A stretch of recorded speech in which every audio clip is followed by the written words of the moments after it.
Chapter 1. A Man Called Ove buys a computer that is not a computer.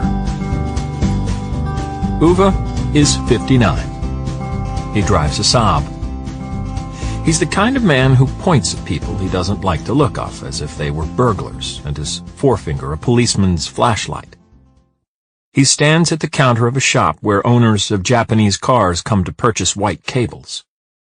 Ove eyes the sales assistant for a long time before shaking a medium-sized white box at him. "So, this is one of those O-pads, is it?" he demands. The assistant, a young man with a single-digit body mass index, looks ill at ease.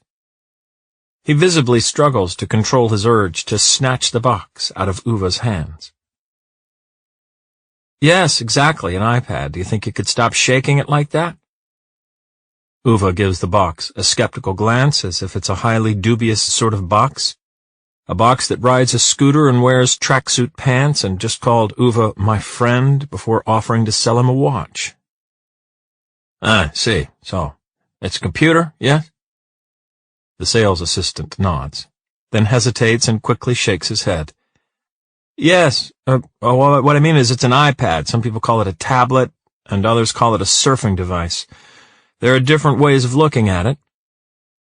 Ove looks at the sales assistant as if he has just spoken backwards, before shaking the box again. "But is it good, this thing?" The assistant nods confusedly. "Yes, how do you mean?" Ove sighs and starts talking slowly, articulating his words as if the only problem here is his adversary's impaired hearing. "Is it good? Is it a good computer?" The assistant scratches his chin. "I mean, yeah, it's really good, but it depends what sort of computer you want." Ove glares at him. "I want a computer, a normal, bloody computer." Silence descends over the two men for a short while. The assistant clears his throat. "Well, it isn't really a normal computer. Maybe you'd rather have a—" The assistant stops and seems to be looking for a word that falls within the bounds of comprehension of the man facing him. Then he clears his throat again and says, "A laptop?" Ove shakes his head wildly and leans menacingly over the counter. "No, I don't want a laptop. I want a computer." The assistant nods pedagogically. "A laptop is a computer." Ove, insulted, glares at him and stabs his forefinger at the counter. "You think I don't know that?" Another silence, as if two gunmen have suddenly realized they have forgotten to bring their pistols. Ove looks at the box for a long time as though he's waiting for it to make a confession. "Where does the keyboard pull out?" he mutters eventually. The sales assistant rubs his palms against the edge of the counter and shifts his weight nervously from foot to foot, as young men employed in retail outlets often do when they begin to understand that something is going to take considerably more time than they had initially hoped. "Well, this one doesn't actually have a keyboard." Ove does something with his eyebrows. "Ah, of course," he splutters, "because you have to buy it as an extra, don't you?" "No. What I mean is that the computer doesn't have a separate keyboard. You control everything from the screen." Ove shakes his head in disbelief, as if he's just witnessed the sales assistant walking around the counter and licking the glass-fronted display cabinet. "But I have to have a keyboard. You do understand that." The young man sighs deeply, as if patiently counting to 10. "Okay, I understand. In that case, I don't think you should go for this computer. I think you should buy something like a MacBook instead." MacBook?" Ove says, far from convinced. "Is that one of those blessed e-readers everyone's talking about?" "No, a MacBook. It's a laptop with a keyboard." "Okay," Ove hisses. He looks around the shop for a moment. "So are they any good, then?" The sales assistant looks down at the counter in a way that seems to reveal a fiercely yet barely controlled desire to begin clawing his own face. Then he suddenly brightens, flashing an energetic smile. "You know what? Let me see if my colleague has finished with his customer so he can come and give you a demonstration." Ove checks his watch and grudgingly agrees, reminding the assistant that some people have better things to do than stand around all day waiting. The assistant gives him a quick nod, then disappears and comes back after a few moments with a colleague. The colleague looks very happy, as people do when they have not been working for a sufficient stretch of time as sales assistants. "Hi, how can I help you?" Ove drills his police flashlight finger into the counter. "I want a computer." The colleague no longer looks quite as happy. He gives the first sales assistant an insinuating glance as if to say he'll pay him back for this. In the meantime, the first sales assistant mutters, "I can't take any more, I'm going for lunch." "Lunch," snorts Ove. "That's the only thing people care about nowadays." "I'm sorry?" says the colleague and turns around. "Lunch," he sneers, then tosses the box onto the counter and swiftly walks out. Chapter 2. 3 weeks earlier. A man called Ove makes his neighborhood inspection. It was 5 to 6 in the morning when Ove and the cat met for the first time. The cat instantly disliked Ove exceedingly. The feeling was very much reciprocated. Ove had, as usual, gotten up 10 minutes earlier. He could not make head nor tail of people who overslept and blamed it on the alarm clock not ringing. Ove had never owned an alarm clock in his entire life. He woke up at 5:45, and that was when he got up. Every morning, for the almost 4 decades they had lived in this house, Ove had put on the coffee percolator, using exactly the same amount of coffee as on any other morning, and then drank a cup with his wife. 1 measure for each cup, and 1 extra for the pot, no more, no less. People didn't know how to do that anymore, brew some proper coffee. In the same way as nowadays nobody could write with a pen, because now it was all computers and espresso machines. And where was the world going if people couldn't even write, or brew a pot of coffee? While his proper cup of coffee was brewing, he put on his navy blue trousers and jacket, stepped into his wooden clogs, and shoved his hands in his pockets in that particular way of a middle-aged man who expects the worthless world outside to disappoint him. Then he made his morning inspection of the street. The surrounding row houses lay in silence and darkness as he walked out the door, and there wasn't a soul in sight. Might have known, thought Ove. On this street, no one took the trouble to get up any earlier than they had to. Nowadays, it was just self-employed people and other disreputable sorts living here. The cat sat with a nonchalant expression in the middle of the footpath that ran between the houses. It had half a tail and only 1 ear. Patches of fur were missing here and there as if someone had pulled it out in handfuls. Not a very impressive feline. Ove stomped forward. The cat stood up. Ove stopped. They stood there, measuring up to each other for a few moments like 2 potential troublemakers in a small-town bar. Ove considered throwing one of his clogs at it. The cat looked as if it regretted not bringing its own clogs to lob back. "Scram!" Ove bellowed, so abruptly that the cat jumped back. It briefly scrutinized the 59-year-old man and his clogs, then turned and lolloped off. Ove could have sworn it rolled its eyes before clearing out. Pest, he thought, glancing at his watch. 2 minutes to 6. Time to get going, or the bloody cat would have succeeded in delaying the entire inspection.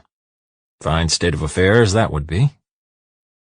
He began marching along the footpath between the houses. He stopped by the traffic sign, informing motorists that they were prohibited from entering the residential area. He gave the metal pole a firm kick. Not that it was wonky or anything, but it's always best to check. Ove is the sort of man who checks the status of all things by giving them a good kick. He walked across the parking area and strolled back and forth along all the garages to make sure none of them had been burgled in the night or set on fire by gangs of vandals. Such things had never happened around here, but then Ove had never skipped one of his inspections either. He tugged 3 times at the door handle of his own garage, where his Saab was parked, just like any other morning. After this, he detoured through the guest parking area, where cars could only be left for up to 24 hours. Carefully, he noted down all the license numbers and the little pad he kept in his jacket pocket, and then compared these to the licenses he had noted down the day before. On occasions when the same license numbers turned up on Ove's notepad, Ove would go home and call the Vehicle Licensing Authority to retrieve the vehicle owner's details, after which he'd call up the latter and inform him that he was a useless bloody imbecile who couldn't even read signs. Ove didn't really care who was parked in the guest parking area, of course, but it was a question of principle. If it said 24 hours on the sign, that's how long you were allowed to stay. What would it be like if everyone just parked wherever they liked? It would be chaos. There would be cars bloody everywhere. Today, thank goodness, there weren't any unauthorized cars in the guest parking, and Ove was able to proceed to the next part of his daily inspection, the trash room. Not that it was really his responsibility, mind. He had steadfastly opposed, from the very beginning, the nonsense steamrollered through by the recently arrived Jeep Brigade that household trash had to be separated. Having said that, once the decision was made to sort the trash, someone had to ensure that it was actually being done. Not that anyone had asked Ove to do it, but if men like Ove didn't take the initiative, there'd be anarchy. There'd be bags of trash all over the place. He kicked the bins a bit, swore, and fished out a jar from the glass recycling, mumbled something about incompetence as he unscrewed its metal lid. He dropped the jar back into glass recycling, and the metal lid into the metal recycling bin. Back when Ove was the chairman of the Residents Association, he'd pushed hard to have surveillance cameras installed so they could monitor the trash room and stop people tossing out unauthorized trash. To Ove's great annoyance, his proposal was voted out. The neighbors felt slightly uneasy about it. Plus, they felt it would be a headache archiving all the videotapes. This, in spite of Ove repeatedly arguing that those with honest intentions had nothing to fear from the truth. 2 years later, after Ove had been deposed as chairman of the association, a betrayal Ove subsequently referred to as the coup d'etat, the question came up again. The new steering group explained snappily to the residents that there was a newfangled camera available, activated by movement sensors, which sent the footage directly to the internet. With the help of such a camera, one could monitor not only the trash room but also the parking area, thereby preventing vandalism and burglaries. Even better, the video material erased itself automatically after 24 hours, thus avoiding any breaches of the residents' right to privacy. A unanimous decision was required to go ahead with the installation. Only one member voted against. And that was because Ove did not trust the internet. He accentuated the net, even though his wife nagged that you had to put the emphasis on inter. The steering group realized soon enough that the internet would watch Ove throwing out his trash over Ove's own dead body. And in the end, no cameras were installed. Just as well, Ove reasoned. The daily inspection was more effective anyway. You knew who was doing what and who was keeping things under control. Anyone with half a brain could see the sense of it. When he'd finished his inspection of the trash room, he locked the door just as he did every morning and gave it 3 good tugs to ensure it was closed properly. Then he turned around and noticed a bicycle leaning up against the wall outside the bike shed. Even though there was a huge sign instructing residents not to leave their bicycles there. Right next to it, one of the neighbors had taped up an angry handwritten note. "This is not a bicycle parking area. Learn to read signs. Ove muttered something about ineffectual idiots, opened the bike shed, picked up the bicycle, put it neatly inside, then locked the shed and tugged the door handle 3 times. He tore down the angry notice from the wall. He would have liked to propose to the steering committee that a proper no leafleting sign should be put up on this wall. People nowadays seem to think they could swan around with angry signs here, there, and anywhere they liked. This was a wall, not a bloody notice board. Ove walked down the little footpath between the houses. He stopped outside his own house, stooped over the paving stones, and sniffed vehemently along the cracks. Piss. It smelled of piss. And with this observation he went into his house, locked his door, and drank his coffee. When he was done, he canceled his telephone line rental and his newspaper subscription. He mended the tap in the small bathroom, put new screws into the handle of the door from the kitchen to the veranda, reorganized boxes in the attic, rearranged his tools in the shed, and moved the Saab's winter tires to a new place.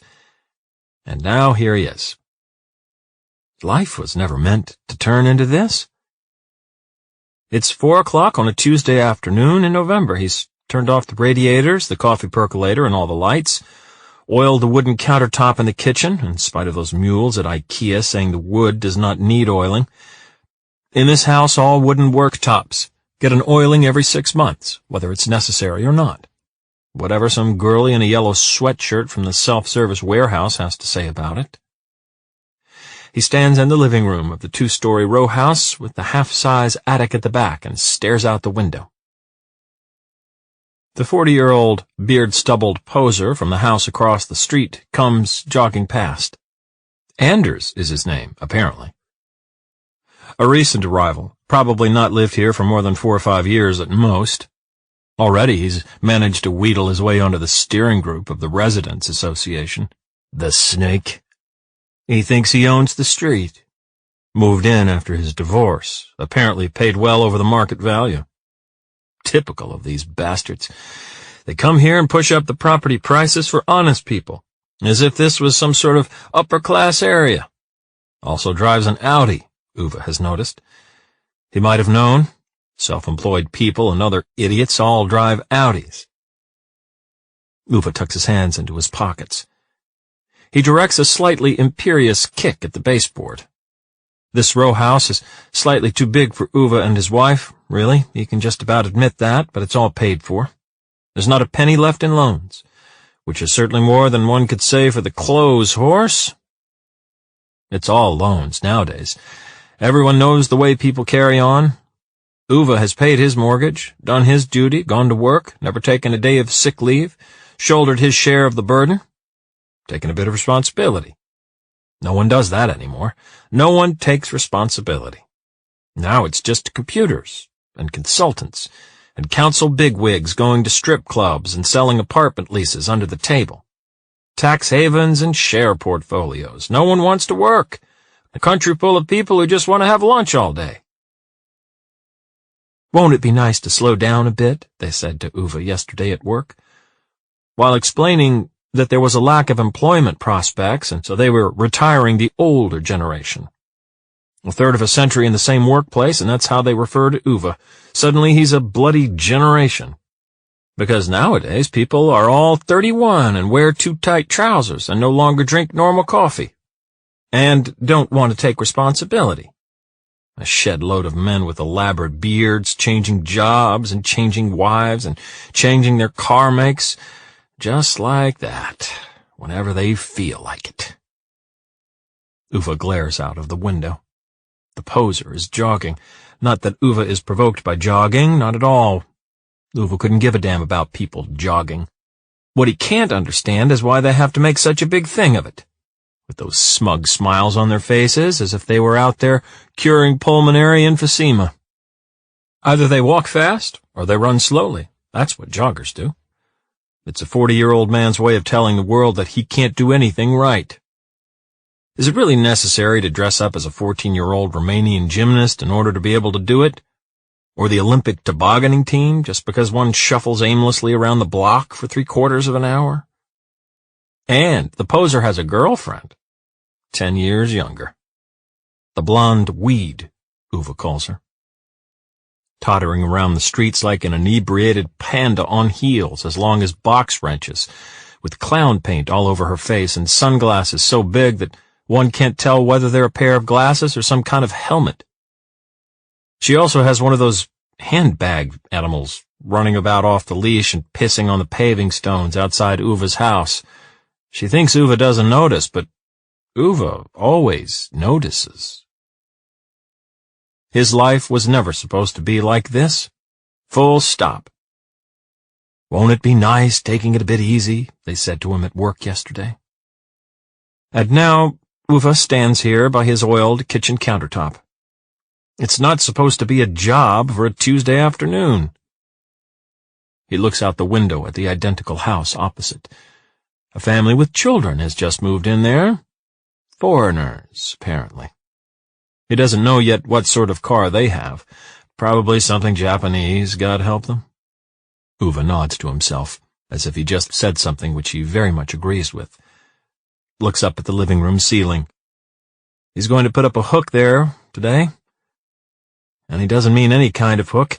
Every IT consultant trumpeting some data code diagnosis and wearing one of those non-gender-specific cardigans they all have to wear these days would put up a hook any old way, but Ove's hook is going to be as solid as a rock. He's going to screw it in so hard that when the house is demolished, it'll be the last thing standing. In a few days, there'll be some stuck-up real estate agent standing here with a tie knot as big as a baby's head, banging on about renovation potential and spatial efficiency, and he'll have all sorts of opinions about Ove, the bastard. But he won't be able to say a word about Ove's hook. On the floor, in the living room, is one of Ove's useful stuff boxes. That's how they divide up the house.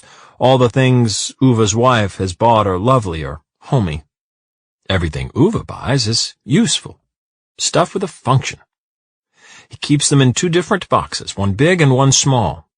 This is the small one, full of screws and nails and wrench sets and that sort of thing. People don't have useful things anymore. People just have shit. 20 pairs of shoes, but they never know where the shoehorn is. Houses filled with microwave ovens and flat-screen televisions, yet they couldn't tell you which anchor bolt to use for a concrete wall if you threatened them with a box cutter. Ove has a whole drawer in his useful stuff box just for concrete wall anchor bolts.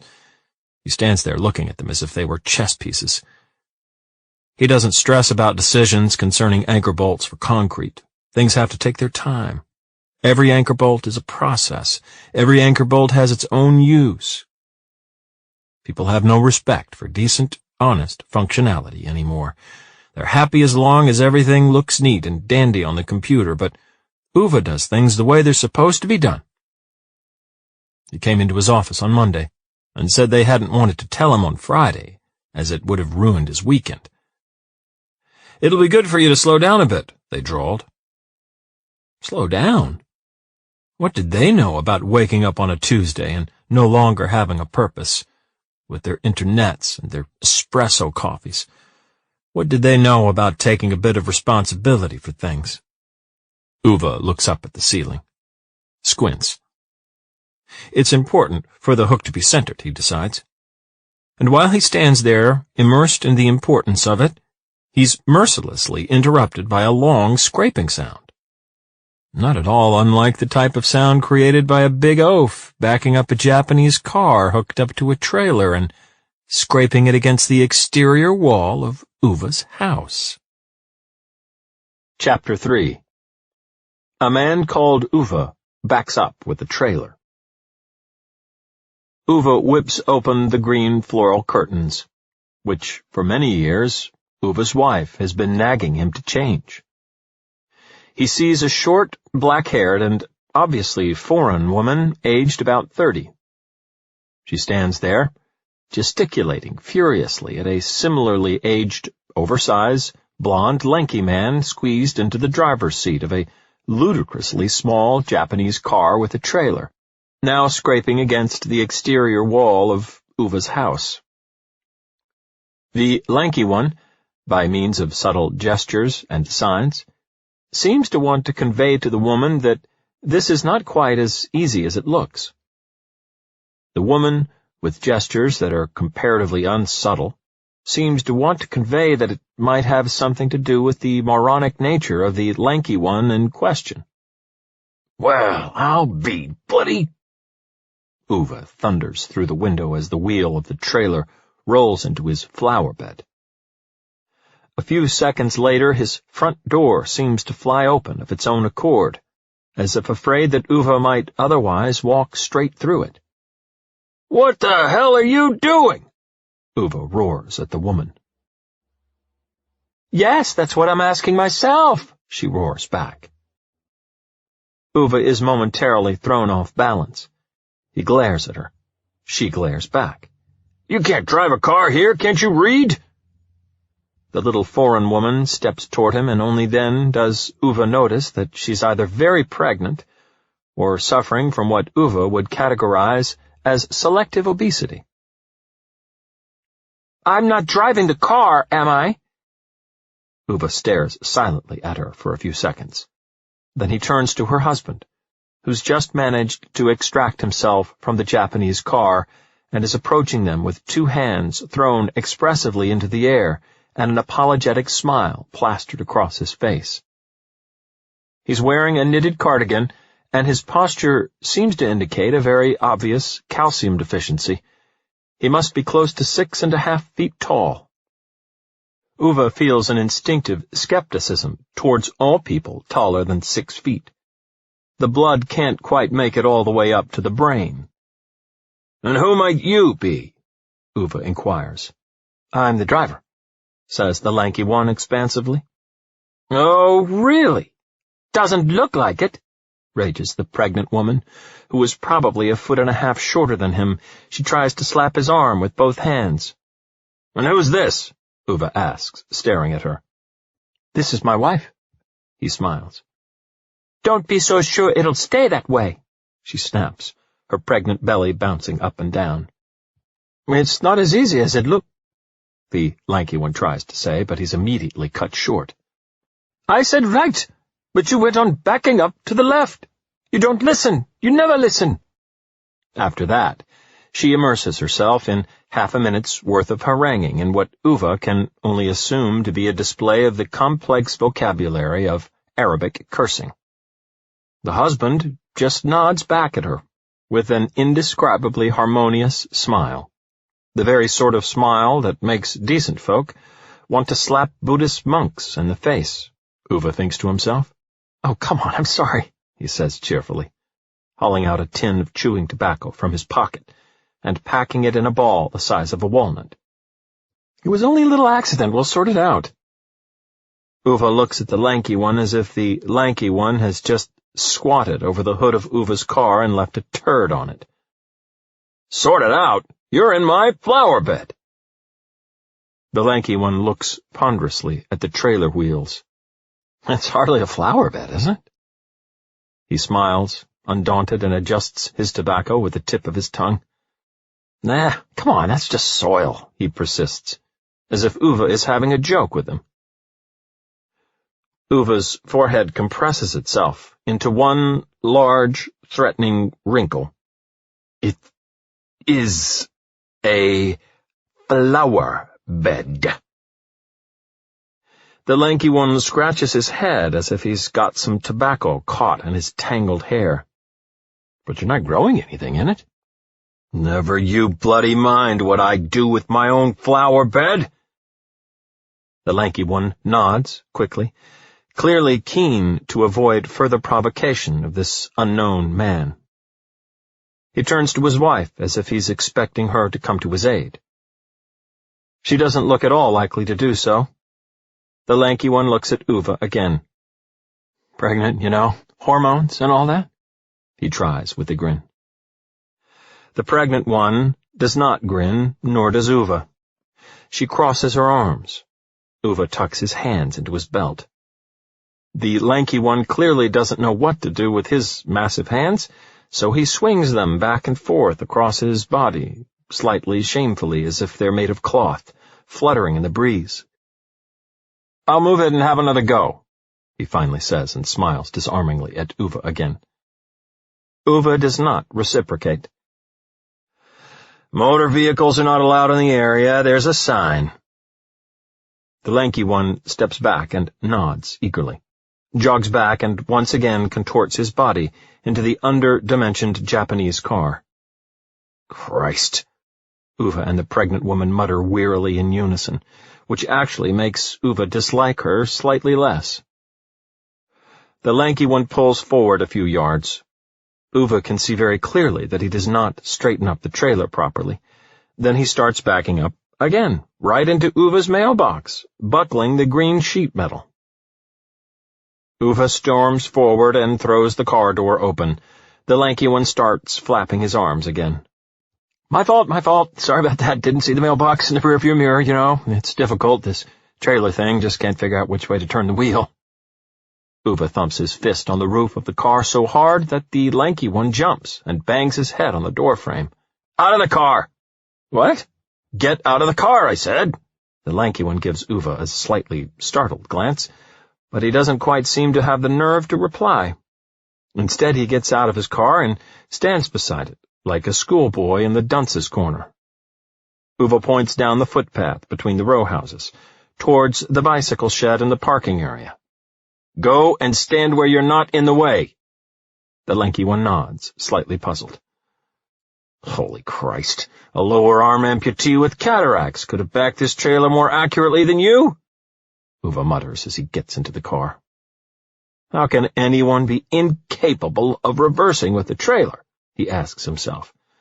How? How difficult is it to establish the basics of right and left and then do the opposite? How do these people make their way through life at all? Of course, it's an automatic, Ove notes. Might have known. These morons would rather not have to drive their cars at all, let alone reverse into a parking space by themselves. He puts it into drive and inches forward. Should one really have a driver's license if one can't drive a real car rather than some Japanese robot vehicle, he wonders. Ove doubts whether someone who can't park a car properly should even be allowed to boat. When he's pulled forward and straightened up the trailer, as civilized people do before backing up with a trailer, he puts it into reverse. Immediately it starts making a shrieking noise. Ove looks around angrily. What the bloody hell why are you making that noise? He hisses at the instrument panel and gives the steering wheel a whack. Stop it, I said, he roars at a particularly insistent flashing red light. At the same time, the lanky one appears at the side of the car and carefully taps the window. Ove rolls the window down and gives him an irritated look. It's just the reverse radar making that noise, the lanky one says with a nod. Don't you think I know that? Ove seethes. It's a bit unusual, this car. I was thinking I could show you the controls if you like. I'm not an idiot, you know, Ove snorts. The lanky one nods eagerly. No, of course not. Ove glares at the instrument panel. What's it doing now? The lanky one nods enthusiastically. It's measuring how much power's left in the battery, before it switches from the electric motor to the gas-driven motor, because it's a hybrid. Ove doesn't answer. He just slowly rolls up the window, leaving the lanky one outside with his mouth half open. Ove checks the left wing mirror, then the right wing mirror. He reverses while the Japanese car shrieks in terror, maneuvers the trailer perfectly between his own house and his incompetent new neighbor's, gets out and tosses the cretin his keys. Reverse radar and parking sensors and cameras and crap like that. A man who needs all that to back up with the trailer shouldn't be bloody doing it in the first place. The lanky one nods cheerfully at him. Thanks for the help, he calls out, as if Ove hadn't just spent the last 10 minutes insulting him. You shouldn't even be allowed to rewind a cassette, grumbles Ove. The pregnant woman just stands there, with her arms crossed, but she doesn't look quite as angry anymore. She thanks him with a wry smile, as if she's trying not to laugh. She has the biggest brown eyes Ove has ever seen. The Residents Association does not permit any driving in this area. And you have to bloody go along with it, Ove huffs before stomping back to his house. He stops halfway up the paved path between the house and his shed. He wrinkles his nose in the way men of his age do, the wrinkle traveling across his entire upper body. Then he sinks down on his knees, puts his face right up close to the paving stones, which he neatly and without exception removes and relays every other year, whether necessary or not. He sniffs again, nods to himself, stands up. His new neighbors are still watching him. "Piss! There's piss all over the place here," Ove says gruffly. He gesticulates at the paving stones. "Okay," says the black-haired woman. "No, nowhere is bloody okay around here." And with that, he goes into his house and closes the door. He sinks onto the stool in the hall and stays there for a long time.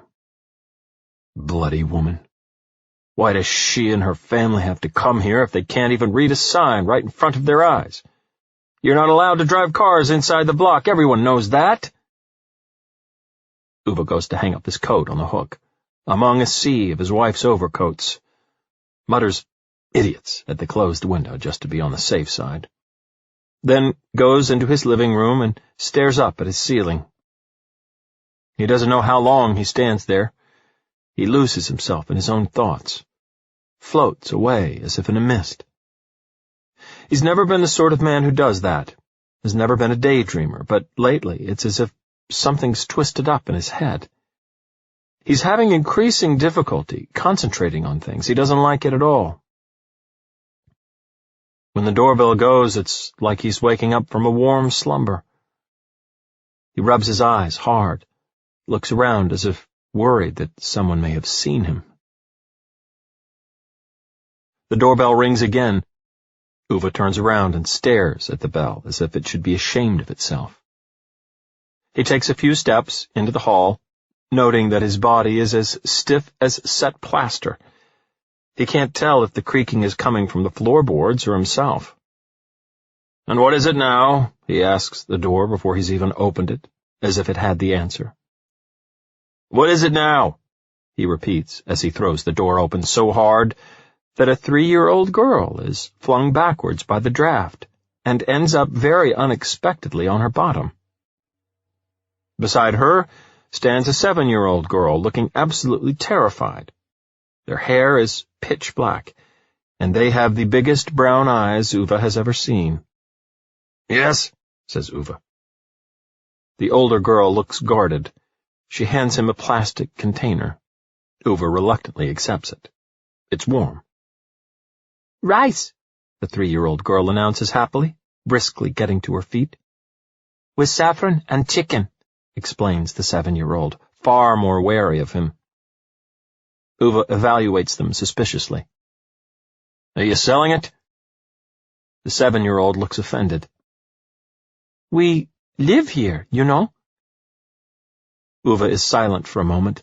Then he nods as if he might possibly be able to accept this premise as an explanation. "Okay."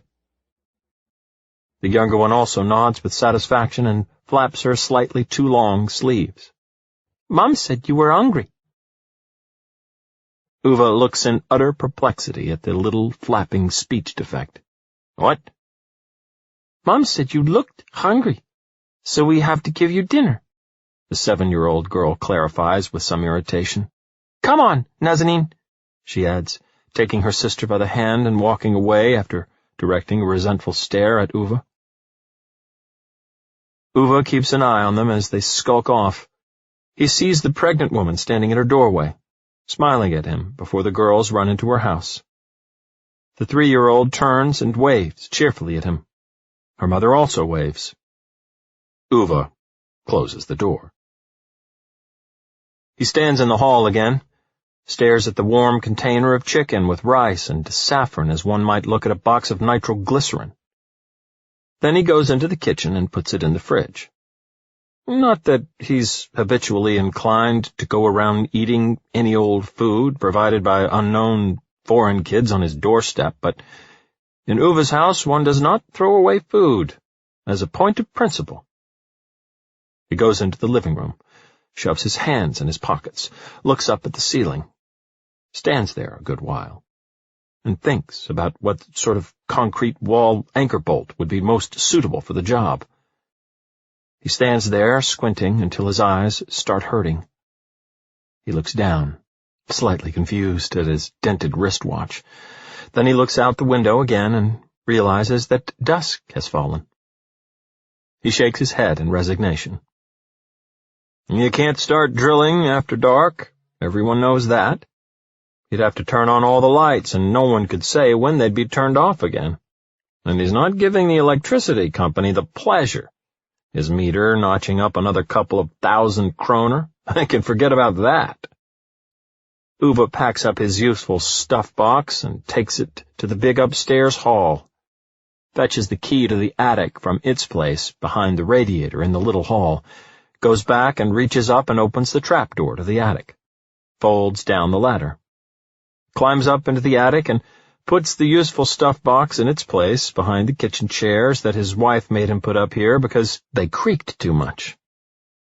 They didn't creak at all.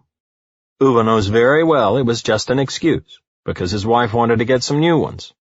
As if that was all life was about, buying kitchen chairs and eating in restaurants and carrying on. He goes down the stairs again, puts back the attic key in its place behind the radiator in the little hall.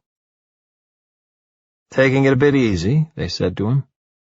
A lot of 31-year-old show-offs working with computers and refusing to drink normal coffee.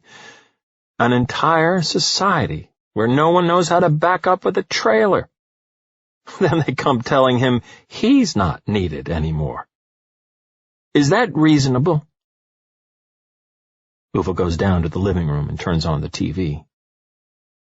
He doesn't watch the programs, but it's not like he can just spend his evenings sitting there by himself like a moron, staring at the walls. He gets out the foreign food from the fridge and eats it with a fork, straight out of the plastic container. It's Tuesday night, and he's canceled his newspaper subscription, switched off the radiators, and turned out all the lights. And tomorrow, he's putting up that hook. Chapter 4. A Man Called Ove does not pay a 3 kroner surcharge. Ove gives her the plants, 2 of them. Of course, there weren't supposed to be 2 of them, but somewhere along the line there has to be a limit. It was a question of principle, Ove explains to her. That's why he got 2 flowers in the end. Things don't work when you're not at home, he mutters, and kicks a bit at the frozen ground. His wife doesn't answer. There'll be snow tonight, says Ove. They said on the news there wouldn't be snow, but as Ove often points out, whatever they predict is bound not to happen. He tells her this. She doesn't answer. He puts his hands in his pockets and gives her a brief nod. It's not natural rattling around the house on my own all day. When you're not here, it's no way to live. That's all I have to say. She doesn't reply to that either. He nods and kicks the ground again. He can't understand people who long to retire. How can anyone spend their whole life longing for the day when they become superfluous? Wandering about, a burden on society. What sort of man would ever wish for that?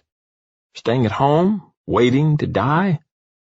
Or even worse, waiting for them to come and fetch you and put you in a home, being dependent on other people to get to the toilet.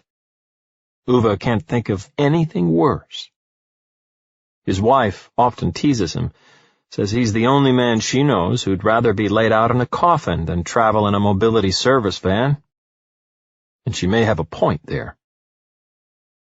Ove had risen at 5:45, made coffee for his wife and himself, went around checking the radiators to make sure she hadn't sneakily turned them up. They were all unchanged from yesterday, but he turned them down a little more just to be on the safe side.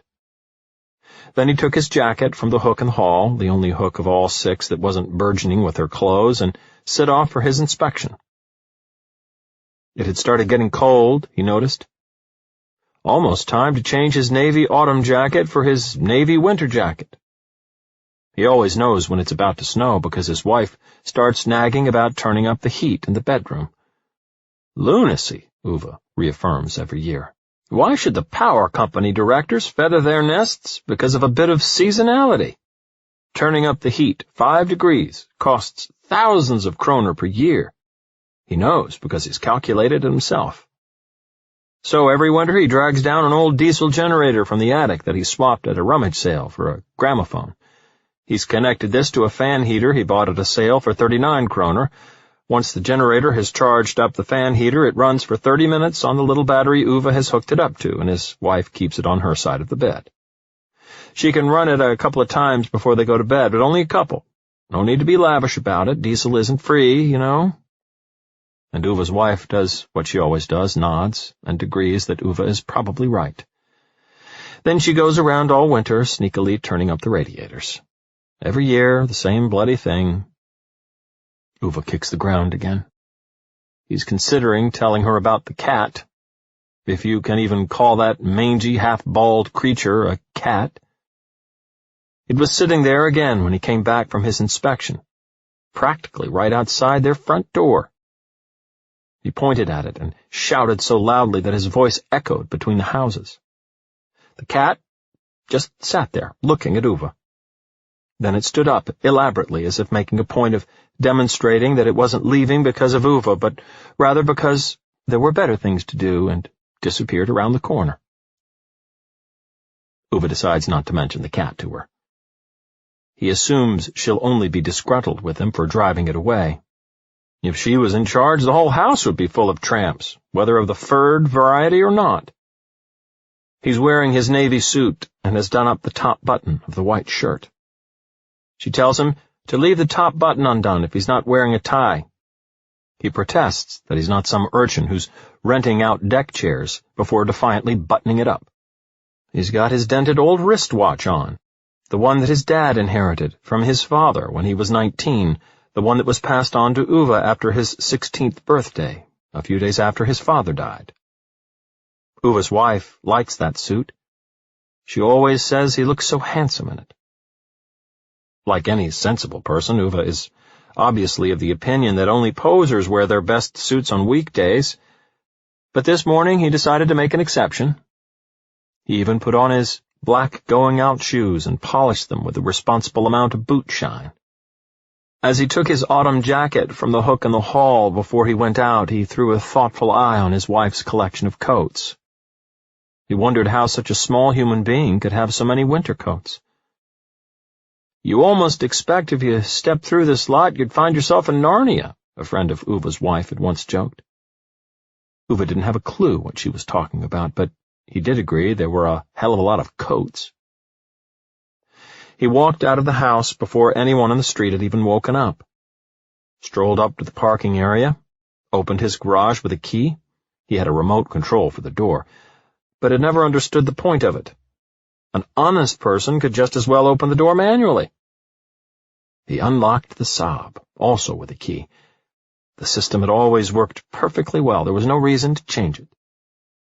He sat in the driver's seat and twisted the tuning dial half forward and then half back before adjusting each of the mirrors, as he did every time he got into the Saab, as if someone routinely broke into the Saab and mischievously changed Ove's mirrors and radio channels. As he drove across the parking area, he passed that pregnant foreign woman from next door. She was holding her 3-year-old by the hand. The big blonde, lanky one was walking beside her. All three of them caught sight of Ove and waved cheerfully. Ove didn't wave back. At first he was going to stop and give her a dressing down about letting children run about in the parking area, as if it were some municipal playground. But he decided he didn't have the time. He drove along, passing row after row of houses identical to his own. When they'd first moved in here, there were only 6 houses. Now, there were hundreds of them. There used to be a forest here, but now there were only houses. Everything paid for with loans, of course. That was how you did it nowadays. Shopping on credit and driving electric cars and hiring tradesmen to change a light bulb. laying click-on floors and fitting electric fireplaces and carrying on. A society that apparently could not see the difference between the correct anchor bolt for a concrete wall and a smack in the face. Clearly, this was how it was meant to be. It took him exactly 14 minutes to drive to the florist's in the shopping center. Ove kept exactly to every speed limit, even on that 35-mile-per-hour road where the recently arrived idiots in suits came tanking along at 55. Among their own houses, they put up speed bumps and damnable numbers of signs about children playing, but when driving past other people's houses, it was apparently less important. Ove had repeated this to his wife every time they drove past over the last 10 years. "And it's getting worse and worse," he liked to add, just in case by some miracle she hadn't heard him the first time. Today he'd barely gone a mile before a black Mercedes positioned itself a 4 arms length behind his Saab. Ove signaled with his brake lights 3 times. The Mercedes flashed its high beams at him in an agitated manner. Ove snorted at his rearview mirror, as if it was his duty to fling himself out of the way as soon as these morons decided speed restrictions didn't apply to them. Honestly.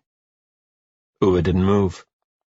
The Mercedes gave him a burst of its high beams again. Ove slowed down. The Mercedes sounded its horn. Ove lowered his speed to 15 miles per hour. When they reached the top of a hill, the Mercedes overtook him with a roar.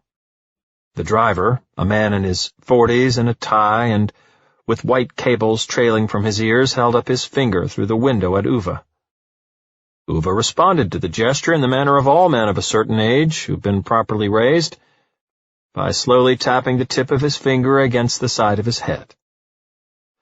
The man in the Mercedes shouted until his saliva spattered against the inside of his windshield, then put his foot down and disappeared. 2 minutes later, Ove came to a red light. The Mercedes was at the back of the line. Ove flashed his lights at it. He saw the driver craning his neck around. The white earpieces dropped out and fell against the dashboard. Ove nodded with satisfaction. The light turned green. The line didn't move. Ove sounded his horn. Nothing happened. Ove shook his head. Must be a woman driver. Or road work. Or an Audi. When 30 seconds had passed without anything happening, Ove put the car into neutral, opened the door, and stepped out of the Saab with the engine still running. Stood in the road and peered ahead with his hands on his hips, filled with a kind of Herculean irritation, the way Superman might have stood if he'd got stuck in a traffic jam. The man in the Mercedes gave a blast on his horn. Idiot, thought Ove.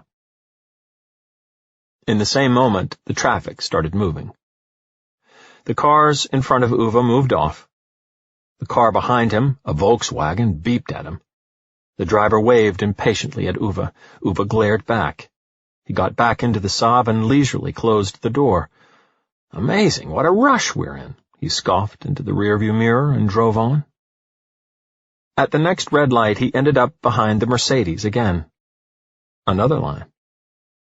Ove checked his watch and took a left turn down a smaller, quiet road. This entailed a longer route to the shopping center, but there were fewer traffic lights. Not that Ove was mean, but as anyone who knows anything knows, cars use less fuel if they keep moving rather than stopping all the time. And, as Uve's wife often says, if there's one thing you could write in Uve's obituary, it's, at least he was economical with gas. As Ove approached the shopping center from his little side road, he could just make out that there were only 2 parking spaces left. What all these people were doing at the shopping center on a normal weekday was beyond his comprehension. Obviously, people no longer had jobs to go to. Uve's wife usually starts sighing as soon as they even get close to a parking lot like this. Ove wants to park close to the entrance. As if there's a competition about who can find the best parking spot, she always says as he completes circuit after circuit and swears at all the imbeciles getting in his way in their foreign cars. Sometimes they end up doing 6 or 7 loops before they find a good spot, and if Ove, in the end, has to concede defeat and content himself with a slot 20 yards farther away, he's in a bad mood for the rest of the day. His wife has never understood it. Then again, she never was very good at grasping questions of principle. Ove figured he would go around slowly a couple of times just to check the lay of the land, but then suddenly caught sight of the Mercedes thundering along the main road towards the shopping center. So this was where he'd been heading, that suit with the plastic cables in his ears. Ove didn't hesitate for a second. He put his foot down and barged his way out of the intersection into the road. The Mercedes slammed on its brakes, firmly pressing down on the horn and following close behind. The race was on. The signs at the parking lot entrance led the traffic to the right, but when they got there, the Mercedes must also have seen the 2 empty slots because he tried to slip past Ove on the left. Ove only just managed to maneuver himself in front of him to block his path.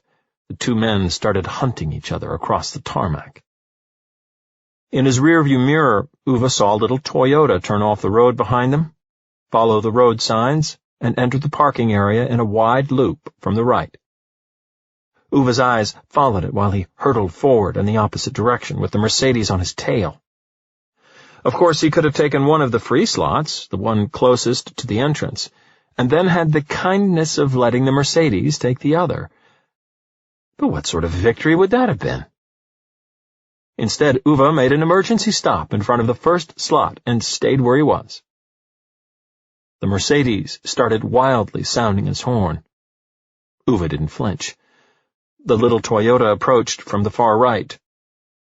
The Mercedes also caught sight of it and, too late, understood Uve's devilish plan. Its horn wailed furiously as it tried to push past the Saab, but it never stood a chance.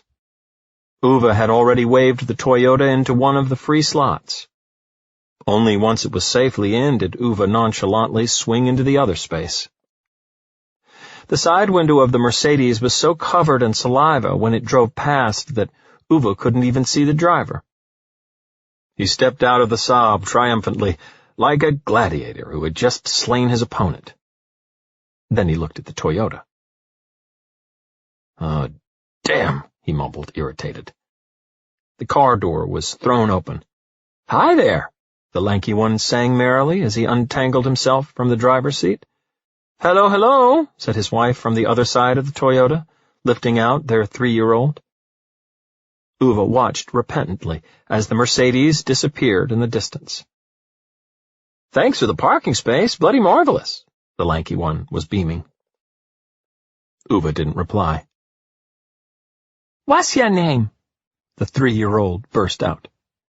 "Ove," said Ove.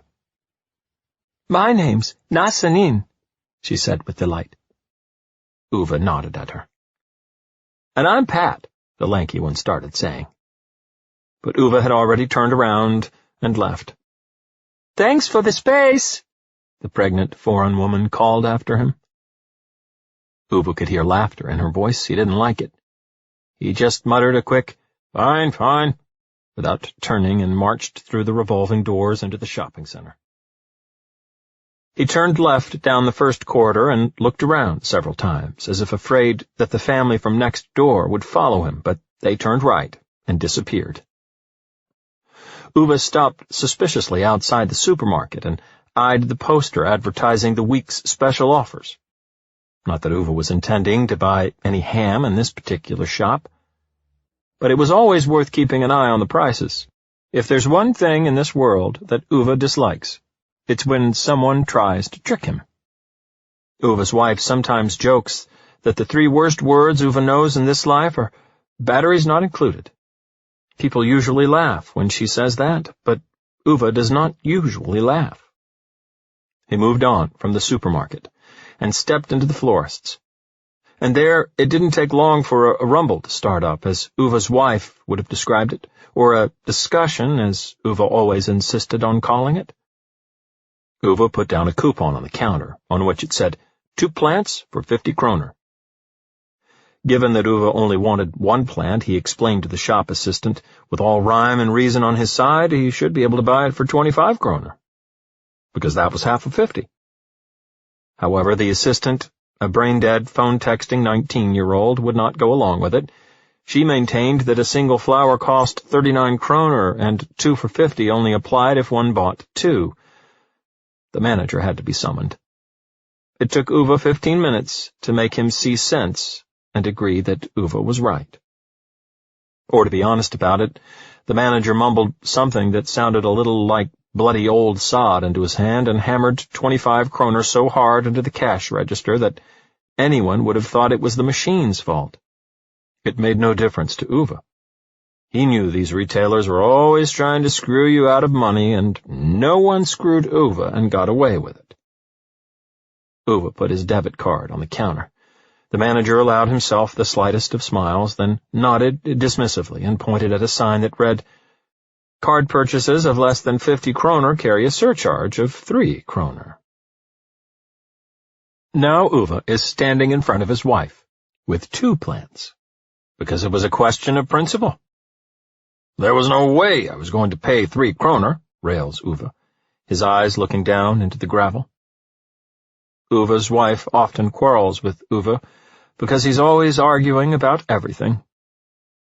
But Ove isn't bloody arguing, he just thinks right is right. Is that such an unreasonable attitude to life? He raises his eyes and looks at her. "I suppose you're annoyed I didn't come yesterday like I promised," he mumbles. She doesn't say anything. "The whole street is turning into a madhouse," he says defensively. "Complete chaos. You even have to go out and back up their trailers for them nowadays. And you can't even put up a hook in peace," he continues, as if she's disagreeing. He clears his throat. "Obviously, I couldn't put the hook up when it was dark outside. If you do that, there's no telling when the lights go off. More likely they'll stay on and consume electricity. Out of the question." She doesn't answer. He kicks the frozen ground, sort of looking for words. Clears his throat briefly once again. "Nothing works when you're not at home." She doesn't answer. Ove fingers the plants. "I'm tired of it, just rattling around the house all day while you're away." She doesn't answer that either. He nods, holds up the plants so she can see them. "They're pink, the ones you like. They said in the shop they're perennials, but that's not what they're bloody called. Apparently they die in this kind of cold. They also said that in the shop, but only so they could sell me a load of other shit." He looks as if he's waiting for her approval. "The new neighbors put saffron in their rice and things like that. They're foreigners," he says in a low voice. A new silence. He stands there, slowly twisting the wedding ring on his finger, as if looking for something else to say. He still finds it painfully difficult being the one to take charge of a conversation. That was always something she took care of. He usually just answered. This is a new situation for them both. Finally, Ove squats, digs up the plant he brought last week and carefully puts it in a plastic bag. He turns the frozen soil carefully before putting in the new plants. "They bumped up the electricity prices again," he informs her as he gets to his feet. He looks at her for a long time. Finally, he puts his hand carefully on the big boulder and caresses it tenderly from side to side, as if touching her cheek. "I miss you," he whispers. It's been 6 months since she died, but Ove still inspects the whole house twice a day to feel the radiators and check that she hasn't sneakily turned up the heating. Chapter 5. A Man Called Ove. Ove knew very well that her friends couldn't understand why she married him. He couldn't really blame them. People said he was bitter. Maybe they were right. He'd never reflected much on it. People also called him antisocial. Ove assumed this meant he wasn't overly keen on people, and in this instance he could totally agree with them. More often than not, people were out of their minds. Ove wasn't one to engage in small talk. He had come to realize that, these days at least, this was a serious character flaw. Now, one had to be able to blabber on about anything with any old sod who happened to stray within an arm's length of you purely because it was nice. Ove didn't know how to do it. Perhaps it was the way he'd been raised. Maybe men of his generation had never been sufficiently prepared for a world where everyone spoke about doing things even though it no longer seemed worth doing them. Nowadays, people stood outside their newly refurbished houses and boasted as if they'd built them with their own bare hands, even though they hadn't so much as lifted a screwdriver. And they weren't even trying to pretend that it was any other way. They boasted about it. Apparently, there was no longer any value in being able to lay your own floorboards or refurbish a room with rising damp or change the winter tires. And if you could just go and buy everything, what was the value of it? What was the value of a man? Her friends couldn't see why she woke up every morning and voluntarily decided to share the whole day with him. He couldn't either. He built her a bookshelf, and she filled it with books by people who wrote page after page about their feelings. Ove understood things he could see and touch, wood and concrete, glass and steel. Tools, things one could figure out. He understood right angles and clear instruction manuals, assembly models and drawings. Things one could draw on paper. He was a man of black and white, and she was color. All the color he had. The only thing he had ever loved until he saw her was numbers. He had no other particular memory of his youth. He was not bullied, and he wasn't a bully. Not good at sports, and not bad either. He was never at the heart of things and never on the outside. He was the sort of person who was just there. Nor did he remember so very much about his growing up. He had never been the sort of man who went around remembering things unless there was a need for it. He remembered that he was quite happy and that for a few years afterwards, he wasn't. That was about it. And he remembered the sums, the numbers, filling his head, remembered how he longed for their mathematics lessons at school. Maybe for the others they were a sufferance, but not for him. He didn't know why, and didn't speculate about it either. He'd never understood the need to go around stewing on why things turned out the way they did. You are what you are, and you do what you do, and that was good enough for Ove. He was 7 years old when his mum called it a day one early August morning. She worked at a chemicals plant. In those days, people didn't know much about air safety, Ove realized later. She smoked as well, all the time.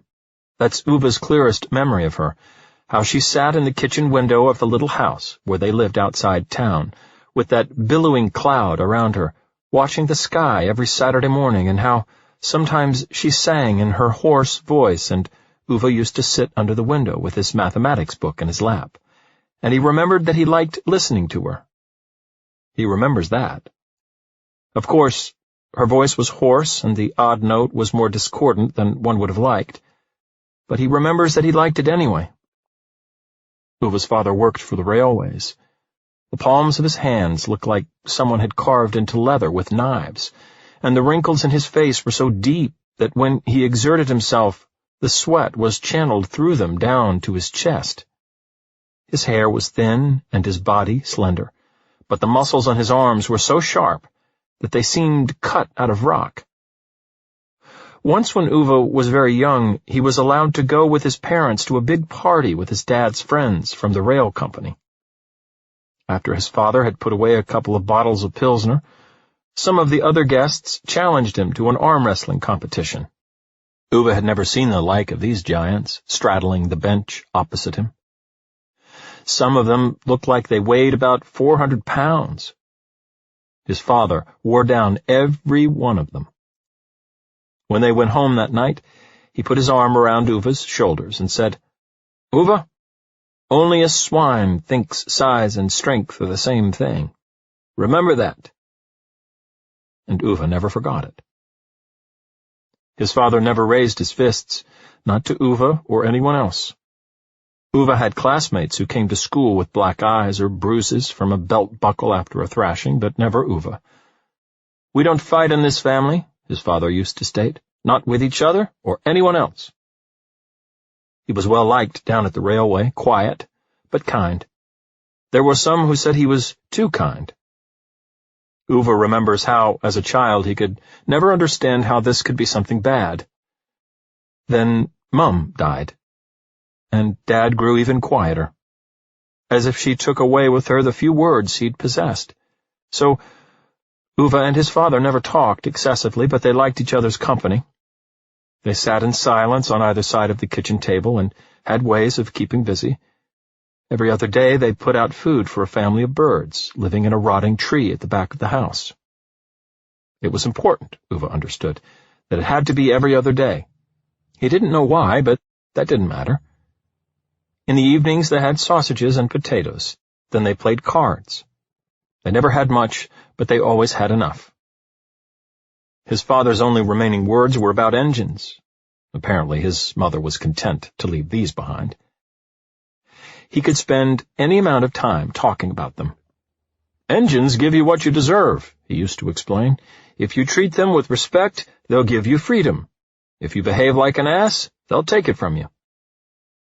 For a long time he did not own a car of his own, but in the 1940s and 50s, when the bosses and directors at the railway started buying their own vehicles, a rumor soon spread in the office that the quiet man working on the track was a person well worth knowing.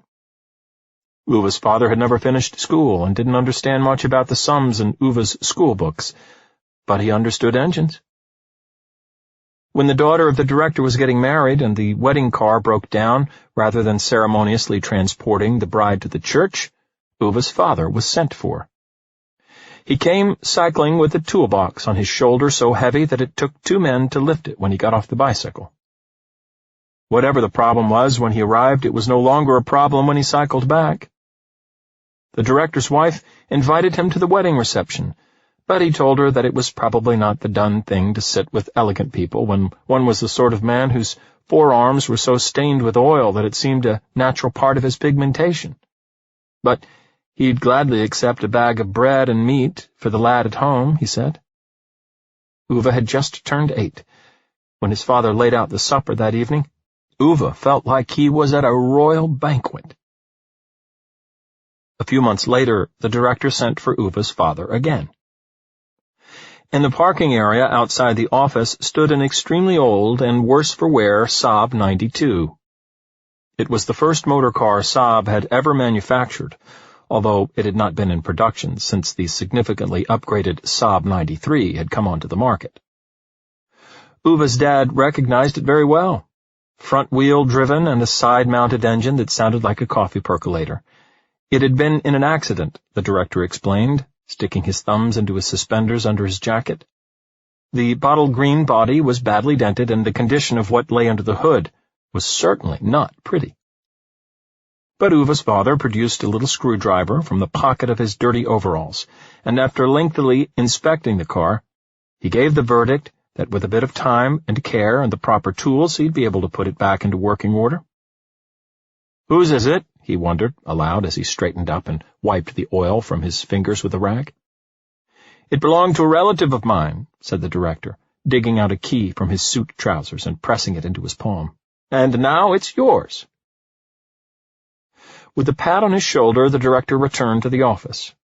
Ove's father stayed where he was in the courtyard, trying to catch his breath.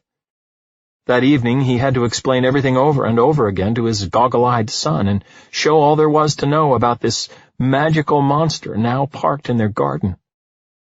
He sat in the driver's seat half the night with the boy on his lap, explaining how all the mechanical parts were connected. He could account for every screw, every little tube. Ove had never seen a man as proud as his father was that night. He was 8 years old and decided that night he would never drive any car but a Saab. Whenever he had a Saturday off, Ove's father brought him out into the yard, opened the hood, and taught him all the names of the various parts and what they did. On Sundays, they went to church. Not because either of them had any excessive zeal for God, but because Ove's mom had always been insistent about it. They sat at the back, each of them staring at a patch on the floor until it was over, and, in all honesty, they spent more time missing Ove's mom than thinking about God. It was her time, so to speak, even though she was no longer there. Afterwards, they'd take a long drive in the countryside with the Saab.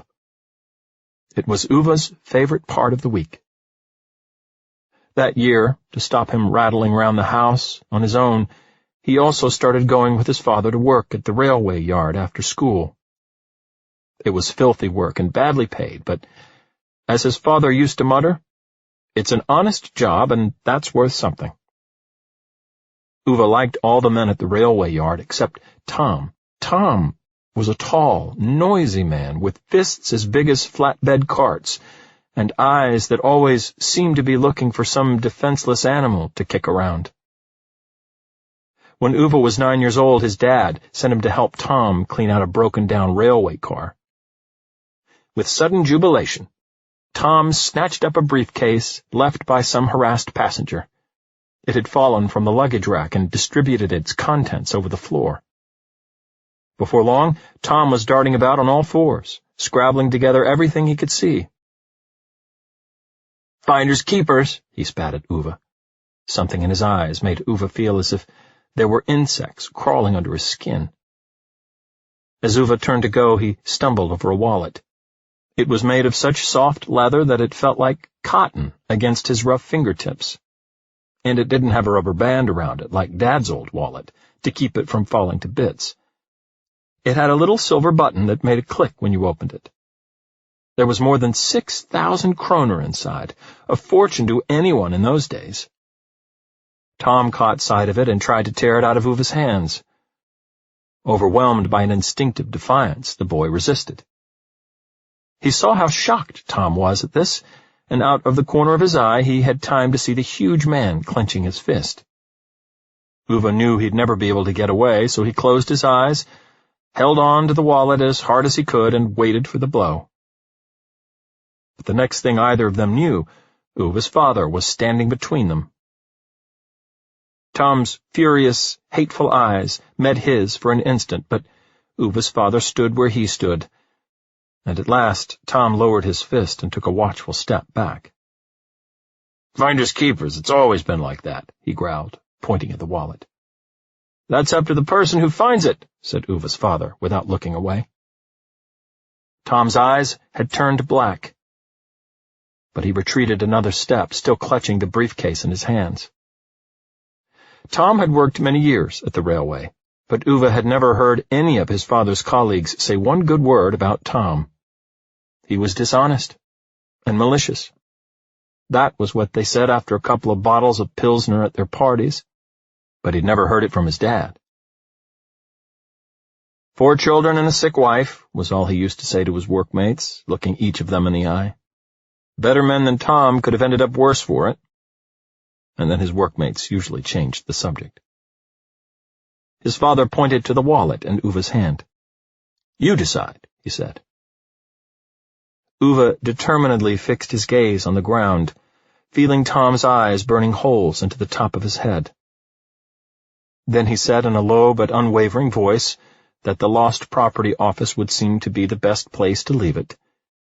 His father nodded without a word and then took Ove's hand as they walked back for almost half an hour, along the track without a word passing between them. Ove heard Tom shouting behind them, his voice filled with cold fury. Ove never forgot it. The woman at the desk of the lost property office could hardly believe her eyes when they put the wallet on the counter. "And it was just lying there on the floor? You didn't find a bag or anything?" she asked.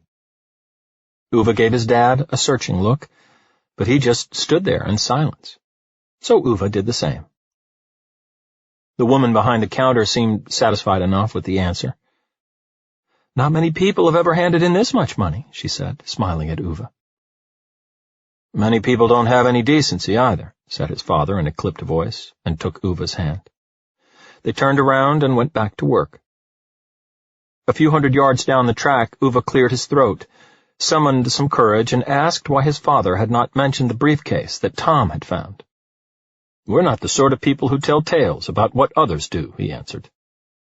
Ove nodded. They walked in silence.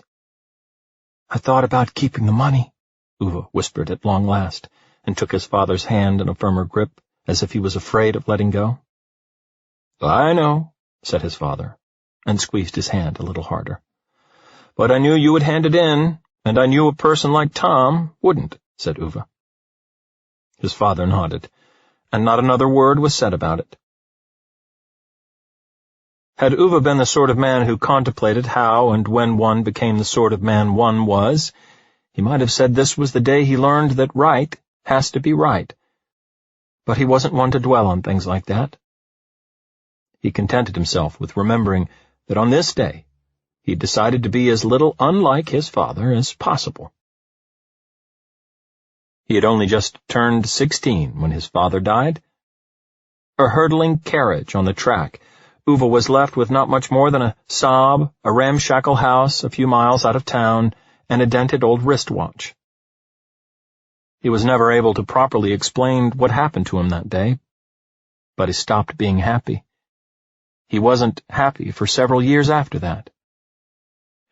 At the funeral, the vicar wanted to talk to him about foster homes, but he found out soon enough that Ove had not been brought up to accept charity. At the same time, Ove made it clear to the vicar that there was no need to reserve a place for him in the pews at Sunday service for the foreseeable future. Not because Ove did not believe in God, he explained to the vicar, but because, in his view, this God seemed to be a bit of a bloody swine. The next day, he went down to the wages office at the railway and handed back the wages for the rest of the month. The ladies at the office didn't understand, so Ove had to impatiently explain that his father had died on the 16th, and obviously wouldn't be able to come in and work for the remaining 14 days of that month, and because he got his wages in advance, Ove had come to pay back the balance. Hesitantly, the ladies asked him to sit down and wait. After 15 minutes or so, the director came out and looked at the peculiar 16-year-old sitting on a wooden chair in the corridor with his dead father's pay packet in his hand. The director knew very well who this boy was, and after he'd convinced himself that there was no way of persuading him to keep the money, he felt he had no right to. The director saw no alternative but to propose to Ove that he should work for the rest of the month and earn his right to it. Ove thought this seemed a reasonable offer and notified his school that he'd be absent for the next 2 weeks. He never went back. He worked for the railways for 5 years. Then one morning he boarded a train and saw her for the first time. That was the first time he'd laughed since his father's death, and life was never again the same. People said Ove saw the world in black and white, but she was color. All the color he had. Chapter 6. A Man Called Ove and a Bicycle That Should Have Been Left Where Bicycles Are Left. Ove just wants to die in peace. Is that really too much to ask? Ove doesn't think so. Fair enough. He should have arranged it 6 months ago, straight after her funeral. But you couldn't bloody carry on like that, he decided at the time. He had his job to take care of. How would it look if people stopped coming to work all over the place because they'd killed themselves? Uve's wife died on a Friday, was buried on Sunday, and then Ove went to work on Monday, because that's how one handles things.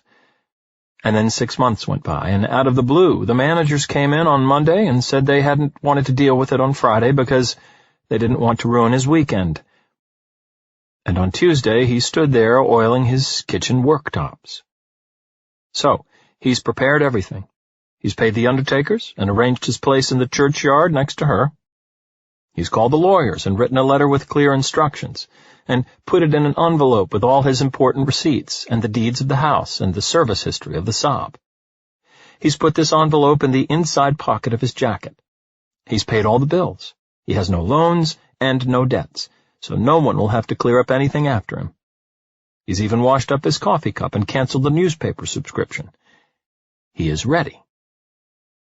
And all he wants is to die in peace, he thinks, as he sits in the Saab and looks out of the open garage door. If he can just avoid his neighbors, he may even be able to get away by this afternoon. He sees the heavily overweight young man from next door slouching past the garage door in the parking area. Not that Ove dislikes fat people, certainly not.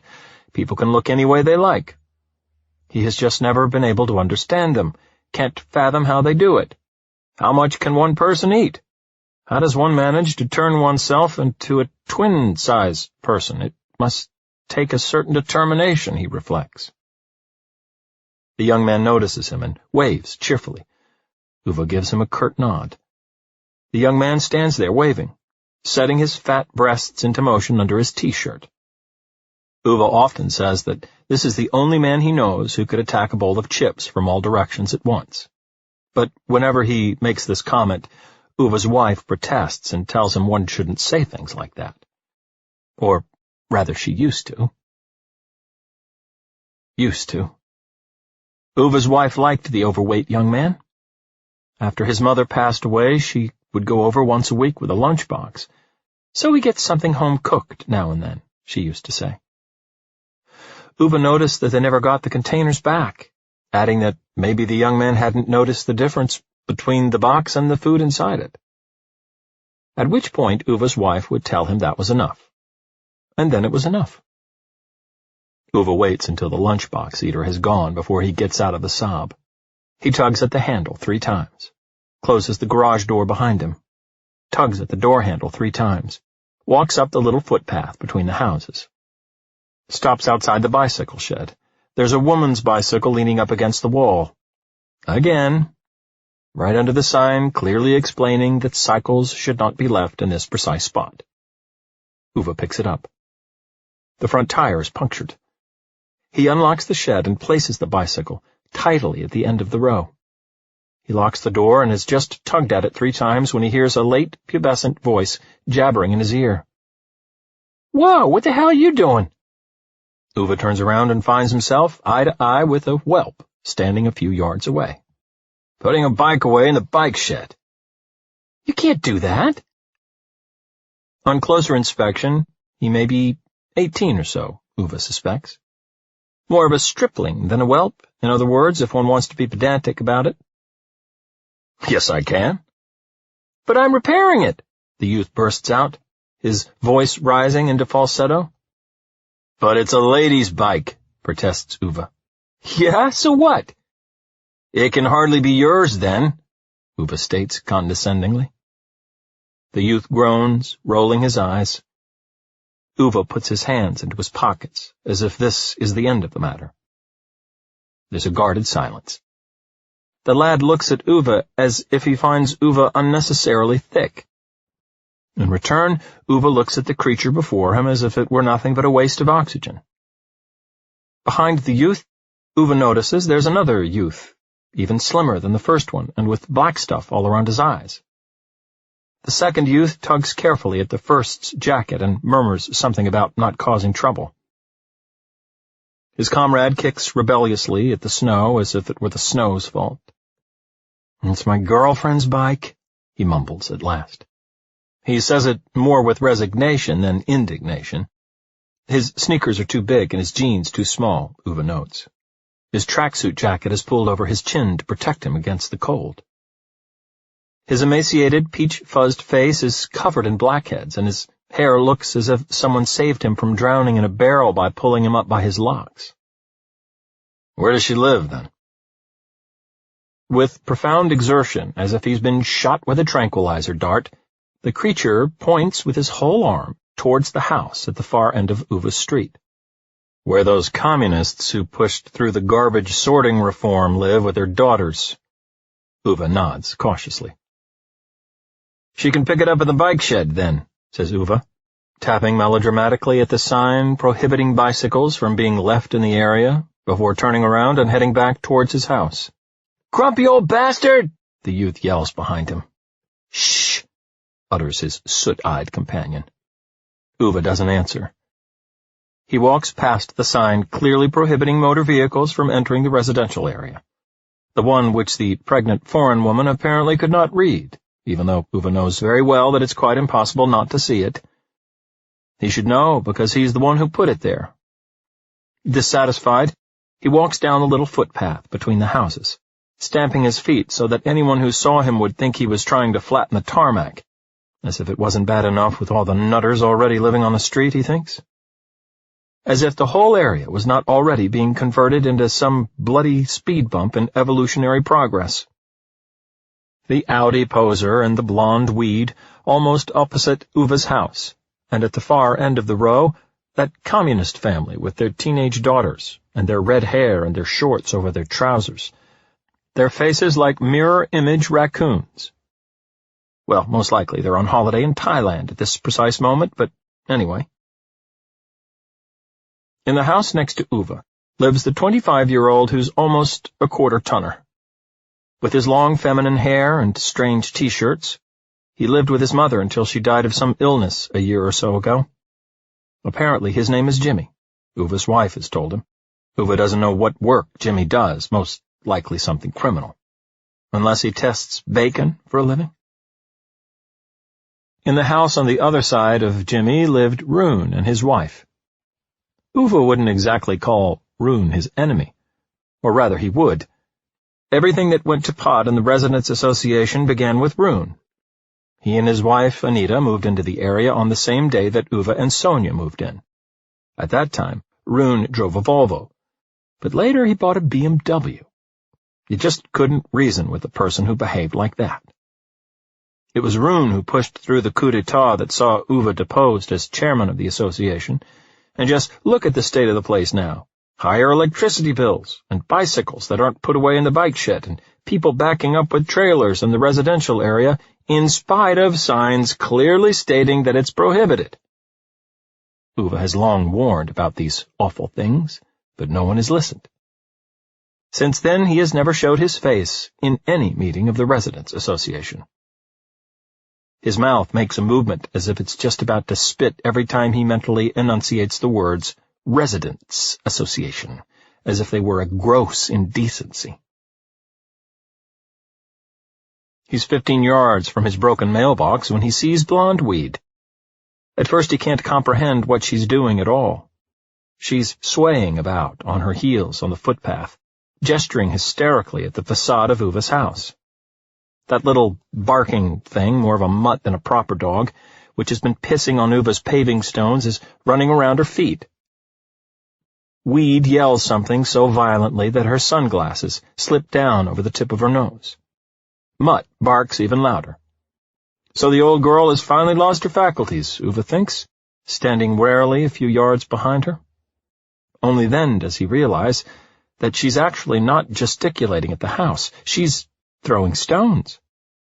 And it isn't the house she's throwing them at. It's the cat. It sits squeezed into the far corner behind Ove's shed. It has little flecks of blood on its coat, or what's left of its coat. Mutt bares its teeth. The cat hisses back. "Don't you hiss it, Prince," wails Weed, picking up another stone from Ove's flower bed and hurling it at the cat. The cat jumps out of the way. The stone hits the windowsill. She picks up another stone and prepares to throw it. Ove takes 2 quick steps forward and stands so close behind her that she can most likely feel his breath. "If you throw that stone into my property, I'll throw you into your garden." She spins around. Their eyes meet.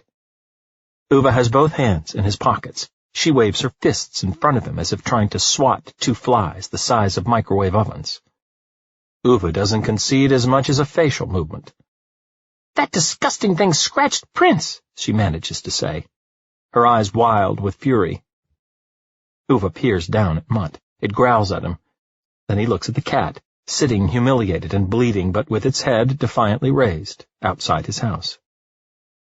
"It's bleeding, so it seems to have ended in a draw," says Ove.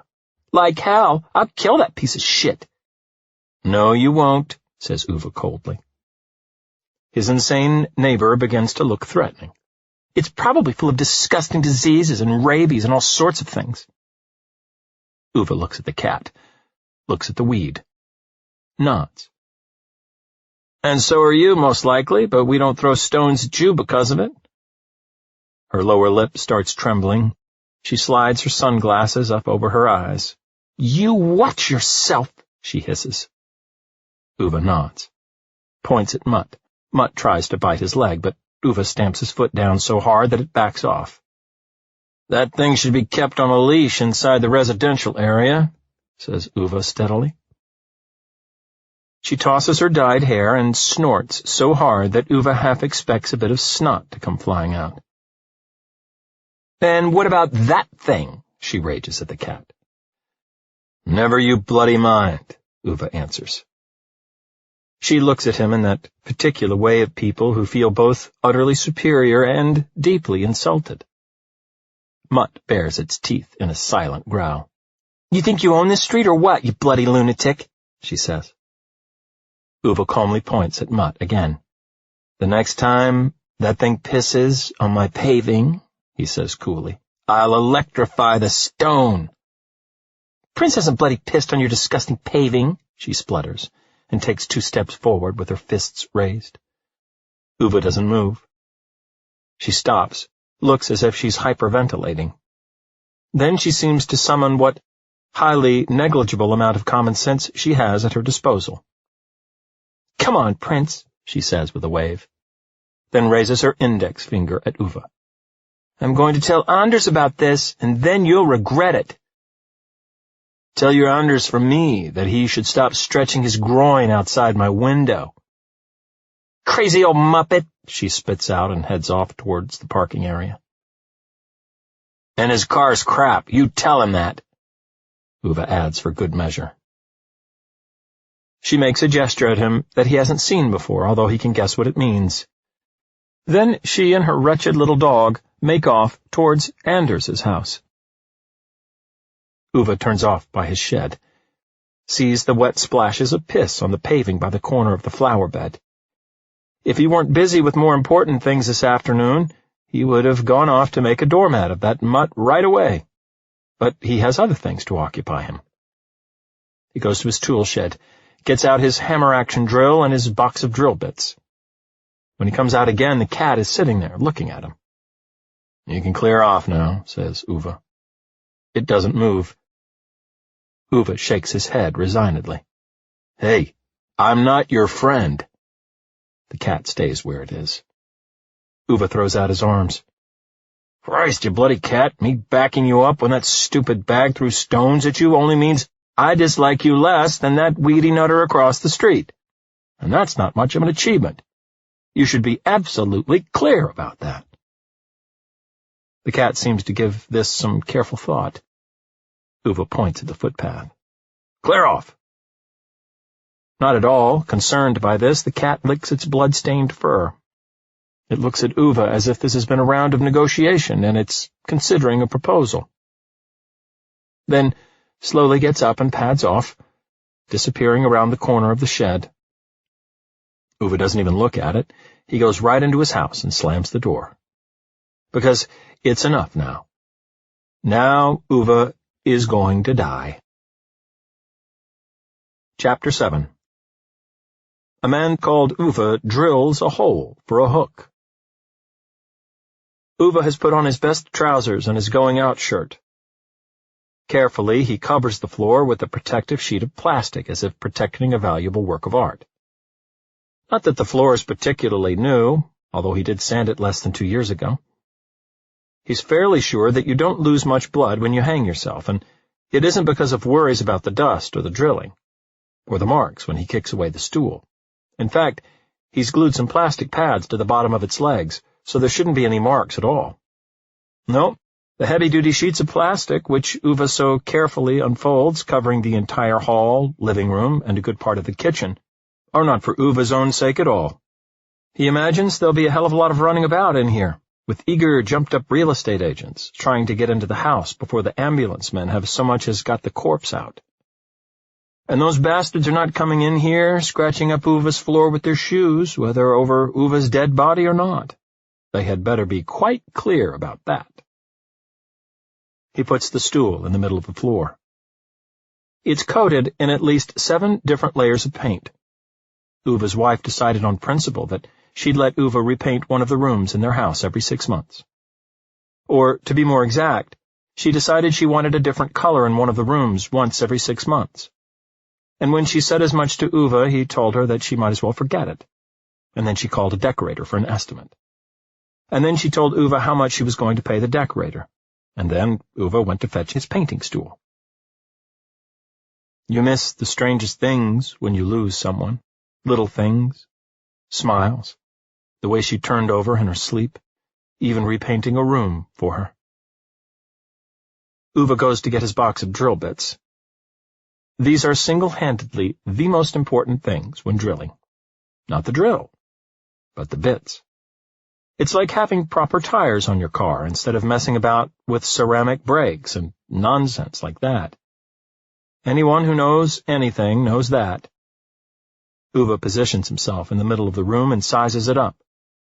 Then, like a surgeon gazing down on his instruments, his eyes move searchingly over his drill bits.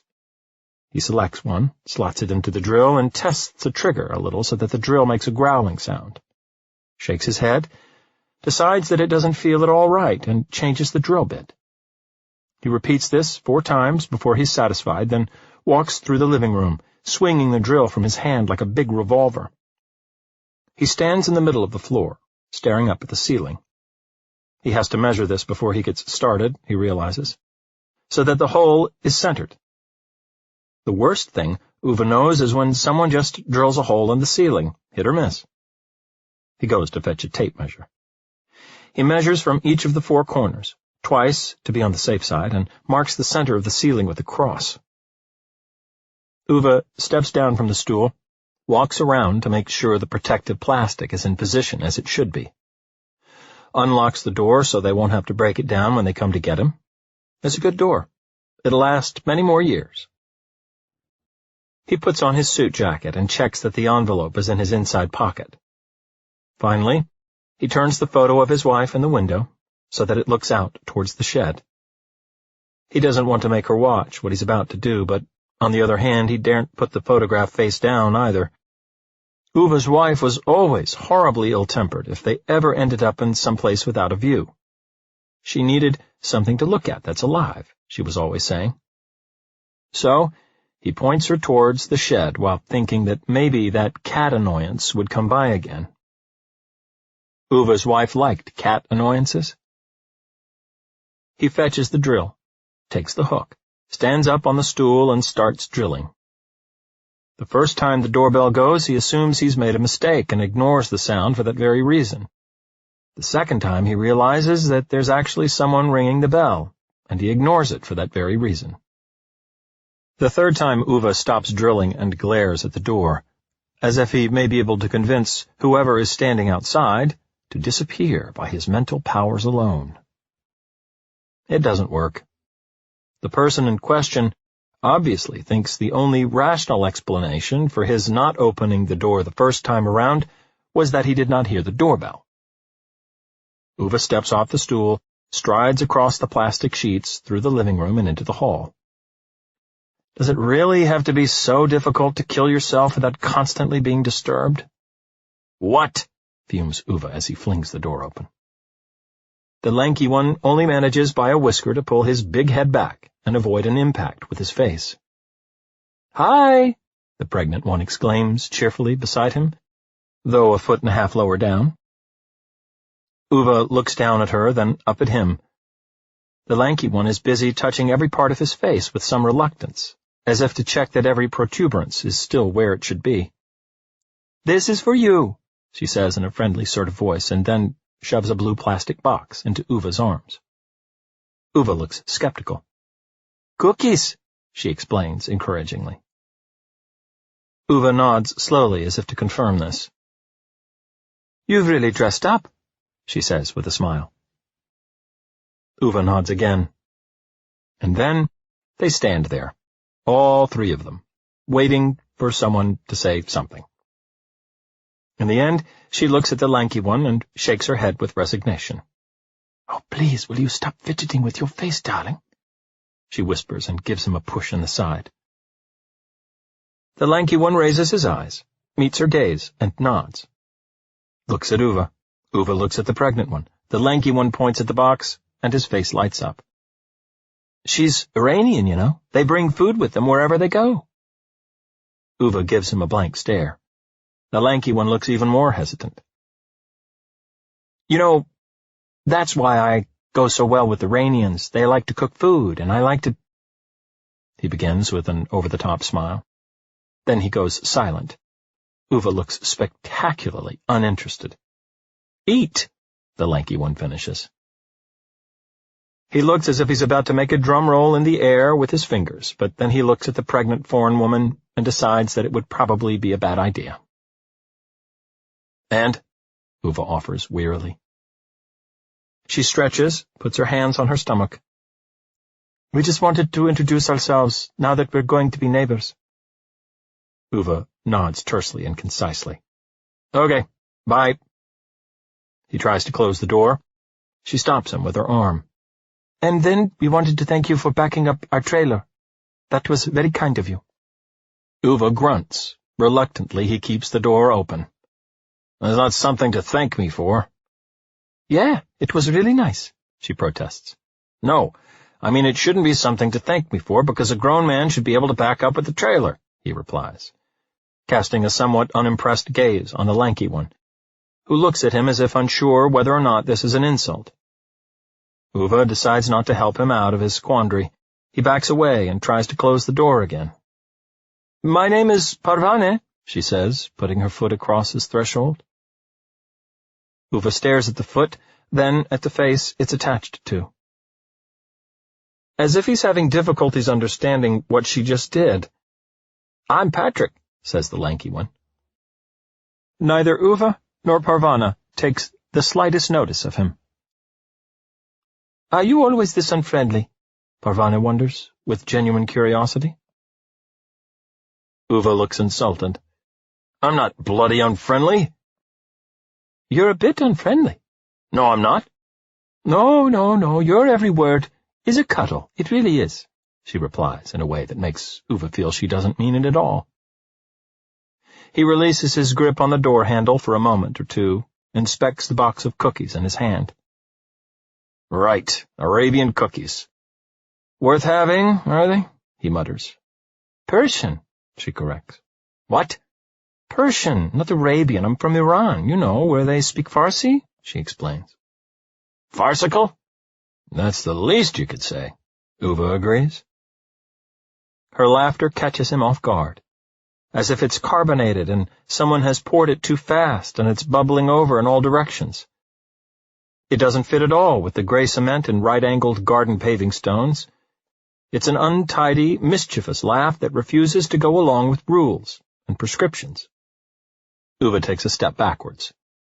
His foot sticks to some tape by the threshold.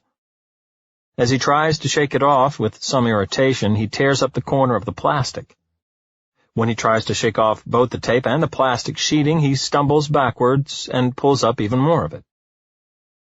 Angrily, he regains his balance, remains there on the threshold, trying to summon some calm, grabs hold of the door handle again, looks at the lanky one, and tries to quickly change the subject. "And what are you, then?" He shrugs his shoulder a little and smiles, slightly overwhelmed. "I'm an IT consultant." Ove and Parvana shake their heads with such coordination they could be synchronized swimmers. For a moment, it makes Ove dislike her a little less, although he's very reluctant to admit it to himself. The lanky one seems unaware of all this. Instead, he looks with curiosity at the hammer-action drill, which Ove is holding in a firm grip, like a guerrilla fighter with an AK-47 in his hand. Once the lanky one has finished perusing it, he leans forward and peers into Ove's house. "What are you doing?" Ove looks at him, as one does at a person who has just said, "What are you doing?" to a man standing with a hammer-action drill in his hand. "I'm drilling," he replies, scathingly. Parvana looks at the lanky one and rolls her eyes, and if it hadn't been for her belly, which testified to a willingness on her part to contribute to the survival of the lanky one's genetic makeup, Ove might have found her almost sympathetic at this point. "Oh," says the lanky one with a nod. Then he leans forward and peers in at the living room floor, neatly covered in the protective sheet of plastic. He lights up and looks at Ove with a grin. "Almost looks like you're about to murder someone." Ove peruses him in silence. The lanky one clears his throat, a little more reluctant. I mean, it's like an episode of Dexter," he says, with a much less confident grin. "It's a TV series about a guy who murders people." He trails off, then starts poking the toe of his shoe into the gaps between the paving stones outside Uve's front door. Ove shakes his head. It's unclear to whom the lanky one was primarily aiming what he just said. "I have some things to get on with," he says curtly to Parvana and takes a firm grip on the door handle. Parvana gives the lanky one a purposeful jab in the side with her elbow. The lanky one looks as if he's trying to drum up some courage. He glances at Parvana and looks at Ove with the expression of someone expecting the whole world to start firing rubber bands at him. "Well, the thing is, we actually came because I could do with borrowing a few things." Ove raises his eyebrows. "What things?" The lanky one clears his throat. "A ladder and an Eileen key." "You mean an Allen key?" Parvana nods. The lanky one looks puzzled. "It's an Eileen key, isn't it?" "Allen key," Parvana and Ove correct at the same time. Parvana nods eagerly at him and points triumphantly at Ove. "He said that's what it's called." The lanky one mumbles, something inaudible.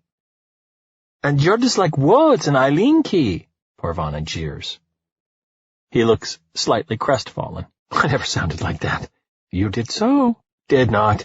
"Yes, you did." "I didn't." Uve's gaze travels from one to the other like a large dog watching two mice interfering with its sleep. "You did," says one of them. "That's what you think," the other one says.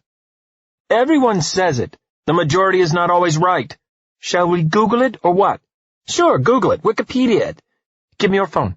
"Use your own." "Duh, I haven't got it with me, dipshit." "Sorry to hear that."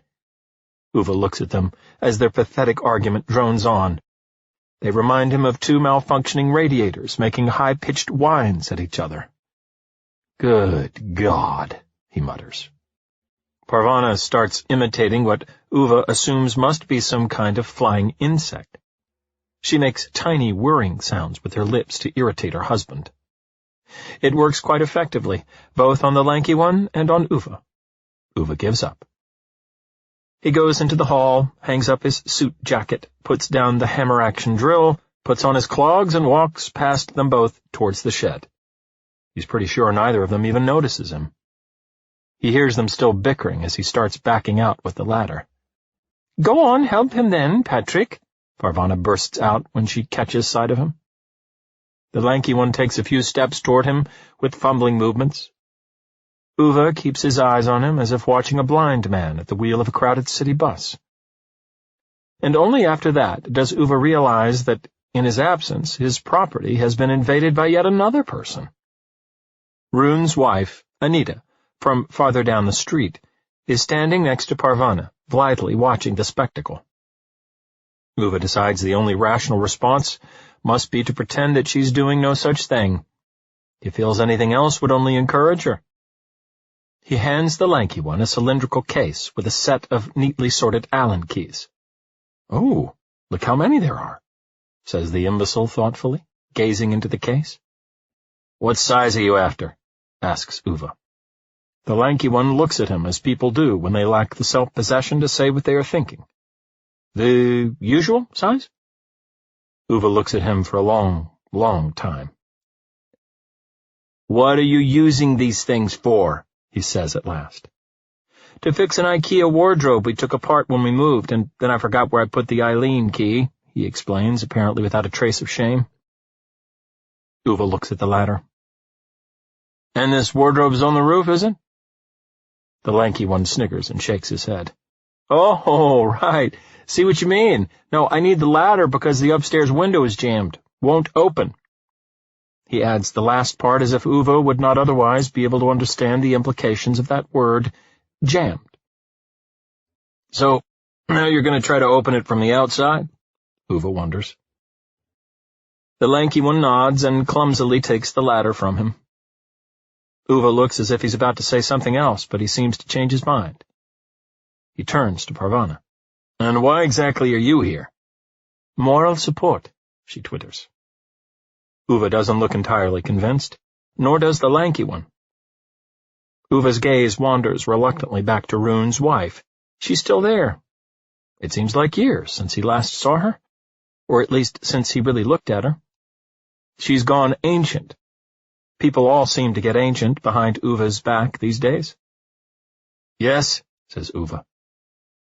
Rune's wife smiles mildly and clasps her hands across her hips. Ove, you know I don't want to disturb you, but it's about the radiators in our house. We can't get any heat into them, she says carefully, and smiles in turn at Ove, the lanky one, and Parvana. Parvana and the lanky one smile back.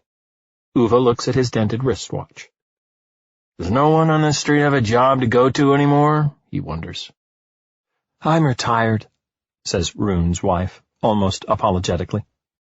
I'm on maternity leave, says Parvana, patting her stomach proudly. I'm an IT consultant, says the lanky one, also proudly. Ove and Parvana again indulge in a bit of synchronized head-shaking. Rune's wife makes another attempt. I think it could be the radiators. Have you bled them? Says Ove. She shakes her head and looks curious. You think it could be because of that? Ove rolls his eyes. Ove! Parvana roars at him at once, as if she's a reprimanding schoolmistress. Ove glares at her. She glares back. Stop being rude, she orders. I told you I'm not rude. Her eyes are unwavering. He makes a little grunt, then goes back to standing in the doorway. He thinks it could sort of be enough now. All he wants is to die. Why can't these lunatics respect that? Parvana puts her hand encouragingly on Rune's wife's arm. I'm sure Ove can help you with the radiators. That would be amazingly kind of you, Ove, Rune's wife says at once, brightening. Ove sticks his hands in his pockets, kicks at the loose plastic by the threshold. Can't your man sort out that kind of thing in his own house? Rune's wife shakes her head mournfully. No, Rune has been really ill lately, you see. They say it's Alzheimer's. He's in a wheelchair as well. It's been a bit uphill. Ove nods with faint recognition, as if he has been reminded of something his wife told him 1,000 times, although he still managed to forget it all the time.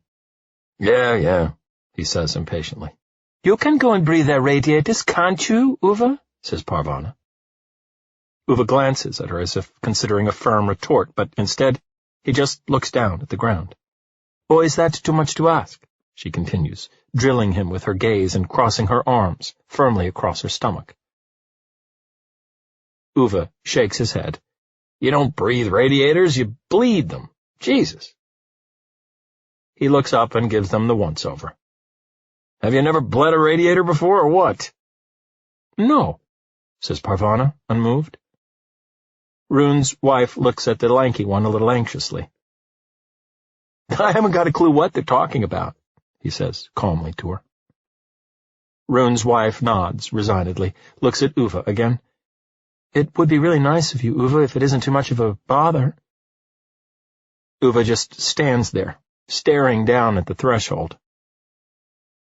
Maybe this could have been thought about before you organized a coup d'etat in the Residents Association, he says quietly, his words punctuated by a series of discreet coughs.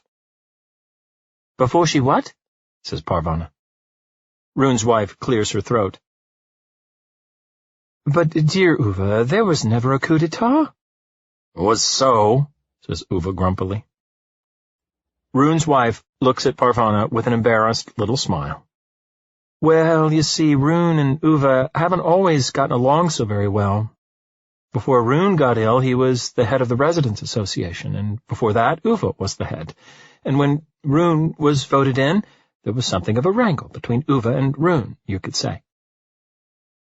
Uwe looks up and points a corrective index finger at her. A coup d'etat, that's what it was. Rune's wife nods at Parvana. Well, yes, before the meeting, Rune counted votes about his suggestion that we should change the heating system for the houses, and Uwe thought... And what the hell does Rune know about heating systems, eh?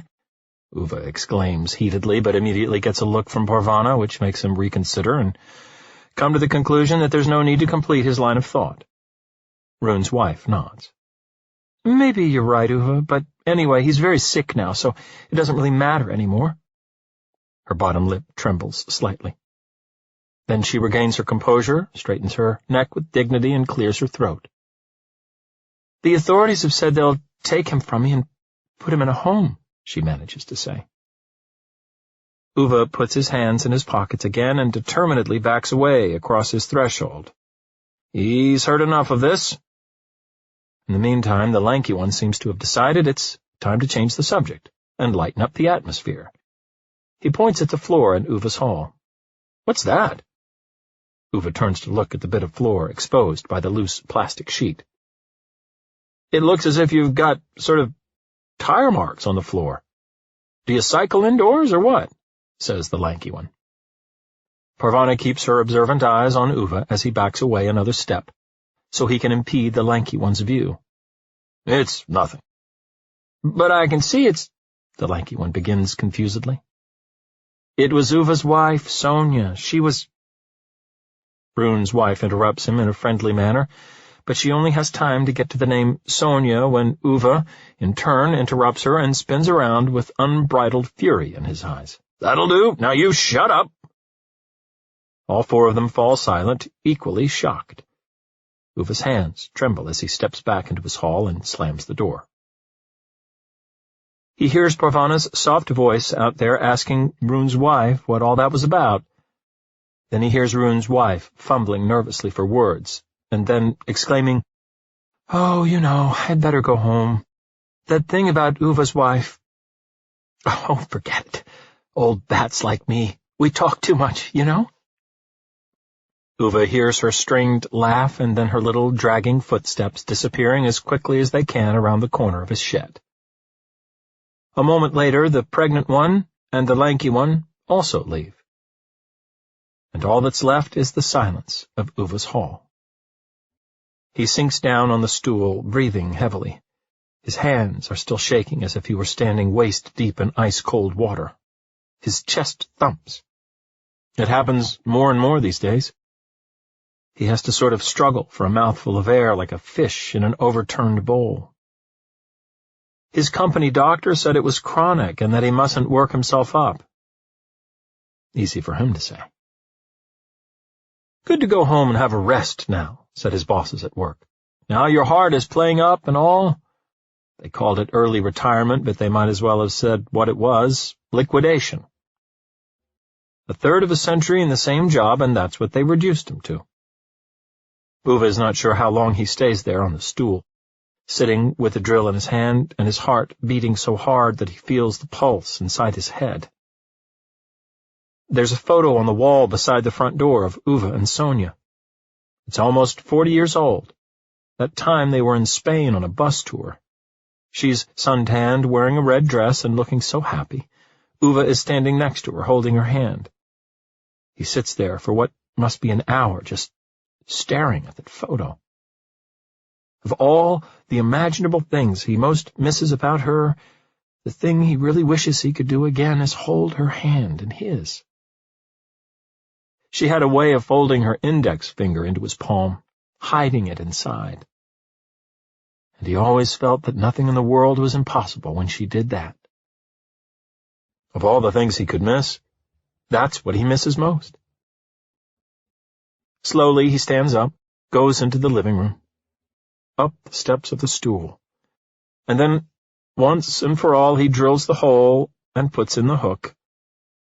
then gets off the stool and studies his work. He goes into the hall and puts on his suit jacket, feels in his pocket for the envelope. He's turned out all the lights, washed his coffee mug, put up a hook in his living room. He's done. He takes down the rope from the clothes dryer in the hall. Gently, with the back of his hand, he caresses her coats one last time. Then he goes into the living room, ties a noose in the rope, threads it through the hook, climbs up on the stool and puts his head in the noose. Kicks the stool away. Closes his eyes and feels the noose closing around his throat like the jaws of a large, wild animal. Chapter 8. A man who was Ove, and a pair of his father's old footprints. She believed in destiny. That all the roads you walk in life, in one way or another, lead to what has been predetermined for you.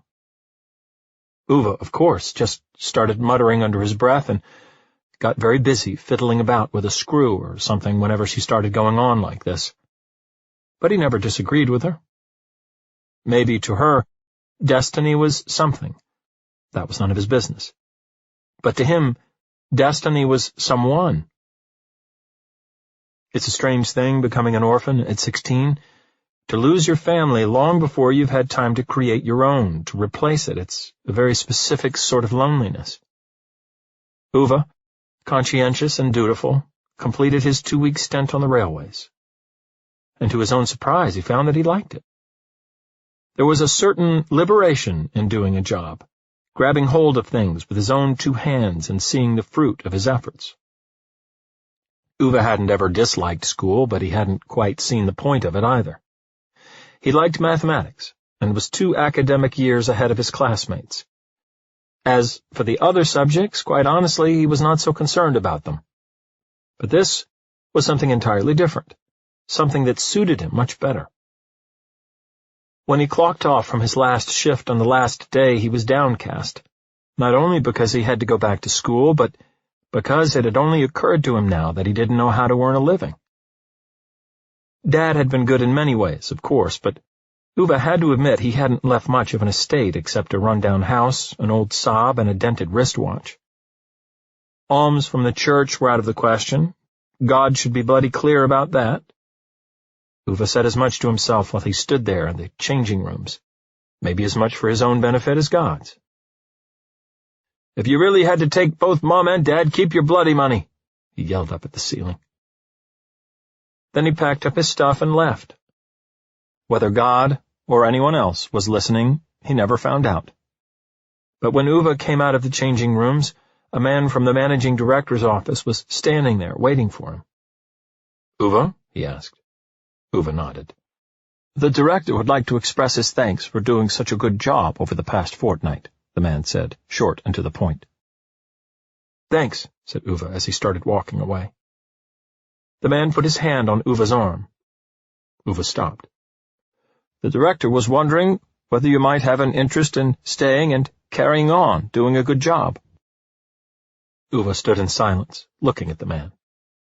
Maybe mostly to check if this was some kind of joke. Then he slowly nodded. When he'd taken a few more steps, the man called out behind him. "The director says you're just like your father." Ove didn't turn around, but his back was straighter as he walked off. And that's how he ended up in his father's old boots. He worked hard, never complained, and was never ill. The old boys on his shift found him a little on the quiet side and a little odd on top of that. He never wanted to join them for a beer after work, and he seemed uninterested in women as well, which was more than weird in its own right. But he was a chip off the old block, and had never given them anything to complain about. If anyone asked Ove for a hand, he got on with it. If anyone asked him to cover a shift for them, he did it without any fuss. As time went by, more or less all of them owed him a favor or two, so they accepted him. When the old truck, the one they used to drive up and down the railway track, broke down one night more than 10 miles outside of town, in one of the worst downpours of the whole year, Ove managed to repair it with nothing but a screwdriver and half a roll of gauze tape. After that, as far as the old boys on the tracks were concerned, Ove was okay. In the evenings he'd boil his sausages and potatoes, staring out the kitchen window as he ate. And the next morning he'd go to work again. He liked the routine, liked always knowing what to expect. Since his father's death, he had begun more and more to differentiate between people who did what they should and those who didn't. People who did and people who just talked. Ove talked less and less and did more and more. He had no friends, but, on the other hand, he hardly had any enemies either, apart from Tom, who since his promotion to foreman took every opportunity to make Ove's life as difficult as possible.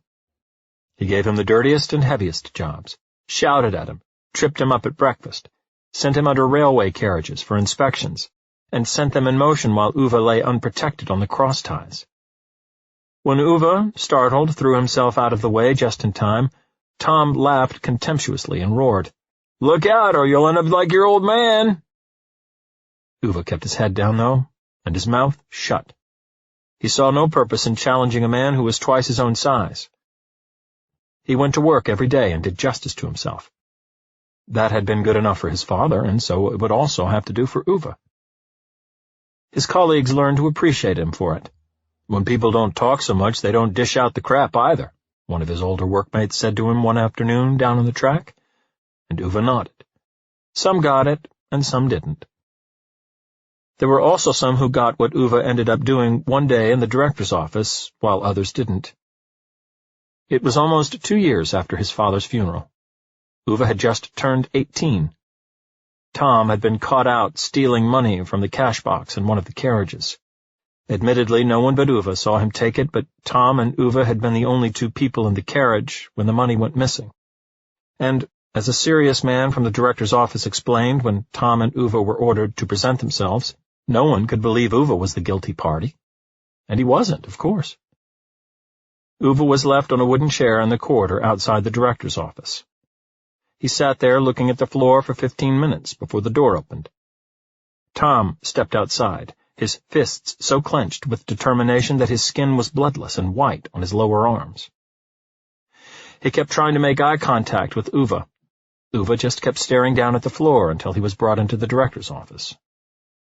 More serious men in suits were spread around the room. The director himself was pacing back and forth behind his desk, his face highly colored, and there was an insinuation that he was too angry to stand still. "You want to sit down, Ove?" said one of the men in suits at last.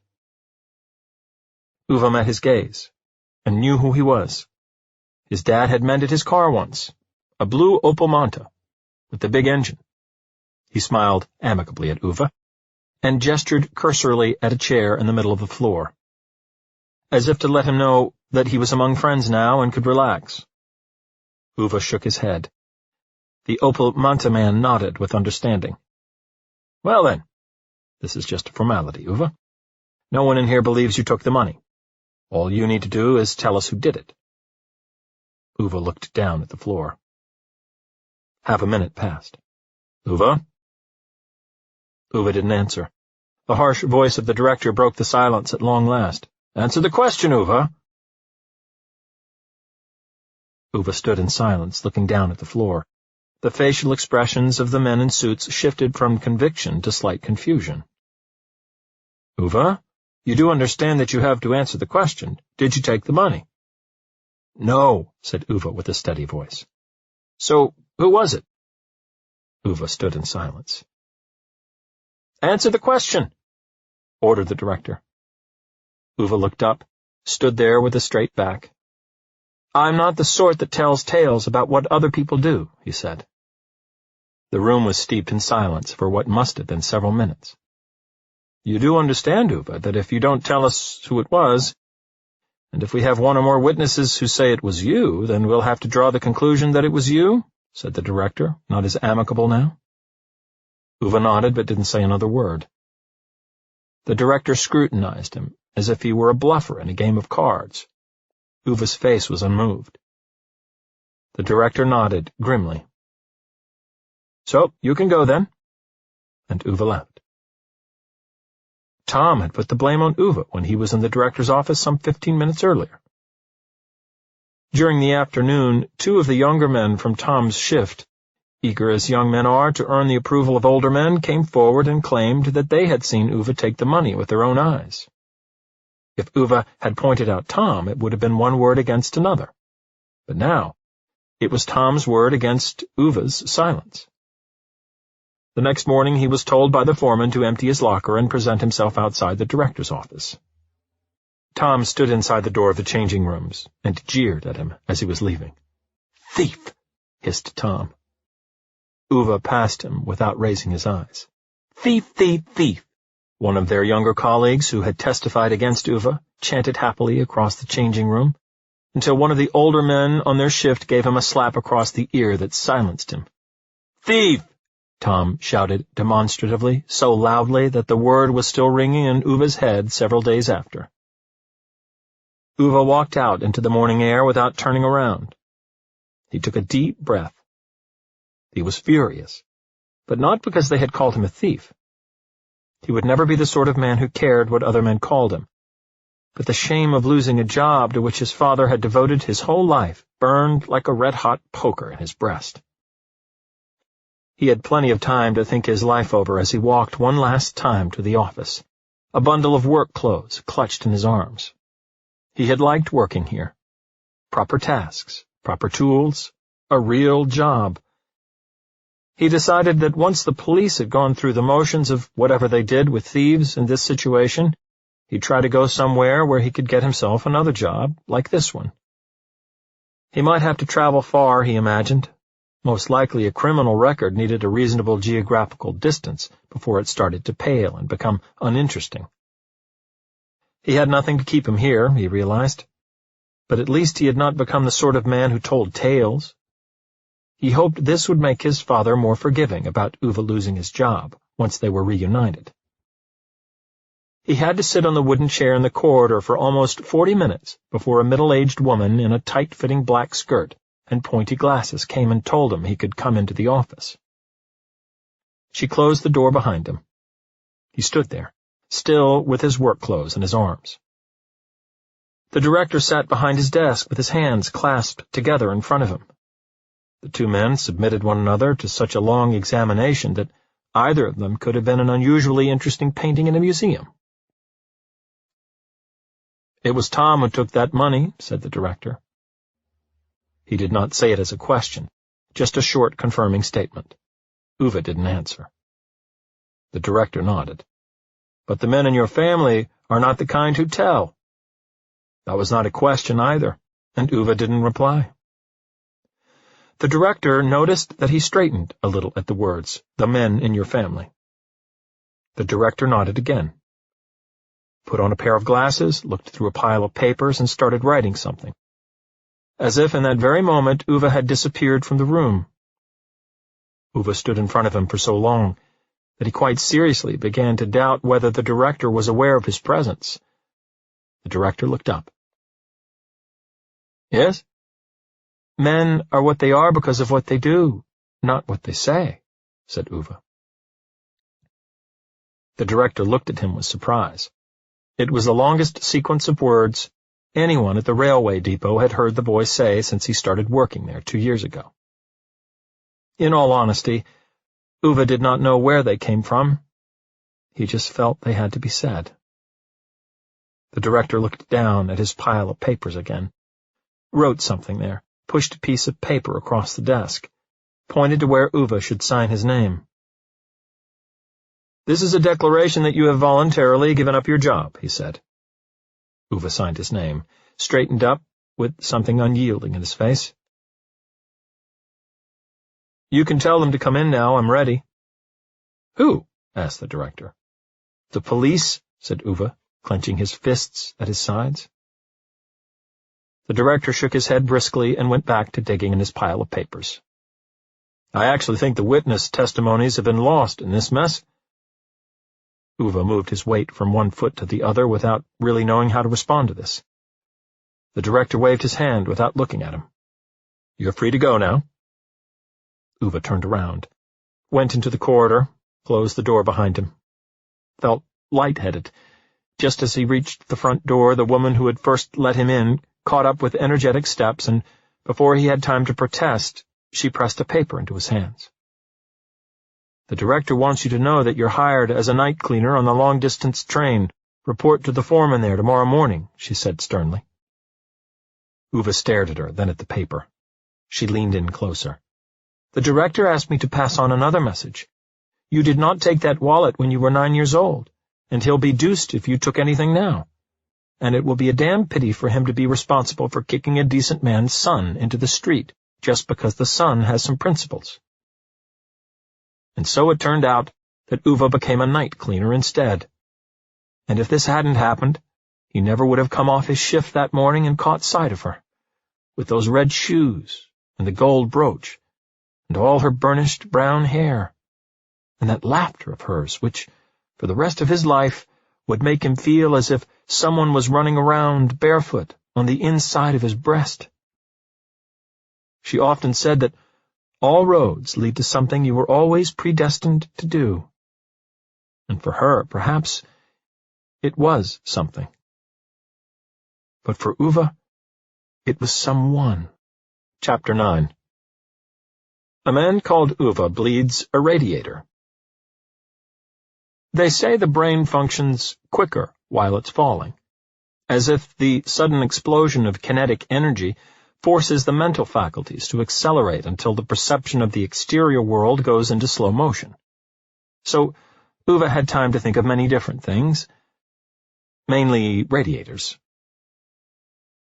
Because there are right and wrong ways of doing things, as we all know, and even though it was many years ago and Ove could no longer remember exactly what solution he'd considered to be the right one in the argument about which central heating system should be adopted by the Residents' Association, he did remember very clearly that Rune's approach to it had been wrong. But it wasn't just the central heating system.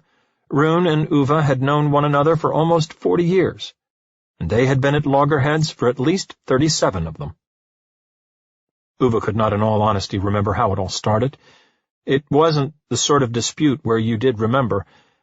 It was more of an argument where the little disagreements had ended up so entangled that every new word was treacherously booby-trapped, and in the end it wasn't possible to open one's mouth at all without setting off at least 4 unexploded mines from earlier conflicts.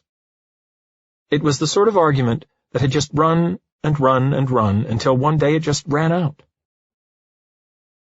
It wasn't really about cars, properly speaking, but Ove drove a Saab, after all, and Rune drove a Volvo. Anyone could have seen it wouldn't work out in the long run. In the beginning, though, they had been friends. Or at least friends to the extent that men like Ove and Rune were capable of being friends.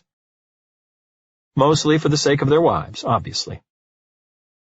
All 4 of them had moved into the area at the same time, and Sonia and Anita became instant best friends, as only women married to men like Ove and Rune can be. Ove recalled that he had at least not disliked Rune in those early years, as far as he could remember. They were the ones who set up the Residents' Association, Ove as chairman and Rune as assistant chairman. They had stuck together when the council wanted to cut down the forest behind Ove's and Rune's houses in order to build even more houses. Of course, the council claimed that those construction plans had been there for years before Rune and Ove moved into their houses. But one did not get far with Rune and Ove using that sort of argumentation. "It's war, you bastards!" Rune had roared at them down the telephone line. And it truly was. Endless appeals and writs and petitions and letters to newspapers. A year and a half later, the council gave up and started building somewhere else instead. That evening, Rune and Ove had drunk a glass of whiskey each on Rune's patio. They didn't seem overly happy about winning, their wives pointed out. Both men were rather disappointed that the council had given up so quickly. These 18 months had been some of the most enjoyable of their lives.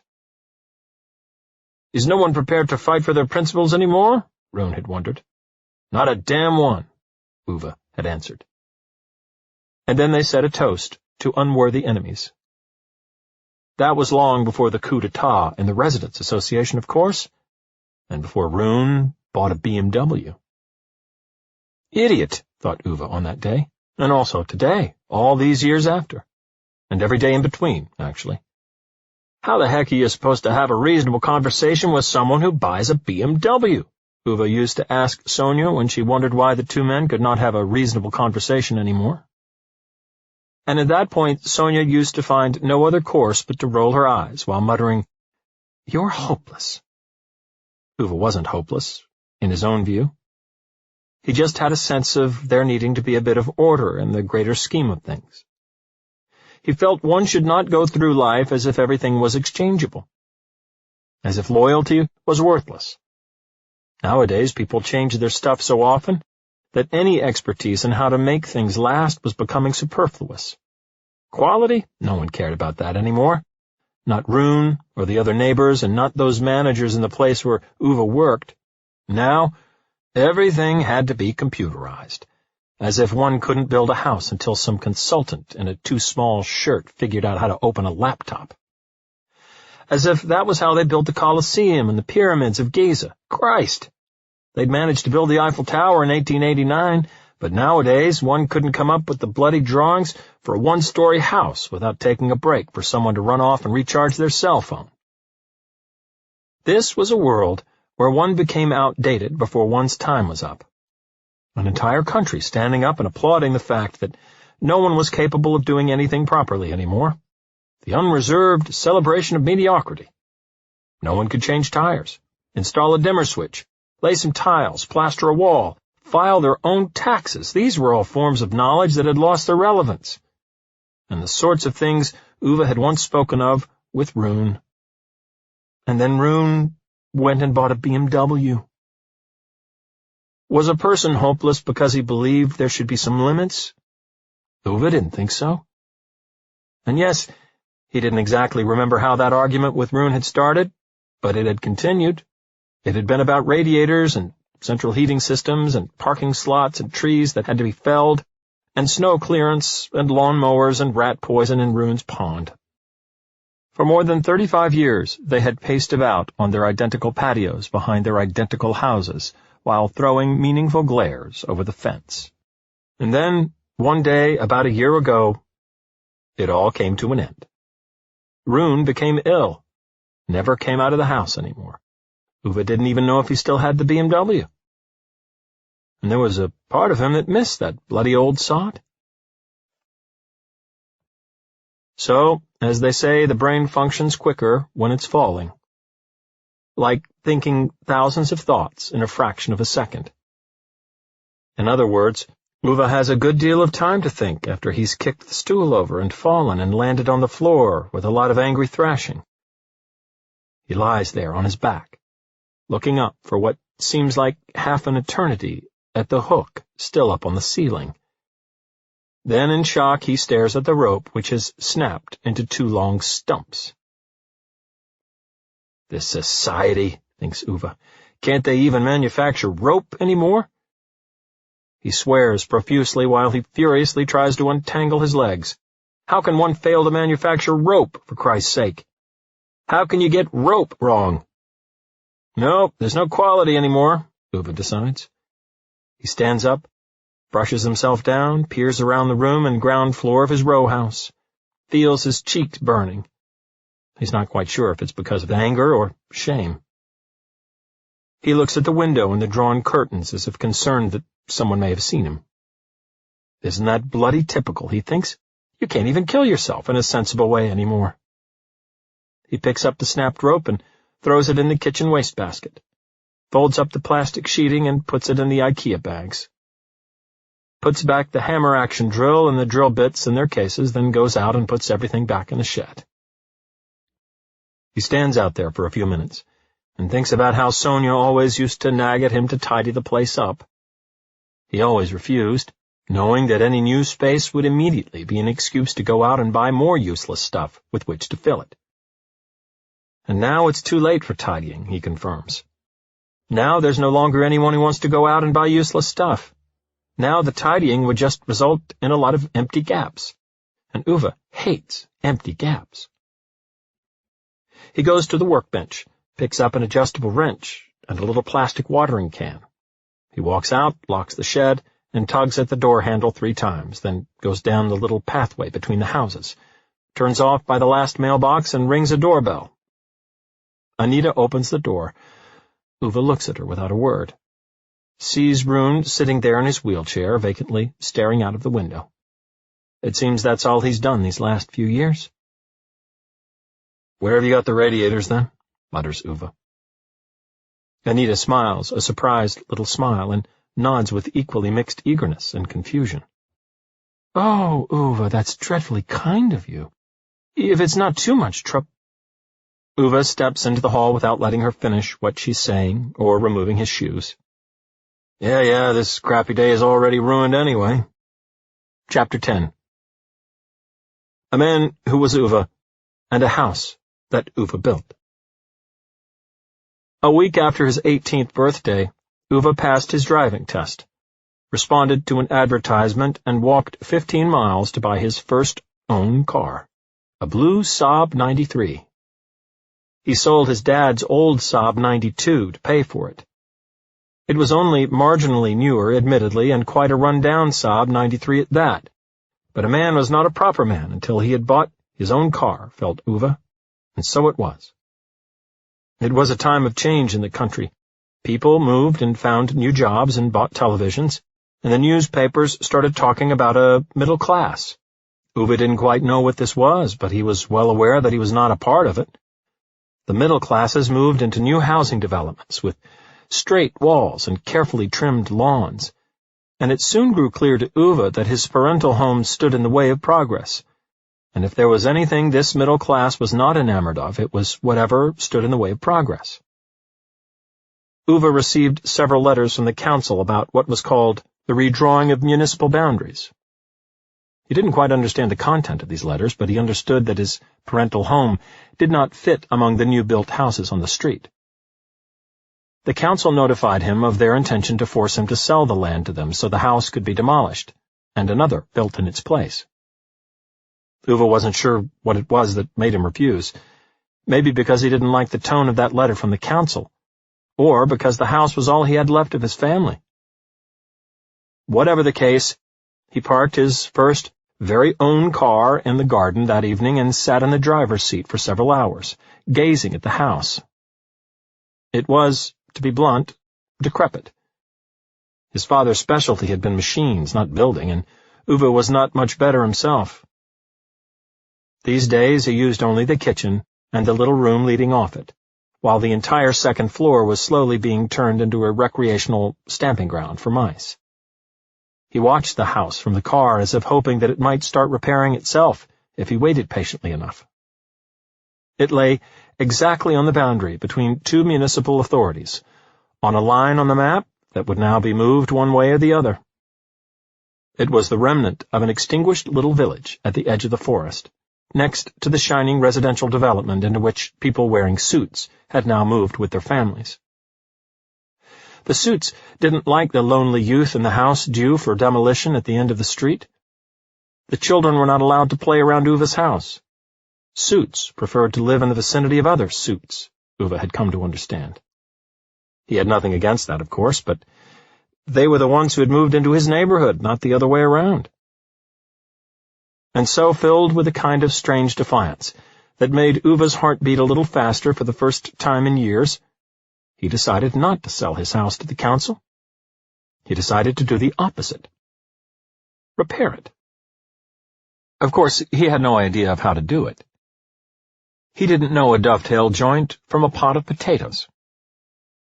Realizing that his new working hours left him entirely free in the daytime, he went to a nearby construction site and applied for a job. He imagined this must be the best possible place to learn about building, and he didn't need much sleep anyway. The only thing they could offer him was a laboring job, said the foreman. Ove took it. So he spent his nights picking up litter on the line heading south out of town. Then, after 3 hours of sleep, he used what time remained to dart up and down the scaffolding, listening to the men in hard hats talking about construction techniques. One day a week he was free, and then he dragged sacks of cement and wooden beams back and forth for 18 hours at a stretch, perspiring and lonely, demolishing and rebuilding the only thing his parents had left him apart from the Saab and his father's wristwatch. Ove's muscles grew, and he was a fast learner. The foreman at the building site took a liking to the hard-working youth, and one Friday afternoon took Ove to the pile of discarded planks, made to measure timber that had cracked and was due for burning. "If I happen to look the other way and something you need goes walking, I'll assume you've burned it," said the foreman, and walked off. Once the rumors of his house building had spread among his older colleagues, one or other of them occasionally asked Ove about it. When he damaged the wall in the living room, a wiry colleague with wonky front teeth, after spending 20 minutes telling Ove what an idiot he was for not knowing better from the start, taught him how to calculate the load-bearing parameters. When he laid the floor in the kitchen, a more heavy-built colleague with a missing little finger on one hand, after calling him a bonehead 3 dozen times, showed him how to take proper measurements. One afternoon, as he was about to head home at the end of his shift, Ove found a little toolbox full of used tools by his clothes. It came with a note that simply read, "To the puppy." Slowly, the house took shape, screw by screw and floorboard by floorboard. No one saw it, of course, but there was no need for anyone to see it. A job well done is a reward in its own right, as his father always used to say. He kept out of the way of his neighbors as much as he could. He knew they didn't like him, and he saw no reason to give them further ammunition. The only exception was an elderly man and his wife who lived next door to Ove. This man was the only one on their whole street who did not wear a tie. Ove had religiously fed the birds every other day since his father died. He only forgot to do it one morning. When the following morning he came out to compensate for his omission, he almost collided headfirst into the older man by the fence under the bird table. His neighbor gave him an insulted glance. He had birdseed in his hands. They did not say anything to one another. Ove merely nodded, and the older man gave him a little nod back. Ove went back into his house, and from that time on made sure he kept to his own days. They never spoke to one another, but one morning when the older man stepped onto his front step, Ove was painting his fence. And when he was done with that, he also painted the other side of the fence. The older man didn't say anything about it, but when Ove went past his kitchen window in the evening, they nodded at one another.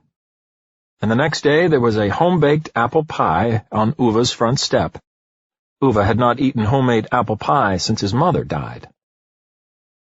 Ove received more letters from the council.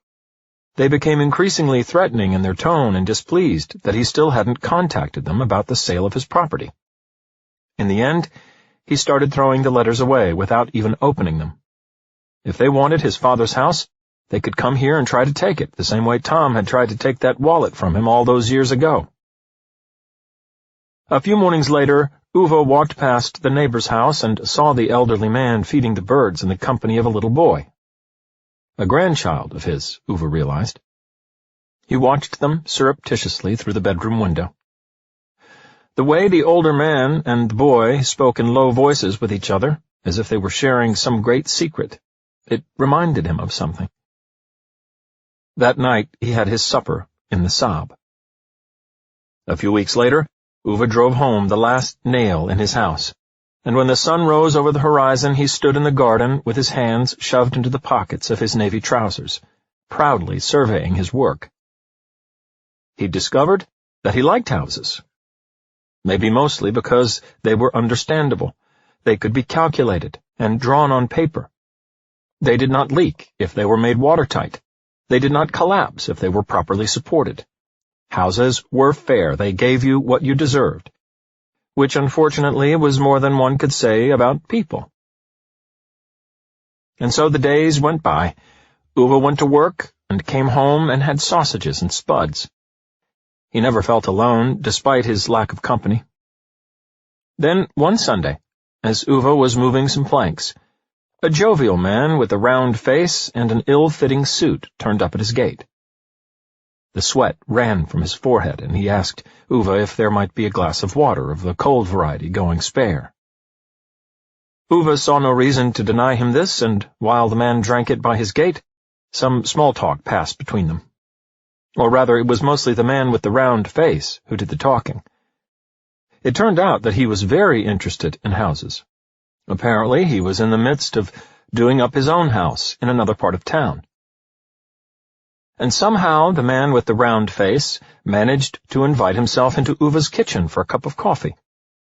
Obviously, Ove was not used to this kind of pushy behavior, but after an hour-long conversation about house building, he was prepared to admit to himself that it wasn't so unpleasant having a bit of company in the kitchen for a change.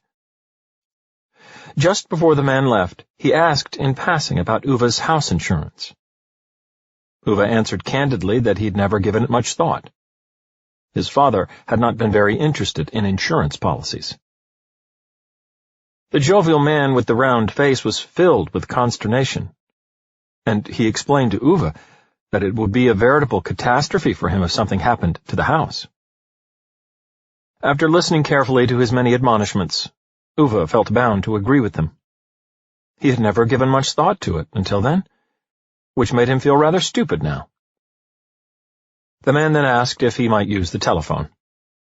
Ove said that would be fine. It turned out that his guest, grateful for a stranger's hospitality on a hot summer's day, had found a way of repaying his kindness. For it transpired that he actually worked for an insurance company, and was able to pull some strings to arrange an excellent quotation for Ove. Ove was skeptical at first. He asked again about the man's credentials, which he was happy to reiterate. He then spent a considerable amount of time negotiating a better price. "You're a tough businessman," said the man with the round face, with a laugh.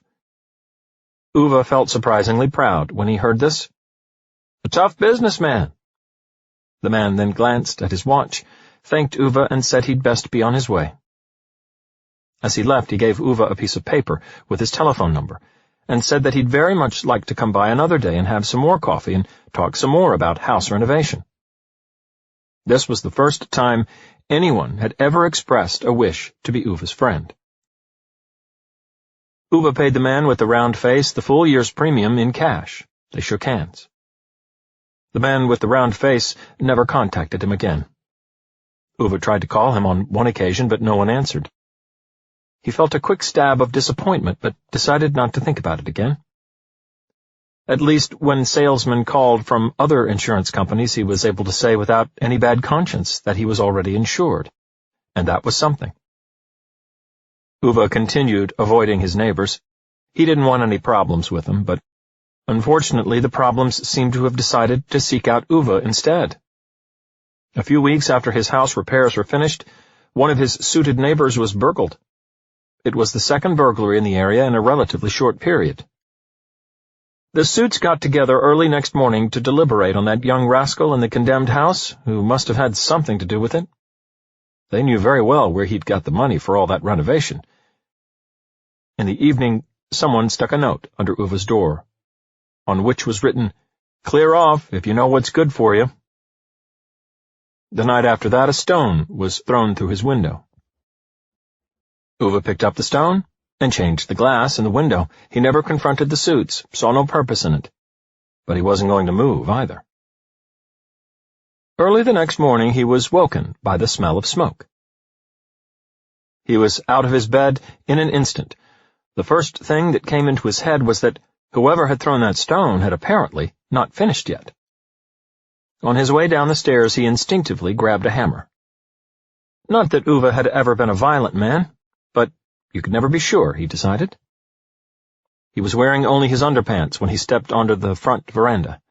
All that lugging of construction materials in the last months had turned Ove into an impressively muscular young man without him even noticing.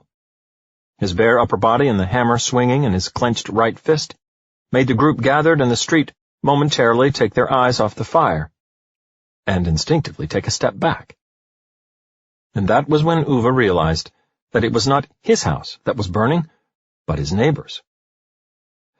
The suits stood in the street, staring like deer into headlights.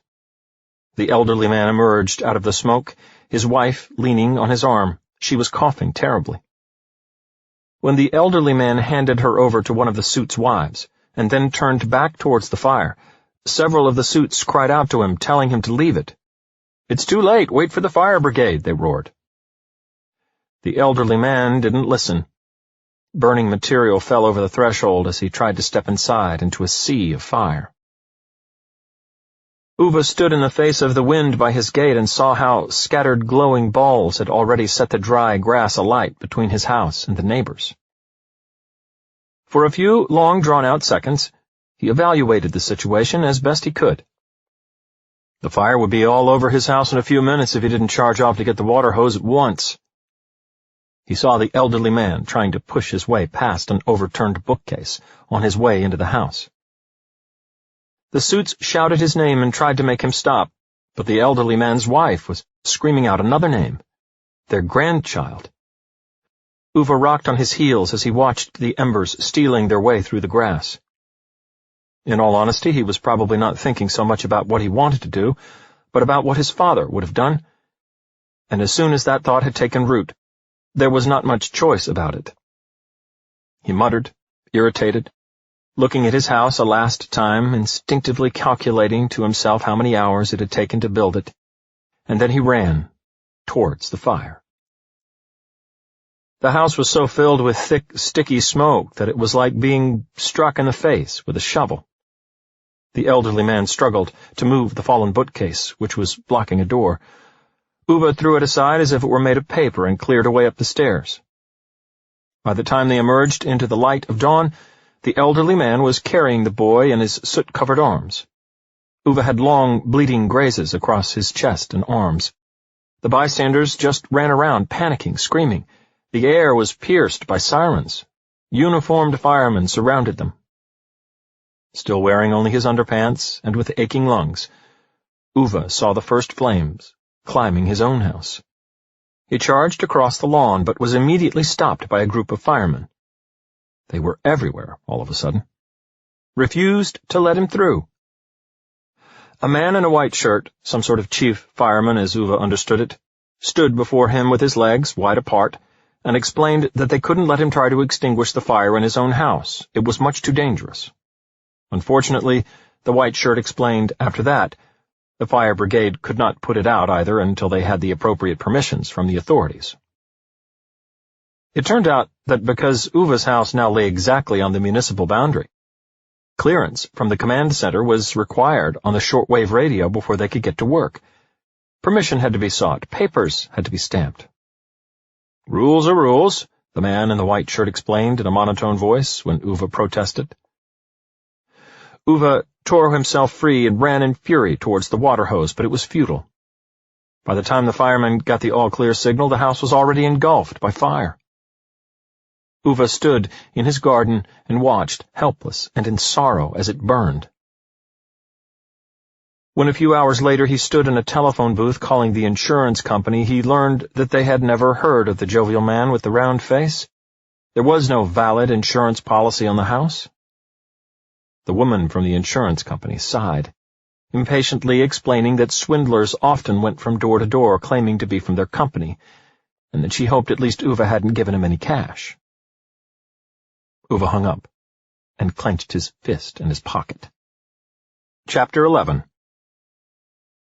A man called Ove, and a lanky one who can't open a window without falling off a ladder. It's 5:45, and the first proper snowfall of the year has laid itself like a cold blanket over the slumbering community of row houses. Ove unhooks his jacket and goes outside for his daily inspection. With equal surprise and dissatisfaction, he sees the cat sitting in the snow outside his door. It seems to have been sitting there all night. Ove slams the front door extra hard to scare it away. Apparently it doesn't have the common sense to take fright. Instead, it just sits there in the snow, licking its stomach, utterly unconcerned. Ove doesn't like that sort of behavior in a cat. He shakes his head and plants his feet firmly on the ground.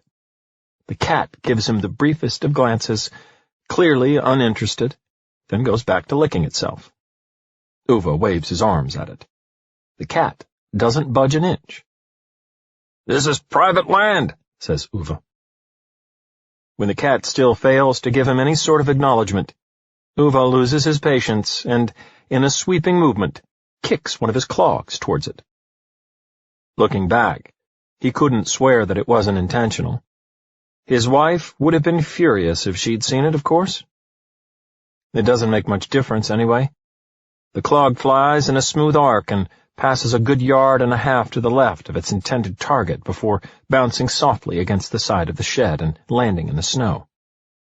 The cat looks nonchalantly first at the clog, and then at Ove.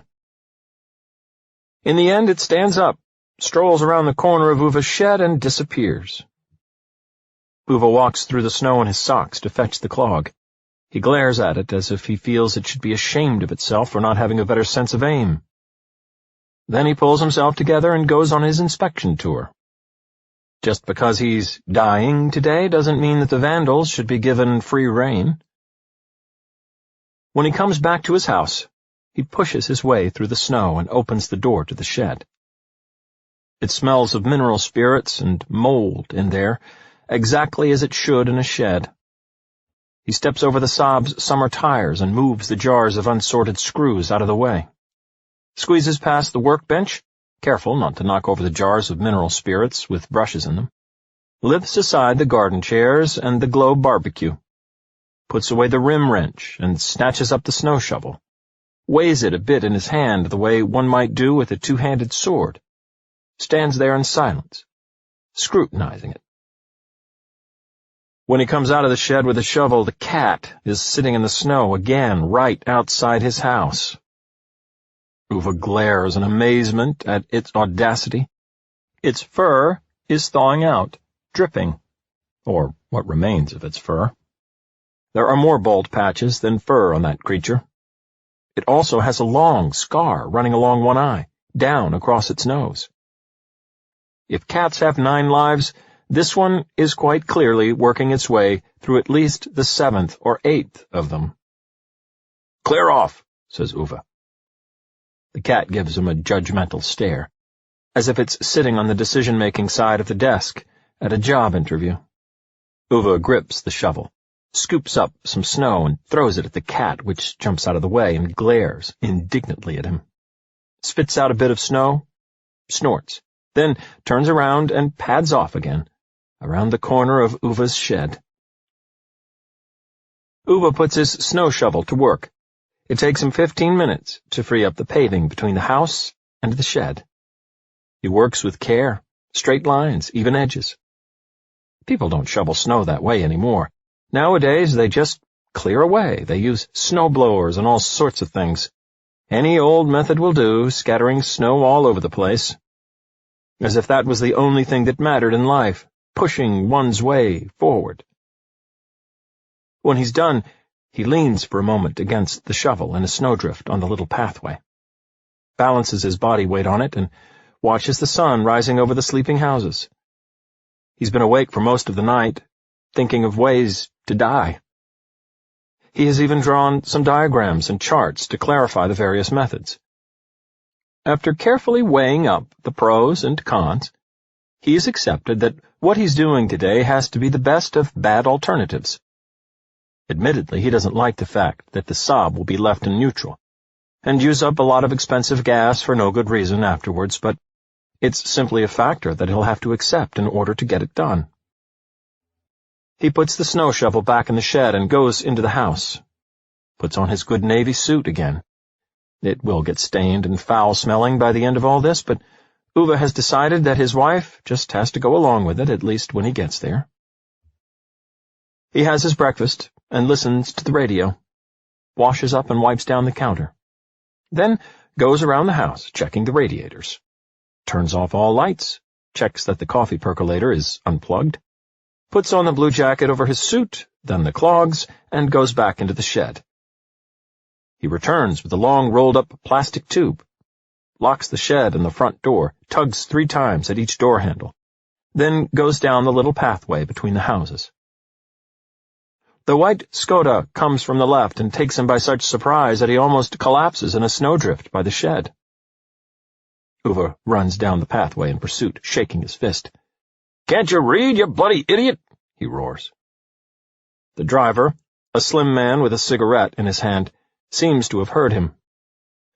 When the Skoda turns off by the bike shed, their eyes meet through the side window. The man looks directly at Ove and rolls down his window, lifts his eyebrows, disinterested. "Motor vehicles prohibited," Ove repeats, pointing at the sign where the very same message is written. He walks towards the Skoda with clenched fists. The man hangs his left arm out of the window and unhurriedly taps the ash off his cigarette. His blue eyes are completely unmoved. He looks at Ove as one looks at an animal behind a fence. Devoid of aggression, totally indifferent. As if Ove were something the man might wipe off with a damp cloth. "Read the sign," says Ove harshly as he gets closer, but the man has already rolled up his window. Ove yells at the Skoda, but the man ignores him. He doesn't even pull away with the wheel spin and screaming tires. He simply rolls off toward the garages and then onward to the main road, as if Ove's gesticulation was of no more consequence than a broken streetlight. Ove stands rooted to the spot, so worked up that his fists are trembling. When the Skoda has disappeared, he turns around and walks back between the houses, so hurried that he almost stumbles over his own legs. Outside Rune and Anita's house, where the white Skoda has quite clearly been parked, are 2 cigarette butts on the ground. Ove picks them up, as if they were clues in a high-level criminal case. "Hello, Ove," he hears Anita say, cautiously behind him. Ove turns towards her. She is standing on the step, wrapped in a gray cardigan. It looks as if it's trying to grab hold of her body, like 2 hands, clutching a wet bar of soap. Yeah, hello," answers Ove. "He was from the council," she says, with a nod in the direction of which the Skoda drove off. "Vehicles are prohibited in this area," says Ove. She nods cautiously, again. "He said he has special permission from the council to drive to the house." "He doesn't have any bloody—" Ove begins, then stops himself and clamps his jaws around the words. Anita's lips are trembling. "They want to take Rune away from me," she says. Ove nods without answering. He is still holding the plastic tube in his hand. He pushes his other clenched fist into his pocket. For a moment he thinks about saying something, but then he looks down, turns around, and leaves. He's already gone several yards when he realizes that he has the cigarette butts in his pocket, but by then it's too late to do anything about it. Blonde Weed is standing in the street. Mutt starts barking hysterically as soon as it catches sight of Ove. The door to the house behind them is open, and Ove assumes they are standing there, waiting for that thing known as Anders. Mutt has something like fur in its mouth. Its owner grins with satisfaction. Ove stares at her as he goes past. She doesn't avert her eyes. Her grin gets even broader, as if she's grinning at Ove's expense. When he passes between his house and that of the lanky one and pregnant woman, he sees the lanky one standing in the doorway. "Hi there, Ove," he calls out inanely. Ove sees his ladder leaning up against the lanky one's house. The lanky one waves cheerfully. Apparently he's got up early today, or at least early by the standard of IT consultants. Ove can see that he's holding a blunt silver dinner knife in one hand, and he realizes he's most likely intending to use it to lever the jammed upstairs window. Ove's ladder, which the lanky one is clearly about to scale, has been shoved at an angle into a deep snowdrift. "Have a good day." Yeah, answers Ove without turning around as he trudges past. Mutt is outside that Anders thing's house, barking furiously. Out of the corner of his eye, Ove sees the Weed still standing there with a scorching smile in his direction. It disturbs Ove. He doesn't quite know the reason for it, but he feels a disturbance in his bones. As he walks up between the houses, past the bicycle shed, and into the parking area, he reluctantly admits to himself that he's walking around looking for the cat, but he can't seem to find it anywhere. He opens his garage door, unlocks the sob, and then stands there, his hands in his pockets, for what must be in excess of a half hour. He doesn't quite know why he's doing it, he just feels that something like this requires some kind of sanctified silence before one heads off. He considers whether the paintwork of the Saab will become terribly dirty as a result of this. He supposes so. It's a pity and a shame, he realizes, but not much can be done about it. He gives the tires a couple of evaluating kicks. They're in fine order, they really are. Good for at least another 3 winters, he estimates, judging by his last kick. Which quickly reminds him about the letter in the inside pocket of his jacket. So he fishes it out to check whether he has remembered to leave instructions about the summer tires. Yes, he has. It's written here under Saab Plus accessories. Summer tires in the shed, and then clear instructions that even a genuine moron could understand about where the rim bolts can be found in the trunk.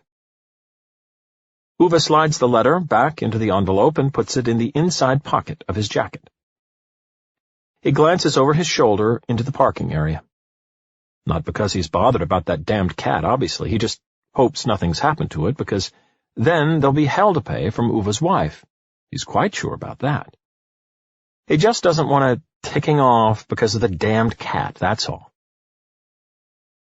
The sirens of an approaching ambulance can be heard in the distance, but he barely takes any notice. Just gets into the driver's seat and starts the engine.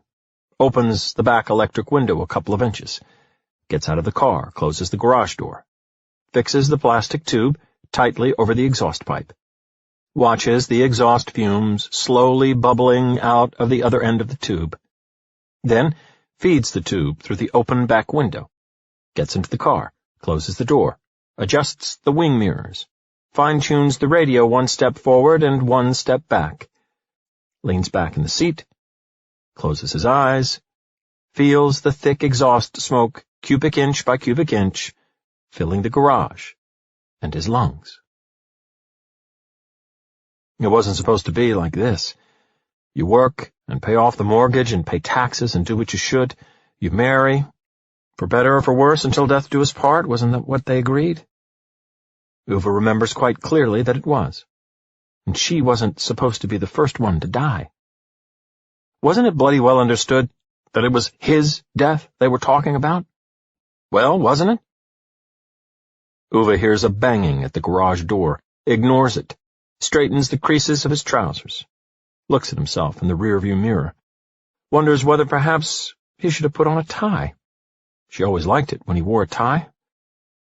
She looked at him then as the most handsome man in the world. He wonders if she will look at him now. If she'll be ashamed of him turning up in the afterlife unemployed and wearing a dirty suit. Will she think he's an idiot who can't even hold down an honest job without being phased out, just because his knowledge has been found wanting on account of some computer? Will she still look at him the way she used to, like a man who can be relied on? A man who can take responsibility for things and fix a water heater if necessary? Will she like him as much now that he's just an old person with no purpose in the world? There's more frenetic banging at the garage door. Ove stares sourly at it. More banging. Ove thinks to himself that it's enough now.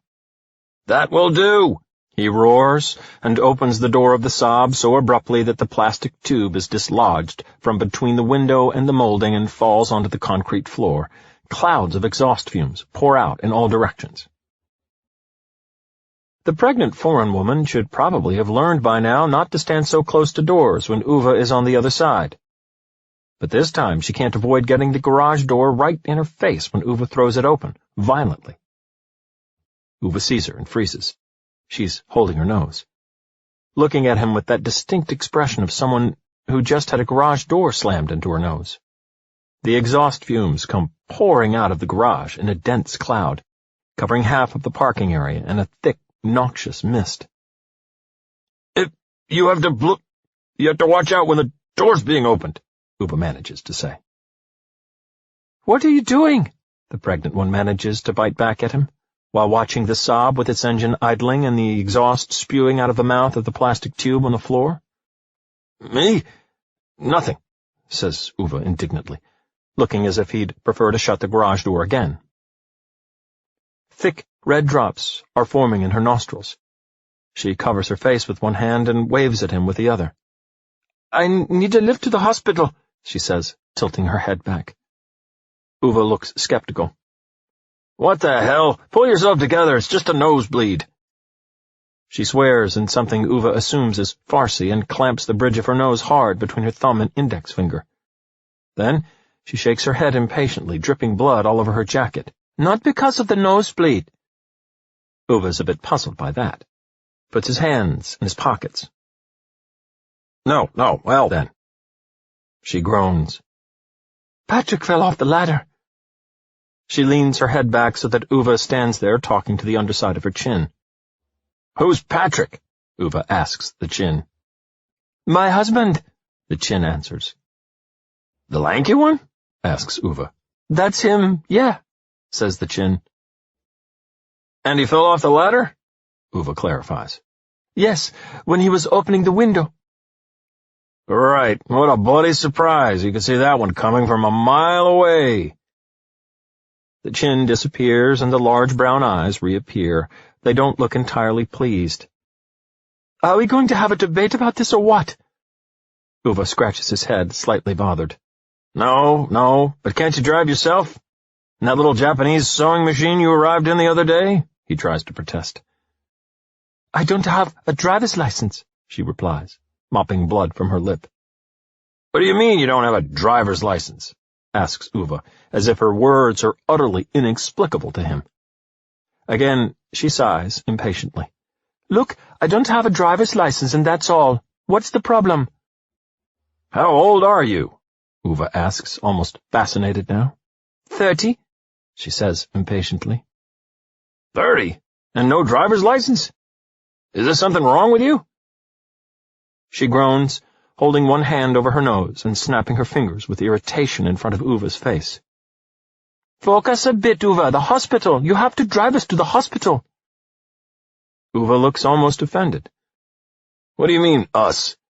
You'll have to call an ambulance if the person you're married to can't open a window without falling off a ladder." "I already did. They've taken him to the hospital, but there was no space for me in the ambulance. And now, because of the snow, every taxi in town is occupied, and the buses are getting bogged down everywhere." Scattered streams of blood are running down one of her cheeks. Ove clamps his jaws so hard that he starts gnashing his teeth. "I can't trust bloody buses. The drivers are always drunks," he says quietly, his chin at an angle that might make someone believe he was trying to hide his words on the inside of his shirt collar. Maybe she notices the way his mood shifts as soon as she mentions the word bus. Maybe not. Anyway, she nods, as if this in some way clinches it. "Right then, so you have to drive us." Ove makes a courageous attempt to point threateningly at her, but to his own dismay he feels it's not as convincing as he might have hoped. "There are no have-tos around here. I'm not some bloody mobility service," he manages to say at last. But she just squeezes her index finger and thumb even harder around the bridge of her nose, and nods as if she has not in any way listened to what he just said. She waves with irritation towards the garage and the plastic tube on the floor, spewing out exhaust fumes, thicker and thicker against the ceiling. "I don't have time to fuss about this anymore. Get things ready so we can leave. I'll go and get the children." "The children?" Ove shouts after her, without getting any kind of answer. She's already swanned off on those tiny feet that look wholly undersized for that large pregnant bump, disappearing around the corner of the bicycle shed and down towards the houses. Ove stays where he is, as if waiting for someone to catch up with her and tell her that actually Ove had not finished talking. But no one does. He tucks his fists into his belt and throws a glance at the tube on the floor. It's actually not his responsibility if people can't manage to stay on the ladders they borrow from him. That's his own view. But of course, he can't avoid thinking about what his wife would have told him to do under the circumstances if she'd been here. And of course it's not so difficult to work it out, Ove realizes. Sadly enough. At long last, he walks up to the car and pokes off the tube from the exhaust pipe with his shoe. Gets into the Saab, checks his mirrors. Puts it into first and pulls out into the parking area.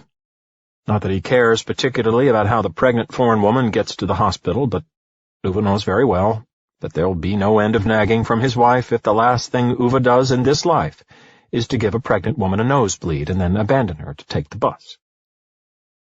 And if the gas is going to be used up anyway, he may as well give her a lift there and back. Maybe then that woman will leave me in peace, thinks Ove. But of course, she doesn't. Chapter 12. A man who was Ove, and one day he had enough. People always said Ove and Ove's wife were like night and day. Ove realized full well, of course, that he was the night. It didn't matter to him. On the other hand, it always amused his wife when someone said it, because she could then point out while giggling that people only thought Ove was the night because he was too mean to turn on the sun. He never understood why she chose him. She loved only abstract things like music and books and strange words. Ove was a man entirely filled with tangible things. He liked screwdrivers and oil filters. He went through life with his hands firmly shoved into his pockets. She danced. "You only need one ray of light to chase all the shadows away," she said to him once, when he asked her why she had to be so upbeat the whole time. Apparently some monk called Francis had written as much in one of her books. "You don't fool me, darling," she said with a playful little smile and crept into his big arms. "You're dancing on the inside, Ove, when no one's watching. And I'll always love you for that, whether you like it or not." Ove never quite fathomed what she meant by that. He'd never been one for dancing. It seemed far too haphazard and giddy. He liked straight lines and clear decisions. That was why he had always liked mathematics. There were right or wrong answers there, not like the other hippie subjects they tried to trick you into doing at school, where you could argue your case. As if that was a way of concluding a discussion. Checking who knew more long words. Ove wanted what was right to be right and what was wrong to be wrong. He knew very well that some people thought he was nothing but a grumpy old sod without any faith in people. But, to put it bluntly, that was because people had never given him reason to see it another way. Because a time comes in every man's life when he decides what sort of man he's going to be, the kind who lets other people walk all over him, or not. Ove slept in the Saab the nights after the fire. The first morning he tried to clear up among the ashes and destruction. The second morning he had to accept that this would never sort itself out. The house was lost, and all the work he had put into it. On the third morning, two men wearing the same kind of white shirt as that chief fireman turned up. They stood by his gate, apparently quite unmoved by the ruin in front of them. They didn't present themselves by name, only mentioned the name of the authority they came from, as if they were robots sent out by the mother ship. "We've been sending you letters," said one of the white shirts, holding out a pile of documents for Ove. "Many letters," said the other white shirt, and made a note in the pad. "You never answered," said the first, as if he were reprimanding a dog. Ove just stood there, defiant. "Very unfortunate this," said the other, with a curt nod at what used to be Ove's house. Ove nodded. "The fire brigade says it was caused by a harmless electrical fault," continued the first white shirt robotically, pointing at a paper in his hand. Ove felt a spontaneous objection to his use of the word harmless. "We've sent you letters," the second man repeated, waving his pad. "The municipal boundaries are being redrawn. The land where your house stands will be developed for a number of new constructions." "The land where your house stood," corrected his partner. "The council is willing to purchase your land at the market price," said the first man. "Well, a market price now that there's no longer a house on the land," clarified the other. Ove took the papers, started reading. "You don't have much of a choice," said the first. "This is not so much your choice as the council's," said the other. The first man tapped his pen impatiently against the papers, pointing at a line at the bottom where it said signature. Ove stood at his gate and read their document in silence. He became aware of an ache in his breast. It took a long, long time before he understood what it was. Hate. He hated those men in white shirts. He couldn't remember having hated anyone before, but now it was like a ball of fire inside. Ove's parents had bought this house. Ove had grown up here, learned to walk. His father had taught him everything there was to know about a Saab engine here. And after all that, someone at a municipal authority decided something else should be built here. And a man with a round face sold insurance that was not insurance. A man in a white shirt prevented Ove from putting out a fire, and now 2 other white shirts stood here talking about a market price. But Ove really did not have a choice. He could have stood there until the sun had completely risen, but he could not change the situation. So he signed their document while keeping his fist clenched in his pocket. He left the plot where once his parental home had stood, and he never looked back. Rented a little room from an old lady in town, sat and stared desolately at the wall all day. In the evening he went to work, cleaned the train compartments. In the morning he and the other workers were told not to go to their usual changing rooms. They had to go back to the head office to pick up new sets of work clothes. As Ove was walking down the corridor, he met Tom. It was the first time they had seen each other since Ove got blamed for the theft from the carriage. A more sensible man than Tom would probably have avoided eye contact or tried to pretend that the incident had never happened. But Tom was not a more sensible sort of man. "Well, if it isn't the little thief," he exclaimed with a combative smile. Ove didn't answer. Tried to get past, but got a hard elbow from one of the younger colleagues Tom surrounded himself with. Ove looked up. The younger colleague was smiling disdainfully at him. "Hold on to your wallets, the thief's here," Tom called out so loudly that his voice echoed through the corridors. With one hand, Ove took a firmer grip on the pile of clothes in his arm, but he clenched his fist in his pocket. Went into an empty changing room, took off his dirty old work clothes, unclipped his father's dented wristwatch, and put it on the bench. When he turned around to go into the shower, Tom was standing in the doorway. "We heard about the fire," he said. Ove could see that Tom was hoping he'd answer. "That father of yours would have been proud of you. Not even he was useless enough to burn down his own bloody house," Tom called out to him as he was stepping into the shower. Ove heard his younger colleagues all laughing together. He closed his eyes, leaned his forehead against the wall, and let the hot water flow over him. Stood there for more than 20 minutes, the longest shower he'd ever had. When he came out, his father's watch was gone. Ove rooted among the clothes on the bench, searched the floor, fine-combed all the lockers. A time comes in every man's life when he decides what sort of man he is going to be, whether he is the kind who lets other people tread on him or not. Maybe it was because Tom had put the blame on him for the theft in the carriage. Maybe it was the fire. Maybe it was the bogus insurance agent, or the white shirts. Or maybe it was just enough now. There and then, it was as if someone had removed a fuse in Ove's mind. Everything in his eyes grew a shade darker.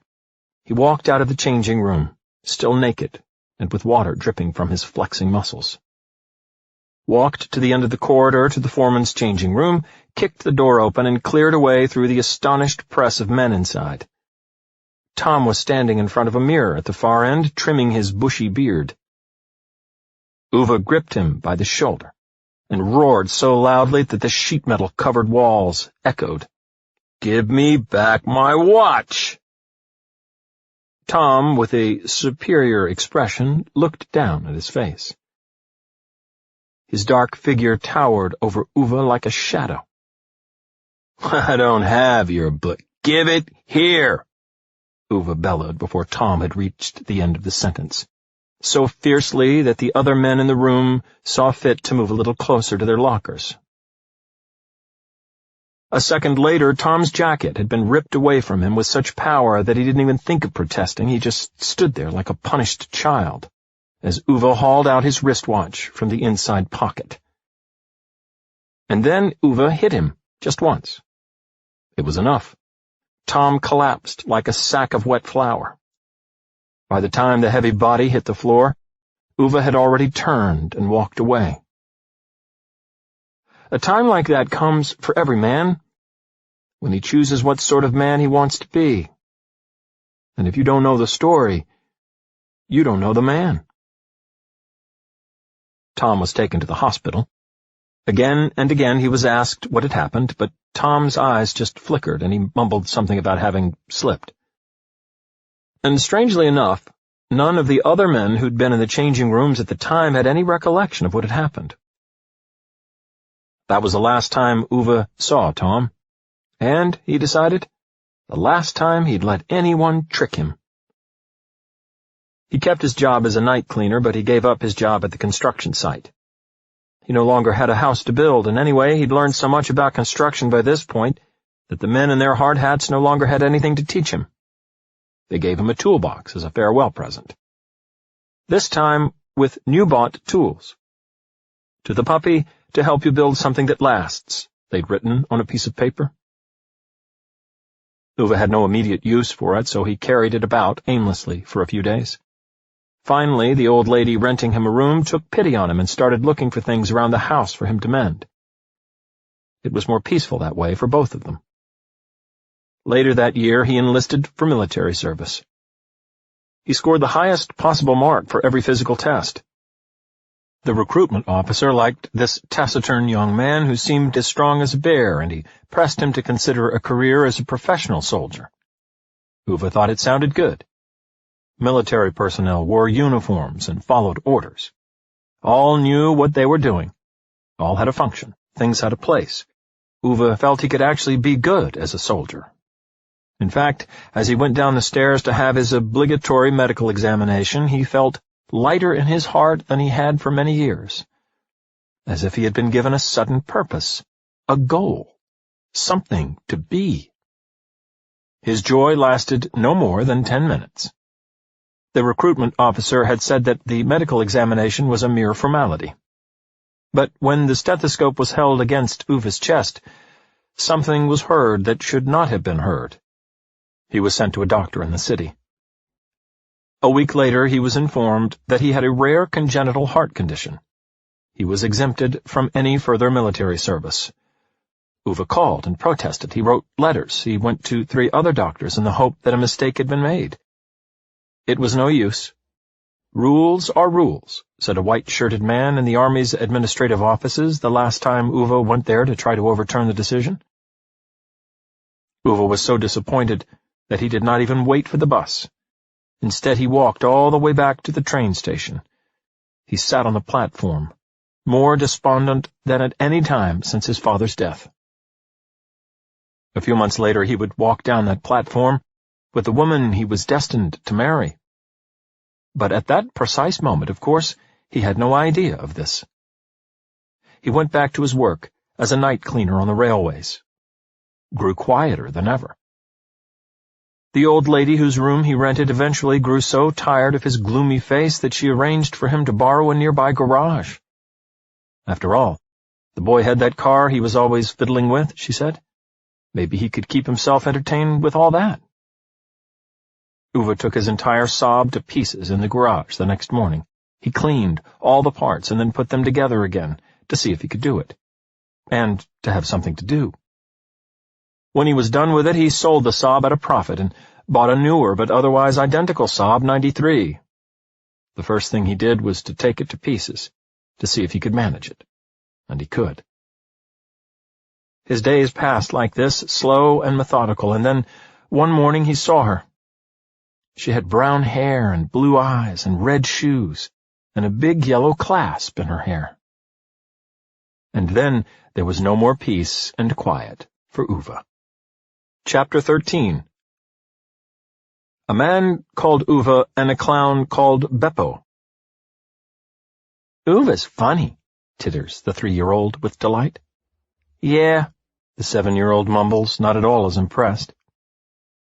She takes her little sister by the hand and walks with grown-up steps towards the hospital entrance. Their mother looks as if she's going to have a go at Ove, but seems to decide that there's no time for that. She waddles off towards the entrance, one hand on her pouting belly as if concerned that the child may try to escape. Ove walks behind, dragging his steps. He doesn't care that she thinks it's easier just to pay up and stop arguing, because it's actually about the principle. Why is that parking attendant entitled to give Ove a ticket for questioning why one has to pay for hospital parking? Ove is not the sort of man who'll stop himself from roaring, "You're just a fake policeman," at a parking attendant. That's all there is to say about it. You go to the hospital to die. Ove knows that. It's enough that the state wants to be paid for everything you do while you're alive. When it also wants to be paid for the parking when you go to die, Ove thinks that's about far enough. He explained this in so many words to the parking attendant. And that's when the parking attendant started waving his book at him. And that's when Parvana started raging about how she'd be quite happy to pay up, as if that was the important part of the discussion. Women don't seem to get principles. He hears the 7-year-old complaining in front of him that her clothes are smelling of exhaust. Even though they kept the Saab's windows rolled down all the way, it wasn't possible to get rid of the stench. The mother had asked Ove what he'd really been doing in the garage, but Ove had just answered with a sound, more or less like when you try to move a bathtub, by dragging it across some tiles. Of course, for the 3-year-old it was the greatest adventure of her life, to be able to drive along in a car with all its windows down, although it was below freezing outside. The 7-year-old, on the other hand, had burrowed her face into her scarf and vented a good deal more skepticism. She'd been irritated about slipping around with her bottom on the sheets of newspaper Ove had spread across the seat to stop them filthifying things. Ove had also spread newspaper on the front seat, but her mother snatched it away before she sat down. Ove had looked more than advisably displeased about this, but managed not to say anything. Instead, he constantly glanced at her stomach, all the way to the hospital, as if anxious that she might suddenly start leaking on the upholstery. "Stand still here now," she says to the girls when they are in the hospital reception. They're surrounded by glass walls and benches, smelling of disinfectant. There are nurses in white clothes and colorful plastic slippers, and old people dragging themselves back and forth in the corridors, leaning on rickety walkers. On the floor is a sign announcing that Elevator 2 in Entrance A is out of order, and that visitors to Ward 114 are therefore asked to go to Elevator 1 in Entrance C. Beneath that is another message announcing that Elevator 1 in Entrance C is out of order, and visitors to Ward 114 are asked to go to Elevator 2 in Entrance A. Under that message is a third message, announcing that Ward 114 is closed this month because of repairs. Under that message is a picture of a clown, informing people that Beppo the hospital clown is visiting sick children today. "Where did Ove get to now?" Parvana bursts out.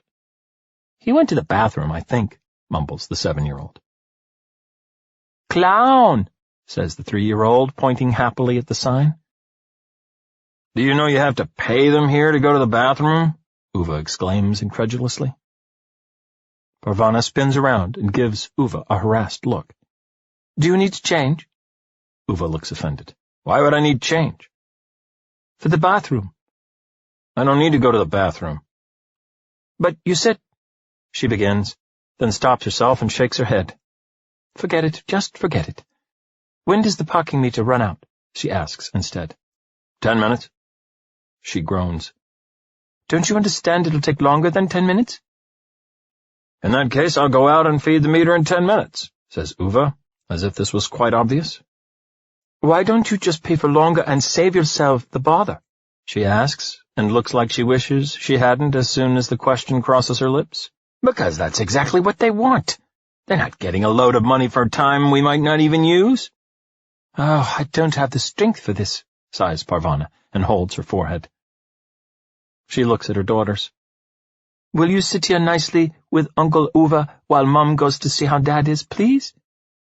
Yeah, agrees the 7-year-old grumpily. "Yes!" the 3-year-old shrieks with excitement. "What?" whispers Ove. Parvana stands up. What do you mean with Ove? Where do you think you're going?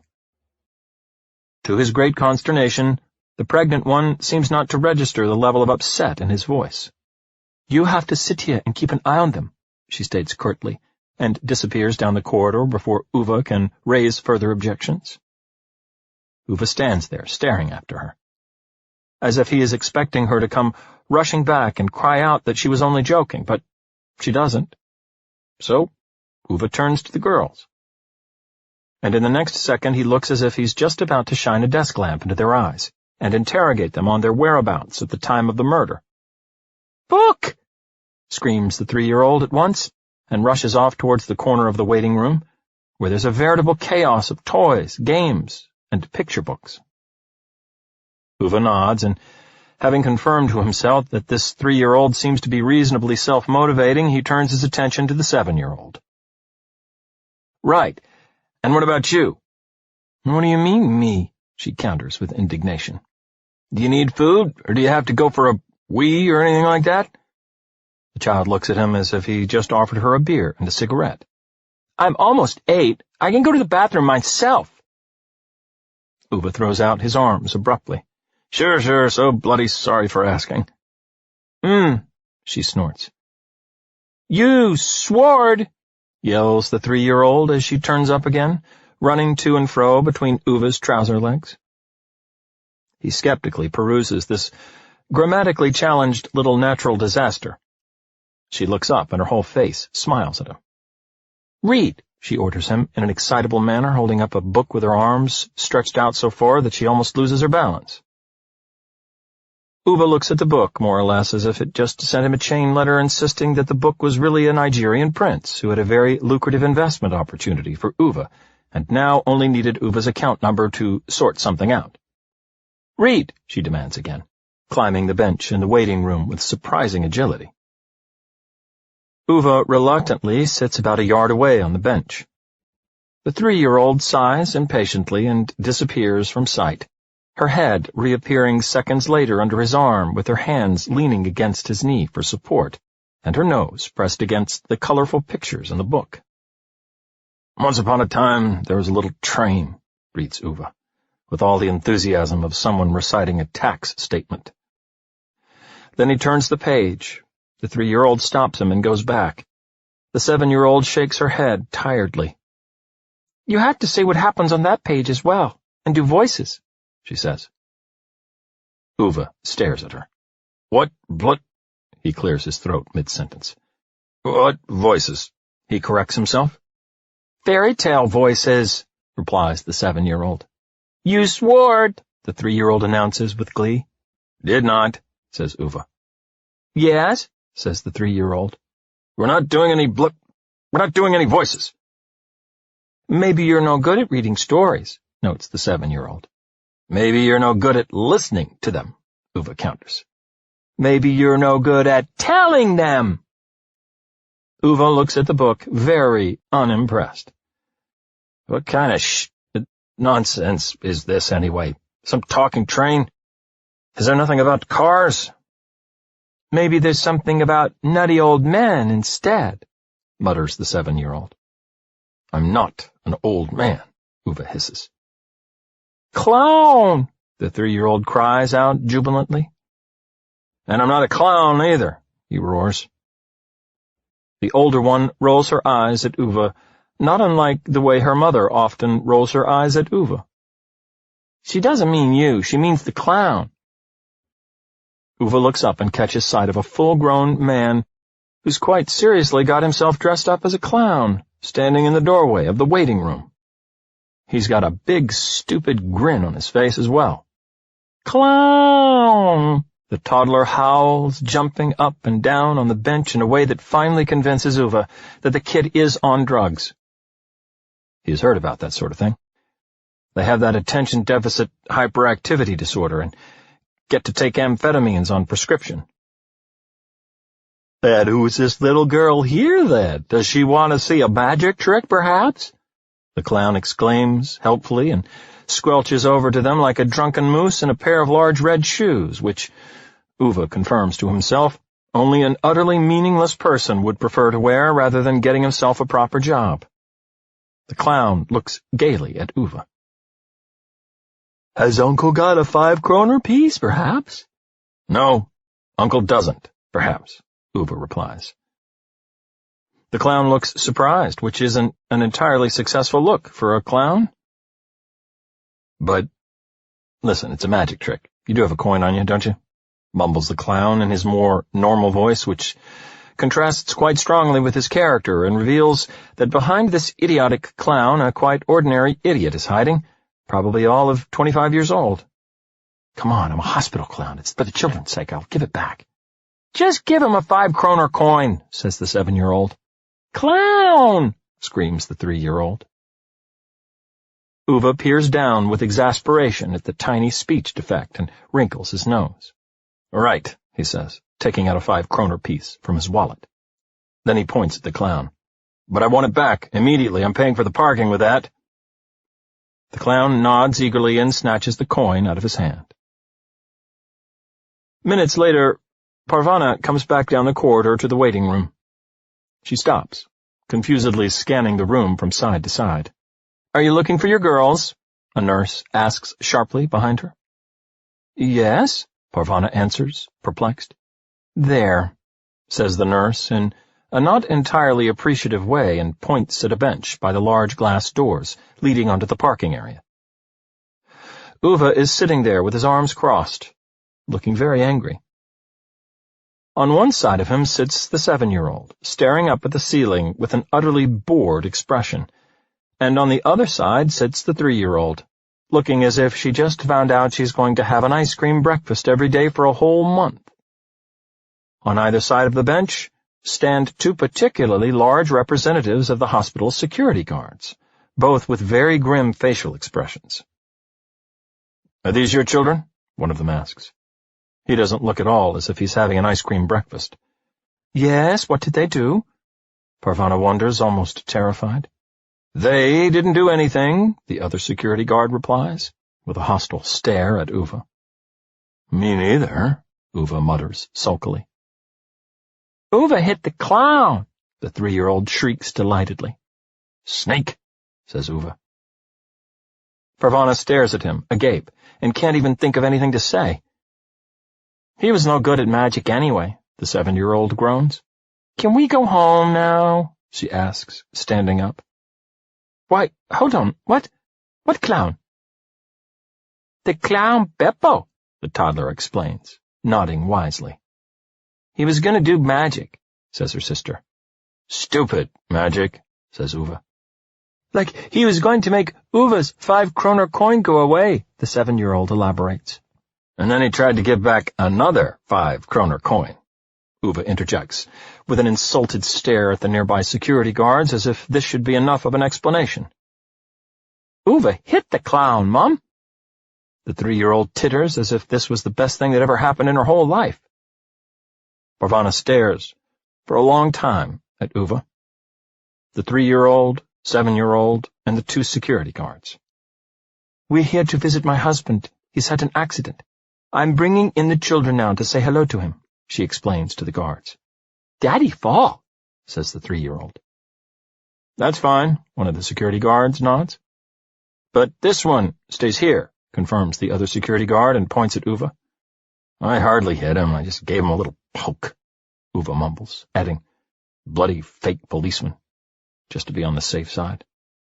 "Honestly, he was no good at magic anyway," says the 7-year-old grumpily in Uve's defense, as they leave to visit their father. An hour later, they are back at Uve's garage. The lanky one has 1 arm and 1 leg in casts and has to stay at the hospital for several days, Ove has been informed by Parvana. When she told him, Ove had to bite his lip very hard to stop himself laughing.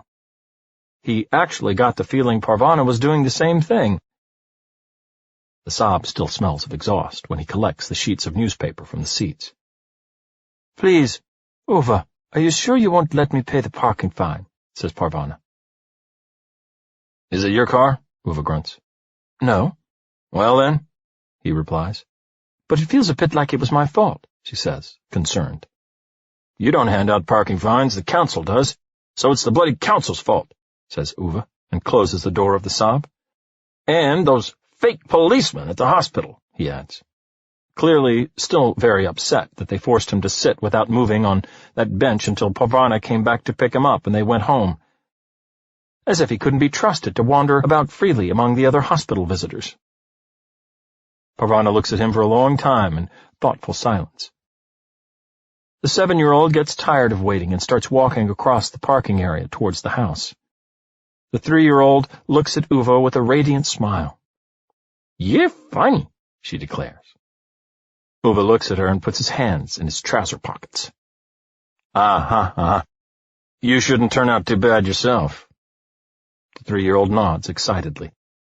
Parvana looks at Ove, looks at the plastic tube on the floor of his garage, looks at Ove again, a touch worried.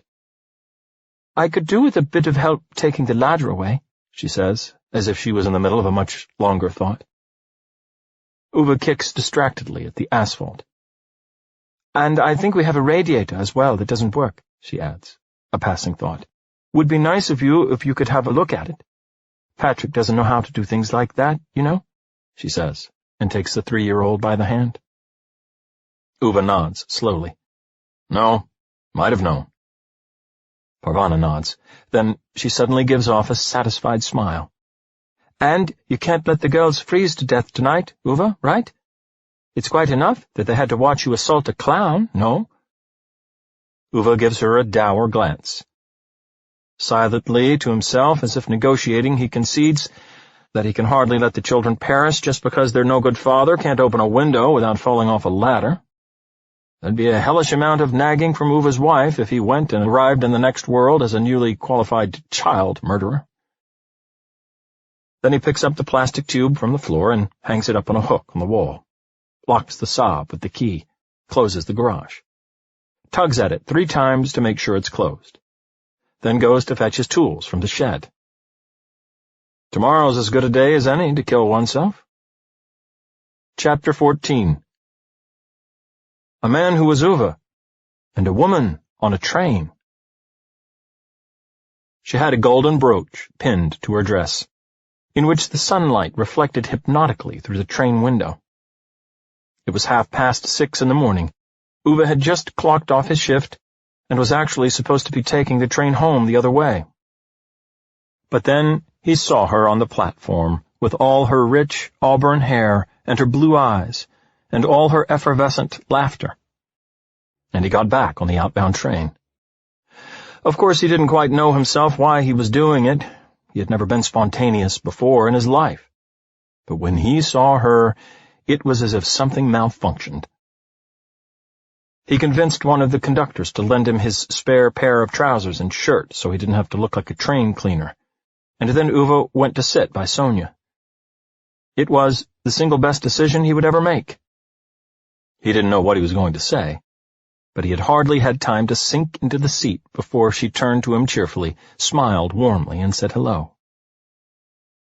And he found he was able to say hello back to her without any significant complications, and when she saw that he was looking at the pile of books she had in her lap, she tilted them slightly so he could read their titles. Ove understood only about half the words. "You like reading?" she asked him brightly. Ove shook his head with some insecurity, but it didn't seem to concern her very much. She just smiled, said that she loved books more than anything, and started telling him excitedly what each of the ones in her lap was about. And Ove realized that he wanted to hear her talking about the things she loved for the rest of his life. He had never heard anything quite as amazing as that voice. She talked as if she were continuously on the verge of breaking into giggles, and when she giggled, she sounded the way Ove imagined champagne bubbles would have sounded if they were capable of laughter. He didn't quite know what he should say to avoid seeming uneducated and stupid, but it proved to be less of a problem than he had thought. She liked talking, and Ove liked keeping quiet. Retrospectively, Ove assumed that was what people meant when they said that people were compatible. Many years later, she told him that she had found him quite puzzling when he came to sit with her in that compartment, abrupt and blunt in his whole being, but His shoulders were broad and his arms so muscular that they stretched the fabric of his shirt. And he had kind eyes. He listened when she talked, and she liked making him smile. Anyway, the journey to school was so boring that it was pleasant just to have some company. She was studying to be a teacher. Came on the train every day. After a couple miles, she changed to another train, then a bus. All in all, it was a 1.5-hour journey in the wrong direction for Ove. Only when they crossed the platform that first time, side by side, and stood by her bus stop, did she ask what he was doing there. And when Ove realized that he was only 5 or so kilometers from the military barracks where he would have been had it not been for that problem with his heart, the words slipped out of him before he understood why. "I'm doing my military service over there," he said, waving vaguely. "So maybe we'll see each other on the train going back as well. I go home at 5. Ove couldn't think of anything to say. He knew, of course, that one does not go home from military installations at 5 o'clock, but she clearly did not.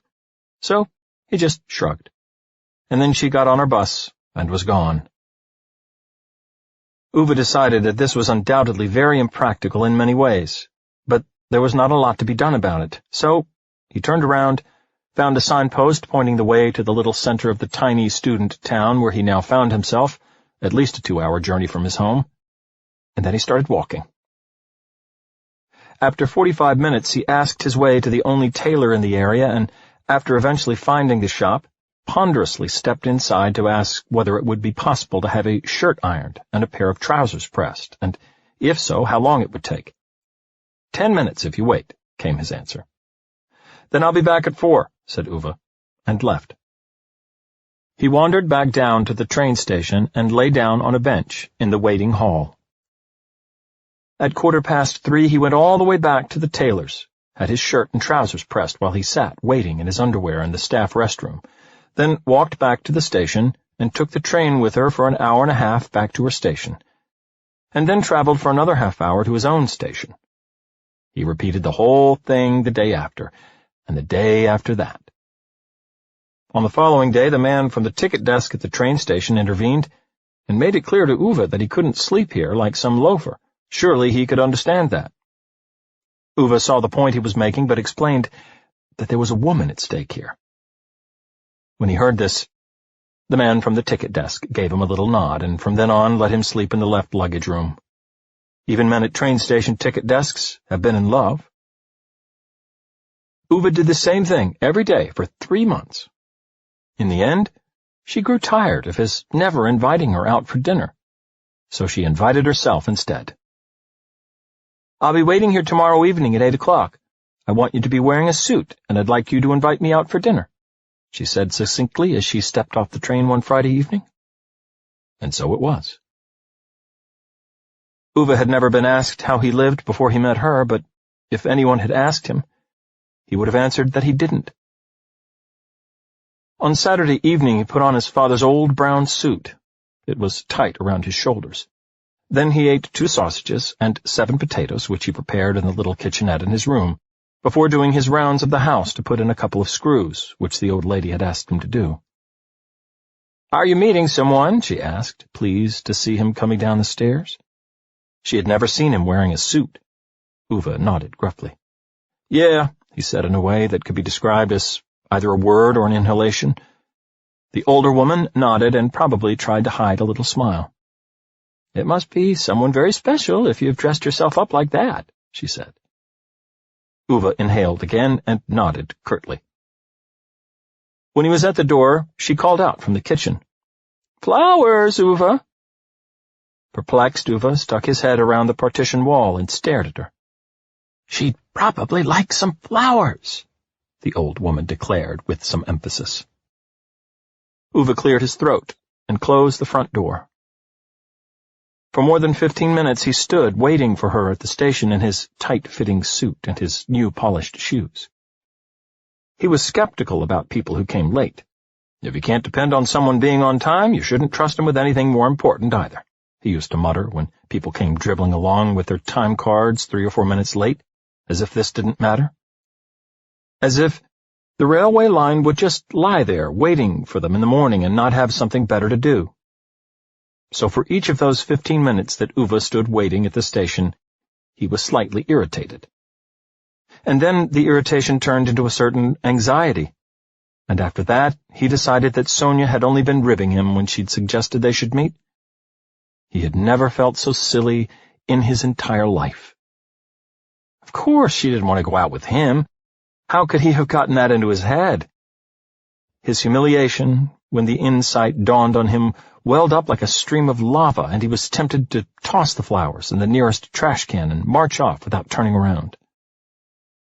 Looking back, he couldn't quite explain why he stayed, maybe because he felt, in spite of it all, that an agreement to meet was an agreement.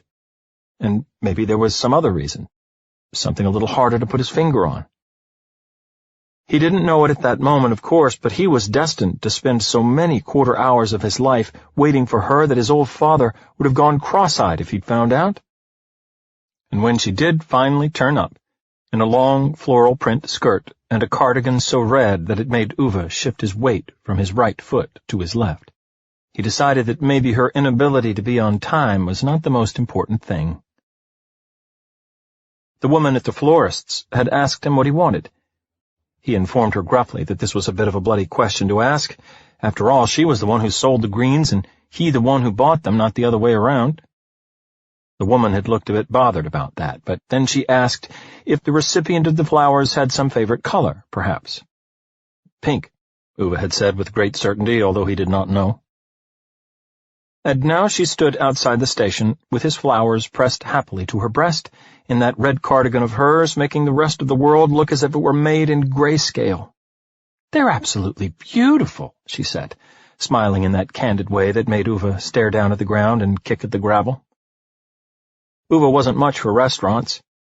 He had never understood why one would ever eat out for a lot of money when one could eat at home. He wasn't so taken with show-off furniture and elaborate cooking, and he was very much aware of his conversational shortcomings as well. Whatever the case, he had eaten in advance so he could afford to let her order whatever she wanted from the menu, while opting for the cheapest dish for himself. And at least if she asked him something, he wouldn't have his mouth full of food. To him it seemed like a good plan. While she was ordering, the waiter smiled ingratiatingly. Ove knew all too well what both he and the other diners in the restaurant had thought when they came in. She was too good for Ove, that's what they thought, and Ove felt very silly about that, mostly because he entirely agreed with their opinion. She told him with great animation about her studies, about books she'd read or films she'd seen. And when she looked at Ove, she made him feel, for the first time, that he was the only man in the world. And Ove had enough integrity to realize that this wasn't right, that he couldn't sit here lying any longer. So he cleared his throat, collected his faculties, and told her the whole truth.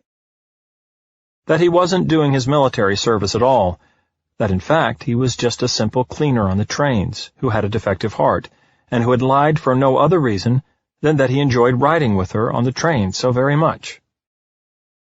He assumed this would be the only dinner he ever had with her, and he did not think she deserved having it with a fraudster. When he had finished his story, he put his napkin on the table and got out his wallet to pay. "I'm sorry," he mumbled, shame-faced, and kicked his chair leg a little before adding in such a low voice that it could hardly even be heard, "I just wanted to know what it felt like to be someone you look at." As he was getting up, she reached across the table and put her hand on his. "I've never heard you say so many words before," she smiled. He mumbled something about how this didn't change the facts he was a liar. When she asked him to sit down again, he obliged her and sank back into his chair. She wasn't angry, the way he thought she'd be. She started laughing. In the end, she said it hadn't actually been so difficult working out that he wasn't doing his military service because he never wore a uniform. Anyway, everyone knows soldiers don't go home at 5 o'clock on weekdays. Ove had hardly been as discreet as a Russian spy, she added. She'd come to the conclusion that he had his reasons for it. And she'd liked the way he listened to her and made her laugh. And that, she said, had been more than enough for her. And then she asked him what he really wanted to do with his life, if he could choose anything he wanted. And he answered, without even thinking about it, that he wanted to build houses, construct them, draw the plans, calculate the best way to make them stand where they stood. And then she didn't start laughing as he thought she would. She got angry. "But why don't you do it then?" she demanded. Ove did not have a particularly good answer to that one. On the following Monday, she came to his house with brochures for a correspondence course leading to an engineering qualification. The old landlady was quite overwhelmed when she looked at the beautiful young woman walking up the stairs with self-confident steps. Later, she tapped Ove's back and whispered that those flowers were probably a very good investment. Ove couldn't help but agree. When he came up to his room, she was sitting on his bed. Ove stood sulkily in the doorway with his hands in his pockets. She looked at him and laughed. "Are we an item now?" she asked. "Well, yes," he replied hesitantly.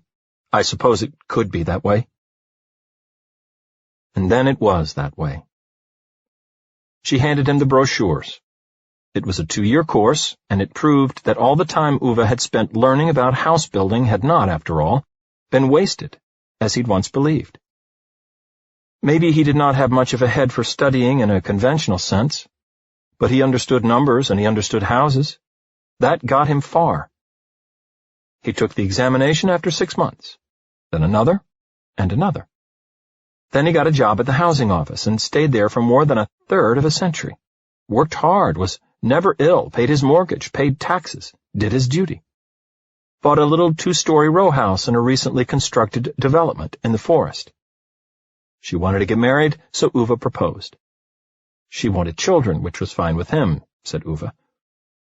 And their understanding was that children should live in row housing developments among other children. And less than 40 years later, there was no forest around the house anymore, just other houses. And one day she was lying there in a hospital and holding his hand and telling him not to worry, everything was going to be all right. Easy for her to say, thought Ove, his breast pulsating with anger and sorrow. But she just whispered, "Everything will be fine, darling Ove," and leaned her arm against his arm, and then gently pushed her index finger into the palm of his hand, and then closed her eyes and died. Ove stayed there, with her hand in his, for several hours, until the hospital staff entered the room with warm voices and careful movements, explaining that they had to take her body away. Ove rose from his chair, nodded, and went to the undertaker's to take care of the paperwork. On Sunday, she was buried. On Monday, he went to work. But if anyone had asked, he would have told them that he never lived before he met her, and not after either. Chapter 15. A Man Called Ove and a Delayed Train.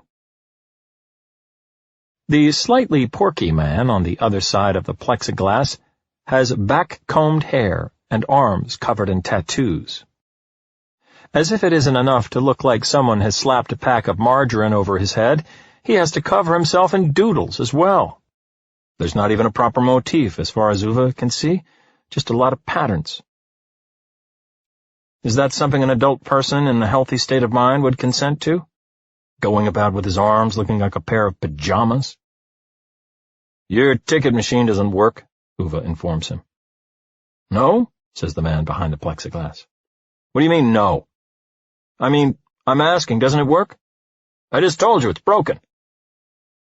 The man behind the plexiglass looks dubious.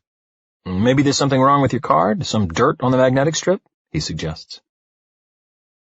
Ove looks as if the man behind the plexiglass has just raised the possibility of Ove having erectile dysfunction.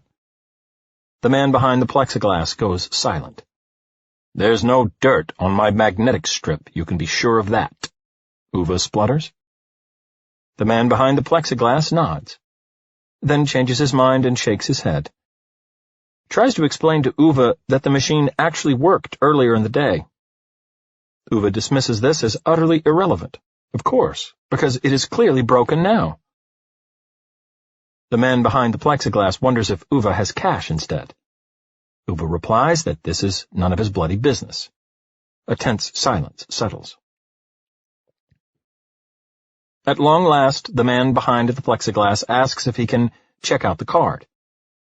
Ove looks at him as if they just met in a dark alley and he's asked to check out Ove's private parts. "Don't try anything," Ove warns as he hesitantly pushes it under the window.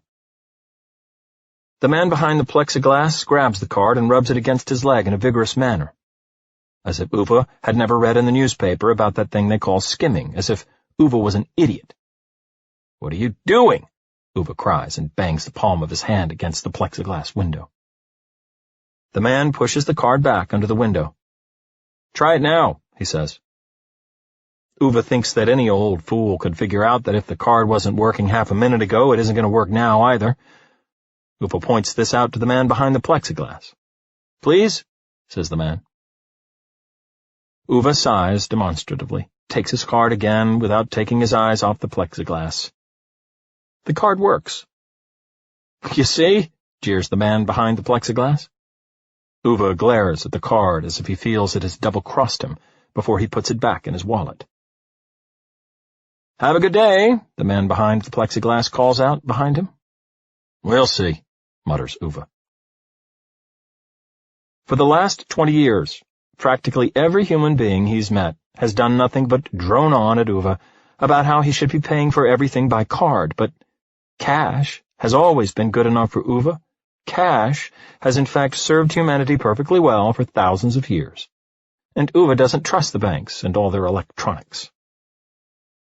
But his wife insisted on getting hold of one of those prepaid cards in spite of it all, even though Ove warned her against it. And when she died, the bank simply sent Ove a new card in his name, connected to her account. And now, after he's been buying flowers for her grave for the past 6 months, there's a sum of 136 kroner and 54 øre left on it.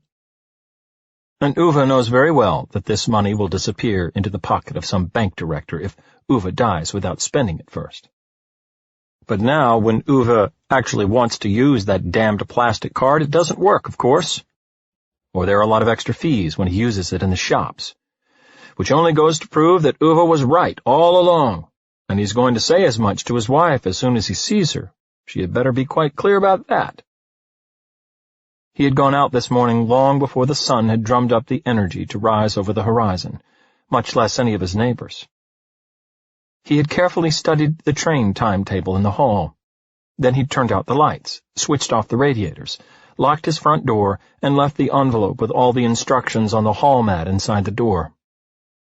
He assumed that someone would find it when they came to take the house.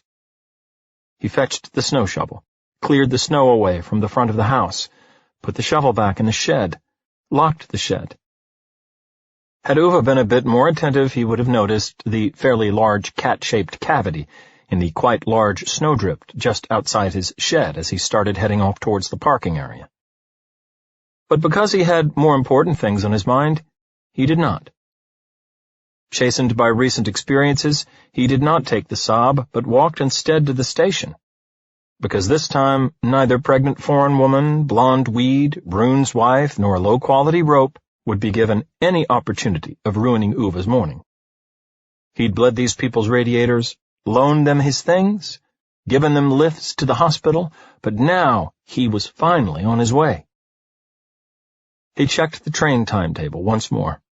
He hated being late. It ruined the planning, made everything out of step. His wife had been utterly useless at it, keeping to plans.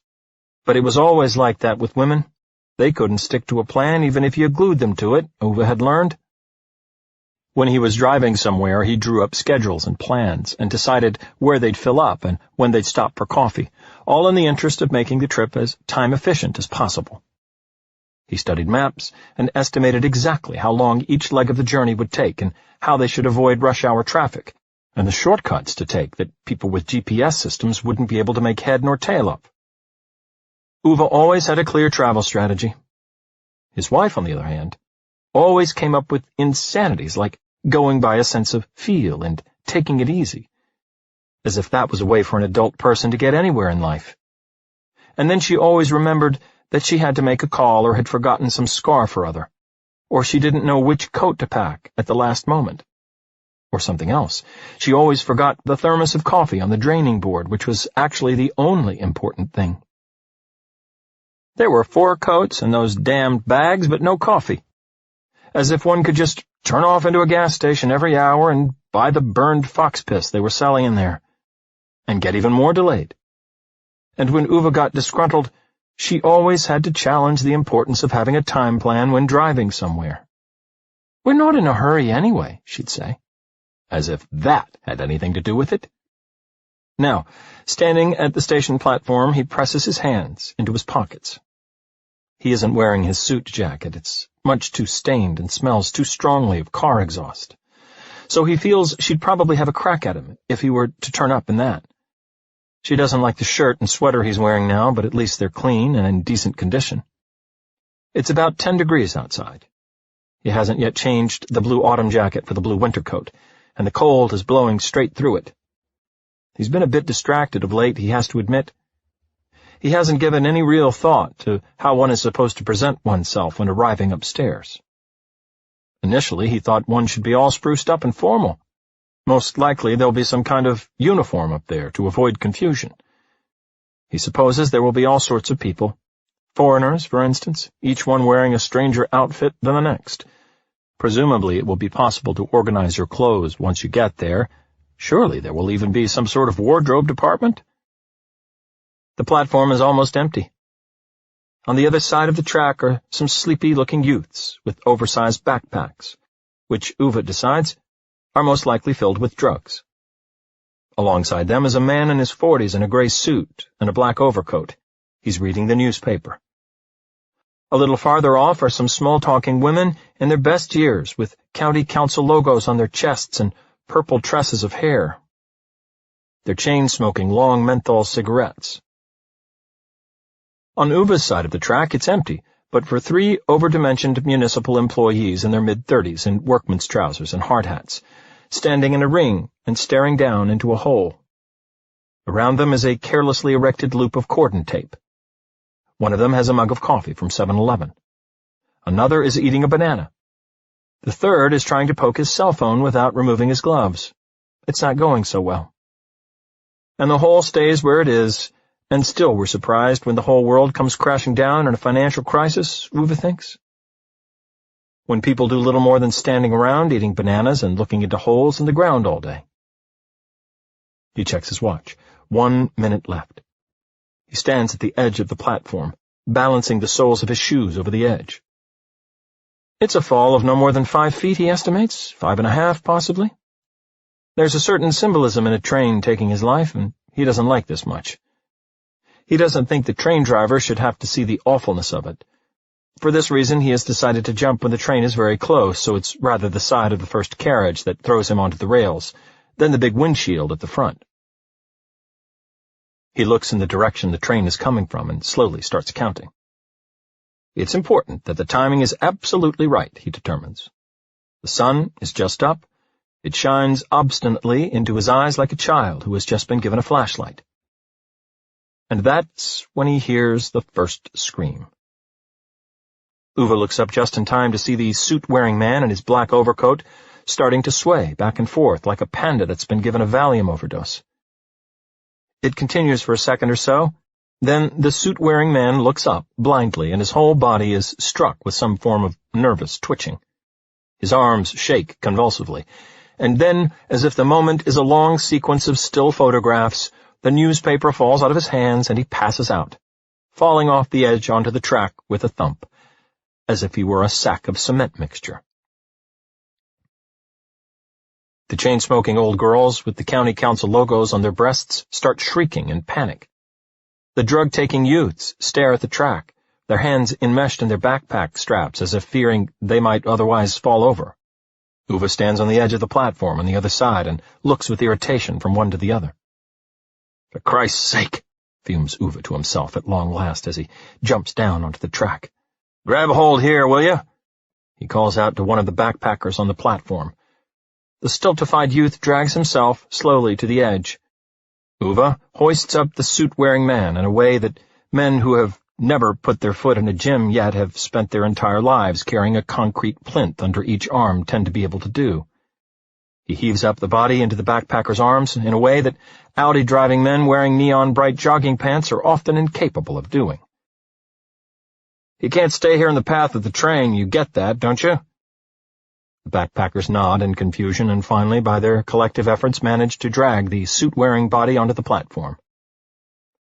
The county councilwomen are still screaming as if they sincerely believe this is a constructive approach under the circumstances. The man appears to be breathing, but Ove stays down there on the track. He hears the train coming. It's not quite the way he planned it, but it'll have to do. Then he calmly goes into the middle of the track, puts his hands in his pockets, and stares into the headlights. He hears the warning whistle like a foghorn, feels the track shaking powerfully under his feet, as if a testosterone-fueled bull were trying to charge him. He breathes out. In the midst of that inferno of shaking and yelling and the chilling scream of the train's brakes, he feels a deep relief. At last. To Ove, the moments that follow are elongated as if time itself has applied its brakes and made everything around him travel in slow motion. The explosion of sounds is muted into a low hiss in his ears, the train approaching so slowly that it's as if it's being pulled along by two decrepit oxen. The headlights flash despairingly at him, and in the interval between two of the flashes, while he isn't blinded, he finds himself establishing eye contact with the train driver. He can't be more than 20 years old, one of those who still gets called the puppy by his older colleagues. Ove stares into the puppy's face, clenches his fists in his pockets as if he's cursing himself for what he's about to do. But it can't be helped, he thinks. There's a right way of doing things and a wrong way. So the train is perhaps 15 yards away when Ove swears with irritation and as calmly as if he were getting up to fetch himself a cup of coffee, steps out of the way and jumps up on the platform again.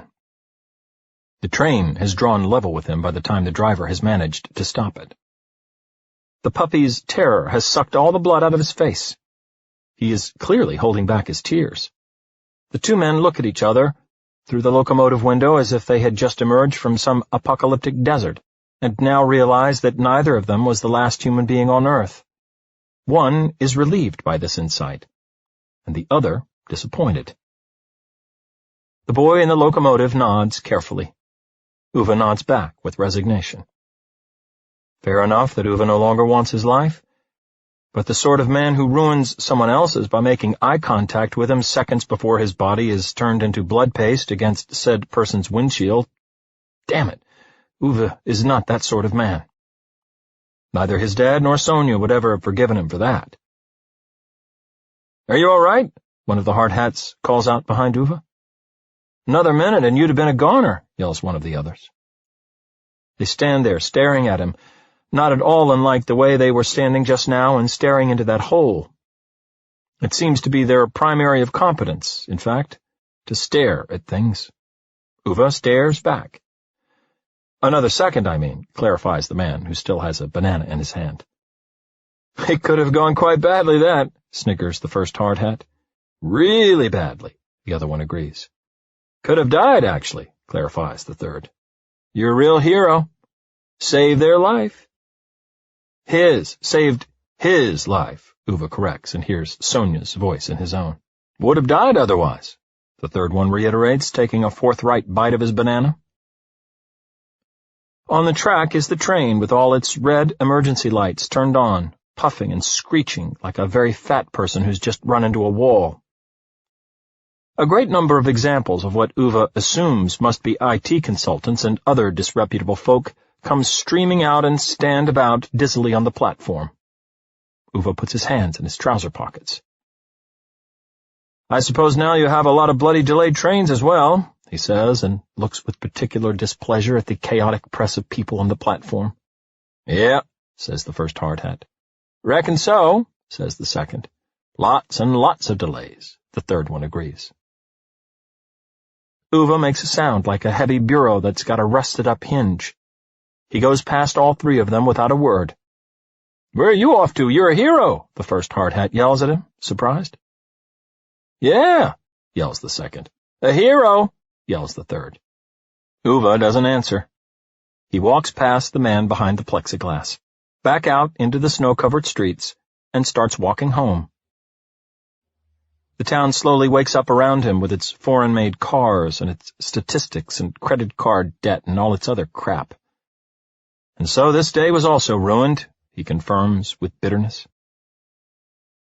As he is walking alongside the bicycle shed by the parking area, he sees the white Skoda coming past from the direction of Anita in Rune's house. A determined woman with glasses is sitting in the passenger seat, her arms filled with files and papers. Behind the wheel sits the man in the white shirt. Ove has to jump out of the way to avoid being run over as the car races round the corner. The man lifts a smoldering cigarette towards Ove through the windshield and offers a superior half-smile. As if it's Uve's fault that he's in the way, but he's generous enough to let it go. "Idiot!" Ove yells after the Skoda, but the man in the white shirt doesn't seem to react at all. Ove memorizes the license number before the car disappears round the corner. "Soon it'll be your turn, you old fart," hisses a malevolent voice behind him. Ove spins around with his fist instinctively raised and finds himself staring at his own reflection in Blonde Weed's sunglasses. She's holding that damned mutt in her arms. It growls at him. "They were from social services," she jeers, with a nod towards the road. In the parking area, Ove sees that imbecile Anders backing his Audi out of his garage. It has those new wave-shaped headlights, Ove notes, presumably designed so that no one at night will be able to avoid the insight that here comes a car driven by an utter shit. "What business is it of yours?" Ove says to the weed. Her lips are pulled into the sort of grimace that comes as close to a real smile as a woman whose lips have been injected with environmental waste and nerve toxins is ever likely to achieve. "It's my business, because this time it's that bloody old man at the end of the road they're putting in a home. And after that, it'll be you." She spits at the ground beside him and walks toward the Audi. Ove watches her, his chest puffing in and out under his shirt. As the Audi swings around, she shows him the middle finger on the other side of the window. Uve's first instinct is to run after them and tear that German sheet metal monster, inclusive of imbeciles, weeds, growling mutts, and wave-shaped headlights, to smithereens. But then, suddenly, he feels out of breath, as if he's been running full tilt through the snow. He leans forward, puts his hands on his knees, and notices, to his own fury, that he's panting for air, his heart racing. He straightens up after a minute or so. There's a slight flickering effect in his right eye. The Audi has gone. Ove turns and slowly heads back to his house, one hand pressed to his chest. When he gets to his house, he stops by the shed, stares down into the cat-shaped hole in the snowdrift. There's a cat at the bottom of it. Might have bloody known. Chapter 16. A man who was Ove, and a truck in the forest. Before that day, when the dour and slightly fumbling boy with the muscular body and the sad blue eyes sat down beside Sonia on the train, there were really only three things she loved unconditionally in her life: books, her father, and cats. She'd obviously had quite a lot of attention. It wasn't that. The suitors had come in all shapes and sizes. Tall and dark, or short and blonde, and fun-loving and dull and elegant, and boastful and handsome and greedy, and if they hadn't been slightly dissuaded by the stories in the village of Sonia's father keeping one or two firearms in the isolated wooden house out there in the woods, they would most likely have been a bit pushier. But none of them had looked at her the way that boy looked at her when he sat down beside her on the train, as if she were the only girl in the world.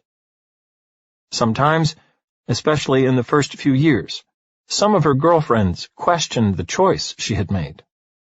Sonia was very beautiful, as the people around her seemed to find it so important to keep telling her.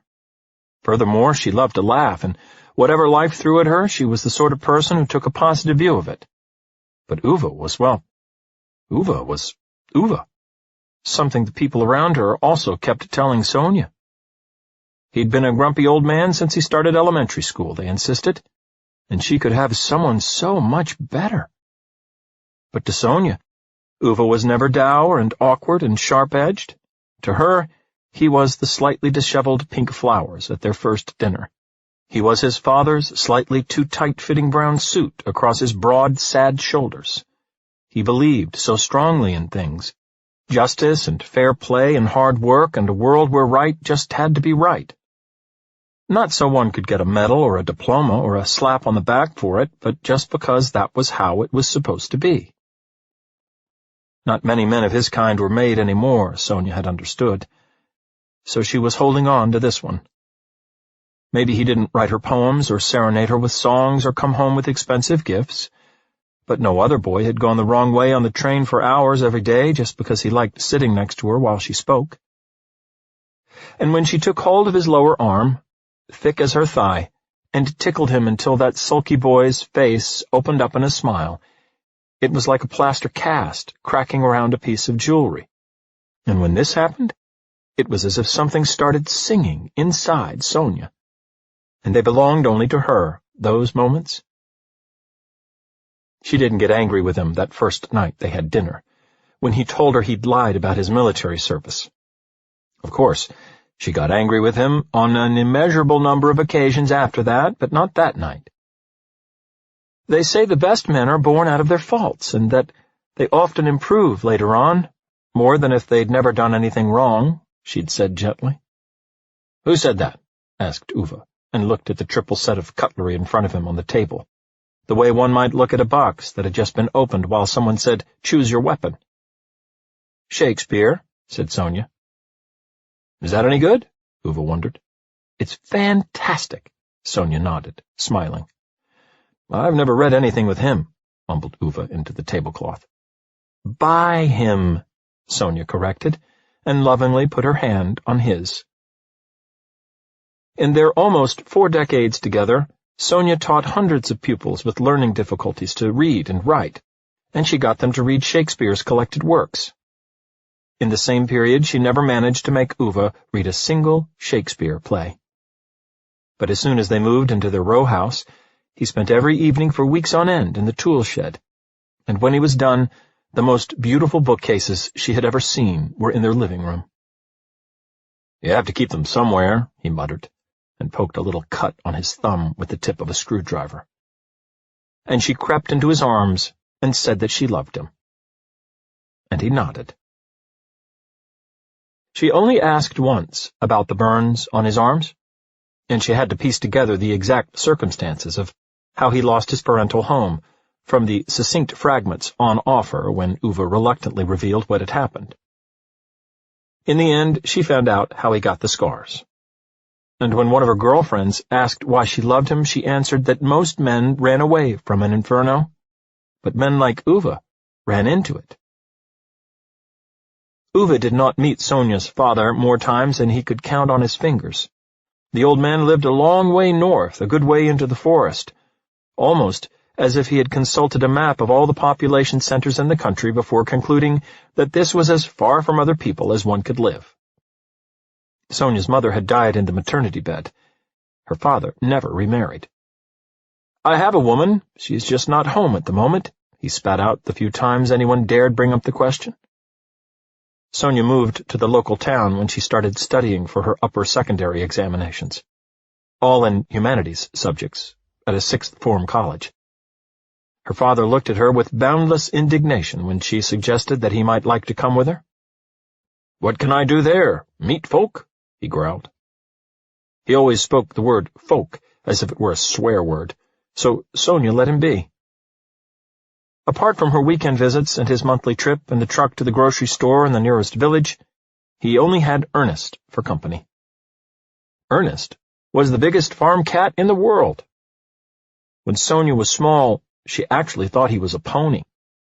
He came and went in her father's house as he pleased, but he didn't live there.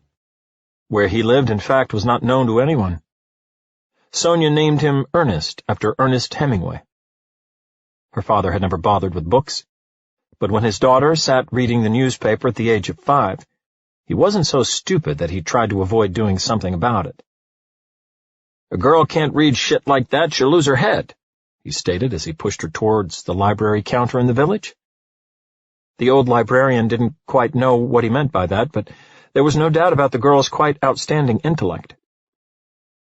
The monthly trip to the grocery store simply had to be extended to a monthly trip to the library. The librarian and father decided together, without any particular need to discuss it further. By the time Sonia passed her 12th birthday, she had read all the books at least twice. The ones she liked, such as The Old Man and the Sea, she'd read so many times that she'd lost count. So, Ernest ended up being called Ernest, and no one owned him. He didn't talk, but he liked to go fishing with her father, who appreciated his qualities. They would share the catch equally once they got home. The first time Sonia brought Ove out to the old wooden house in the forest, Ove and her father sat in buttoned-up silence opposite each other, staring down at their food for almost an hour, while she tried to encourage some form of civilized conversation. Neither of the men could quite understand what they were doing there, apart from the fact that it was important to the only woman either of them cared about. They had both protested about the whole arrangement, insistently and vociferously, but without success. Sonia's father was negatively disposed from the very beginning. All he knew about this boy was that he came from town and that Sonia had mentioned that he did not like cats very much. These were two characteristics, as far as he was concerned, that gave him reason enough to view Ove as unreliable. As for Ove, he felt he was at a job interview, and he had never been very good at that sort of thing. So, when Sonia wasn't talking, which admittedly she did almost all of the time, there was a sort of silence in the room that can only arise between a man who does not want to lose his daughter and a man who has not yet completely understood that he has been chosen to take her away from there. Finally, Sonia kicked Uve's shin bone to make him say something. Ove looked up from his plate and noted the angry twitches around the edges of her eyes. He cleared his throat and looked around with a certain desperation to find something to ask this old man about, because this was what Ove had learned. If one didn't have anything to say, one had to find something to ask. If there was one thing that made people forget to dislike one, it was when they were given the opportunity to talk about themselves. At long last, Uve's gaze fell on the truck, visible through the old man's kitchen window. "That's an L10, isn't it?" he said, pointing with his fork. "Yep," said the old man, looking down at his plate. "Saab is making them now," Ove stated with a short nod. "Skania!" the old man roared, glaring at Ove. And the room was once again overwhelmed by that silence which can only arise between a woman's beloved and her father. Ove looked down grimly at his plate.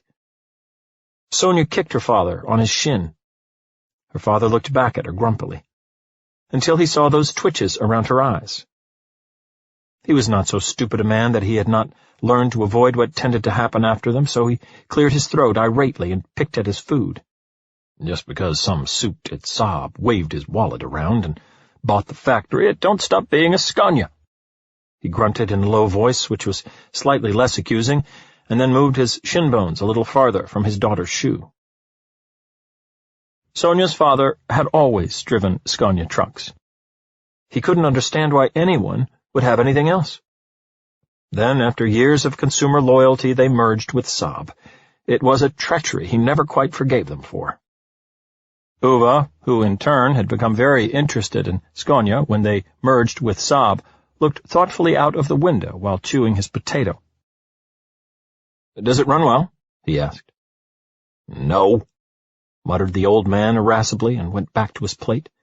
"None of their models run well. None of them are built right. Mechanics want half a fortune to fix anything on it," he added, as if he were actually explaining it to someone sitting under the table. "I can have a look at it if you'll let me," said Ove, and looked enthusiastic all of a sudden. It was the first time Sonia could ever remember him actually sounding enthusiastic about anything. The two men looked at each other for a moment. Then Sonia's father nodded, and Ove nodded curtly back. And then they rose to their feet, objective and determined, in the way two men might behave if they had just agreed to go and kill a third man. A few minutes later, Sonia's father came back into the kitchen, leaning on his stick, and sank into his chair with his chronically dissatisfied mumbling. He sat there for a good while, stuffing his pipe with care. Then at last nodded at the saucepans and managed to say, "Nice." "Thanks, Dad," she smiled. "You cooked it, not me," he said. "The thanks was not for the food," she answered, and took away the plates, kissing her father tenderly on his forehead at the same time that she saw Ove diving in under the hood of the truck in the yard. Her father said nothing, just stood up with a quiet snort and took the newspaper from the kitchen counter.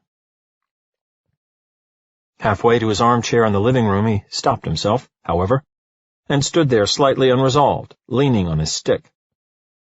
"Does he fish?" he finally grunted without looking at her. "I don't think so," Sonia answered. Her father nodded gruffly, stood silent for a long while. "I see. You'll have to learn then," he grumbled at long last before putting his pipe in his mouth and disappearing into the living room. Sonia had never heard him give anyone a higher compliment. Chapter 17. A Man Called Ove and a Cat Annoyance in a Snowdrift. "Is it dead?" Parvana asked in terror as she rushes forward as quickly as her pregnant belly will allow, and stands there staring down into the hole. "I'm not a vet," Ove replies. Not in an unfriendly way, just as a point of information. He doesn't understand where this woman keeps appearing from all the time. Can't a man calmly and quietly stand over a cat-shaped hole in a snowdrift in his own garden anymore? "You have to get him out," she cries, hitting him on the shoulder with her glove.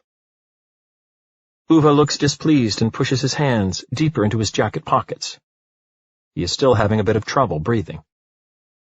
"Don't have to at all," he says. "Jesus, what's wrong with you?" "I don't get along with cats very well," Ove informs her, and plants his heels in the snow. But her gaze, when she turns around, makes him move a little farther away. "Maybe he's sleeping," he offers, peering into the hole before adding, "Otherwise he'll come out when it thaws." When the glove comes flying towards him again, he confirms to himself that keeping a safe distance was a very sound idea.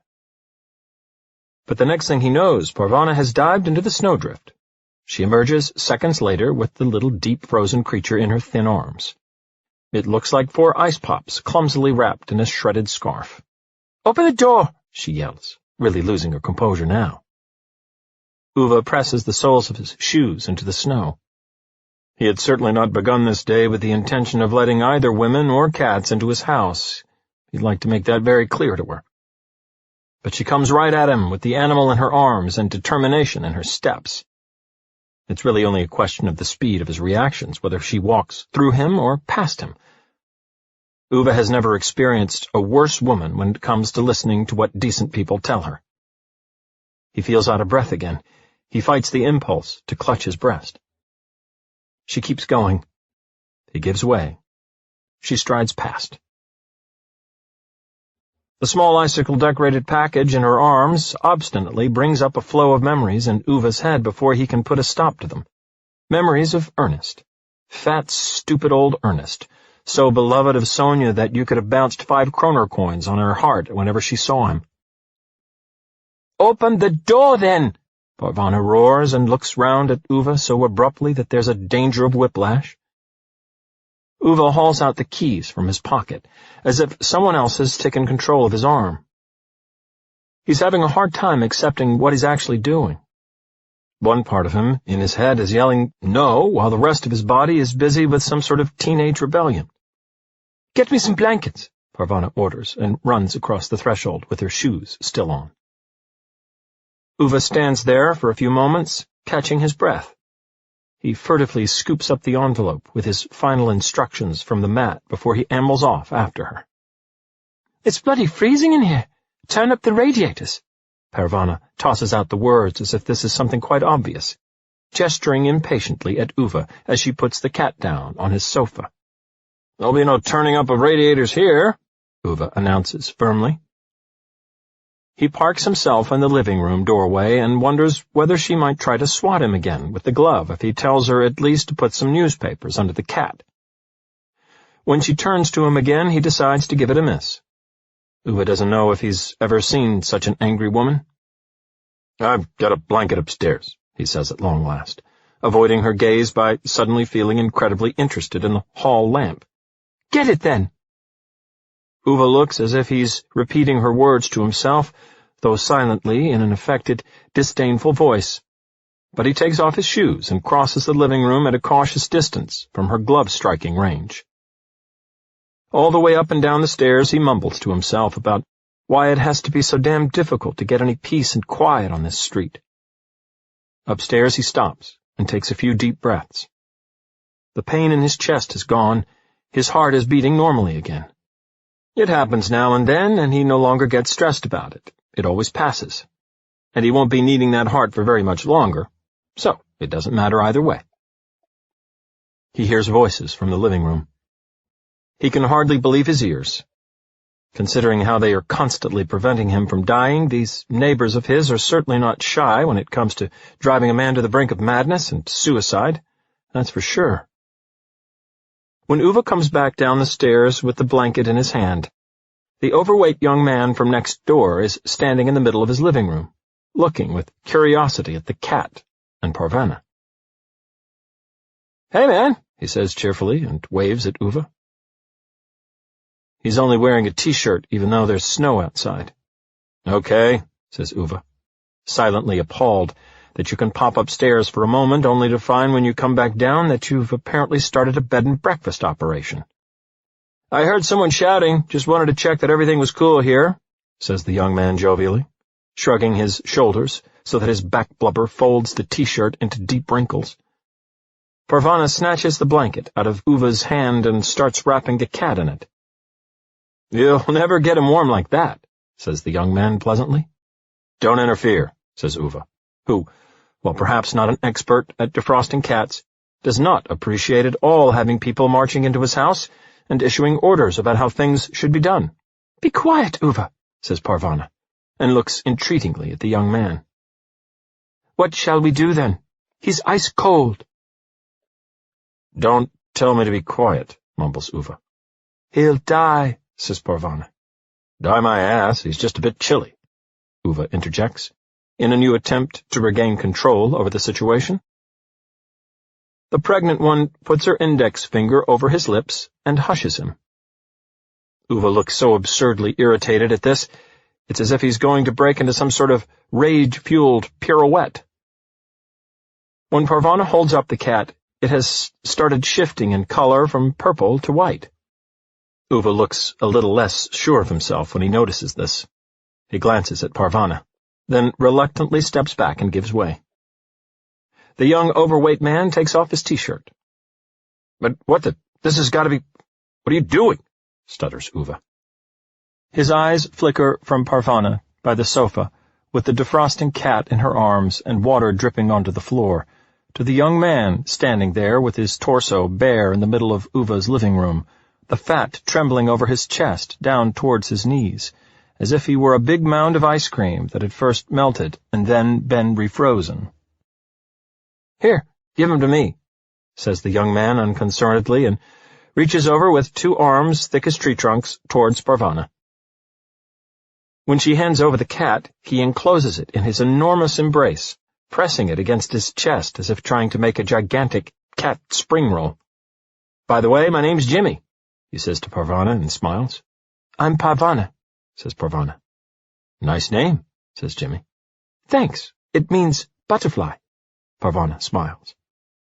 "Nice," says Jimmy. "You'll smother that cat," says Ove. "Oh, give it a rest, will you, Ove?" says Jimmy. "I reckon it would rather freeze to death in a dignified manner than be strangled," he says to Jimmy, nodding at the dripping ball of fluff pressed into his arms. Jimmy pulls his good-tempered face into a big grin. "Chill a bit, Ove. You can say what you like about us fatties, but we're awesome when it comes to pumping out a bit of heat." Parvana peers nervously over his blubbery upper arm and gently puts the palm of her hand against the cat's nose. Then she brightens. "He's getting warmer," she exclaims, turning to Ove in triumph. Ove nods. He was about to say something sarcastic to her. Now he finds, uneasily, that he's relieved at the news. he distracts himself from this emotion by assiduously inspecting the TV remote control. Not that he's concerned about the cat. It's just that Sonia would have been happy. Nothing more than that. "I'll heat some water," says Parvana, and in a single snappy movement, she slips past Uva and is suddenly standing in his kitchen, tugging at his kitchen cabinets. "What the hell?" mumbles Uva as he lets go of the remote control and tears off in pursuit. When he gets there, she's standing motionless and slightly confused in the middle of the floor, with his electric kettle in her hand. She looks a bit overwhelmed, as if the realization of what's happened has only just hit her. It's the first time Uva has seen this woman run out of something to say. The kitchen has been cleared and tidied, but it's dusty. It smells of brewed coffee. There's dirt in the crannies, and everywhere are Uva's wife's things. Her little decorative objects in the window, her hair clips left on the kitchen table, her handwriting on the post-it notes on the fridge. The kitchen is filled with those soft wheel marks, as if someone has been going back and forth with a bicycle thousands of times. The stove and kitchen counter are noticeably lower than is usual, as if the kitchen had been built for a child. Parvana stares at them the way people always do when they see it for the first time. Uva has got used to it. He rebuilt the kitchen himself after the accident. The council refused to help, of course. Parvana looks as if she somehow got stuck. Uva takes the electric kettle out of her outstretched hands without looking into her eyes. Slowly, he fills it with water and plugs it in. "I didn't know, Uva," she whispers, contrite. Uva leans over the low sink with his back to her. She comes forward and puts her fingertips gently on his shoulder.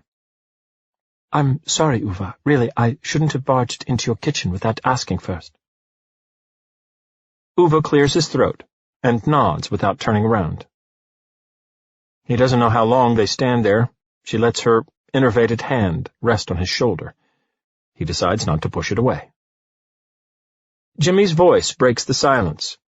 "You got anything to eat?" he calls out from the living room. Uva's shoulder slips away from Parvana's hand. He shakes his head, wipes his face with the back of his hand, and heads off to the fridge, still without looking at her.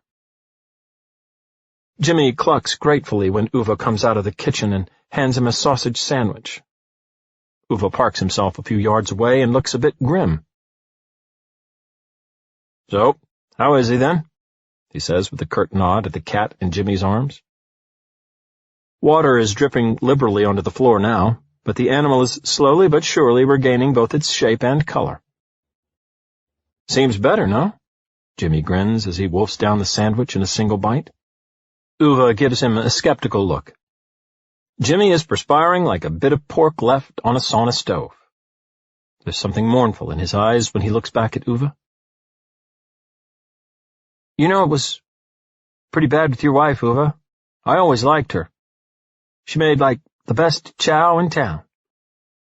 Uva looks at him, and for the first time all morning he doesn't look a bit angry. "Yes, she cooked very well," he agrees. He goes over to the window and, with his back to the room, tugs at the latch as if to check it, pokes the rubber seal. Parvana stands in the kitchen doorway, wrapping her arms around herself and her belly. "He can stay here until he's completely defrosted, then you have to take him," says Uva, shrugging towards the cat. He can see in the corner of his eye how she's peering at him, as if she's trying to figure out what sort of hand he has from the other side of a casino table. It makes him uneasy. "I'm afraid I can't," she says after that. "The girls are allergic," she adds. Uva hears a little pause before she says allergic. He scrutinizes her suspiciously in the reflection in the window, but does not answer. Instead, he turns to the overweight young man. "So, you'll have to take care of it," he says. Jimmy, who's not only sweating buckets now but also turning blotchy and red in his face, looks down benevolently at the cat. It's slowly started moving its stump of a tail and burrowing its dripping nose deeper into Jimmy's generous folds of upper arm fat. "Don't think it's such a cool idea, me taking care of the puss. Sorry, man," says Jimmy, and shrugs tremulously. so that the cat makes a circus tumble and ends up upside down. He holds out his arms. His skin is red, as if he's on fire. I'm a bit allergic as well. Pravana gives off a little scream, runs up to him, and takes the cat away from him, quickly enfolding it in the blanket again. "We have to get Jimmy to a hospital," she yells. "I'm barred from the hospital," Ove replies without thinking. When he peers in her direction and she looks ready to throw the cat at him, he looks down again and groans disconsolately. "All I want is to die," he thinks, and presses his toes into one of the floorboards. It flexes slightly. Ove looks up at Jimmy, looks at the cat, surveys the wet floor, shakes his head at Pravana. "We'll have to take my car then," he mutters. He takes his jacket from the hook and opens the front door. After a few seconds, he sticks his head back into the hall, glares at Pravana. "But I'm not bringing the car to the house because it's She interrupts him with some words in Farsi which Ove can't understand. Nonetheless, he finds them unnecessarily dramatic. She wraps the cat more tightly in the blanket and walks past him into the snow. "Rules are rules, you know," says Ove truculently as she heads off to the parking area. But she doesn't answer. Ove turns around and points at Jimmy. "And you, put on a sweater. Or you're not going anywhere in the Saab. Let's be clear about that." Pravana pays for the parking at the hospital. Ove doesn't make a fuss about it. Chapter 18. A Man Who Was Ove and a Cat Called Ernest. Ove didn't dislike this cat in particular, it's just that he didn't much like cats in general. He'd always perceived them as untrustworthy, especially when, as in the case of Ernest, they were as big as mopeds. It was actually quite difficult to determine whether he was just an unusually large cat or an outstandingly small lion. And you should never befriend something if there's a possibility it may take a fancy to eating you in your sleep. But Sonia loved Ernest so unconditionally that Ove managed to keep this kind of perfectly sensible observation to himself. He knew better than to speak ill of what she loved. After all, he understood very keenly how it was to receive her love when no one else could understand why he was worthy of it.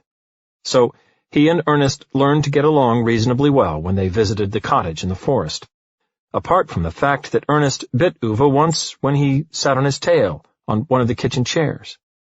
Or at least they learned to keep their distance, just like Ove and Sonia's father. Even if Uve's view was that this cat annoyance was not entitled to sit on one chair and spread his tail over another, he let it go, for Sonia's sake. Ove learned to fish. In the 2 autumns that followed their first visit, the roof of the house, for the first time ever, did not leak, and the truck started every time the key was turned, without as much as a splutter. Of course, Sonia's father was not openly grateful about this, but on the other hand, he never again brought up his reservations about Ove being from town. And this, from Sonia's father, was as good a proof of affection as any. 2 springs passed, and 2 summers, and in the 3rd year, one cool June night, Sonia's father died. And Ove had never seen anyone cry like Sonia cried then. The first few days, she hardly got out of bed. Ove, for someone who had run into death as much as he had in his life, had a very paltry relationship to his feelings about it, and he pushed it all away in some confusion in the kitchen of the forest cottage. The pastor from the village church came by and ran through the details of the burial. "A good man," stated the pastor succinctly, and pointed at one of the photos of Sonia and her father on the living-room wall. Ove nodded. Didn't know what he was expected to say to that one. Then he went outside to see if anything on the truck needed fiddling with. On the 4th day, Sonia got out of bed and started cleaning the cottage with such frenetic energy that Ove kept out of her way, in the way that insightful folk avoid an oncoming tornado. He meandered about the farm looking for things to do. He rebuilt the woodshed, which had collapsed in one of the winter storms. In the coming days, he filled it with newly cut wood, mowed the grass, lopped overhanging branches from the surrounding forest. Late on the evening of the 6th day, they called from the grocery store. Everyone called it an accident, of course, but no one who had met Ernest could believe that he had run out in front of a car by accident. Sorrow does strange things to living creatures. Ove drove faster than he had ever driven on the roads that night. Sonia held Ernest's big head in her hands all the way. He was still breathing when they made it to the vet, but his injuries were far too serious, the loss of blood too great. After 2 hours crouching at his side in the operating room, Sonia kissed the cat's wide brow and whispered, "Goodbye, darling Ernest." And then, as if the words were coming out of her mouth, wrapped in whisks of cloud, "And goodbye to you, my darling father." And then the cat closed his eyes and died. When Sonia came out of the waiting room, she rested her forehead heavily against Ove's broad chest. "I feel so much loss, Ove. Loss, as if my heart was beating outside my body." They stood in silence for a long time, with their arms around each other. And at long last she lifted her face towards his, and looked into his eyes with great seriousness. "You have to love me twice as much now," she said. And then Ove lied to her for the second and last time.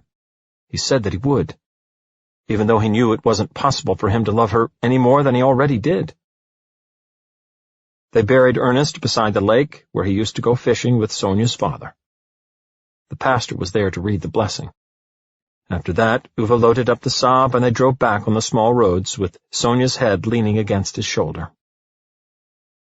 On the way, he stopped in the first little town they passed through. Sonia had arranged to meet someone there. Ove did not know who. It was one of the traits she appreciated most about him, she often said long after the event. She knew no one else who could sit in a car for an hour, waiting, without demanding to know what he was waiting for or how long it would take. Which was not to say that Ove did not moan, because moaning was one thing he excelled at, especially if he had to pay for the parking. But he never asked what she was doing, and he always waited for her. Then, when Sonia came out at last and got back inside, closing the Saab's door with a soft squeeze, which she knew was required to avoid a wounded glance from him, as if she had kicked a living creature, she gently took his hand. "I think we need to buy a house of our own," she said softly. "What's the point of that?" Ove wondered. "I think our child has to grow up in a house," she said, and carefully moved his hand down to her belly. Ove was quiet for a long time even by Ove's standards. He looked thoughtfully at her stomach, as if expecting it to raise some sort of flag. Then he straightened up, twisted the tuning button half a turn forward and half a turn back, adjusted his wing mirrors, and nodded sensibly. "We'll have to get a Saab station wagon, then." Chapter 19. A Man Called Ove, and a cat that was broken when he came. Ove spent most of yesterday shouting at Parvana that this damned cat would live in Ove's house over his dead body. And now, here he stands, looking at the cat, and the cat looks back. And Ove remains strikingly non-dead. It's all incredibly irritating. A half-dozen times Ove woke up in the night when the cat, with more than a little disrespect, crawled up and stretched out next to him in the bed. And just as many times the cat woke up when Ove, with more than a bit of brusqueness, booted it down to the floor again. Now, when it's gone 5:45 and Ove has got up, the cat is sitting in the middle of the kitchen floor. It sports a disgruntled expression, as if Ove owes it money. Ove stares back at it with a suspicion normally reserved for a cat that has rung his doorbell with a Bible in its paws like a Jehovah's Witness. "I suppose you're expecting food," mutters Ove at last. The cat doesn't answer. It just nibbles its remaining patches of fur and nonchalantly licks one of its paw pads. "But in this house you don't just lounge about like some kind of consultant and expect fried sparrows to fly into your mouth." Ove goes to the sink, turns on the coffee maker, checks his watch, looks at the cat. After leaving Jimmy at the hospital, Parvana had managed to get hold of a friend who was apparently a veterinarian. The veterinarian had come to have a look at the cat and concluded that there was serious frostbite and advanced malnutrition. And then he'd given Ove a long list of instructions about what the cat needed to eat, and its general care. "I'm not running a cat repair company," Ove clarifies to the cat. "You're only here because I couldn't talk any sense into that pregnant woman."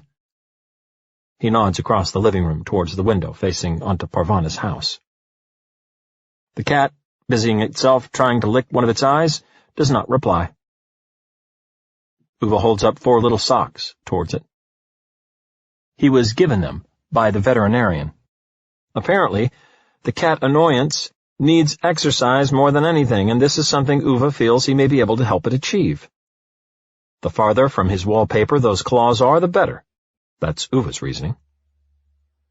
"Hop into these things, and then we can go. I'm running late." The cat gets up elaborately and walks with long, self-conscious steps towards the door, as if walking on a red carpet. It gives the socks an initial skeptical look, but doesn't cause too much of a fuss when Ove quite roughly puts them on. When he's done, Ove stands up and scrutinizes the cat from top to bottom, shakes his head. A cat wearing socks. It can't be natural. The cat, now standing there checking out its new outfit, suddenly looks immeasurably pleased with itself. Ove makes an extra loop to the end of the pathway. Outside Anita and Rune's house, he picks up a cigarette butt. He rolls it between his fingers. That scoted driving man from the council seems to drive about in these parts as if he owned them. Ove swears and puts the butt in his pocket. When they get back to the house, Ove reluctantly feeds the wretched animal, and once it's finished, announces that they've got errands to run. He may have been temporarily press-ganged into cohabiting with this little creature, but he'll be damned if he's going to leave a wild animal on its own in his house. So, the cat has to come with him. Immediately there's a disagreement between Ove and the cat about whether or not the cat should sit on a sheet of newspaper in the Saab's passenger seat. At first, Ove sets the cat on 2 supplements of entertainment news, which the cat, much insulted, kicks onto the floor with its back feet.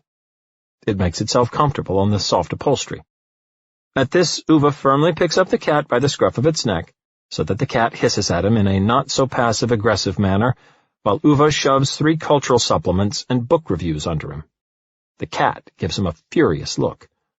Ove puts it down, but oddly enough it stays on the newspaper and only looks out of the window with a wounded, dismal expression. Ove concludes that he's won the battle, nods with satisfaction, puts the Saab into gear and drives onto the main road. Only then does the cat slowly and deliberately drag its claws in a long tear across the newsprint, and then put both its front paws through the rip, while at the same time giving Ove a highly challenging look, as if to ask, "And what are you going to do about it?" Ove slams on the brakes of the Saab, so that the cat, shocked, is thrown forward and bangs its nose against the dashboard. "That's what I have to say about it," Ove's triumphant expression seems to say. After that, the cat refuses to look at Ove for the rest of the journey, and just sits, hunched up in a corner of the seat, rubbing its nose with one of its paws in a very offended way. But while Ove is inside the florist's, it licks long, wet streaks across Ove's steering wheel, safety belt, and the inside of Ove's car door. When Ove comes back with the flowers and discovers that his whole car is full of cat saliva, he waves his forefinger in a threatening manner, as if it were a scimitar. And then the cat bites his scimitar. Ove refuses to speak to him for the rest of the journey. When they get to the churchyard, Ove plays it safe and scrunches up the remains of the newspaper into a ball, with which he roughly pushes the cat out of the car. Then he gets the flowers out of the trunk, locks the Saab with his key, makes a circuit around it, and checks each of the doors. Together they climb the frozen gravelled slope leading up to the church turnoff and force their way through the snow before they stop by Sonia.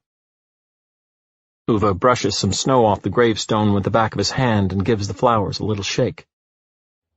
"I brought some flowers with me," he mumbles. "Pink, which you like. They say they die in the frost, but they only tell you that to trick you into buying the more expensive ones." The cat sinks down on its behind in the snow. Ove gives it a sullen look, then refocuses on the gravestone. Right. This is the cat annoyance. It's living with us now. Almost froze to death outside our house. The cat gives Ove an offended look. Ove clears his throat. He looked like that when he came, he clarifies, a sudden defensive note in his voice. Then, with a nod at the cat and the gravestone, "So it wasn't me who broke him, he was already broken," he adds to Sonia. Both the gravestone and the cat wait in silence beside him. Ove stares at his shoes for a moment, grunts, sinks onto his knees in the snow and brushes a bit more snow off the stone, carefully lays his hand on it. "I miss you," he whispers. There's a quick gleam in the corner of Ove's eye. He feels something soft against his arm. It takes a few seconds before he realizes that the cat is gently resting its head in the palm of his hand. Chapter 20. A Man Called Ove and an Intruder. For almost 20 minutes, Ove sits in the driver's seat of the Saab with the garage door open. For the first 5 minutes, the cat stares at him impatiently from the passenger seat. During the next 5, it begins to look properly worried. In the end, it tries to open the door itself. When this fails, it promptly lies down on the seat and goes to sleep. Ove glances at it as it rolls onto its side and starts snoring. He has to concede that the cat annoyance has a very direct approach to problem-solving. He looks out over the parking area, again, at the garage opposite. He must have stood out there with Rune 100 times. They were friends once. Ove can't think of very many people in his life he could describe as such. Ove and Ove's wife were the first people to move into the street of row houses all those years ago, when it had only recently been built and was still surrounded by trees. That same day, Rune and Rune's wife moved in. Anita was also pregnant and, of course, immediately became best friends with Ove's wife. In that way, only women knew how. And just like all women who become best friends, they both had the idea that Rune and Ove had to become best friends because they had so many interests in common. Ove couldn't really understand what they meant by that. After all, Rune drove a Volvo. Not that Ove exactly had anything against Rune apart from that. He had a proper job and didn't talk more than he had to. Admittedly, he did drive that Volvo, but as Ove's wife kept insisting, this did not necessarily make a person immoral. So Ove put up with him. After a period, he even lent him tools. And one afternoon, standing in the parking area, thumbs tucked into their belts, they got caught up in a conversation about lawnmower prices. When they parted, they shook hands, as if the mutual decision to become friends was a business agreement. When the two men later found out that all sorts of people were moving into the area, they sat down in Ove and Sonia's kitchen for consultations. By the time they emerged from these, they had established a shared framework of rules, signs clarifying what was permitted or not, and a newly set-up steering group for the Residents' Association. Ove was the chairman, Rune the vice-chairman. In the months that followed, they went to the dump together, grumbled at people who had parked their cars incorrectly, bargained for better deals on paint and drain pipes at the hardware store, stood on either side of the man from the telephone company when he came to install telephones and jacks, brusquely pointing out where and how he should best go about it. Not that either of them knew exactly how telephone cables should be installed, but they were both well versed in keeping an eye on whippersnappers like this one, to stop them pulling a fast one. That was all there was to it. Sometimes the two couples had dinner together. Insofar as one could have dinner when Ove and Rune mostly just stood about in the parking area the whole evening, kicking the tires of their cars and comparing their load capacity, turning radius, and other significant matters. And that was all there was to it. Sonia's and Anita's bellies kept growing steadily, which, according to Rune, made Anita doolally in the brain. Apparently he had to look for the coffee pot in the fridge more or less daily once she was in her 3rd month. Sonia, not to be outdone, developed a temper that could flare up quicker than a pair of saloon doors in a John Wayne film, which made Ove reluctant to open his mouth at all. This, of course, gave further cause for irritation. When she wasn't breaking out in a sweat, she was freezing, and as soon as Ove tired of arguing with her and agreed to turn up the radiators by a half step, she started sweating again, and he had to run around and turn them back down again. She also ate bananas in such quantities that the people at the supermarket must have thought Ove had started a zoo. "The hormones are on the warpath," Rune said with an insightful nod during one of the nights when he and Ove sat in the outside space behind his house, while the women kept to Sonia and Uve's kitchen, talking about whatever it is women talk about. Rune told him that he had found Anita crying her eyes out by the radio the day before, for no other reason than that it was a nice song. "A nice song?" said Ove, perplexed. "A nice song," Rune answered. The two men shook their heads in mutual disbelief and stared out into the darkness, sat in silence. "The grass needs cutting," said Rune at last. "I bought new blades for the mower," Ove nodded. "How much did you pay for them?" And so their friendship went on. In the evenings, Sonia played music for her belly because she said it made the child move. Ove mostly just sat in his armchair on the other side of the room and pretended to be watching television while she was doing it. In his innermost thoughts, he was worried about what it would be like once the child finally decided to come out. What if, for example, the kid disliked Ove because Ove wasn't so fond of music? It wasn't that Ove was afraid. He just didn't know how to prepare himself for fatherhood. He had asked for some sort of manual, but Sonia had just laughed at him. Ove didn't understand why. There were manuals for everything else. He was doubtful about whether he'd be any good at being someone's dad. He didn't like children an awful lot. He hadn't even been very good at being a child. Sonia thought he should talk to Rune about it because they were in the same situation. Ove couldn't quite understand what she meant by that. Rune was not, in fact, going to be the father of Uve's child, but of an altogether different one. At least Rune agreed with Ove about the point of not having much to discuss, and that was something. So when Anita came over in the evenings and sat in the kitchen with Sonia, talking about the aches and pains and all those things, Ove and Rune made the excuse of having things to talk about and went out to Uve's shed and just stood there in silence, picking at various bits on Uve's workbench. Standing there next to each other behind a closed door for the third night, running without knowing what they were supposed to do with themselves, they agreed that they needed to get busy with something before, as Rune put it, the new neighbors start thinking there's some sort of monkey business going on in here. Ove agreed that it might be best to do as he said, and so it was. They didn't talk much while they were doing it, but they helped each other with the drawings and measuring the angles and ensuring that the corners were straight and properly done. And late one evening, when Anita and Sonia were in the 4th month, 2 light blue cribs were installed in the prepared nurseries of their row houses. "We can sand it down and repaint it pink if we get a girl," mumbled Ove when he showed it to Sonia. Sonia put her arms around him, and he felt his neck getting all wet with her tears. Completely irrational hormones.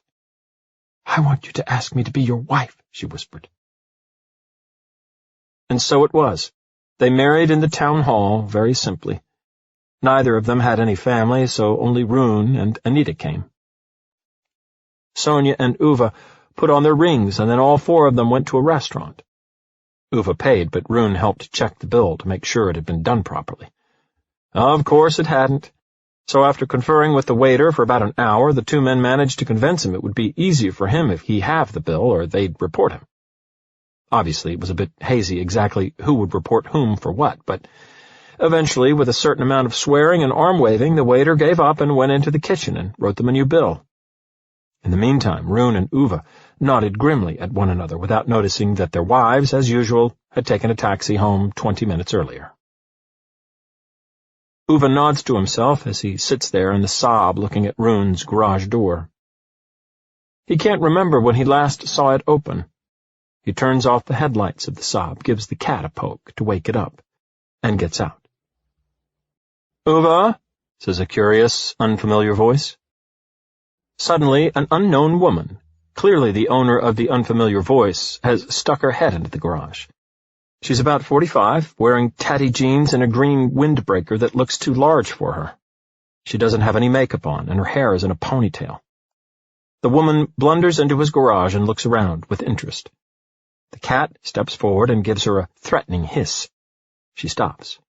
Ove puts his hands in his pockets. "Ove," she bursts out again, in that exaggerated, chummy way of people who want to sell you something while pretending it's the very last thing on their mind. "I don't want anything," says Ove, nodding at the garage door. A clear gesture that she needn't bother about finding another door. It'll be just fine if she walks out the same way that she came. She looks utterly unchastened by that.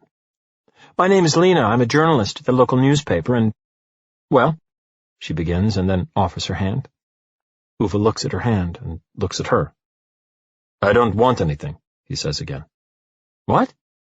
"I suppose you're selling subscriptions, but I don't want one." She looks puzzled. "Right. Well, actually, I'm not selling the paper. I write for it. I'm a journalist," she repeats slowly, as if there were something wrong with him. "Still don't want anything," Ove reiterates as he starts shooing her out the garage door. "But I want to talk to you, Ove," she protests, and starts trying to force herself back inside.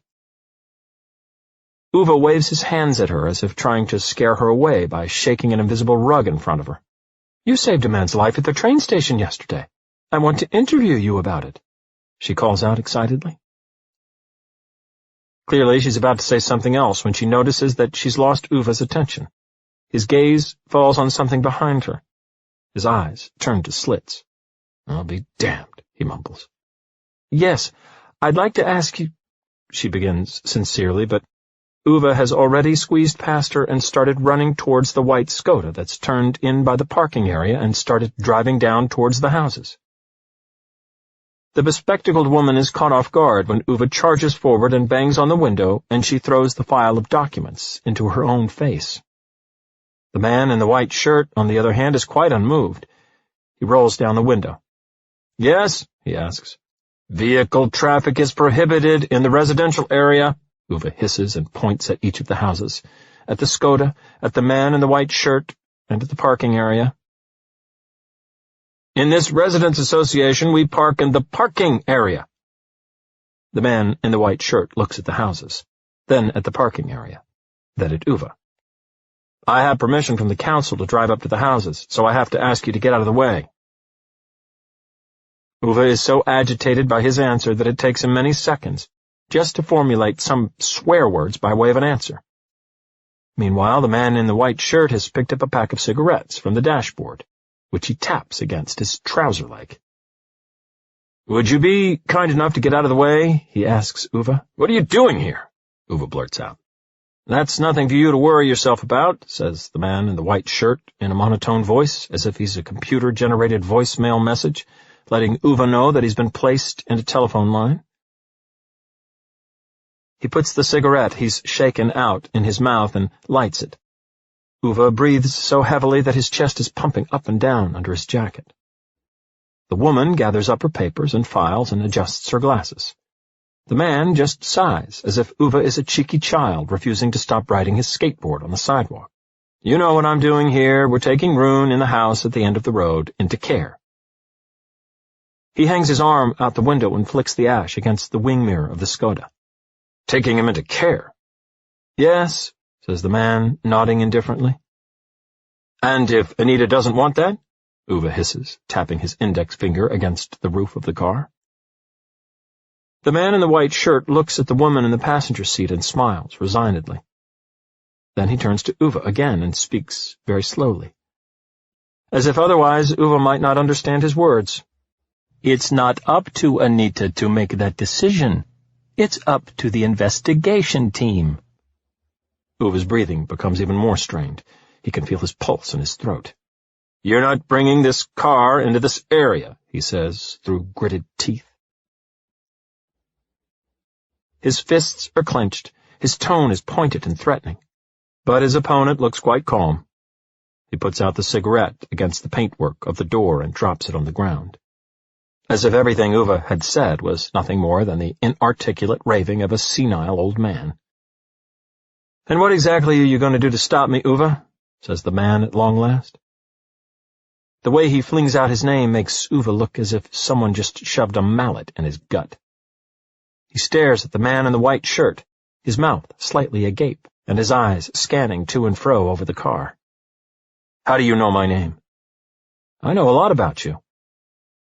Ove only manages by a whisker to pull his foot out of the way of the wheel as the Skoda moves off again and drives down towards the houses. Ove stands there, in shock, staring after them. "Who was that?" says the woman in the windbreaker behind him. Ove spins around. "How do you know my name?" he demands. She takes a step back, pushes a few evasive wisps of hair out of her face without taking her eyes off Ove's clenched fists. "I work for the local newspaper. We interviewed people on the platform about how you saved that man." "How do you know my name?" says Ove again, his voice shaking with anger. "You swiped your card when you paid for your train ticket. I went through the receipts in the register," she says, and takes a few more steps back. "And him? How does he know my name?" Ove roars and waves in the direction in which the Skoda went, the veins on his forehead bulging. "I don't know," she says. Ove breathes violently through his nose and nails her with his eyes, as if trying to see whether she's lying. "I have no idea. I've never seen that man before," she promises. Ove rivets his eyes into her even harder. Finally he nods, grimly to himself. Then he turns around and walks towards his house. She calls out to him, but he doesn't react. The cat follows him into the hall. Ove closes the door. Farther down the road, the man in the white shirt and the woman with glasses ring the doorbell of Anita and Rune's house. Ove sinks onto the stool in his hall, shaking with humiliation. He had almost forgotten that feeling, the humiliation of it, the powerlessness, the realization that one cannot fight men in white shirts. And now they're back.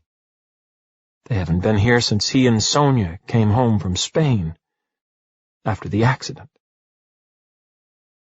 Chapter 21. A man who was Ove, and countries where they play foreign music in restaurants. Of course, the bus tour was her idea. Ove couldn't see the use of it. If they had to go anywhere, why not just take the Saab? But Sonia insisted that buses were romantic, and that sort of thing was incredibly important, Ove had learned.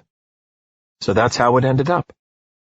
Even though everyone in Spain seemed to think they were somehow exceptional because they went around yawning and drinking and playing foreign music in restaurants and going to bed in the middle of the day, Ove did his best not to like any of it. But Sonia got so worked up about it all that in the end it inevitably affected him too. She laughed so loudly when he held her that he felt it through his whole body. Not even Ove could avoid liking it. They stayed in a little hotel with a little pool and a little restaurant run by a man whose name, as Ove understood it, was Schosse. It was spelled Jose, but it seemed people weren't too particular about pronunciation in Spain. Schosse couldn't speak any Swedish, but he was very interested in speaking anyway. Sonia had a little book in which she looked things up, so she could say things like sunset and ham in Spanish. Ove felt it didn't stop being the butt end of a pig just because you said it another way, but he never mentioned this. On the other hand, he tried to point out to her that she shouldn't give money to the beggars in the street, as they'd only buy schnapps with it. But she kept doing it. "They can do what they like with the money," she said. When Ove protested, she just smiled and took his big hands in hers and kissed them, explaining that when a person gives to another person, it's not just the receiver who's blessed, it's the giver. On the third day, she went to bed in the middle of the day, because that was what people did in Spain, she said, and one should adopt the local customs of a place. Ove suspected it was not so much about customs as her own preferences, and this suited her very well as an excuse. She already slept 16 hours out of 24 since she got pregnant. Ove occupied himself by going for walks. He took the road leading past the hotel into the village. All the houses were made of stone, he noted. Many of them didn't appear to have thresholds under their front doors, and there were no decent window seals to be seen. Ove thought it slightly barbaric. One couldn't bloody build houses like this. He was on his way back to the hotel when he saw Schosse leaning over a smoking brown car at the side of the road. Inside sat 2 children and a very old woman with a shawl around her head. She didn't seem to be feeling very well. Chasse caught sight of Ove and waved at him in an agitated manner with something almost like panic in his eyes. "Senor," he called out to Ove, the way he'd done every time he'd spoken to him since their arrival. Ove assumed it meant Uva in Spanish, but he hadn't checked Sonia's phrasebook so carefully. Chasse pointed at the car and gesticulated wildly at Ove again. Ove stuck his hands into his trouser pockets and stopped at a safe distance with a watchful look on his face. "Hospital!" Chasse shouted again and pointed at the old woman in the car. In fact, she didn't look in very good shape, Ove reaffirmed to himself. Chasse pointed to the woman and pointed under the hood at the smoking engine, repeating despairingly, "Hospital! Hospital!" Ove cast his evaluating eye on the spectacle, and finally drew the conclusion that this smoking, Spanish-manufactured car must be known as a hospital. He leaned over the engine and peered down. It didn't look so complicated, he thought. "Hospital," Chasse said again and nodded several times and looked quite worried. Ove didn't know what he was expected to say to that. Clearly the whole matter of car makes was considered quite important in Spain, and certainly Ove could empathize with that. "Saab," he said, therefore, pointing demonstratively at his chest. Chasse stared in puzzlement at him for a moment. Then he pointed at himself. "Chasse!" "I wasn't bloody asking for your name. I was only Ove started saying, but he stopped himself when he was met on the other side of the hood by a stare as glazed as an inland lake. Obviously, this Chasse's grasp of Swedish was even worse than Ove's Spanish. Ove sighed and looked with some concern at the children in the back seat. They were holding the old woman's hands and looked quite terrified. Ove looked down at the engine again. Then he rolled up his shirt sleeves and motioned for Chasse to move out of the way. Within 10 minutes they were back on the road, and Ove had never seen anyone so relieved to have his car fixed. However much she flicked through her little phrasebook, Sonia never found out the exact reason why they weren't charged for any of the food they ate in Jose's restaurant that week. But she laughed until she was positively simmering every time the little Spanish man who owned the restaurant lit up like a sun when he saw Ove, held out his arms, and exclaimed, "Senor Saab!"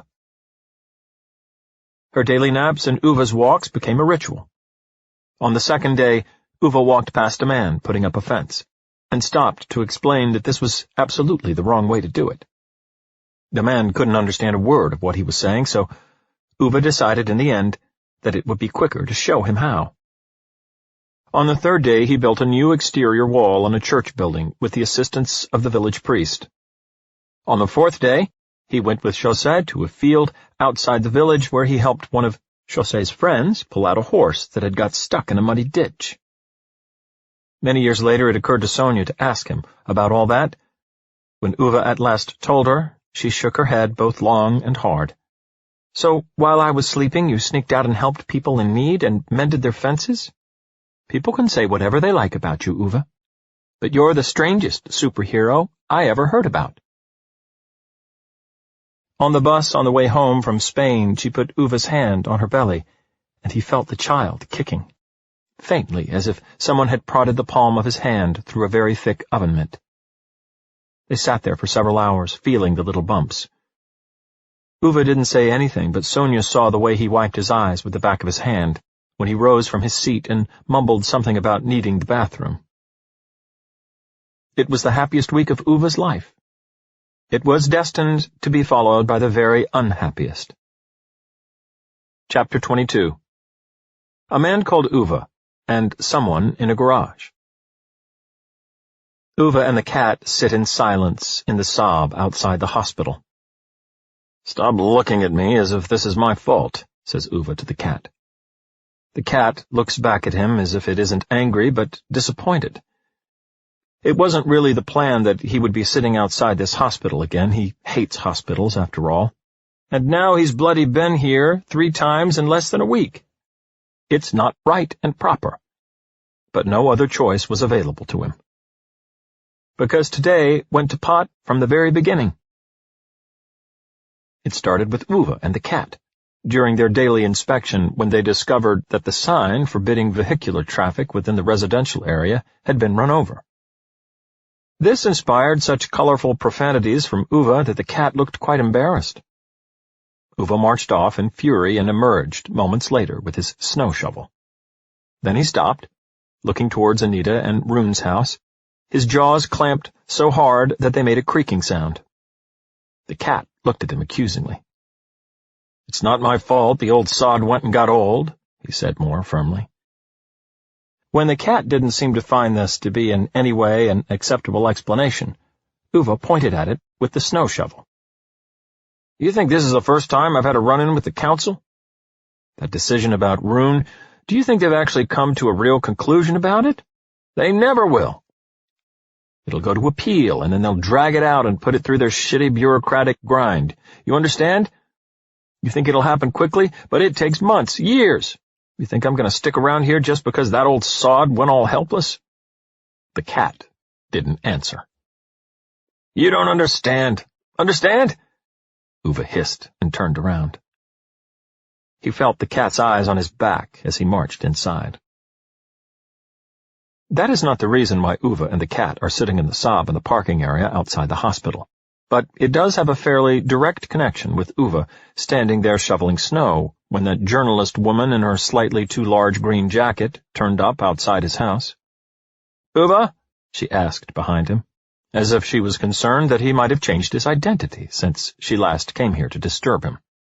Ove continued shoveling without in any way acknowledging her presence.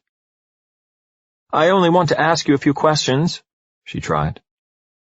"Ask them somewhere else. I don't want them here," Ove answered, scattering snow about him in a way that made it difficult to tell whether he was shoveling or digging. "But I only wanted—" she said, but she was interrupted by Ove and the cat going into the house and slamming the door in her face. Ove and the cat squatted in the hall and waited for her to leave. But she didn't leave. She started banging on the door and calling out, "But you're a hero!" "She's absolutely psychotic, that woman," said Ove to the cat. The cat didn't disagree. When she carried on, banging and shouting even louder, Ove didn't know what to do, so he threw the door open and put his finger over his mouth, hushing her as if in the next moment he was going to point out that this was actually a library. She attempted to grin up at his face, waving something that Ove instinctively perceived as a camera of some sort. Or something else. It wasn't so easy knowing what cameras looked like anymore in this bloody society. Then she tried to step into his hall. Maybe she shouldn't have done that. Ove raised his big hand and pushed her back over the threshold as a reflex, so that she almost fell head first into the snow. "I don't want anything," said Ove. She regained her balance and waved the camera at him, while yelling something. Ove wasn't listening. He looked at the camera as if it were a weapon, and then decided to flee. This person was clearly not a reasonable person. So the cat and Ove stepped out the door, locked it, and headed off, as quick as they could, towards the parking area. The journalist woman jogged along behind them. To be absolutely clear about it, though, no part of this bears any relation to why Ove is now sitting outside the hospital.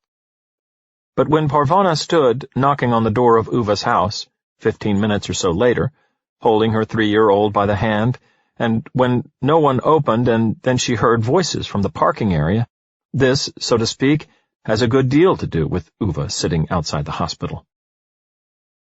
Parvana and the child came around the corner of the parking area and saw Ove standing outside his closed garage door with his hands sullenly shoved into his pockets.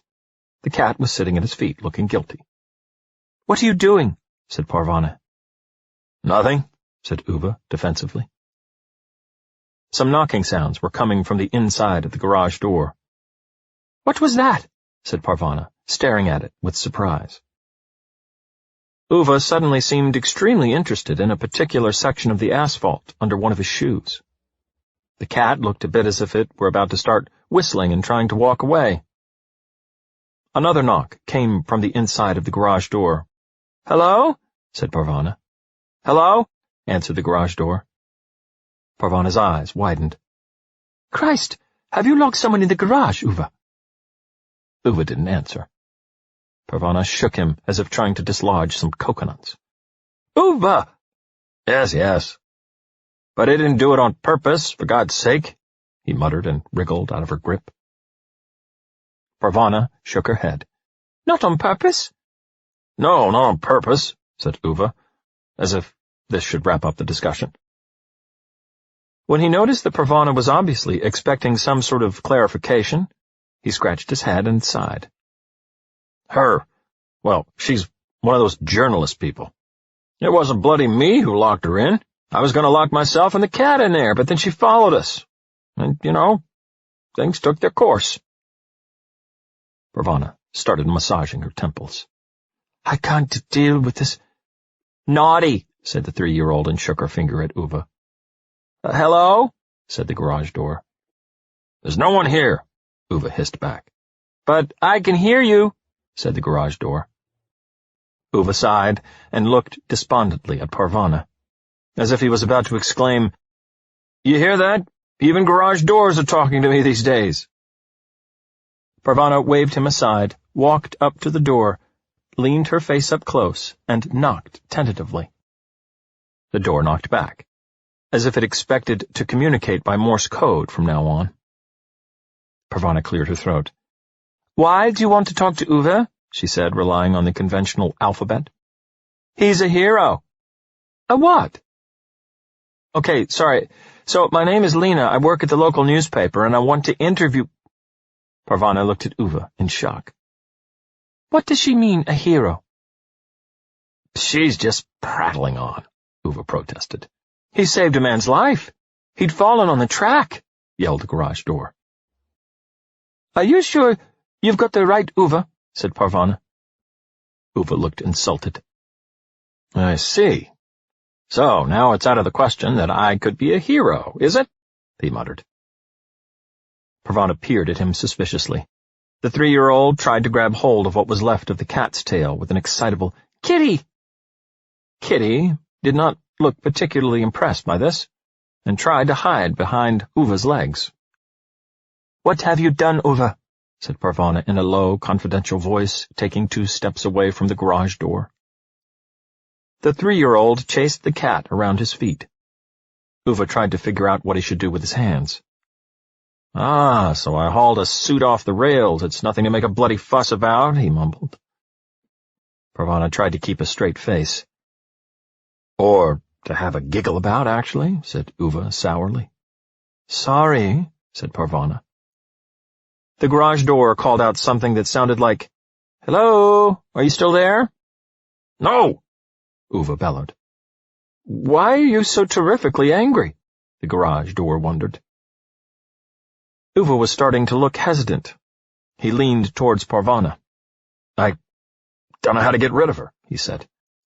And if Parvana had not known better, she might have concluded that there was something pleading in his eyes. "I don't want her in there on her own with the sob," he whispered gravely.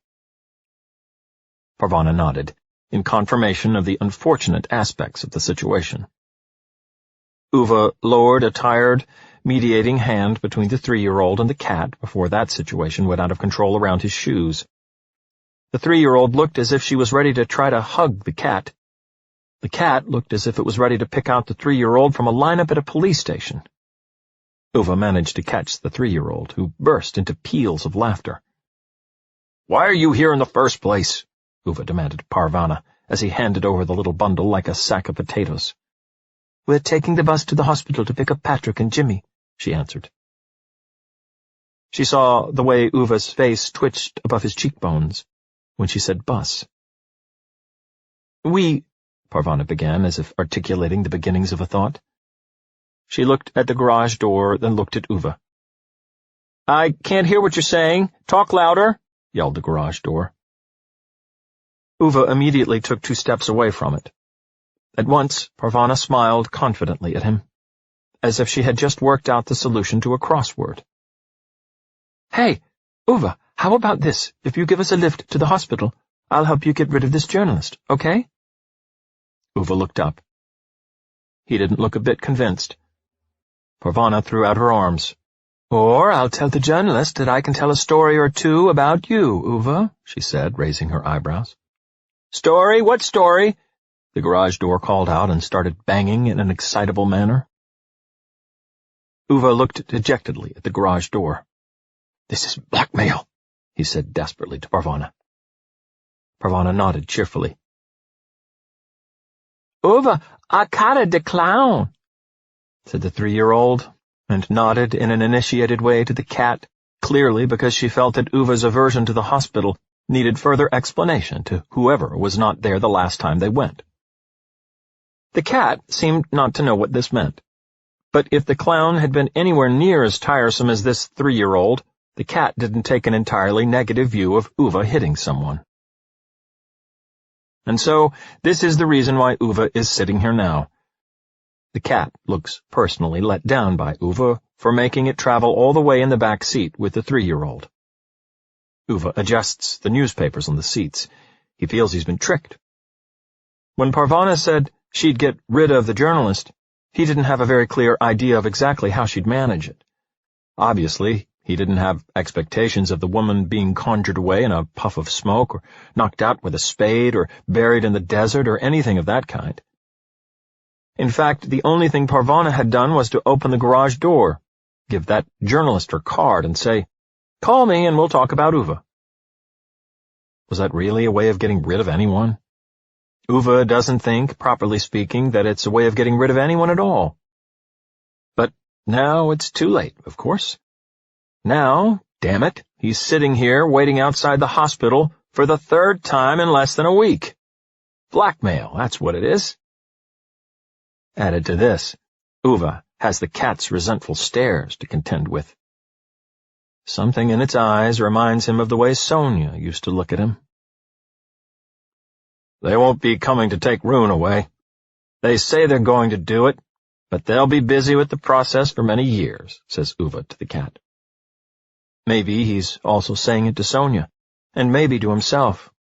He doesn't know. "At least stop feeling so sorry for yourself. If it wasn't for me, you'd be living with the kid, and then you wouldn't have much left of what you have now for a tail. Think about that." He snorts at the cat in an attempt to change the subject. The cat rolls onto its side, away from Ove, and goes to sleep in protest. Ove looks out the window again. He knows very well that the 3-year-old isn't allergic at all. He knows very well that Parvana just lied to him, so she wouldn't have to take care of the cat annoyance. He's not some bloody, senile old man. Chapter 23. A Man Who Was Ove and a Bus That Never Got There. Every man needs to know what he's fighting for. That was apparently what people said, or at least it was what Sonia had once read out loud to Ove from one of her books. Ove couldn't remember which one. There were always so many books around that woman. In Spain, she had bought a whole bag of them despite not even speaking Spanish. "I'll learn while I'm reading," she said, as if that was the way you did it. Ove told her he was a bit more about thinking for himself rather than reading what a lot of other clots had on their minds. Sonia just smiled and caressed his cheek.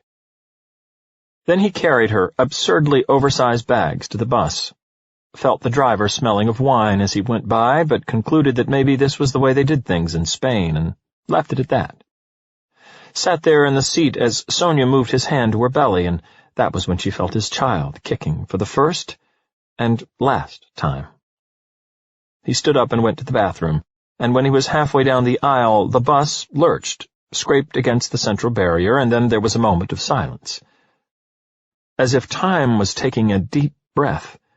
Then, an explosion of splintering glass, the merciless screeching of twisting metal, violent crunches as the cars behind the bus slammed into it, and all the screams. He'd never forget them. Ove was thrown about and only remembered falling on his stomach. He looked around for her, terrified among the tumult of human bodies, but she was gone. He threw himself forward, cutting himself under a rain of glass from the ceiling, but it was as if a furious wild animal were holding him back and forcing him down on the floor in unreflecting humiliation. It would pursue him every night for the rest of his life. His utter impotence in the situation. He sat by her bed every moment of the first week, until the nurses insisted that he shower and change his clothes. Everywhere they looked at him with sympathetic stares and expressed their condolences. A doctor came in and spoke to Ove in an indifferent, clinical voice about the need to prepare himself for the likelihood of her not waking up again. Ove threw that doctor through a door that was locked and shut. "She isn't dead," he raved down the corridor. "Stop behaving as if she was dead." No one at the hospital dared make that mistake again. On the 10th day, as the rain smattered against the windows and the radio spoke of the worst storm in several decades, Sonia opened her eyes in tortuous little slits, caught sight of Ove, and stole her hand into his, and folded her finger in the palm of his hand. Then she fell asleep and slept through the night. When she woke up again, the nurses offered to tell her, but Ove grimly insisted that he was the one who would do it. Then he told her everything in a composed voice while caressing her hands in his, as if they were very, very cold. He told her about the driver, smelling of wine, and the bus veering into the crash barrier and the collision, the smell of burned rubber, the ear-splitting crashing sound, and about a child that would never come now. And she wept, an ancient, inconsolable despair that screamed and tore and shredded them both as countless hours passed. Time and sorrow and fury flowed together in stark, long-drawn darkness. Ove knew there and then that he would never forgive himself for having got up from his seat at that exact moment, for not being there to protect them, and knew that this pain was forever. But Sonia would not have been Sonia if she had let the darkness win. So, one morning, Ove did not know how many days had passed since the accident, expressing herself quite succinctly. She declared that she wanted to start having physiotherapy. And when Ove looked at her as if it were his own spine screaming like a tortured animal every time she moved, she gently leaned her head against his chest and whispered, "We can busy ourselves with living or with dying, Ove. We have to move on." And that's how it was. In the following months, back in Sweden, Ove met innumerable men in white shirts. They sat behind desks made of light-colored wood in various municipal offices, and they apparently had endless amounts of time to instruct Ove in what documents had to be filled in for various purposes, but no time at all to discuss the measures that were needed for Sonia to get better. A woman was dispatched to the hospital from one of the municipal authorities, where she bullishly explained that Sonia could be placed in a service home for other people in her situation. Something about how the strain of everyday life, quite understandably, could be excessive for Ove. She didn't say it right out, but it was clear as crystal what she was driving at. She did not believe that Ove could see himself staying with his wife now. Under present conditions, she kept repeating, nodding discreetly at the bedside. She spoke to Ove as if Sonia were not even in the room. Admittedly, Ove opened the door this time, but she was ejected all the same.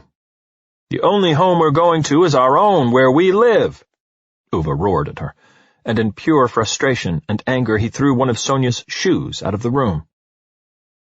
Afterwards he had to go and ask the nurses, who'd almost been hit by it, if they knew where it had gone.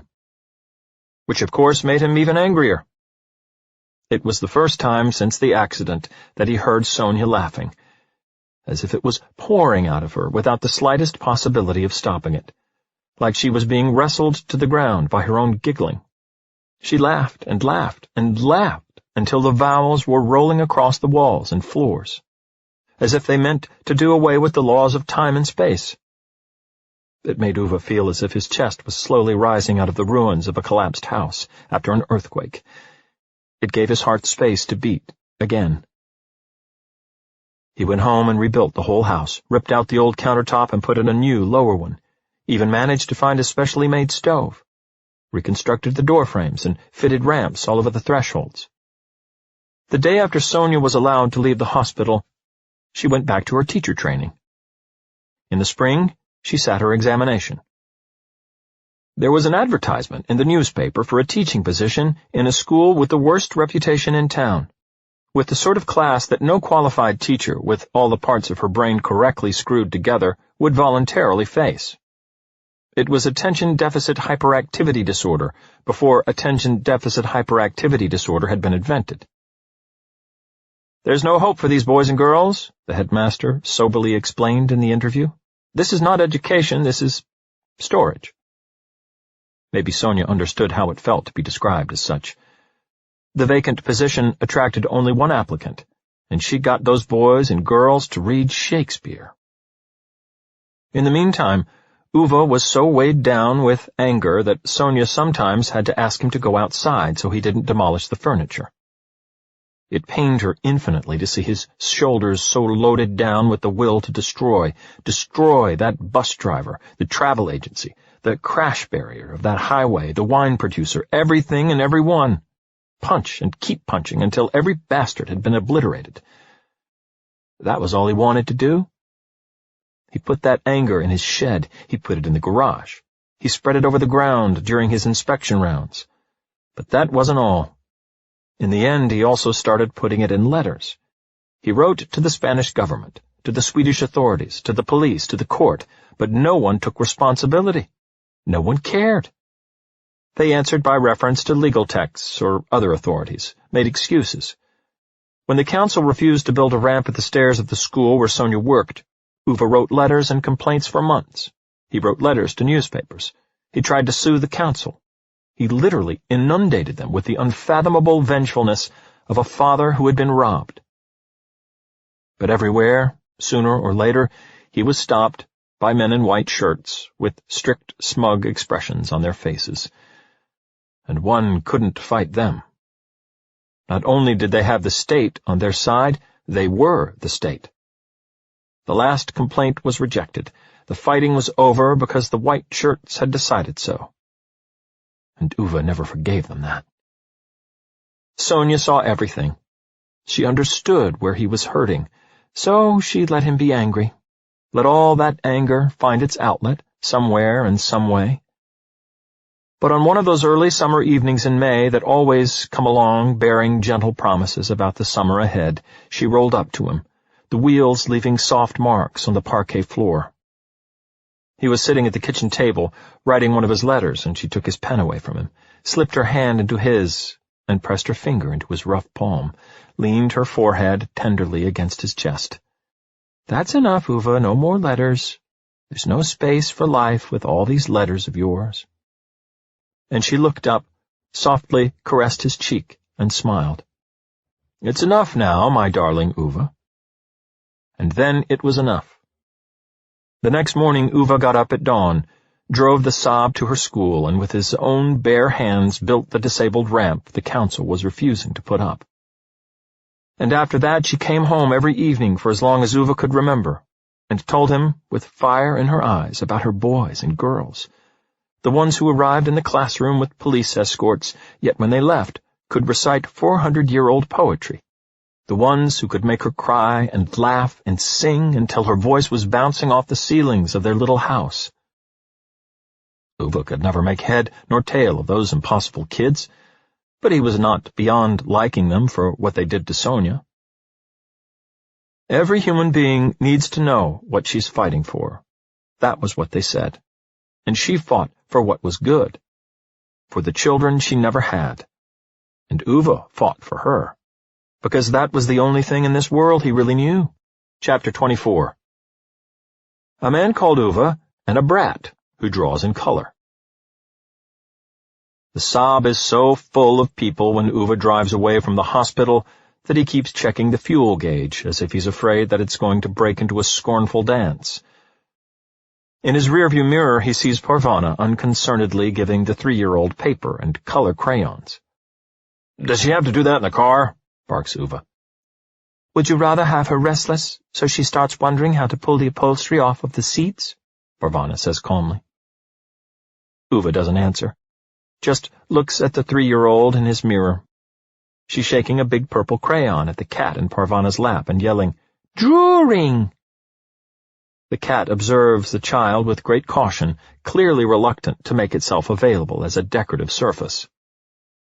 Patrick sits between them, turning and twisting his body to try to find a comfortable position for his leg cast, which he's wedged up on the armrest between the front seats.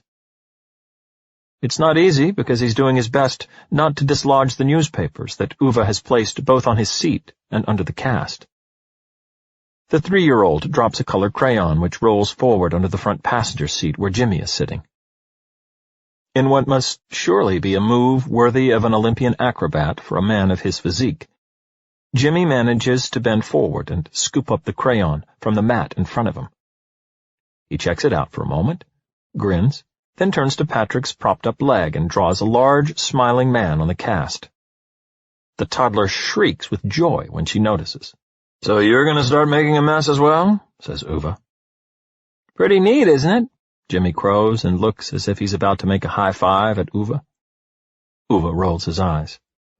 "Sorry, man, couldn't stop myself," says Jimmy, and, somewhat shamefaced, gives back the crayon to Parvana. There's a plinging sound at Jimmy's pocket.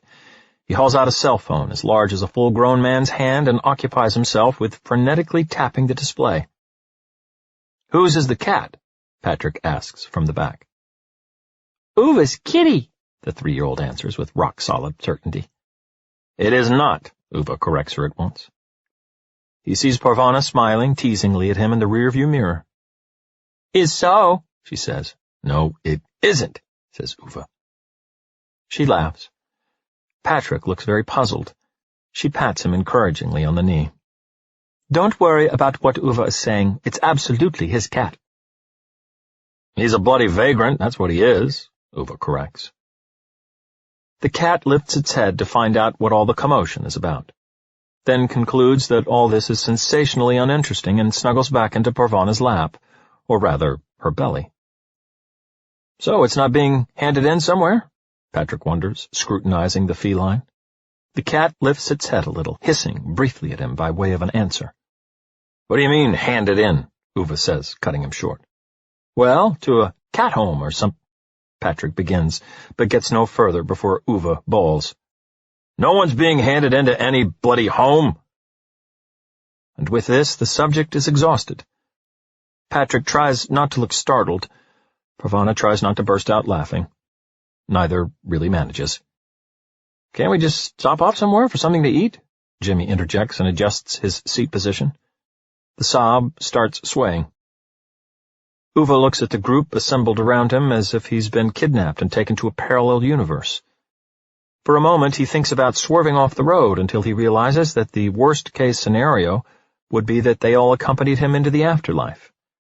After this insight, he reduces his speed and increases the gap significantly between his own car and the one in front.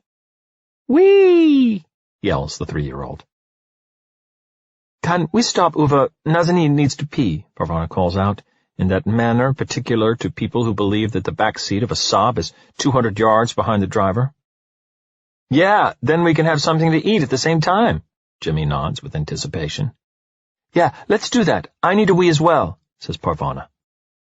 "McDonald's has toilets," Jimmy informs them helpfully. "McDonald's will be fine. Stop there," Parvana nods. "There'll be no stopping here," says Ove firmly. Parvana eyes him in the rearview mirror. Ove glares back. 10 minutes later, he's sitting in the Saab waiting for them all outside McDonald's. Even the cat has gone inside with them. The traitor. Parvana comes out and taps on Ove's window. "Are you sure you don't want anything?" she says softly to him. Ove nods. She looks a little dejected. He rolls up the window again. She walks around the car and hops in on the passenger side. "Thanks for stopping," she smiles. Yeah, says Ove. She's eating French fries. Ove reaches forward and puts more newspaper on the floor in front of her. She starts laughing. He can't understand at what. "I need your help, Ove," she says suddenly. Ove doesn't seem spontaneously or enormously enthusiastic. "I thought you could help me pass my driving test," she continues. "What did you say?" asks Ove, as if he must have heard her wrong. She shrugs. Patrick will be in Cass for months. I have to get a driver's license so I can give the girls lifts. I thought you could give me some driving lessons. Ove looks so confused that he even forgets to get upset. So in other words, you don't have a driver's license? No. So it wasn't a joke? No. Did you lose your license? No, I never had one. Ove's brain seems to need a good few moments to process this information, which, to him, is utterly beyond belief. What's your job? He asks. What's that got to do with it? She replies. Surely it's got everything to do with it. I'm a real estate agent. Ove nods. And no driver's license? No. Ove shakes his head, grimly, as if this is the very pinnacle of being a human being who doesn't take responsibility for anything. Pavana smiles that little teasing smile of hers again, scrunches up the empty French fries bag, and opens the door. Look at it this way, Ove. Do you really want anyone else to teach me to drive in the residential area? She gets out of the car and goes to the trash can. Ove doesn't answer, he just snorts. Jimmy shows up in the doorway. Can I eat in the car? He asks, a piece of chicken sticking out of his mouth. At first, Ove thinks of saying no, but then realizes they'll never get out of here at this rate. Instead, he spreads so many newspapers over the passenger seat and floor that it's as if he's preparing to give the car a respray. Just hop in, will you, so we can get home, he groans and gestures at Jimmy. Jimmy nods, upbeat. His cell phone plings. Stop that noise, this isn't a bloody pinball arcade. Sorry, man, work keeps emailing me all the time, says Jimmy, balancing his food in one hand and fiddling with the phone in his pocket with the other. So you have a job then, says Ove. Jimmy nods enthusiastically. I program iPhone apps. Ove has no further questions. At least it's relatively quiet in the car for 10 minutes until they roll into the parking area outside Ove's garage. Ove stops alongside the bicycle shed, puts the Saab into neutral without turning off the engine, and gives his passengers a meaningful look. It's fine, Ove. Patrick can manage on his crutches from here, says Parvana with unmistakable irony. Cars aren't allowed in the residential area, says Ove. Undeterred, Patrick extricates himself and his cast from the back seat of the car while Jimmy squeezes out of the passenger seat, chicken grease all over his T-shirt. Parvana lifts out the 3-year-old in her car seat and puts it on the ground. The girl waves something in the air while yelling out some garbled words. Parvana nods, goes back to the car, leans in through the front door, and gives Ove a sheet of paper. What's that? Ove asks, making not the slightest movement to accept it. It's Nazanin's drawing. What am I supposed to do with that? She's drawn you, Parvana replies and shoves it into his hands. Ove gives the paper a reluctant look. It's filled with lines and swirls. That's Jimmy, and that's the cat, and that's Patrick and me. And that's you, explains Parvana. When she says that last bit, she points at a figure in the middle of the drawing. Everything else on the paper is drawn in black, but the figure in the middle is a veritable explosion of color, a riot of yellow and red and blue and green and orange and purple. You're the funniest thing she knows. That's why she always draws you in color, says Parvana.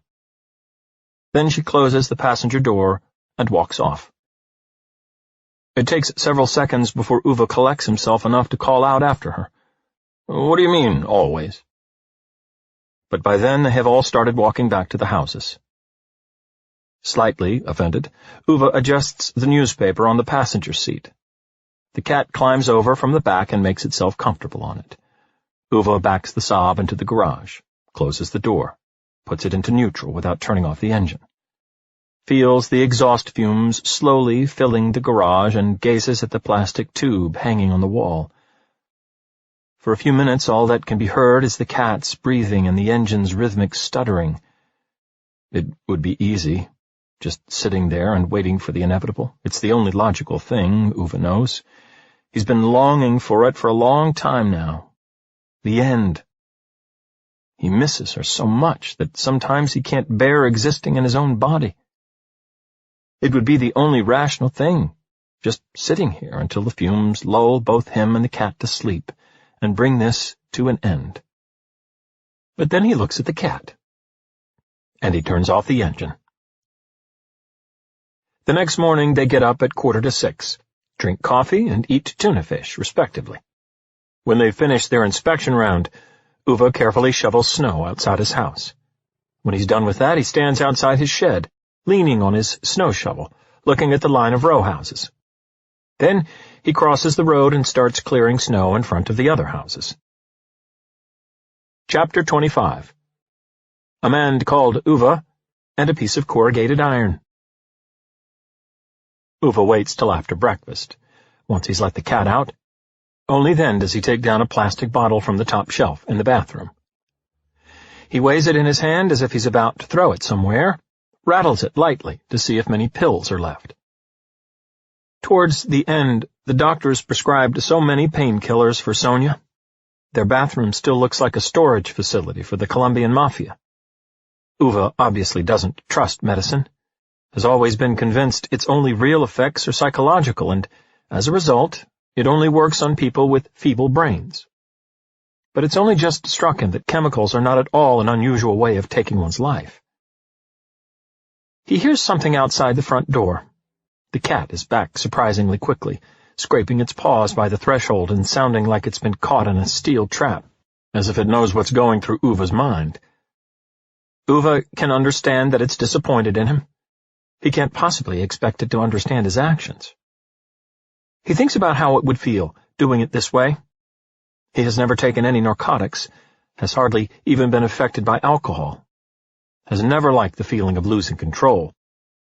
He's come to realize over the years that it's this very feeling that normal folk like and strive for, but as far as Ove is concerned, only a complete bloody airhead could find loss of control a state worth aiming for.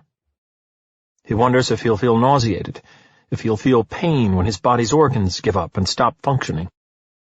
Or will he just go to sleep when his body becomes unfit for use? By now the cat is howling out there in the snow. Ove closes his eyes and thinks of Sonia. It's not that he's the sort of man who gives up and dies. He doesn't want her to think that. But it's actually wrong, all this. She married him, and now he doesn't quite know how to carry on without the tip of her nose and the pit between his throat and his shoulder. That's all. He unscrews the lid and distributes the pills along the edge of the wash basin, watches them as if expecting them to transform into little murderous robots. Of course they don't. Ove is unimpressed. He finds it quite inexplicable how those little white dots could do him any harm, regardless of how many of them he takes.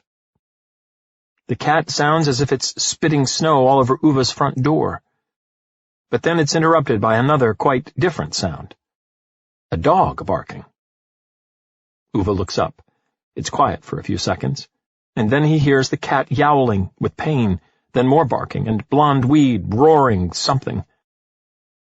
Ove stands there gripping the wash basin, closes his eyes as if he could blink the sound out.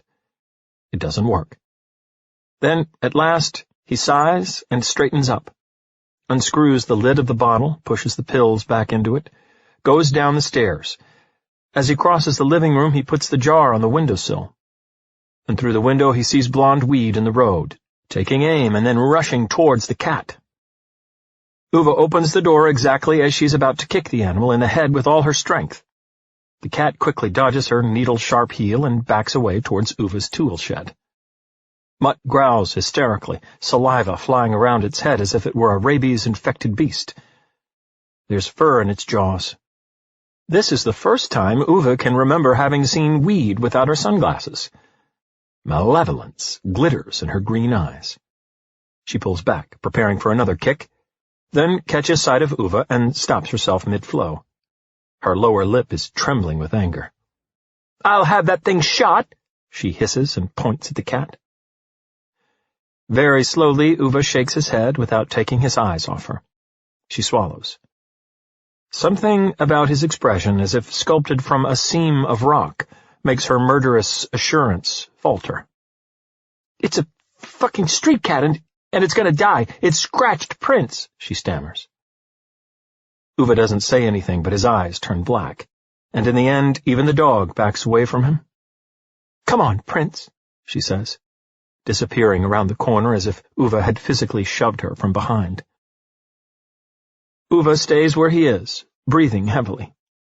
He presses his fist to his chest, feels the uncontrolled beating of his heart. He groans a little, then he looks at the cat. The cat looks back at him. There's a new wound down its flank, blood in its fur again. "9 lives won't last you very long, will they?"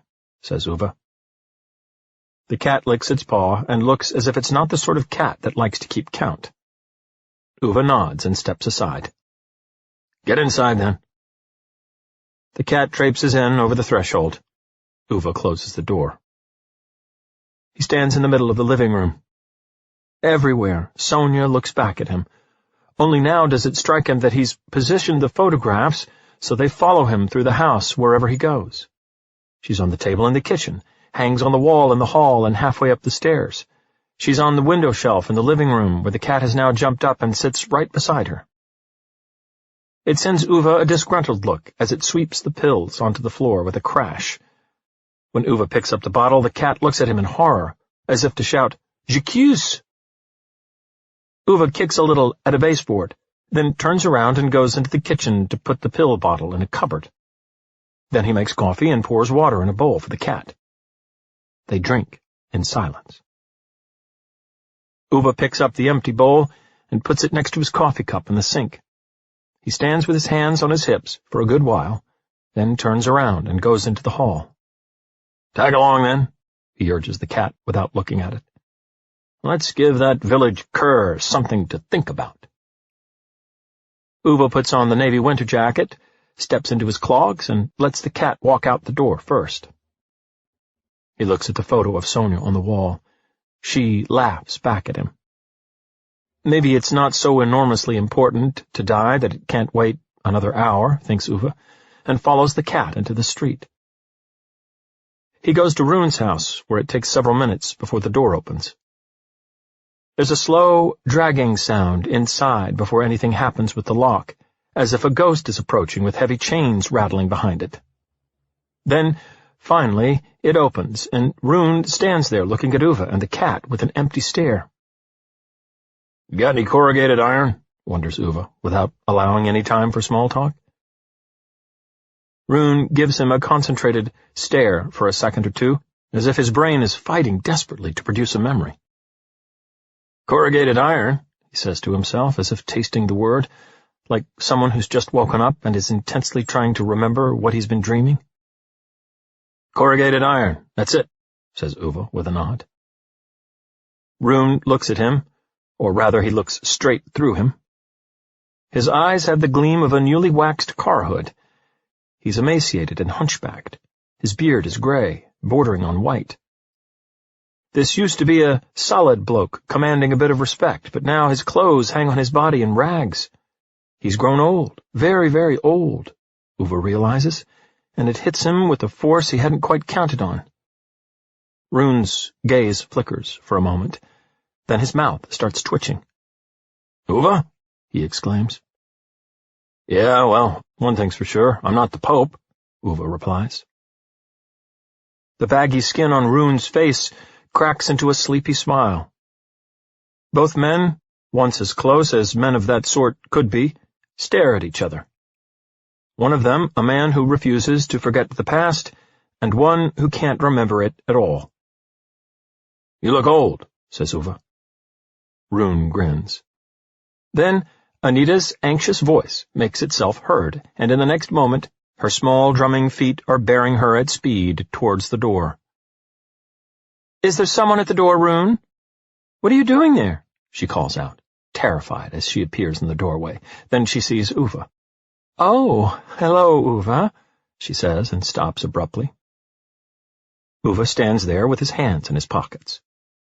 The cat beside him looks as if it would do the same if it had pockets, or hands. Anita is small and colorless in her gray trousers, gray knitted cardigan, gray hair, and gray skin, but Ove notices that her face is slightly red-eyed and swollen.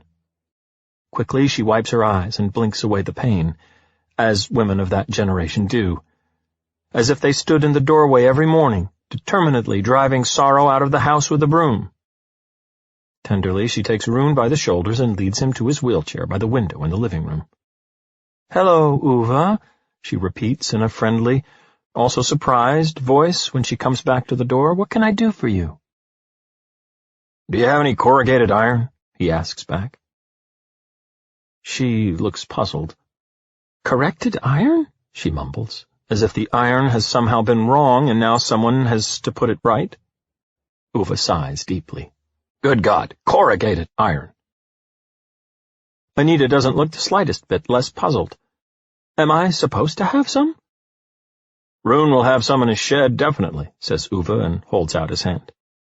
Anita nods, takes down the shed key from the wall and puts it in Uve's hand. "Corrugated iron?" she says again. "Yes," says Ove. "But we don't have a metal roof." "What's that got to do with it?" Anita shakes her head. No, maybe it doesn't, of course." "One always has a bit of sheet metal," says Ove, as if this was absolutely beyond dispute.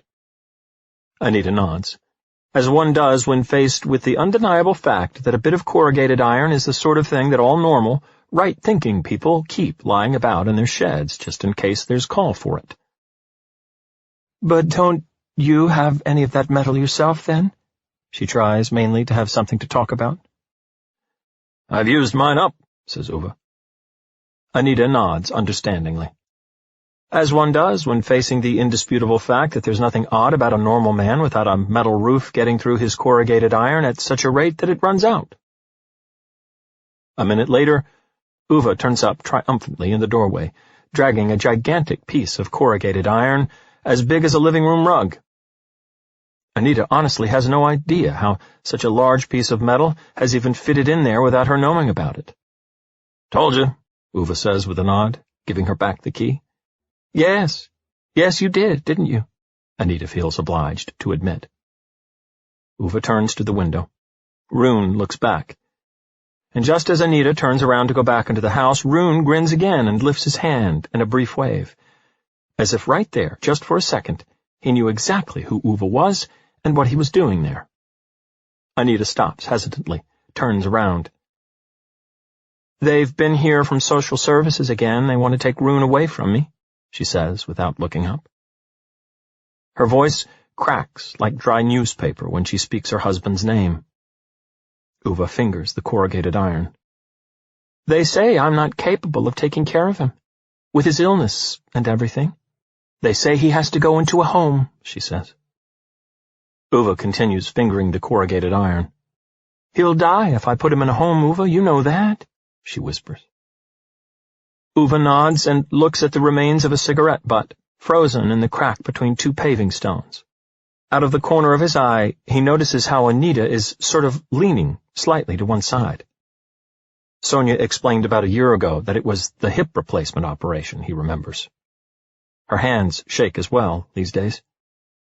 The first stage of multiple sclerosis, Sonia had also explained, and a few years ago Rune got Alzheimer's as well. "Your lad can come and give you a hand, then?" he mumbles in a low voice. Anita looks up, looks into his eyes and smiles indulgently. "Johann? He lives in America, you know. He's got enough on his own plate. You know how young people are." Ove doesn't answer. Anita says America as if it were the kingdom of heaven where her egotistical son has moved. Not once has Ove seen that brat here on the street since Rune sickened. Grown man now, but no time for his parents. Anita jumps to attention as if she's caught herself doing something disreputable. She smiles apologetically at Ove. "Sorry, Ove, I shouldn't stand here taking up your time with my nattering." She goes back into the house. Ove stays where he is with the sheet of corrugated iron in his hand and the cat at his side. He mutters something to himself just before the door is closed. Anita turns around in surprise, peers out of the crack, and looks at him. "Pardon me?" Ove twists without meeting her eyes. Then he turns and starts to leave, while his words slip out of him involuntarily. "I said if you have any more problems with those bloody radiators, you can come and ring my doorbell. The cat and me are at home. Anita's furrowed face pulls itself into a surprised smile. She takes half a step out the door as if she wants to say something more. Maybe something about Sonia, how deeply she misses her best friend. How she misses what they had, all four of them, when they first moved onto this street almost 40 years ago. How she even misses the way Rune and Ove used to argue. But Ove has already disappeared around the corner. Back in his tool shed, Ove fetches the spare battery for the Saab and 2 large metal clips. He lays out the sheet of corrugated iron across the paving stones between the shed and the house and carefully covers it with snow. He stands next to the cat, evaluating his creation for a long time. A perfect dog trap, hidden under snow, bursting with electricity, ready to bite. It seems a wholly proportionate revenge. The next time Blonde Weed passes by with that bloody mud of hers and the latter gets the idea of peeing on Uva's paving, it'll do so onto an electrified, conductive metal plate. And then let's see how amusing they find it, Ove thinks to himself. The cat tilts its head and looks at the metal sheet. Like a bolt of lightning up your urethra, says Ove. The cat looks at him for a long time as if to say, You're not serious, are you? Eventually, Ove sticks his hands in his pockets and shakes his head. No, I suppose not. He sighs glumly. And then he packs up the battery and clamps and corrugated iron and puts everything in the garage. Not because he doesn't think those morons deserve a proper electric shock, because they do, but because he knows it's been a while since someone reminded him of the difference between being wicked because one has to be or because one can. It's a bloody good idea, though, he concludes to the cat as they go back into the house. The cat goes into the living room and the dismissive body language of someone mumbling, Sure it was. And then they have lunch. Chapter 26. A Man Called Ove and a society where no one can repair a bicycle anymore. Many people find it difficult, living with someone who likes to be alone. It grates on those who can't handle it themselves. But Sonia didn't whine more than she had to. I took you as you were, she used to say. But Sonia was not so silly that she didn't understand that even men like Ove like to have someone to talk to now and then. It had been quite a while since he'd had that. I won, Ove says curtly when he hears the slamming of the mailbox. The cat jumps off the windowsill in the living room and goes into the kitchen. Bad loser, thinks Ove, and goes to the front door. It's been years since he last made a bet with someone about what time the mail would come. He used to make bets with Rune when they were on vacation in the summers, which grew so intensive that they developed complex systems of marginal extensions and half-minutes to determine who was most accurate. That was how it was back in those days. The mail arrived at 12 o'clock on the dot, so one needed precise demarcations to be able to say who had guessed right. Nowadays, it isn't like that. Nowadays, the mail can be delivered halfway through the afternoon, any old way it pleases. The post office takes care of it when it feels like it, and you just have to be grateful and that's it. Ove tried to make bets with Sonia after he and Rune stopped talking, but she didn't understand the rules, so he gave up. The youth barely manages to avoid being knocked off the steps when Ove throws the door open. Ove looks at him in surprise. He's wearing a postman's uniform. Yes, demands Ove. The youth looks like he can't come up with an answer. He fiddles with a newspaper and a letter. And that's when Ove notices that it's the same youth who argued with him about that bicycle a few days ago, by the storage shed. The bicycle the youth said he was going to fix. Of course, Ove knows what that means. Fix means steal and sell on the internet to these rascals. That's the long and short of it. The youth looks, if possible, even less thrilled about recognizing Ove than vice versa. He looks a little like a waiter sometimes does, when he's undecided about whether to serve you your food or take it into the kitchen and spit on it. The lad looks coolly at Ove before reluctantly handing the mail over with a grumpy, "There you go." Ove accepts it without taking his eyes off him. "Your mailbox is smashed, so I was going to give you these," says the youth. He nods at the folded double pile of junk that used to be Uva's mailbox until the lanky one, who can't back up with a trailer, backed his trailer into it, then nods at the letter and newspaper in Uva's hand. Uva looks down at them. The newspaper is one of those local rags they hand out for nothing, even when one puts up a sign quite expressly telling them to do no such bloody thing. And the letter is most likely advertising, Uva imagines. Admittedly, his name and address have been written in longhand on the front, but that's a typical advertising trick, to make one think it's a letter from a real person, and then one opens it, and in a flash, one has been subjected to marketing. That trick won't work on Uva. The youth stands there, rocking on his heels and looking down at the ground, as if he's struggling with something inside that wants to come out. Is there something else? Uva wonders. The youth pulls his hand through his greasy, late pubescent shock of hair. What the hell. I was just wondering if you have a wife called Sonia, he manages to say. Uva looks suspicious. The lad points at the envelope. I saw the surname. I had a teacher with that name. Was just wondering. He seems to be cursing himself for having said anything. He spins around on the spot and starts walking away. Uva clears his throat and kicks the threshold. Wait, that could be right. What about Sonia? The lad stops a yard farther away. Ah, shit. I just liked her, that's all I wanted to say. I'm not so good at reading and writing and all that. Uva almost says, I'd never have guessed. But he leaves it. The youth twists awkwardly, runs his hand through his hair, somewhat disoriented as if he's hoping to find the appropriate words up there somewhere. She's the only teacher I ever had who didn't think I was thick as a plank, he mumbles, almost choking on his emotion. She got me reading that Shakespeare, I didn't know I could even read, sort of thing. She got me reading the most hardcore thick book and all. It felt really shit when I heard she died, Uva doesn't answer. The youth looks down at the ground, shrugs. That's it. He's silent. And then they both stand there, the 59-year-old and the teenager, a few yards apart, kicking at the snow, as if they were kicking a memory back and forth, a memory of a woman who insisted on seeing more potential in certain men than they saw in themselves. Neither of them knows what to do with their shared experience.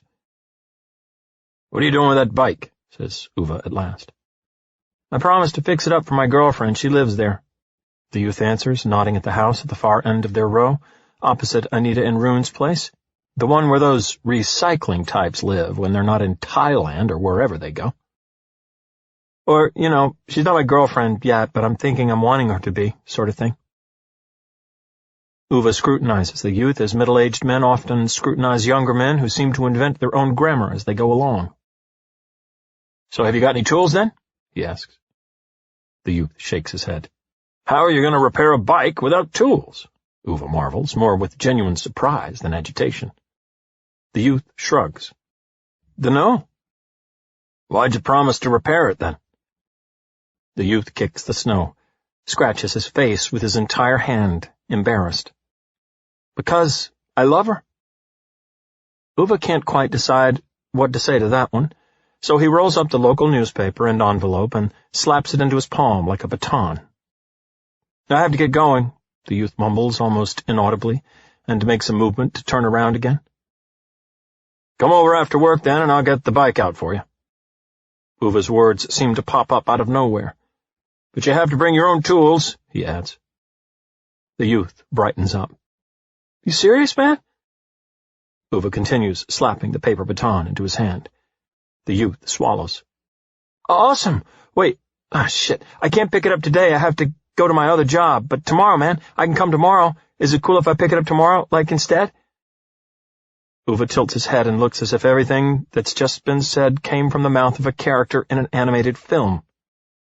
The youth takes a deep breath and pulls himself together. What other job?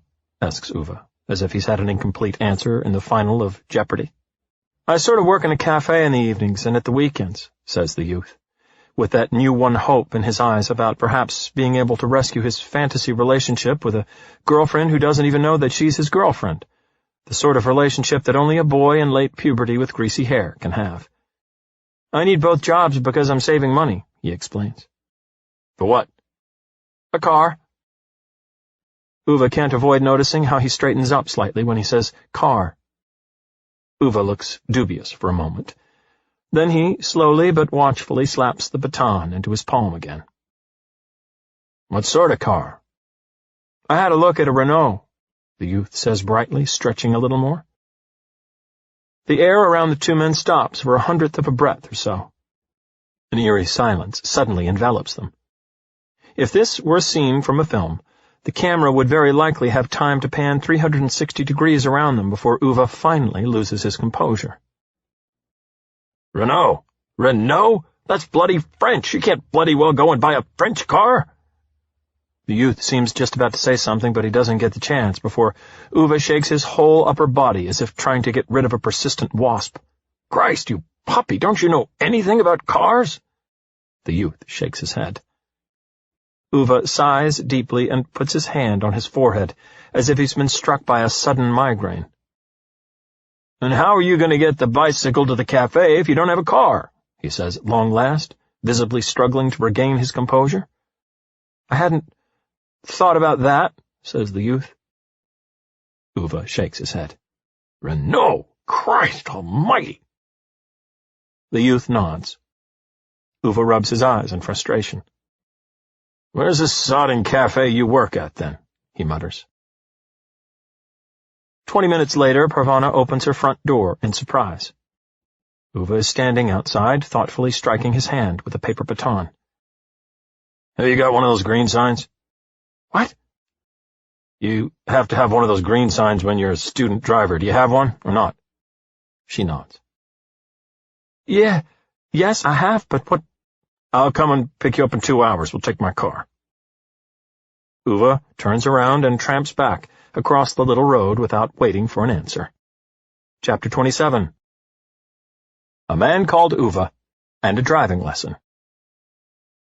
It happened now and then in the almost 40 years they lived in the row of row houses that some thoughtless and recently moved-in neighbor was bold enough to ask Sonia what the real cause was for the deep animosity between Ove and Rune.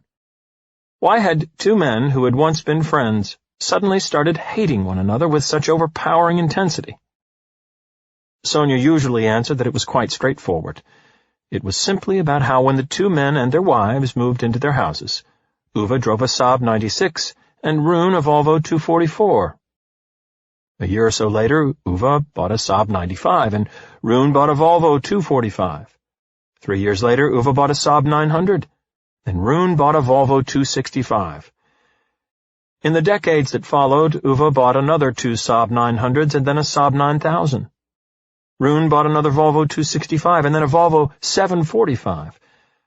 But a few years later he went back to a sedan model and acquired a Volvo 740.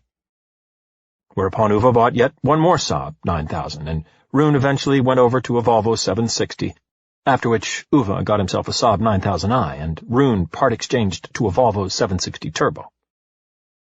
And then the day came when Ove went to the car dealer to look at the recently launched Saab 9-3, and when he came home in the evening, Rune had bought a BMW.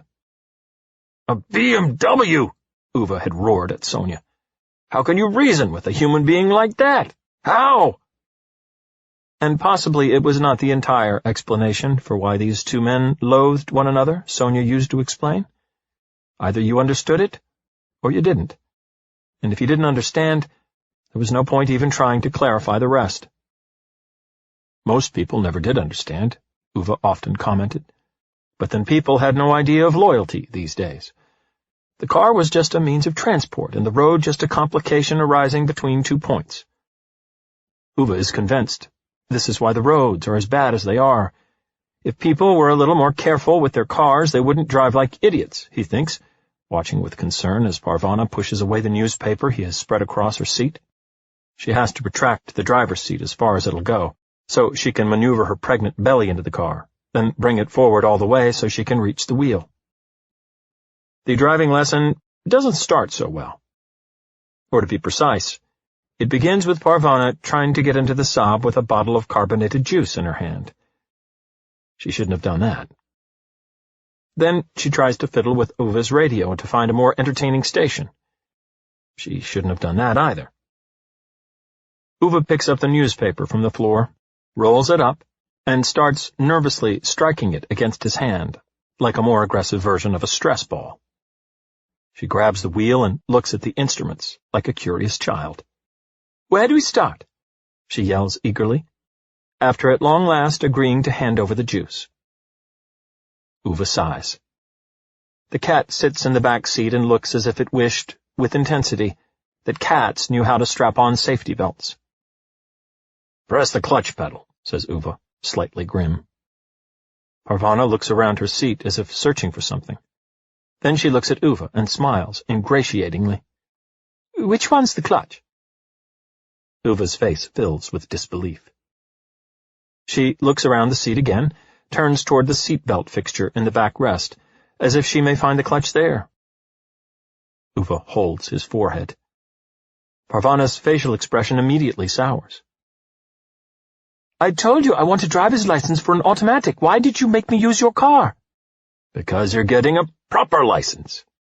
Ove cuts her short, emphasizing proper in a way that makes it plain that a license for an automatic is as much a proper driver's license as a car with an automatic gearbox is a proper car.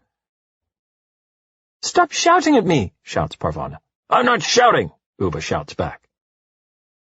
The cat curls up in the back seat, clearly anxious not to end up in the middle of this, whatever it is. Parvana crosses her arms and glares out of the side window. Ove strikes his paper baton rhythmically into the palm of his hand. "The pedal on the far left is the clutch," he grunts in the end. After taking a breath so deep that he has to stop halfway for a rest before he inhales again, he continues. "The one in the middle is the brake. On the far right is the accelerator. You release the clutch slowly until you find the point where it engages. Then give it a bit of gas, release the clutch, and move off." Parvana seems to accept this as an apology.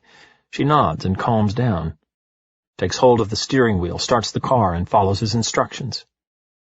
The Saab lurches forward with a little jump, then pauses before catapulting itself with a loud roar towards the guest parking, and very nearly crashing into another car. Ove tugs at the handbrake. Parvana lets go of the steering wheel and yells in panic, covering her eyes with her hands until the Saab finally comes to an abrupt stop. Ove is puffing as if he had to make his way to the handbrake by forcing himself through a military obstacle course. His facial muscles twitch like a man whose eyes are being sprayed with lemon juice. "What do I do now?" roars Parvana when she realizes that the Saab is an inch from the taillights of the car in front. "Reverse! You put it in reverse!" Ove manages to say through his teeth. "I almost smashed into that car," pants Parvana. Ove peers over the edge of the hood, and then, suddenly, a sort of calm comes over his face. He turns and nods at her, very matter-of-fact. "Doesn't matter. It's a Volvo." It takes them 15 minutes to get out of the parking area and onto the main road. Once they're there, Parvana revs the first gear until the Saab vibrates like it's about to explode. Ove tells her to change gear, and she replies that she doesn't know how. Meanwhile, the cat seems to be trying to open the back door. When they get to the first red light, a big black SUV with two shaven-headed young men in the front pulls up so close to their rear bumper that Ove is pretty sure he'll have their license number etched into his paintwork when they get home. Parvana glances nervously in the mirror. The SUV revs its engine as if giving vent to some sort of opinion. Ove turns and looks out the back window. The two men have tattoos all over their throats, he notes, as if the SUV is not a clear enough advertisement for their stupidity. The light turns green. Parvana brings up the clutch. The Saab splutters, and the instrument panel goes black. Stressed, Parvana turns the key in the ignition, which only makes it grind in a heart-rending manner. The engine makes a roar, coughs, and dies anew. The men with the shaved heads and tattooed throats sound the horn. One of them gestures. "Press down the clutch and give it more gas," says Ove. "That's what I'm doing," she answers. "That's not what you're doing." "Yes, I am." "Now you're shouting." "I'm not bloody shouting," she shouts. The SUV blares its horn. Parvana presses down the clutch. The Saab rolls backwards a few inches and bumps into the front of the SUV. The throat tattoos are now hanging on the horn as if it's an air raid alarm. Parvana tugs despairingly at the key, only to be rewarded by yet another stall. Then, suddenly, she lets go of everything and hides her face in her hands. "Good God, are you crying now?" Ove asks in amazement. "I'm not bloody crying," she howls, her tears spattering all over the dashboard. Ove leans back and looks down at his knee, fingers the end of the paper baton. "It's just such a strain, this, do you understand?" she sobs, and leans her forehead against the wheel as if hoping it might be soft and fluffy. "I'm sort of pregnant. I'm just a bit stressed. Can no one show a bit of understanding for a pregnant bloody woman who's a bit stressed?" Ove twists uncomfortably in the passenger seat. She punches the steering wheel several times, mumbles something about how all she wants to do is drink some bloody lemonade, flops her arms over the top of the steering wheel, buries her face in her sleeves, and starts crying again. The SUV behind them honks until it sounds as if the Finland ferry is about to run them down. And then something in Ove snaps. He throws the door open, gets out of the car, walks slowly around the SUV, and rips the driver's door open. "Have you never been a student driver or what?" The driver doesn't have time to answer. "You stupid little bastard!" Ove roars in the face of the shaven-headed young man with throat tattoos, his spittle cascading over their seats. The throat tattoo doesn't have time to answer, and Ove doesn't wait for him either. Instead, he grabs the young man by his collar and pulls him up so hard that his body tumbles clumsily out of the car. He's a muscular sort, easily weighing in at 200 pounds, but Ove holds his collar in an immovable steel grip.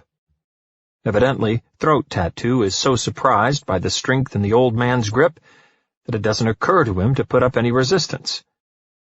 Fury burns in Uva's eyes as he presses the probably 35 years younger man so hard against the side of the SUV that the bodywork creaks.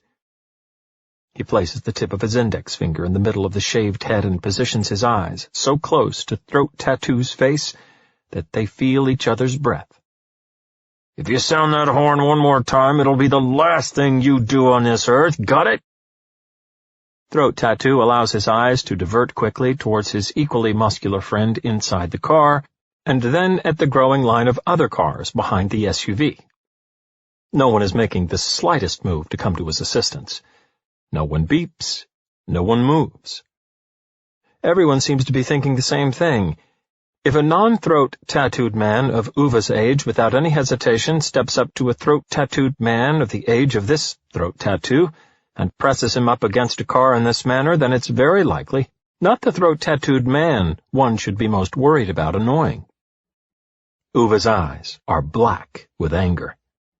After a short moment of reflection, Throat Tattoo seems convinced by the argument that the old man unmistakably means business. The tip of his nose almost unnoticeably moves up and down. Ove nods by way of confirmation and lets him back down on the ground. Then turns around, walks round the SUV, and gets back into the Saab. Parvana stares at him, with her mouth hanging open. "Now, you listen to me," says Ove calmly while he carefully closes the door. "You've given birth to 2 children, and quite soon you'll be squeezing out a third. You've come here from a land far away, and most likely you fled war and persecution and all sorts of other nonsense.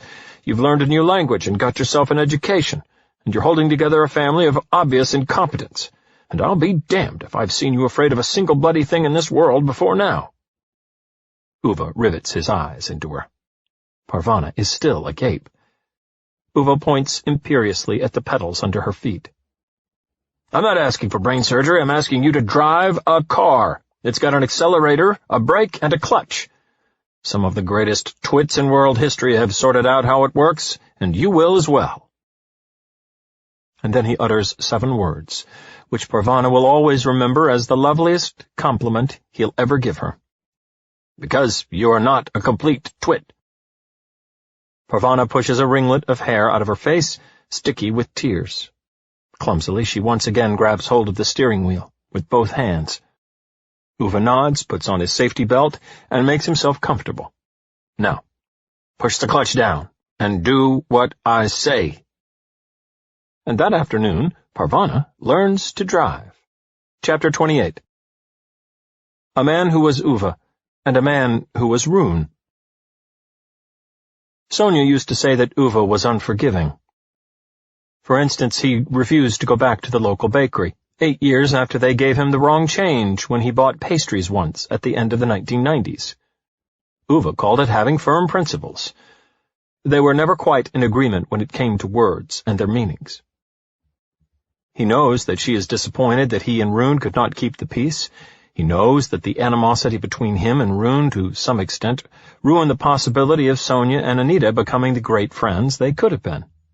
But when a conflict has been going on for long enough, it can be impossible to sort out, for the simple reason that no one can remember how it first started. And Ove didn't know how it first started. He only knew how it ended. A BMW. There must have been some people who understood it and some who didn't. There were probably people who thought there was no connection between cars and emotions. But there would never be a clearer explanation as to why these two men had become enemies for life. Of course, it had started innocently enough, not long after Ove and Sonia came back from Spain and the accident. Ove laid new paving stones in their little garden that summer, whereupon Rune put up a new fence around his, whereupon Ove put up an even higher fence around his garden, whereupon Rune went off to the building supply store and a few days later started boasting all over the street that he had built a swimming pool. That was no bloody swimming pool, Ove raged to Sonia. It was a little splash pool for Rune and Anita's newborn urchin. That was all it was. For a while, Ove had plans to report it to the planning department as an illegal construction. But at that point, Sonia put her foot down and sent him out to mow the lawn and calm himself down. And so Ove did just that, although it certainly did not calm him down very much at all. The lawn was oblong, about 5 yards wide, and ran along the backs of Uve's and Rune's houses, and the house in between, which Sonia and Anita had quickly named the neutral zone. No one quite knew what that lawn was for or what function it was expected to fill, but when row housing was put up in those days, some city architect must have got the idea that there had to be lawns here and there for no other reason than that they looked so very nice in the drawings. When Ove and Rune formed the Residents' Association and were still friends, the two men decided that Ove should be the groundsman and responsible for keeping the grass mowed. It had always been Ove before. On one occasion, the other neighbors had proposed that the association should put out tables and benches on the lawn to create a sort of common space for all the neighbors. But obviously Ove and Rune put a stop to that at once. It would only turn into a bloody mess and lots of noise.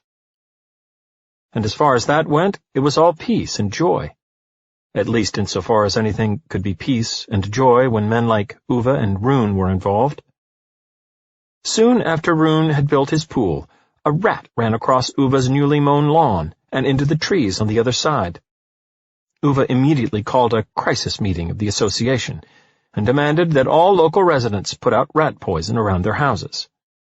The neighbors protested, of course, because they had seen hedgehogs by the edge of the woods and were concerned that they might eat the poison. Rune also protested because he was afraid that some of it would end up in his pool. Ove suggested to Rune that he button up his shirt and go see a psychologist about his delusions of living on the French Riviera. Rune made a malicious joke at Uve's expense, to the effect that Ove had probably only imagined seeing that rat. All the others laughed. Ove never forgave Rune for that. The next morning someone had thrown birdseed all over Rune's outside space, and Rune had to use a spade to chase away a dozen rats as big as vacuum cleaners in the next few weeks. After that, Ove got permission to put out poison, even though Rune mumbled that he'd pay him back for this. 2 years later, Rune won the great tree conflict, when he gained permission at the annual meeting to saw down a tree blocking his and Anita's evening sun on one side. The same tree on the other side screened off Ove and Sonia's bedroom from blinding morning sunlight. Further, he managed to block Uve's furious motion that the association would then have to pay for Uve's new awning. However, Ove got his revenge during the snow clearance skirmish of the following winter, in which Rune wanted to anoint himself chief of snow shoveling, and at the same time lumber the Residents' Association with the purchase of a gigantic snowblower. Ove had no intention of letting Rune walk around with some bloody contraption at the expense of the association and spray snow over Ove's windows, which he made crystal clear at the steering group meeting. Rune was still chosen to be responsible for snow clearance, but to his great annoyance he had to spend all winter shoveling the snow by hand between the houses. The outcome of this, of course, was that he consistently shoveled outside all the houses in their row except Ove and Sonia's.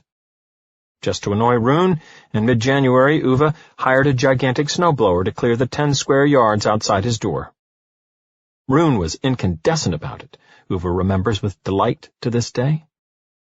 Of course, Rune found a way of paying it back the following summer by buying one of those monstrous lawn tractors. Then, by a combination of treachery, lies, and conspiracies, he managed to get approval at the annual meeting to take over Ove's lawn-mowing responsibilities, on the grounds that he had slightly more adequate equipment than the one who was in charge of it before. As a partial restitution, Ove managed some 4 years later to stop Rune's plans of putting in new windows in his house, because after 33 letters and a dozen angry telephone calls, the planning department gave up and accepted Ove's argument that this would ruin the harmonious architectural character of the area. In the following 3 years, Rune refused to speak of Ove as anything but that bloody red tapist. Ove took it as a compliment, and the next year he changed his own windows. When the next winter set in, the steering group decided that the area needed a new collective heating system.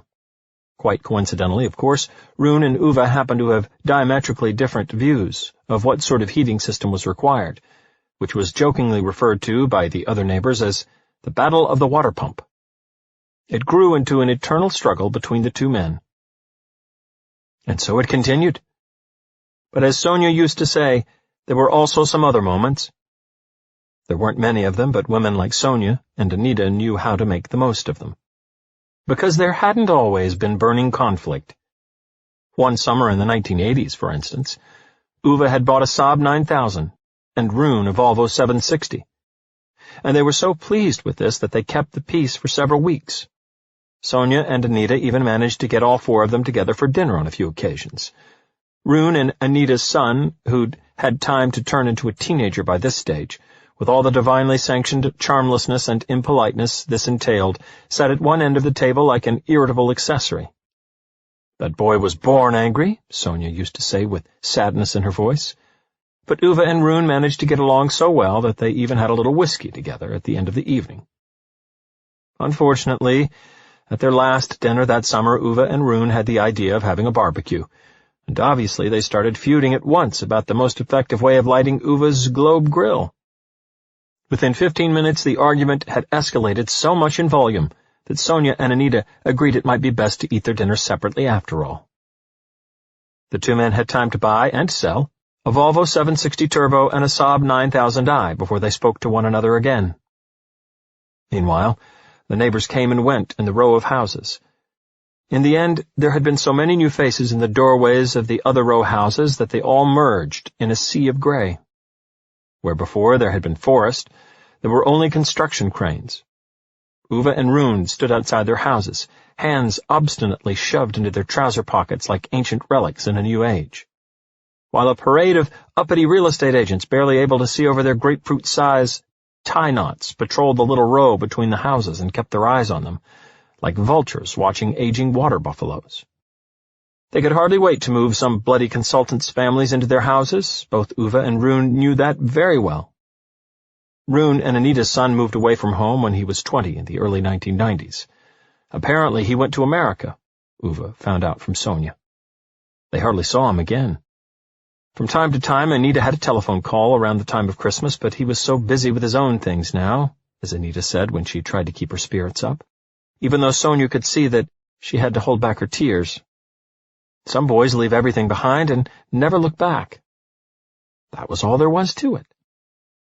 Rune never said anything about it, but to anyone who had known him a long time, it was as if he shrank a couple of inches in the years that followed, as if he sort of crumpled with a deep sigh and never really breathed properly again. A few years later, Rune and Ove fell out for the 100th time about that collective heating system. Ove stormed out of a residents' association meeting in a fury and never returned. The last battle the two men fought was a bit into the noughties, when Rune bought one of those automated robotic lawnmowers, which he'd ordered from Asia, and left it to whiz about on the lawn behind the houses. Rune could even remotely program it to cut special patterns, Sonia said in an impressed tone of voice one evening when she came home from visiting Anita. Ove soon caught on that this special pattern was the habit of that robotic little shit to consistently rumble back and forth all night outside Ove and Sonia's bedroom window. One evening Sonia saw Ove fetch a screwdriver and walk out the veranda door. Next morning the little robot, quite inexplicably, had driven right into Rune's pool.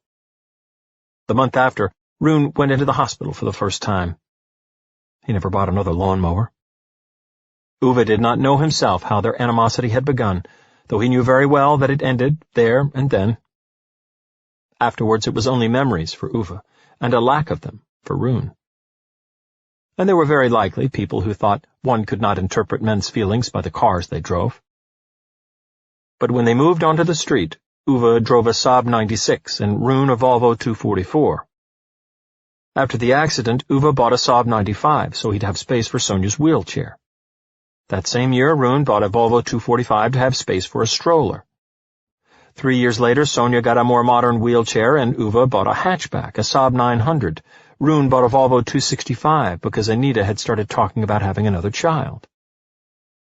Then Ove bought 2 more Saab 900s and after that his first Saab 9000. Rune bought a Volvo 265 and eventually a Volvo 745 station wagon. But no more children came. One evening, Sonia came home and told Ove that Anita had been to the doctor. And a week later, a Volvo 740 stood parked in Rune's garage, the sedan model. Ove saw it when he washed his Saab. In the evening, Rune found a half bottle of whiskey outside his door. They never spoke about it. Maybe their sorrow over children that never came should have brought the two men closer. But sorrow is unreliable in that way. When people don't share it, there's a good chance that it will drive them apart instead.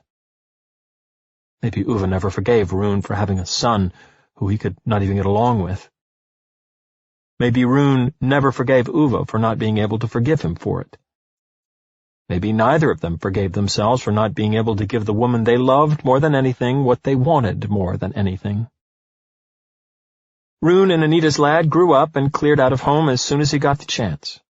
And Rune went and bought a sporty BMW, one of those cars that only had space for 2 people and a handbag, because now it was only him and Anita, as he told Sonia when they met in the parking area.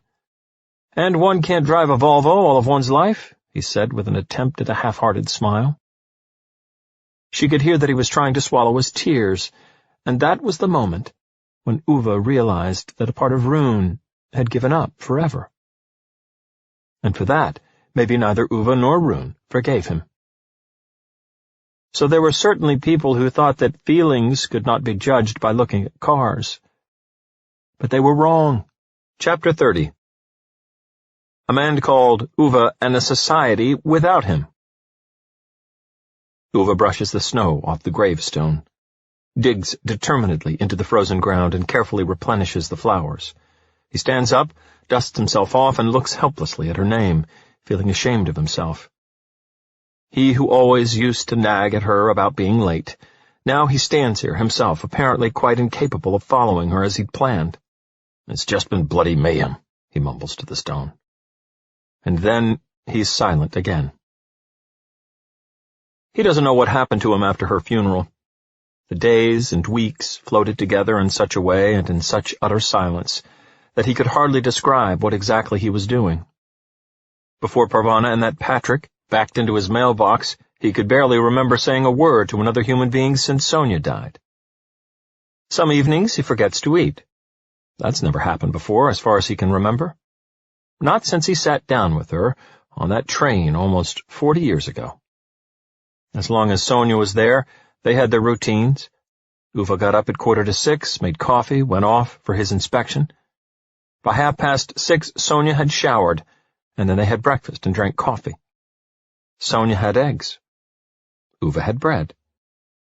At 7:05, Ove carried her to the passenger seat of the Saab, stowed her wheelchair in the trunk and gave her a lift to school. Then he drove to work. At 9:45 they took coffee breaks separately. Sonia took milk in her coffee, Ove had it black. At 12 they had lunch. At 2:45 another coffee break. At 5:15 Ove picked up Sonia in the school courtyard, hoisted her into the passenger seat and the wheelchair into the trunk. By 6 o'clock they were at the kitchen table having their dinner, usually meat and potatoes and gravy, Uve's favorite meal. Then she solved crosswords with her legs drawn up beneath her on the sofa while Ove pottered about in the tool shed and watched the news. At 9:30 Ove carried her upstairs to the bedroom. She nagged him for years about moving into the empty downstairs guest room, but Ove refused. After a decade or so she realized that this was his way of showing her that he had no intention of giving up, that God and the universe and all the other things would not be allowed to win, that the swine could go to hell. So she stopped nagging. On Friday nights they sat up until 10:30 watching television. On Saturdays they had a late breakfast, sometimes as late as 8. Then they went out to do their errands. The building supply store, furniture shop, and garden center. Sonia would buy potting soil and Ove liked to look at tools. They only had a small row house with a tiny outside space, yet there always seemed to be something to plant and something to build. On the way home they'd stop for ice cream. Sonia would have one with chocolate and Ove one with nuts. Once a year, the shop raised the price by 1 krona per ice cream, and then, as Sonia put it, Ove would have a tantrum. When they got back to the house, she'd roll out the little terrace door onto the patio, and Ove would help her out of the chair and gently put her on the ground so she could do some gardening in her beloved flower beds. In the meantime, Ove would fetch a screwdriver and disappear into the house. That was the best thing about the house. It was never finished. There was always a screw somewhere for Ove to tighten. On Sundays, they went to a cafe and drank coffee. Ove read the newspaper and Sonia talked. And then it was Monday. And one Monday she was no longer there. And Ove didn't know exactly when he'd become so quiet. He'd always been taciturn, but this was something quite different. Maybe he had started talking more inside his own head. Maybe he was going insane. He did wonder sometimes. It was as if he didn't want other people to talk to him. He was afraid that their chattering voices would drown out the memory of her voice. He let his fingers run gently across the gravestone, as if running them through the long tassels of a very thick rug. He's never understood young people who natter on about finding themselves. He used to hear that nonstop from all those 30-year-olds at work.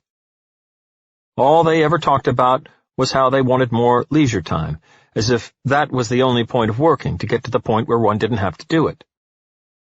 Sonia used to laugh at Ove and call him the most inflexible man in the world. Ove refused to take that as an insult. He thought there should be some order in things. There should be routines, and one should be able to feel secure about them. He could not see how it could be a bad attribute. Sonia used to tell people about the time that Ove, in a moment of temporary mental dislocation in the middle of the 1980s, had been persuaded by her to get himself a red Saab, even though in all the years she'd known him he'd always driven a blue one. They were the worst 3 years of Ove's life, Sonia tittered. Since then, Ove had never driven anything but a blue Saab. Other wives get annoyed because their husbands don't notice when they have their hair cut. When I have a haircut, my husband is annoyed with me for days because I don't look the same, Sonia used to say. That's what Ove misses most of all, having things the same as usual. People need a function, he believes, and he has always been functional. No one can take that away from him. It's 13 years since Ove bought his blue Saab 9.5 station wagon. Not long after, the Yanks at General Motors bought up the last Swedish-held shares in the company. Ove closed the newspaper that morning with a long string of swear words that continued into a good part of the afternoon. He never bought a car again. He had no intention of placing his foot in an American car unless his foot and the rest of his body had first been placed in a coffin.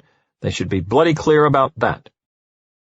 Sonia had, of course, also read the article, and she had certain objections to Ove's exact version of events regarding the company's nationality, but it made no difference.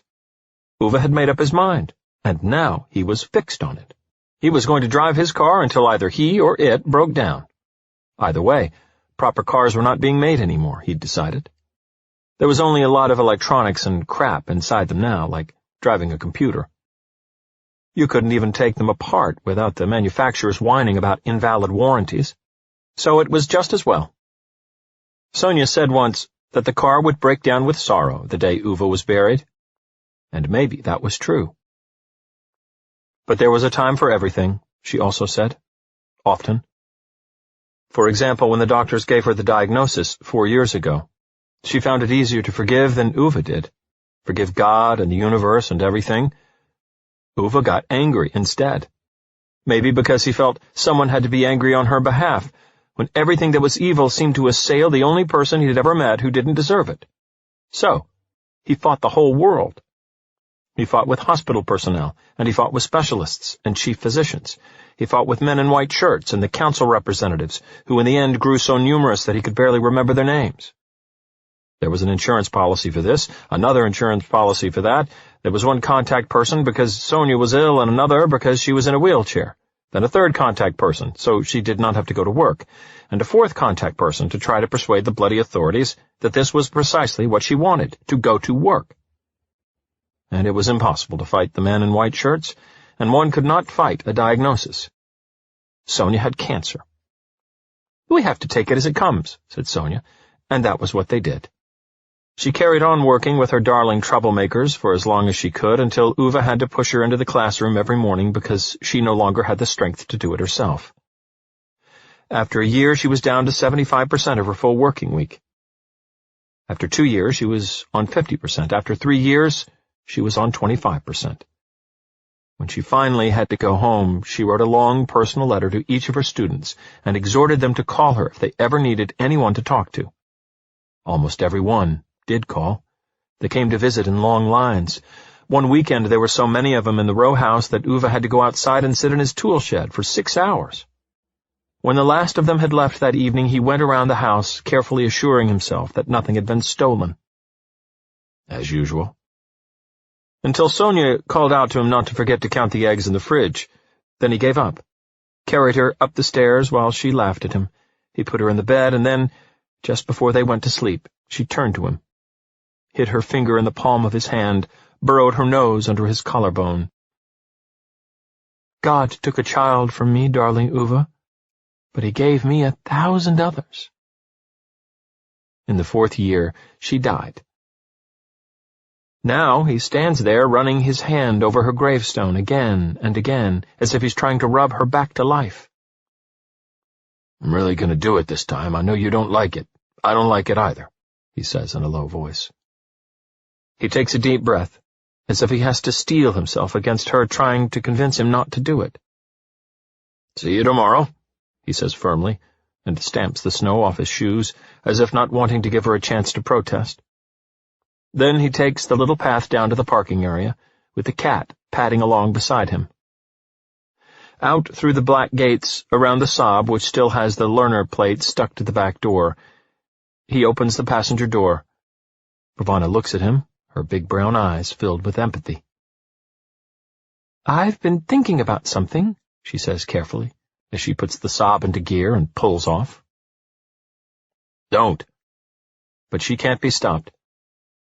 "I was just thinking that maybe I could help you clean out the house, maybe put Sonia's things in boxes and—" She hardly has time to speak Sonia's name before Uva's face darkens, anger stiffening it into a mask. "Not another word!" he roars, with a booming sound inside the car. "But I was only "Not another bloody word! Have you got it?" Ravana nods and goes silent.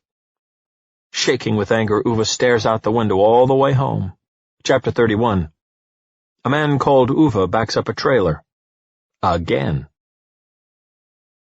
The next morning, after letting the cat out, he fetched Sonia's father's old rifle from the attic. He decided that his dislike of weapons could never be greater than his dislike of all the empty places she has left behind in their silent little house. It was time now.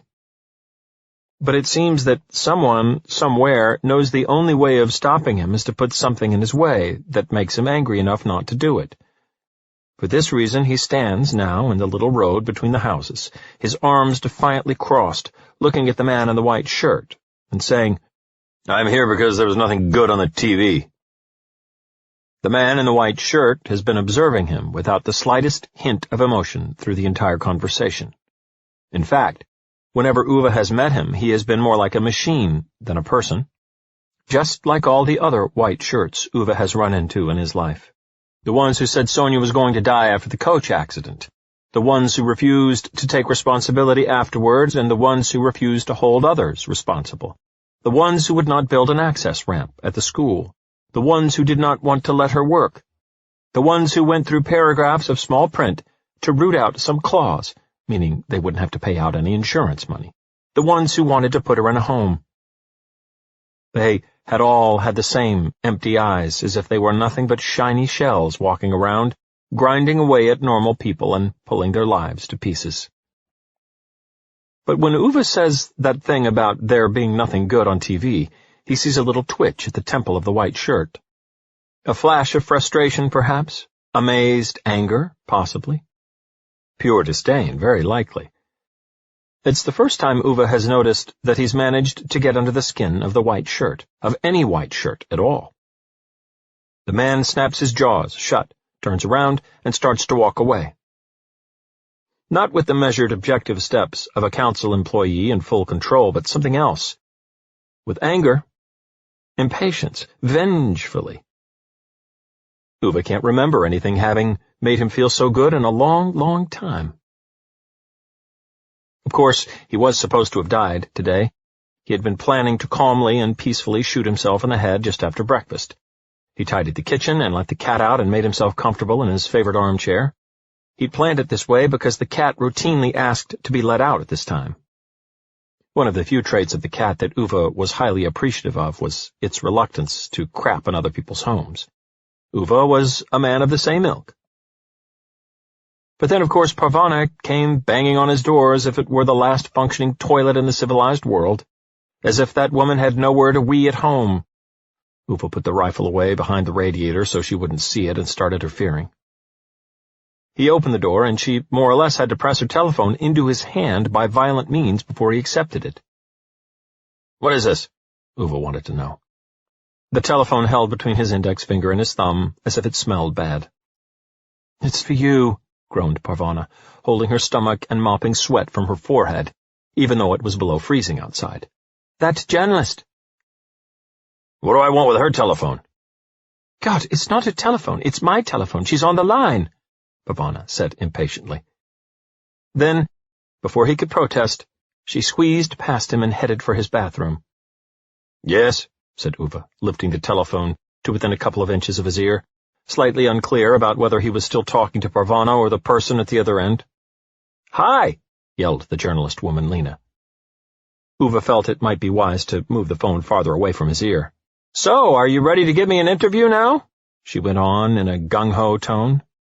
"No," said Ove, holding the telephone in front of him to work out how to hang up.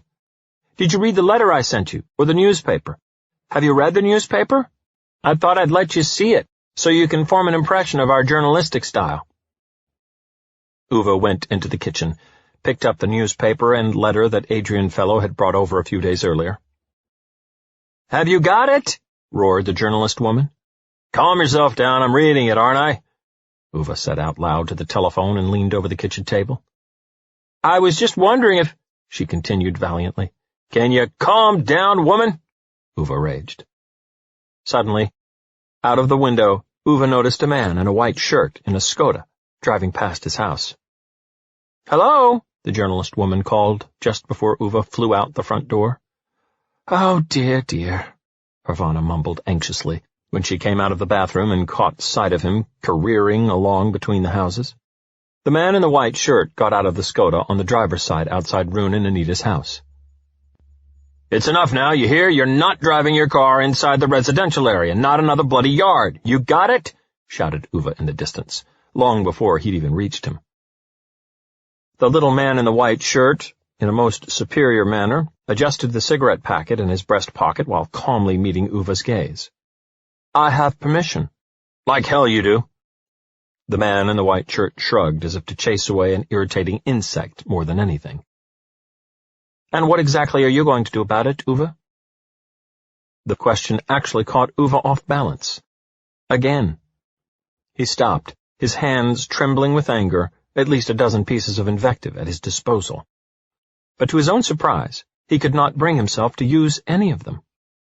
"I know who you are, Ove. I know everything about all the letters you've written about your wife's accident and your wife's illness.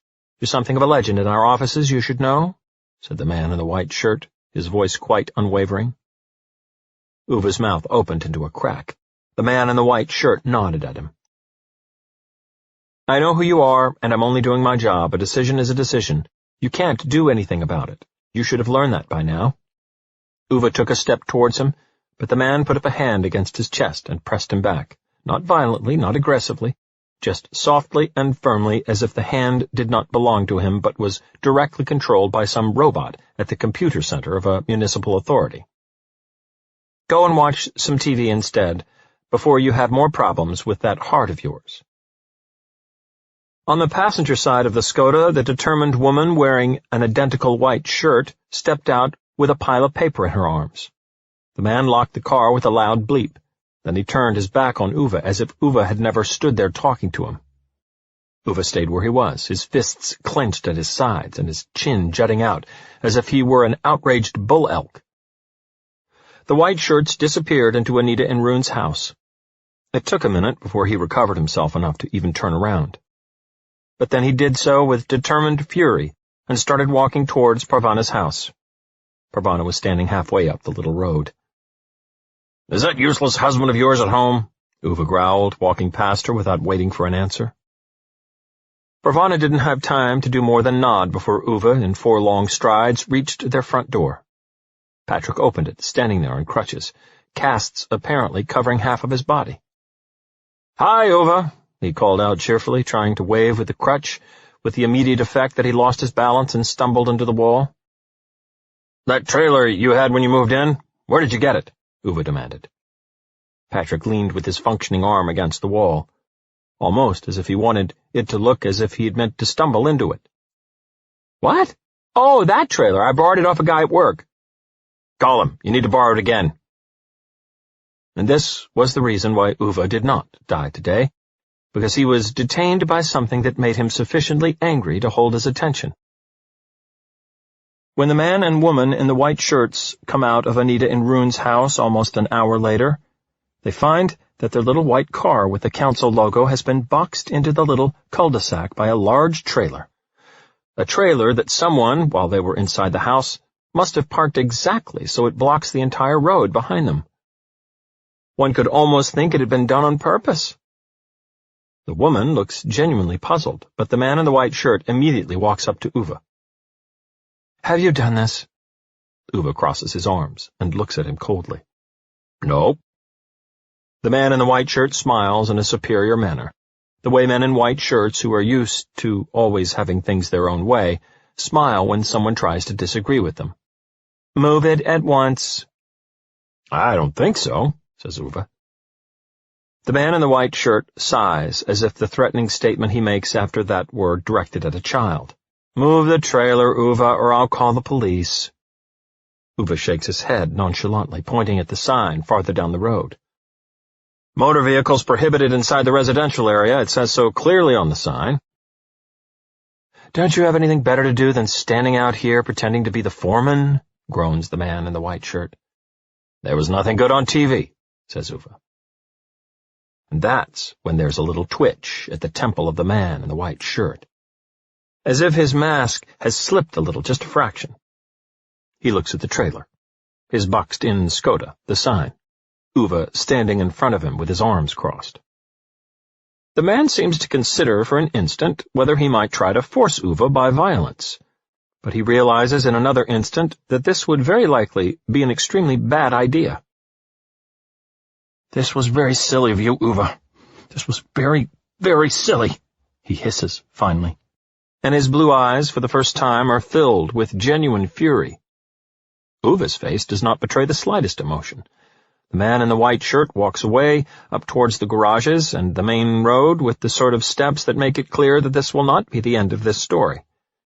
The woman with the papers hurries off after him. One might have expected Ove to watch them with a look of triumph in his eyes. He would probably have expected this himself, in fact, but instead he just looks sad and tired, as if he hasn't slept in months, as if he hardly has the strength to keep his arms up any longer. He lets his hands glide into his pockets and goes back home. But no sooner has he closed the door than someone starts banging on it again. "They're going to take Rune away from Anita," says Parvana urgently, snatching the front door open before Ove has even reached the handle.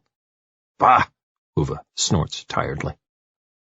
The resignation in his voice clearly takes both Parvana and Anita, who's standing behind her, by surprise. Maybe it also surprises Ove.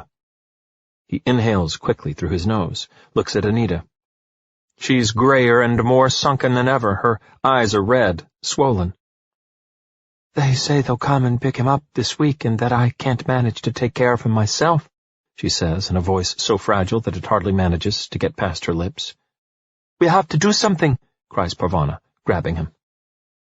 Ove snatches his arm back and avoids her eyes. "Pah! They won't come to get him for years and years. This'll go to appeal, and then it'll go through all the bureaucratic shit," says Ove. He tries to sound more convinced and sure of himself than he actually feels. But he doesn't have the strength to care about how he's coming across. He just wants them to leave. "You don't know what you're talking about," roars Parvana. "You're the one who doesn't know what you're talking about. You've never had anything to do with the county council. You don't know what it's like fighting them," he answers in a monotone voice, his shoulders slumped. "But you have to talk," she begins to say in a faltering voice. It's as if all the energy in Uva's body is draining out of him even as he stands there. Maybe it's the sight of Anita's worn-out face. Maybe it's the insight that a simple battle won is nothing in the greater scheme of things. A boxed-in Skoda makes no difference. They always come back, just like they did with Sonia, like they always do, with their clauses and documents. Men in white shirts always win, and men like Ove always lose people like Sonia, and nothing can bring her back to him. In the end, there is nothing left but a long series of weekdays with nothing more meaningful than oiling the kitchen counters. And Ove can't cope with it anymore. He feels it in that moment more clearly than ever. He can't fight anymore. Doesn't want to fight anymore. Just wants it all to stop. Parvana keeps trying to argue with him, but he just closes the door. She hammers at it, but he doesn't listen. He sinks down on the stool in the hall and feels his hands trembling. His heart thumps so hard that it feels like his ears are about to explode. The pressure on his chest, as if an enormous darkness has put its boot over his throat, doesn't begin to release till more than 20 minutes later. And then Ove starts to cry. Chapter 32. A Man Called Ove isn't running a damned hotel. Sonia said once that to understand men like Ove and Rune, one had to understand from the very beginning that they were men caught in the wrong time. Men who only required a few simple things from life, she said, a roof over their heads, a quiet street, the right make of car, and a woman to be faithful to. A job where you had a proper function. A house where things broke at regular intervals, so you always had something to tinker with. All people want to live dignified lives. Dignity just means something different to different people, Sonia had said. To men like Ove and Rune, dignity was simply that they'd had to manage on their own when they grew up, and therefore saw it as their right not to become reliant on others when they were adults. There was a sense of pride in having control, in being right, in knowing what road to take and how to screw in a screw, or not. Men like Ove and Rune were from a generation in which one was what one did, not what one talked about. She knew, of course, that Ove didn't know how to bear his nameless anger. He needed labels to put on it, ways of categorizing. So when men in white shirts at the council, whose names no normal person could keep track of, tried to do everything Sonia did not want, make her stop working, move her out of her house, imply that she was worth less than a healthy person who was able to walk, and assert that she was dying. Ove fought them, with documents and letters to newspapers and appeals, right down to something as unremarkable as an access ramp at a school. He fought so doggedly for her against men in white shirts that in the end he began to hold them personally responsible for all that happened to her, and to the child. And then she left him alone in a world where he no longer understood the language. Later that night, once Ove and the cat have had their dinner and watched the TV for a while, he turns out the lamp in the living room and goes upstairs. The cat follows watchfully at his heels, as if sensing that he's going to do something it hasn't been informed about. It sits on the bedroom floor while Ove gets undressed and looks as if it's trying to figure out a magic trick. Ove goes to bed and lies still while the bloody cat, on Sonia's side of the bed, takes more than an hour to go to sleep.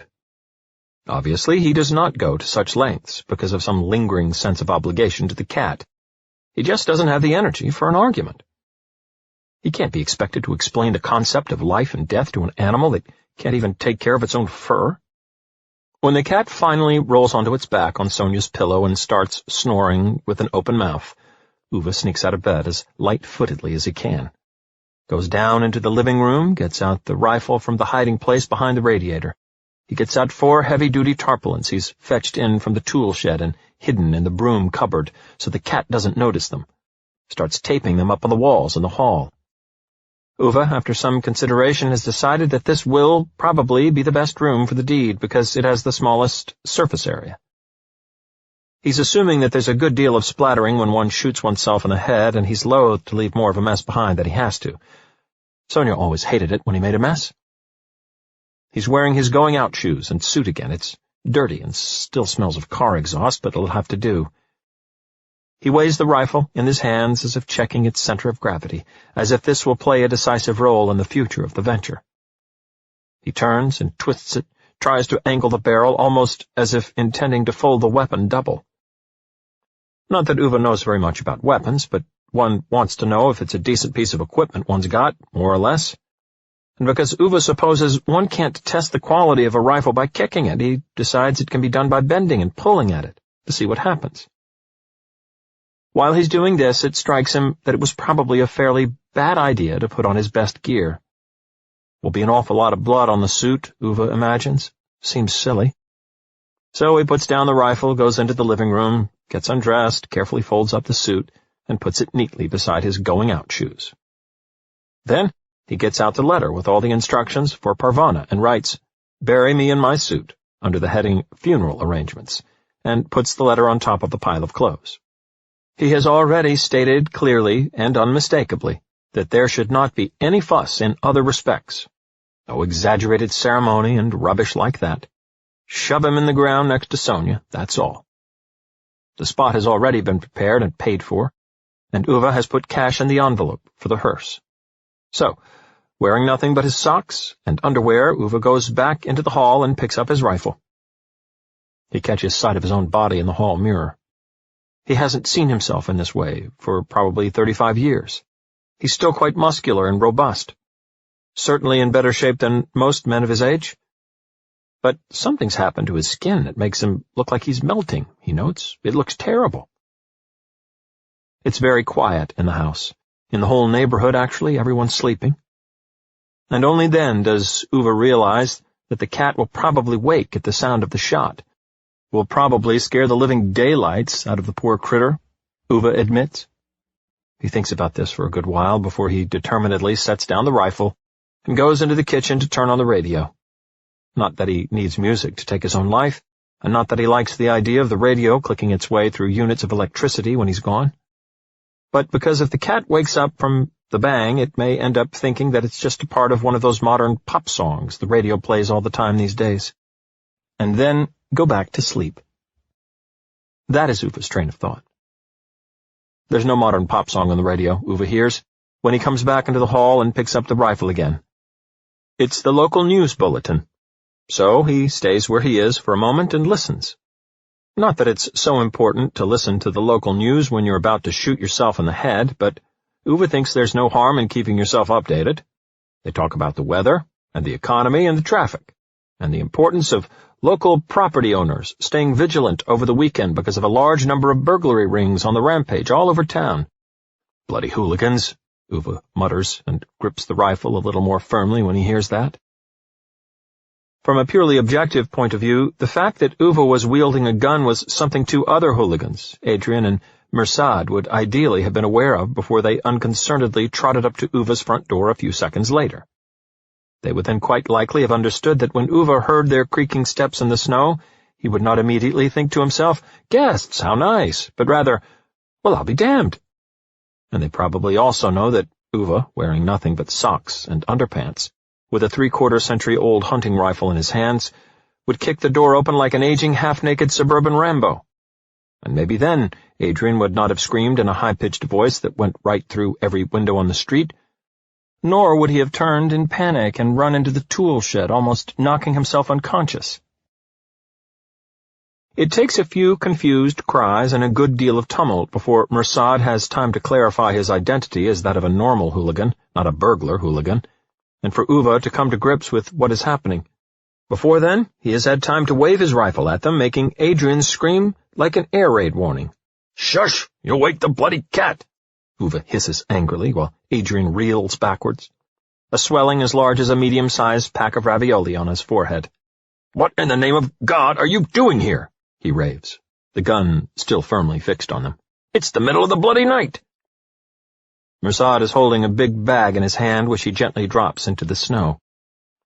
Adrian impulsively holds his hands up as if he's about to be robbed and almost loses his balance and falls into the snow again. "It was Adrian's idea," Mersad begins, looking down into the snow.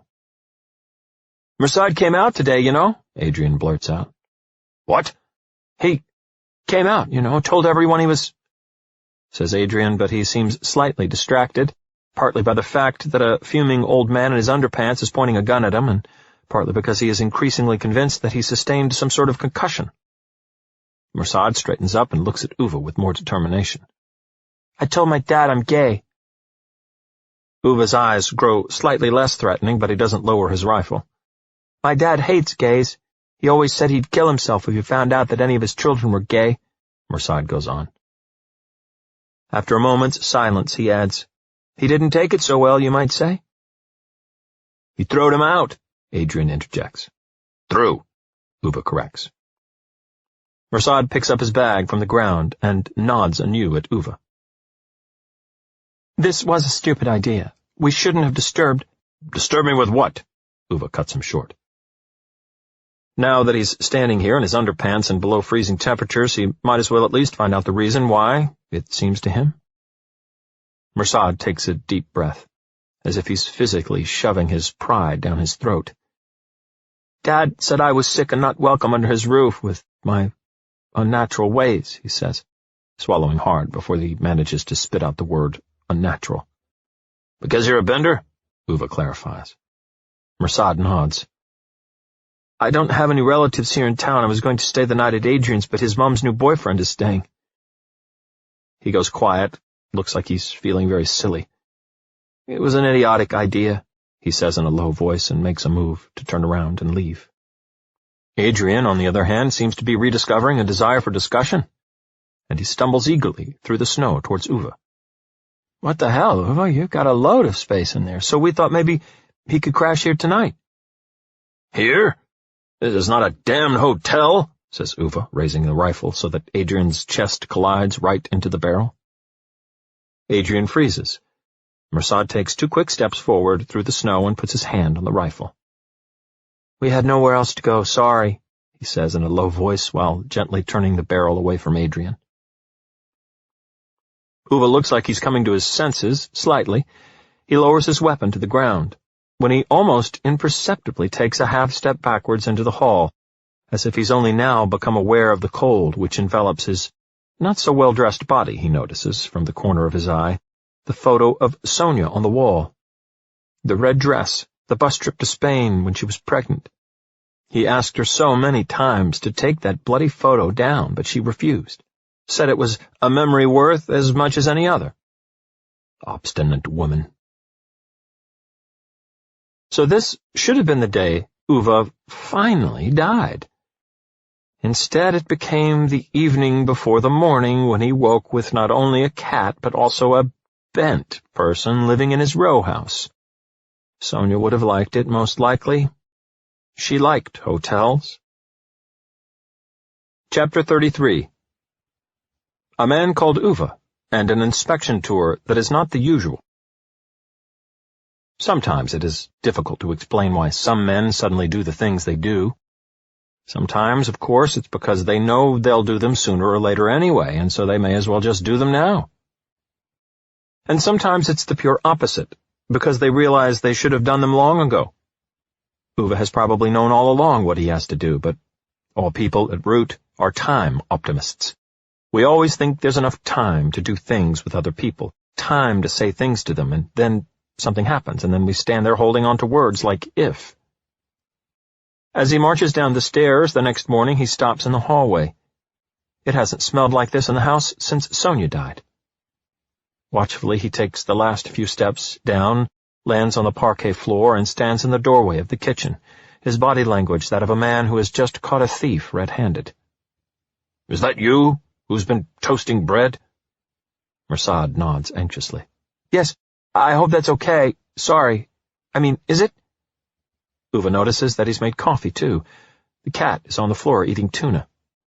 Ove nods, but doesn't answer the question. "Me and the cat have to go for a little walk around our road," he clarifies instead. "Can I come?" asks Mersad quickly. Ove looks at him a little as if Mersad has stopped him in a pedestrian arcade dressed up as a pirate and asked him to guess under which of the 3 teacups he's hidden the silver coin. "Maybe I can help," Mersad continues eagerly. Ove goes into the hall and shoves his feet into his clogs. "It's a free country," he mutters as he opens the door and lets out the cat. Mersad interprets this as, "Of course you can," and quickly puts on his jacket and shoes and goes after Ove. "Hey, guys!" Jimmy hollers as they reach the pavement. He turns up, puffing energetically behind Ove in a fiercely green tracksuit that's so tight around his body that Ove wonders at first if it's in fact a garment or a body painting. "Jimmy," says Jimmy, panting and offering Mersad his hand. The cat looks as if it would like to rub itself lovingly against Jimmy's legs, but seems to change its mind, bearing in mind that the last time it did something similar, Jimmy ended up in the hospital. Instead, it opts for the next best available thing and rolls about in the snow. Jimmy turns to Ove. "I usually see you walking around about this time, so I was going to check with you if you're cool with me tagging along. I decided to start exercising, you know?" He nods with such satisfaction that the fat under his chin sways between his shoulders like a mainsail in stormy conditions. Ove looks highly dubious. "Do you usually get up at this time?" "Shit, no, man, I haven't even gone to bed yet," he laughs. And this is why a cat, an overweight allergy sufferer, a bent person, and a man called Ove make the inspection round that morning. Mersad explains in brief that he and his father are not getting along, and that he's temporarily staying with Ove. Jimmy expresses disbelief that Ove is up at this time every single morning. "Why did you have a fight with the old man, then?" asks Jimmy. "That's none of your business," Ove barks. Mersad gives Ove a grateful glance. "But seriously, man, you do this every morning?" Jimmy asks cheerfully. "Yes, to check if there have been any burglaries." "For real? Are there a lot of burglaries around here?" "There are never lots of burglaries before the first burglary," Ove mutters and heads off towards the guest parking.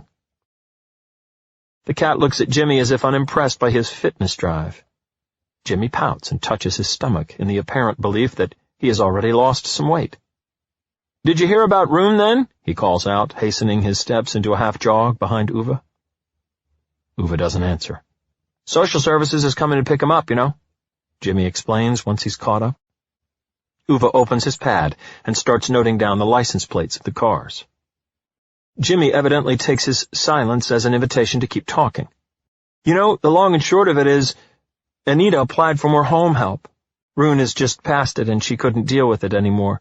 So then the social did some investigation and some guy called and said they decided she couldn't handle it, and they were going to put Rune in one of those institutions, you know? And then Anita said they could forget about it. She didn't even want home help anymore. But then that guy got really aggro and started getting totally uncool with her, going on about how she couldn't take the investigation back now and she was the one who had asked them to look into it. And now the investigation had made a decision, and that was all there was to it, you know? Doesn't matter what she says, because the social guy is just running his own race, know what I mean? Jimmy goes silent and nods at Mersad, in the hope of getting some kind of reaction. Uncool, Mersad declares hesitantly. Bloody uncool, Jimmy nods until his upper body shakes. Ove puts his pen and pad in the inside pocket of his jacket and steers his steps towards the trash room. It'll take them forever to make those kinds of decisions. They say they're taking him now, but they won't pull their finger out for another year or two, he snorts.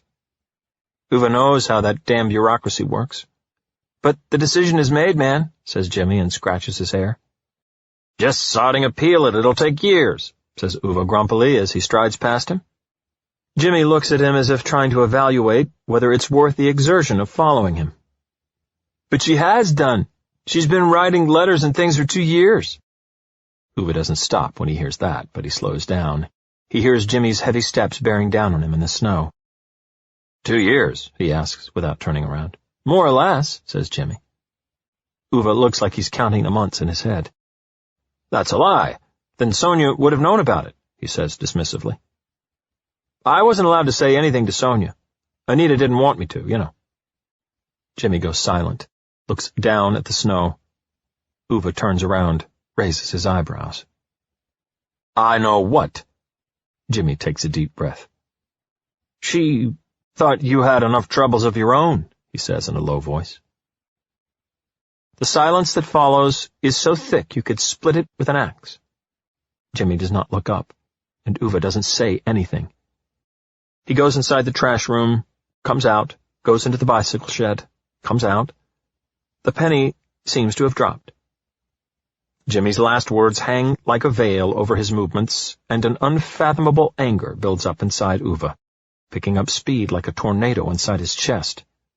He tugs at doors with increasing violence, kicks the thresholds, and when Jimmy, in the end, mumbles something about, now it's all screwed, man, now they'll put ruin in a home, you know, Ove slams a door so hard that the entire trash room shakes. He stands in silence with his back to them, panting more and more heavily. Are you okay? Asks Mersad. Ove turns and points with anything but controlled fury at Jimmy. Was that how she put it? She didn't want to ask for Sonia's help because we had enough troubles of our own? Jimmy nods anxiously. Ove stares down at the snow, his chest heaving under his jacket. He thinks about how Sonia would have taken it if she'd found out, if she'd known that her best friend had not asked for her help because Sonia had enough problems. She would have been heartbroken. Sometimes it's hard to explain why some men suddenly do the things they do, and Ove had probably known all along what he had to do, whom he had to help before he could die. But we are always optimists when it comes to time. We think there will be time to do things with other people, and time to say things to them, time to appeal. Again, Ove turns to Jimmy with a grim expression. 2 years? Jimmy nods.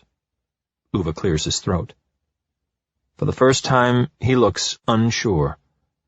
I thought she just started. I thought I had more time, he mumbles. Jimmy looks as if he's trying to figure out who Ove is talking to. Ove looks up. And they're coming to get ruined now? Seriously? No bureaucratic rot and appeals and all that shit? You're sure about this? Jimmy nods again. He opens his mouth to say something, but Ove has already started moving off. He makes off between the houses with the movements of a man about to take his revenge for a deadly injustice in a western. Turns off at the house at the end of the road, where the trailer and the white Skoda are still parked, banging at the door with such force that it's difficult to tell whether it will open before he reduces it to wood chips. Anita opens in shock. Ove steps right into her hall. Have you got the papers from the authorities here? Yes, but I thought— Give them to me. In retrospect, Anita will tell the other neighbors that she had not seen Ove so angry since 1977, when there was talk of a merger between Saab and Volvo. Chapter 34. A Man Called Ove and a Boy in the House Next Door. Ove has brought along a blue plastic deck chair to push into the snow and sit on. This could take a while, he knows. It always does when he has to tell Sonia something she doesn't like. He carefully brushes away all the snow from the gravestone so they can see each other properly. In just short of 40 years, a lot of different kinds of people have had time to pass through their block of row houses. The house between Ove's and Rune's had been lived in by quiet, loud, peculiar, unbearable, and hardly noticeable kinds of people. Families have lived there whose teenage children pissed on the fence when they were drunk, or families who tried to plant non-approved bushes in the garden, and families who got the idea that they wanted to paint their house pink. And if there was one single thing Ove and Rune agreed on, irrespective of how much they were feuding at the time, it was that whoever currently populated the neighbor's house tended to be utter imbeciles. At the end of the 1980s, the house was bought by a man who was apparently some sort of bank manager. As an investment, Ove heard him boast to the real estate agent. He, in turn, rented the house to a series of tenants in the coming years. One summer, to 3 young men who'd made an audacious attempt to redefine it as a free zone for a veritable parade of drug addicts, prostitutes, and criminal elements. The parties went on around the clock, broken glass from beer bottles covered the little walkway between the houses like confetti, and the music boomed out so loud that the pictures fell off the wall in Sonia and Uva's living room. Ove went over to put a stop to the nuisance, and the young men jeered at him. When he refused to go, one of them threatened him with a knife. When Sonia tried to make them see sense, the following day they called her a paralyzed old bag. The evening after, they played louder than ever, and when Anita, in pure desperation, stood outside and shouted at them, they threw a bottle that went right through her and Rune's living room window. And that was obviously quite a bad idea. Ove immediately began working on his plans for revenge by examining the financial doings of their landlord. He called lawyers and the tax authorities to put a stop to the renting of the house, and he intended to persist with it even if he had to take the case all the bloody way to the Supreme Court, as he put it to Sonia. But he never had time to get that idea off the ground. Late one night he saw Rune walking towards the parking area with his car keys in his hand. When he came back, he had a plastic bag, the contents of which Ove could not determine, in his hand. And the following day the police came and took away the 3 young men in handcuffs and charged them with possession of a large amount of drugs, which, after an anonymous tip-off, had been found in their shed. Ove and Rune were both standing in the street when it happened. Their eyes met. Ove scratched his chin. "Me, I wouldn't even know where to buy narcotics in this town," said Ove thoughtfully. "On the street behind the train station," said Rune with his hands in his pockets. "At least that's what I've heard," he added with a grin. Ove nodded. They stood, smiling there in the silence for a long time. "Car running well?" asked Ove eventually. "Like a Swiss watch," Rune smiled. They were on good terms for 2 months after that. Then, of course, they fell out again over the heating system, but it was nice while it lasted, as Anita said. The tenants came and went in the following years, most with a surprising amount of forbearance and acceptance from Ove and Rune. Perspective can make a great deal of difference to people's reputations. One summer halfway through the 1990s, a woman moved in with a chubby boy of about 9, whom Sonia and Anita immediately took to their hearts. The boy's father had left them when the boy was newborn, Sonia and Anita were told. A bull-necked man of about 40 who lived with them now and whose breath the 2 women tried to ignore for as long as possible was her new love. He was rarely at home, and Anita and Sonia avoided asking too many questions. They supposed that the girl saw qualities in him that they perhaps did not understand. "He has taken care of us, and you know how it is. It's not easy being a single mother," she said with a brave smile at some point, and the women from the neighboring houses left it at that. The first time they heard the bull-necked men shouting through the walls, they decided that each and every one must be allowed to mind their own business in their home. The second time they thought that all families fight sometimes, and maybe this was nothing more serious than that. When the bull-necked man was away the next time, Sonia invited in the woman and the boy for coffee. The woman explained with a strained laugh that the bruises were because she had thrown open a kitchen cabinet too quickly. In the evening, Rune met the bull-necked man in the parking area. He got out of his car in a clear state of intoxication. In the 2 nights that followed, the neighboring houses on either side overheard how the man was shouting in there and things were being thrown on the floor. They heard the woman giving a short cry of pain, and when the sound of the weeping 9-year-old boy pleading with the man to stop came through the wall, Ove went outside and stood in front of his house. Rune was already waiting. They were in the midst of one of their worst-ever power struggles in the steering group of the Residents' Association. Had not even spoken to each other for almost a year. Now they just briefly glanced at one another, and then went back into their houses without a word. 2 minutes later they met fully dressed at the front. They rang the bell. The thug lashed out at them as soon as he opened the door, but Ove's fist struck the bridge of his nose. The man lost his footing, got up, grabbed a kitchen knife, and ran at Ove. He never got there. Rune's massive fist slugged him like a mallet. In his heyday he was quite a piece, that Rune. Highly unwise to get involved in fisticuffs with him. The next day the man left the house and never came back. The young woman slept with Anita and Rune for 2 weeks before she dared go home again with her boy. Then Rune and Ove went into town and went to the bank, and in the evening Sonia and Anita explained to the young woman that she could see it as a gift or a loan, whichever she preferred. But it wasn't open for discussion. And so it was that the young woman stayed on in the house with her son, a chubby, computer-loving little boy, whose name was Jimmy. Now, Ove leans forward and looks with great seriousness at the gravestone. I just thought I'd have more time somehow to do everything. She doesn't answer.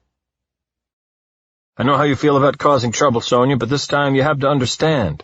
One can't reason with these people. He pokes his thumbnail into the palm of his hand.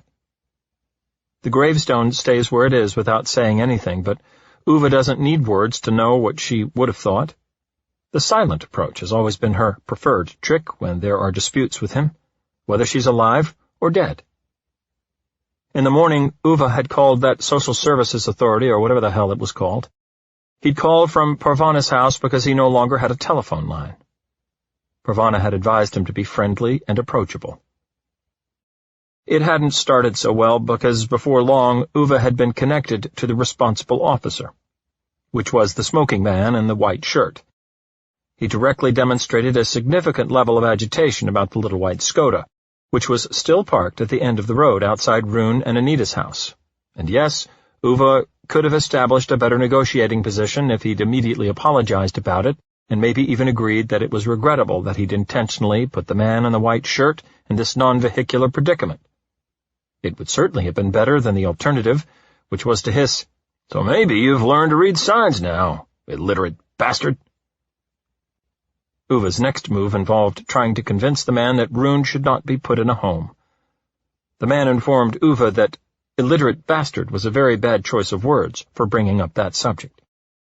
After this, there was a long series of impolite phrases on both ends of the telephone line, before Ove declared in clear terms that things could not be allowed to work like this. One couldn't just come along and remove people from their homes and transport them to institutions any old way one liked, just because their memory was getting a bit defective. The man at the other end answered coldly that it didn't matter very much where they put Rune now, in the state he was in, because for him it would probably make a very marginal difference where he was. Ove roared a series of invectives back, and then the man in the white shirt said something very stupid. "The decision has been made. The investigation has been going on for 2 years. There's nothing you can do, Ove, nothing at all." And then he hung up.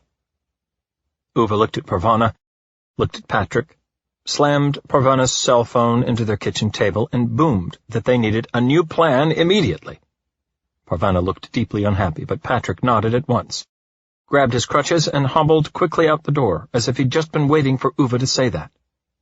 5 minutes later, to Ove's deep dissatisfaction, he came back with that silly fop Anders from the neighboring house, with Jimmy cheerfully tagging along. "What's he doing here?" said Ove, pointing at the fop. "I thought you needed a plan," said Patrick, nodding at the fop and looking very pleased with himself. "Anders is our plan," Jimmy threw in. Anders looked around the hall a little awkwardly, apparently slightly dissuaded by Ove's expression. But Patrick and Jimmy insistently pushed him into the living room. "Go on, tell him," Patrick prompted. "Tell me what?" "Okay, so I heard you had some problems with the owner of that Skoda, yeah?" began Anders, giving Patrick a nervous glance. Ove nodded impatiently for him to continue. "Well, I don't think I've ever told you what sort of company I have I?" Anders went on, tentatively. Ove put his hands in his pockets, adopted a slightly more relaxed position. And then Anders told him. And even Ove had to admit that it sounded almost more than decently opportune. "Where are you keeping that blonde bimbo?" he started saying once Anders had finished. But he stopped himself when Parvana kicked his leg. "Your girlfriend," he corrected himself. "Oh, we split up. She moved out," said Anders, and looked at his shoes. Whereupon he had to explain that apparently she'd become a bit upset about Ove feuding so much with her and the dog. But her annoyance had been small beer compared to her agitation when Anders found out that Ove called her dog Mutt and had not quite been able to stop himself smiling about it. And so it came to pass that when the chain-smoking man in the white shirt turned up on their road that afternoon, accompanied by a police officer, to demand that Ove release the white Skoda from its captivity, both the trailer and the white Skoda were already gone. Ove stood outside his house with his hands calmly tucked into his pockets, while his adversary finally lost his composure altogether and started roaring expletives at him. Ove maintained that he had no idea how this had happened, but pointed out in a friendly manner that none of this would have happened in the first place if he just respected the sign that made it clear that cars were prohibited in the area. He obviously left out the detail that Anders owned a car towing company, and that one of his tow trucks had picked up the Skoda at lunchtime and then placed it in a large gravel pit 25 miles outside town. And when the police officer tactfully asked if he had really not seen anything, Ove looked right into the eyes of the man in the white shirt and answered, "I don't know, I may have forgotten. You start losing your memory at my age." When the policeman looked around and then wondered why Ove was standing about here in the street if he had nothing to do with the disappearance of the Skoda, Ove just innocently shrugged his shoulders and peered at the man in the white shirt. "There's still nothing good on TV." Anger drained the man's face of color until, if possible, his face was even whiter than his shirt. He stormed off, raging that this was far from over. And of course it wasn't. Only an hour or so later, Anita opened the door to a courier, who gave her a certified letter from the council, signed confirmed with the time and date of the transfer into care. And now Ove stands by Sonia's gravestone and manages to say something about how sorry he is. "I get so damned worked up when I fight with people. I know that, but the reality of it is this. You'll just have to wait a bit longer for me up there. I don't have time to die right now." Then he digs up the old frozen pink flowers out of the ground, plants the new ones, straightens up, folds up his deck chair, and walks toward the parking area while muttering something that sounds suspiciously like, "Because there's a bloody war on." Chapter 35. A Man Called Ove and Social Incompetence. When Parvana, with panic in her eyes, runs right into Uve's hall and continues into the bathroom without even bothering to say good morning, Ove immediately disputes how one can become so acutely in need of a pee in the space of the 20 seconds it takes her to walk from her own house to his. But hell has no fury like a pregnant woman in need, Sonia once informed him, so he keeps his mouth shut. The neighbors are saying he's been like a different person these last days, that they've never seen him so engaged before. But as Ove irritably explains to them, that's only because Ove has never bloody engaged himself in their particular business before. He's always been a bloody engaged person.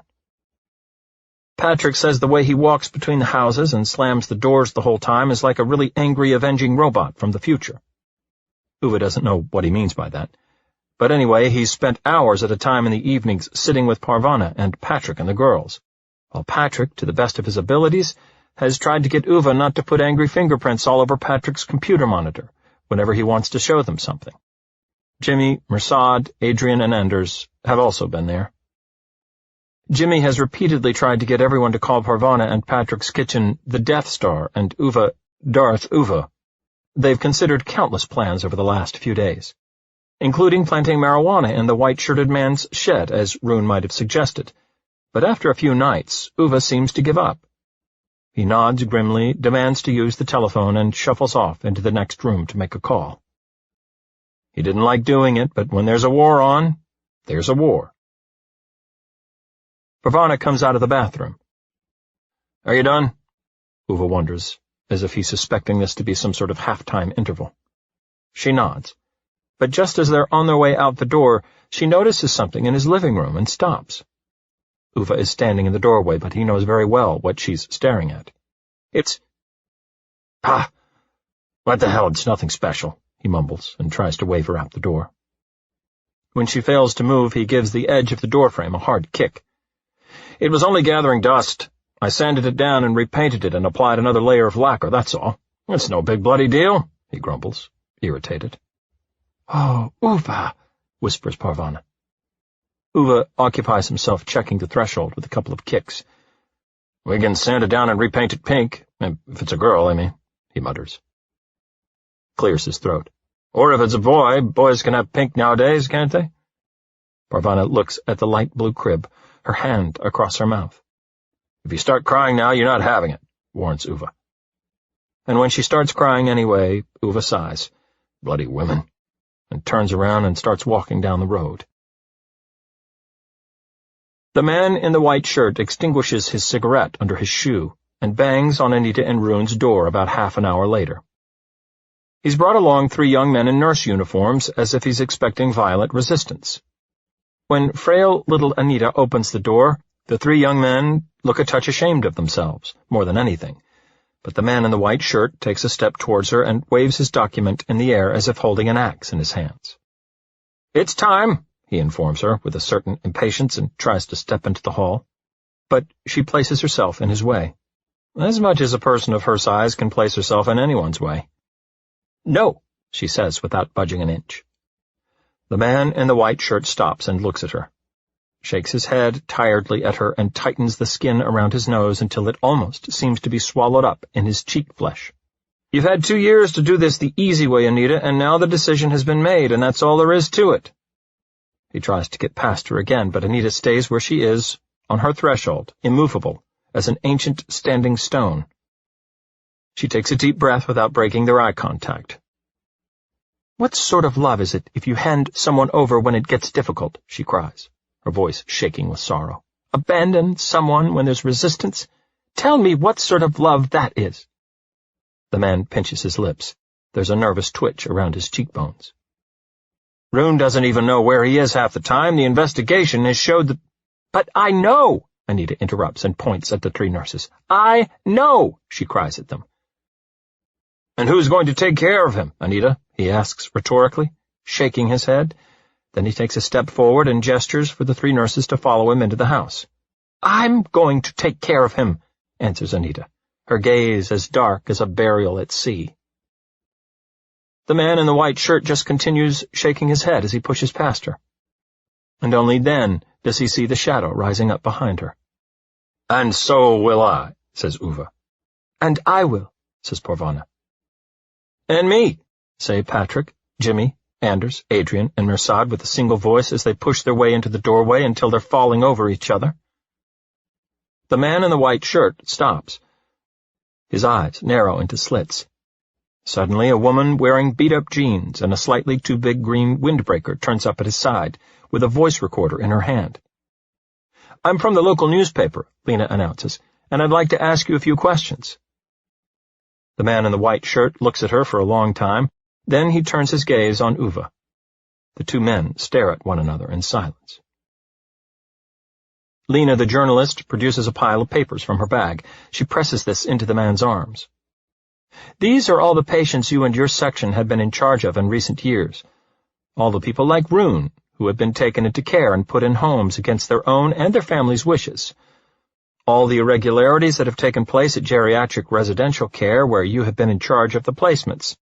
All the points where rules have not been followed and correct procedures have not been observed," she states. She does so in a tone as if she were handing over the keys of a car he'd just won in the lottery. Then she adds with a smile, "The great thing about scrutinizing bureaucracy when you're a journalist, you see, is that the first people to break the laws of bureaucracy are always the bureaucrats themselves." The man in the white shirt does not spare a single look at her. He keeps staring at Ove. Not a word comes from either of them. Slowly, the man in the white shirt clamps his jaws together. Patrick clears his throat behind Ove and jumps out of the house on his crutches, nodding at the pile of papers in the man's arms. "We've also got your bank statements from the last 7 years, and all the train and air tickets you've bought with your card and all the hotels you've stayed in, and all the web history from your work computer and all your email correspondence, both work and personal." The eyes of the man in the white shirt wander from one to the other. His jaws so tightly clamped together that the skin on his face is turning pale. "Not that there would be anything you want to keep secret," says Lena with a smirk. "Not at all," Patrick agrees. "But you know, once you start really digging into someone's past, you usually find something they'd rather keep to themselves," says Lena.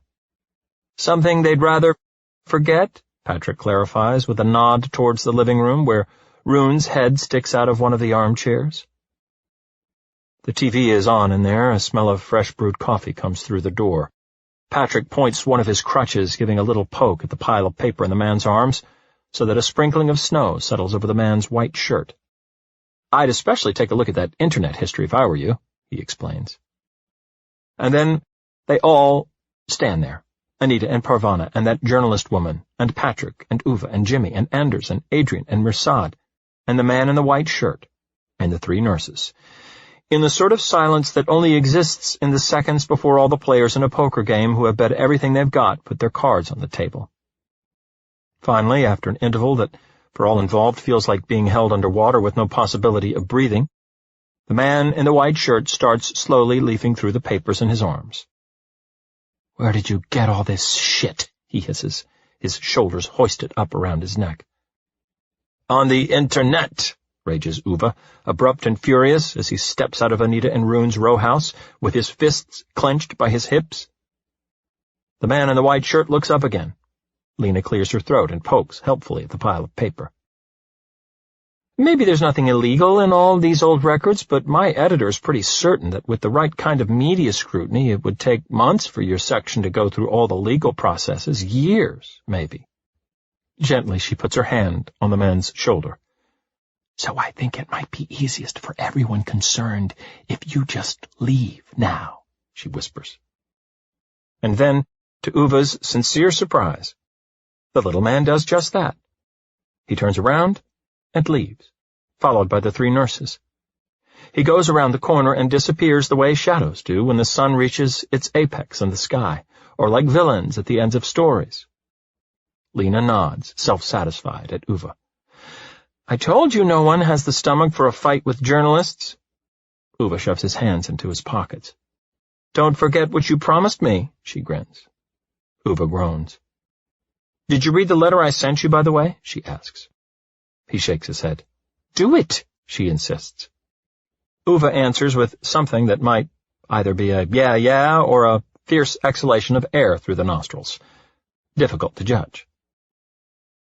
When Uwe leaves the house an hour later, he's been sitting in the living room, talking quietly, and one-to-one with Rune for a long time because he and Rune needed to talk without disruption, Uwe explained irritably before he drove Parvana, Anita, and Patrick into the kitchen. And if Anita hadn't known better, she could have sworn that in the minutes that followed she heard Rune laughing out loud several times. Chapter 37. A Man Called Ove and a Lot of Bastards Sticking Their Noses In. "I'm sorry about this," Uwe creaks. He brushes the snow off the gravestone. "But you know how it is. People have no respect at all for personal boundaries anymore.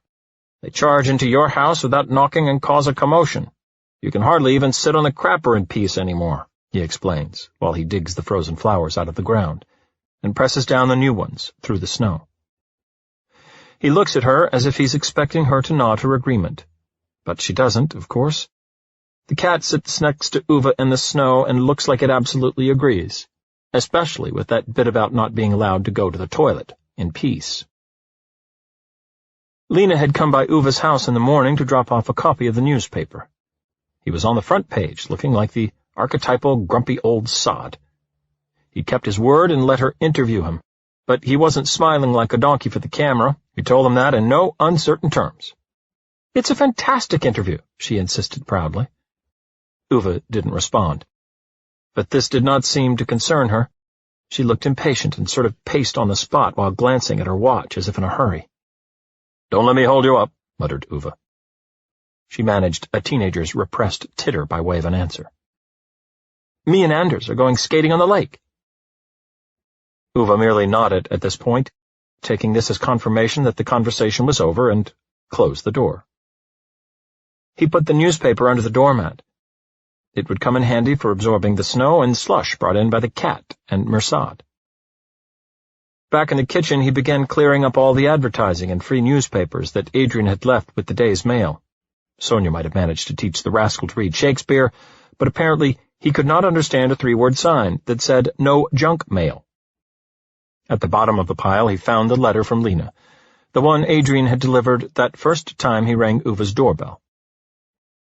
Back then, the youth rang the doorbell, at least. Nowadays, he ran in and out of the door as if he lived here, Uva grumbled, as he held the letter up to the kitchen lamp like a banknote being checked. Then he got out a table knife from the kitchen drawer.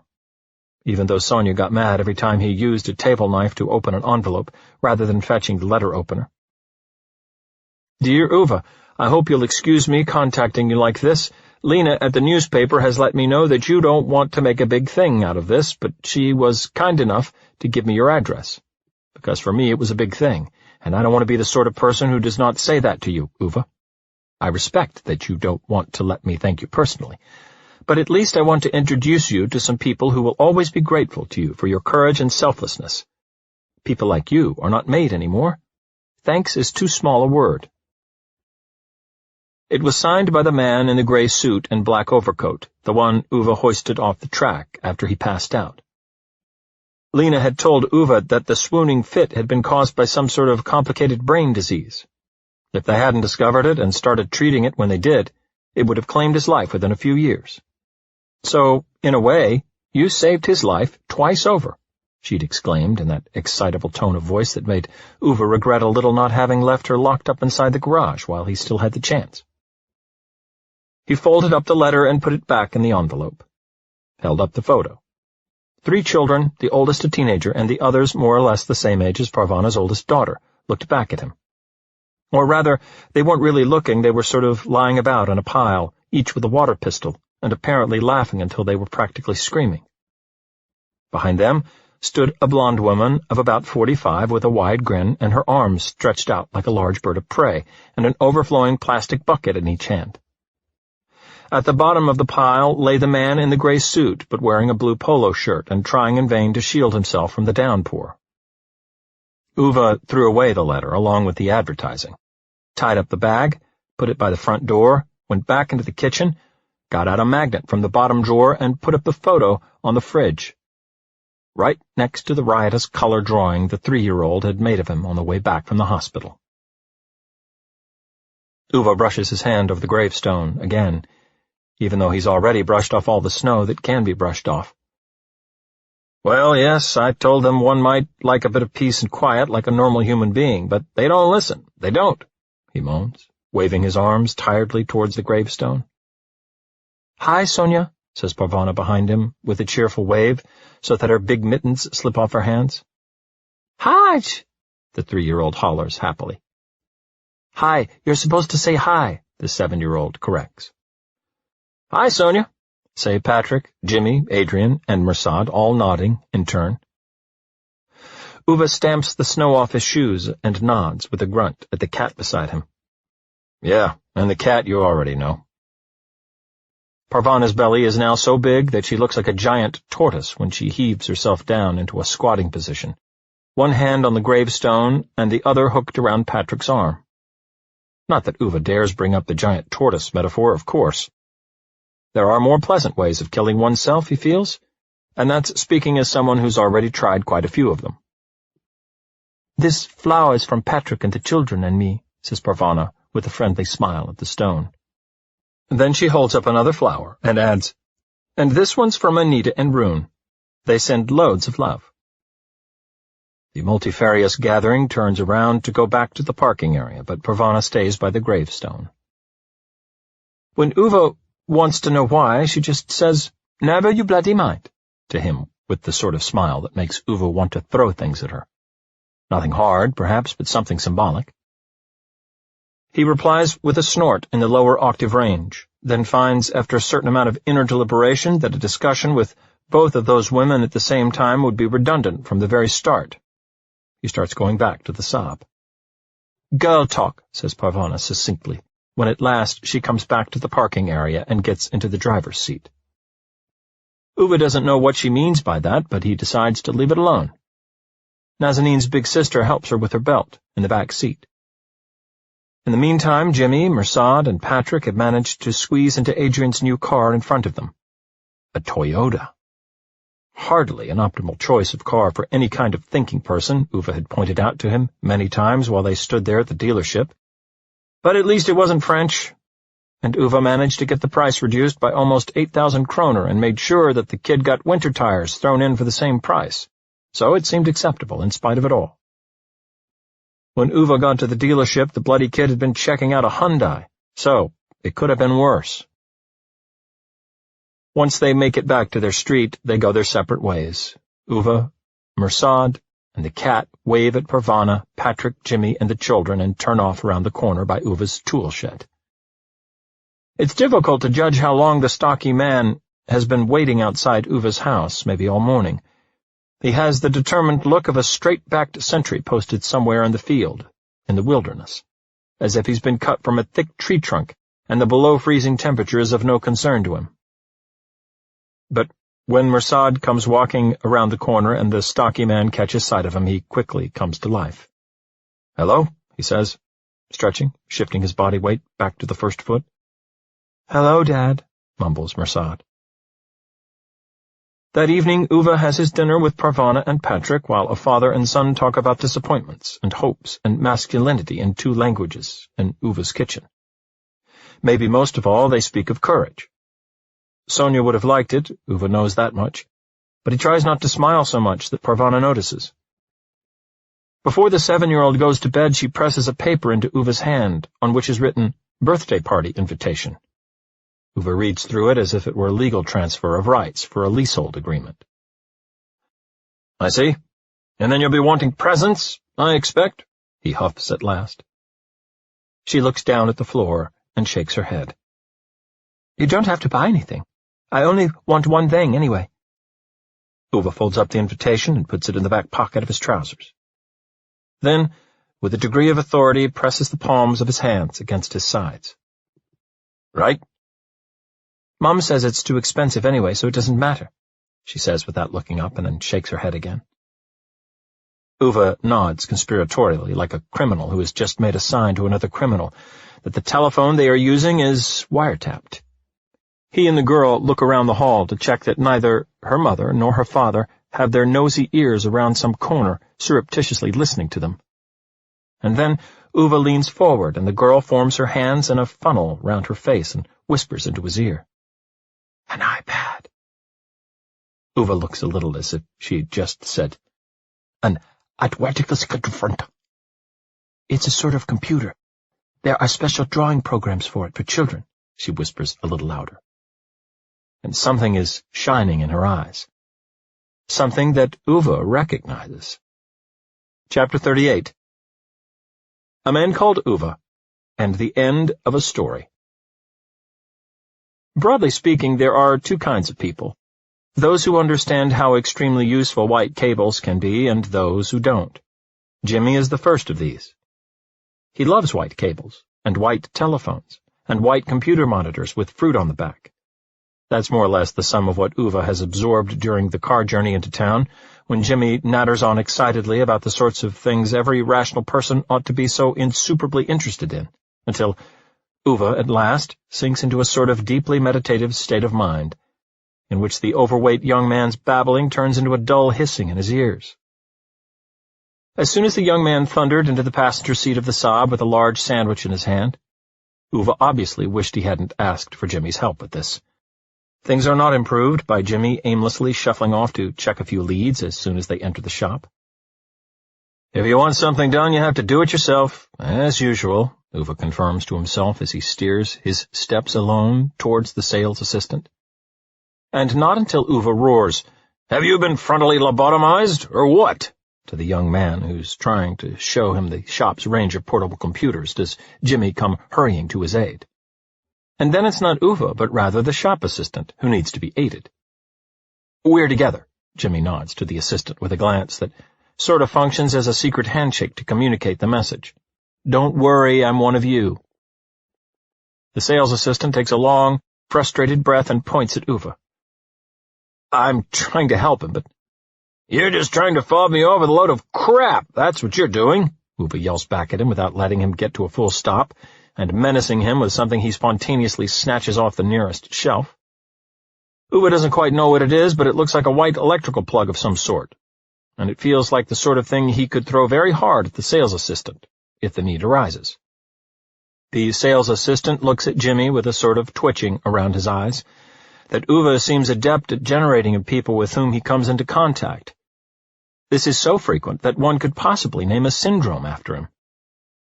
"He didn't mean any harm, man," Jimmy tries to say pleasantly. "I'm trying to show him a MacBook and he's asking me what sort of car I drive," the sales assistant bursts out, looking genuinely hurt.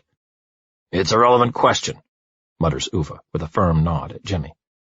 "I don't have a car because I think it's unnecessary, and I want to use more environmentally friendly modes of transportation," says the sales assistant, in a tone of voice pitched somewhere between intransigent anger and the fetal position. Ove looks at Jimmy and throws out his arms, as if this should explain everything. "You can't reason with a person like that." He nods and evidently expects immediate support. "Where the hell have you been, anyway?" "I was just checking out the monitors over there, you know," explains Jimmy. "Are you buying a monitor?" asks Ove. "No," says Jimmy, and looks at Ove as if it was a really strange question, more or less in the way that Sonia used to ask, "What's that got to do with it?" when Ove asked her if she really needed another pair of shoes. The sales assistant tries to turn around and steal away, but Ove quickly puts his leg forward to stop him. "Where are you going? We're not done here." The sales assistant looks deeply unhappy now. Jimmy pats him on the back to encourage him. "Ove here just wants to check out an iPad. Can you sort us out?" The sales assistant gives Ove a grim look. "Okay, but as I was trying to ask him earlier, what model do you want, the 16, 32, or 64 gigabyte? Ove looks at the sales assistant as if he feels the latter should stop regurgitating random combinations of letters. "There are different versions with different amounts of memory," Jimmy translates for Ove, as if he were an interpreter for the Department of Immigration. "And I suppose they want a hell of a lot of extra money for it," Ove snorts back. Jimmy nods his understanding of the situation and turns to the sales assistant. "I think Ove wants to know a little more about the differences between the various models." The sales assistant groans. "Well, do you want the normal or the 3G model, then?" Jimmy turns to Ove. "Will it be used mainly at home, or will she use it outdoors as well?" Ove pokes his flashlight finger into the air and points it dead straight at the sales assistant. "Hey, I want her to have the best one, understood?" The sales assistant takes a nervous step back. Jimmy grins and opens his massive arms as if preparing himself for a big hug. "Let's say 3G, 128 gig, all the bells and whistles you've got. And can you throw in a cable?" A few minutes later, Ove snatches the plastic bag with the iPad box from the counter, mumbling something about 18,295 kroner, and they didn't even throw in a keyboard, followed by thieves, bandits, and various obscenities. And so it turns out that the 7-year-old gets an iPad that evening from Ove, and a lead from Jimmy. She stands in the hall just inside the door, not quite sure what to do with that information, and in the end she just nods and says, "Really nice, thanks." Jimmy nods expansively. "You got any snacks?" She points to the living room, which is full of people. In the middle of the room is a birthday cake with 8 lit candles, towards which the well-built young man immediately navigates. The girl, who is now an 8-year-old, stays in the hall, touching the iPad box with amazement, as if she hardly dares believe that she's actually got it in her hands. Ove leans toward her. "That's how I always felt every time I bought a new car," he says in a low voice. She looks around to make sure no one else can see, then she smiles and gives him a hug. "Thanks, Granddad," she whispers and runs into her room. Ove stands quietly in the hall, poking his house keys against the calluses on one of his palms. Patrick comes limping along on his crutches in pursuit of the 8-year-old. Apparently he's been given the evening's most thankless task, that of convincing his daughter that it's more fun sitting there in a dress, eating cake with a lot of boring grown-ups, than staying in her room listening to pop music and downloading apps onto her new iPad. Ove stays in the hall with his jacket on and stares emptily at the floor for what must be almost 10 minutes. Are you okay? Parvana's voice tugs gently at him, as if he is coming out of a deep dream. She's standing in the opening to the living room with her hands on her globular stomach, balancing it in front of her as if it were a large laundry basket. Ove looks up, slightly hazy in his eyes. Yeah, of course I am. You want to come in and have some cake? No, I don't like cake. I'll just take a little walk with the cat. Parvana's big brown eyes hold on to him in that piercing way, as they do more and more often these days, which always makes him very unsettled, as if she's filled with dark premonitions. Okay, she says at last, without any real conviction in her voice. I'll be having a driving lesson tomorrow. I'll ring your doorbell at 8, she suggests after that. Ove nods. The cat strolls into the hall with cake in its whiskers. Are you done now? Ove snorts at it, and when the cat looks ready to confirm that it is, Ove glances at Parvana, fidgets a little with his keys, and agrees in a low voice. Right. Tomorrow morning at 8, then. The dense winter darkness has descended when Ove and the cat venture out into the little walkway between the houses. The laughter and music of the birthday party well out like a big warm carpet between the walls. Sonia would have liked it, Ove thinks to himself. She would have loved what was happening to the place with the arrival of this crazy pregnant foreign woman and her utterly ungovernable family. She would have laughed a lot. And God, how much Ove misses that laugh.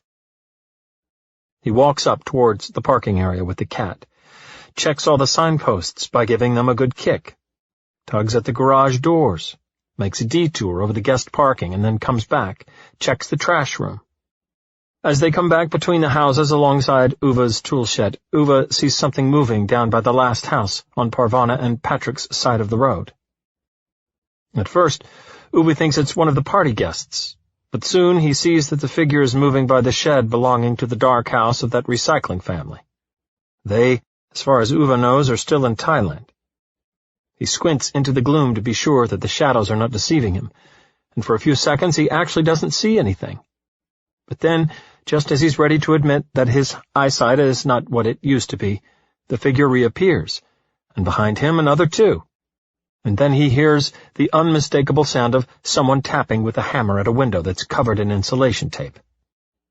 Which is how one minimizes the noise when the glass shatters. Ove knows exactly what it sounds like. He learned how to do it on the railways when they had to knock out broken train windows without cutting their fingers. Hey, what are you doing? He calls through the darkness. The figures down by the house stop moving. Ove hears voices. Hey, you! He bellows, and starts running towards them.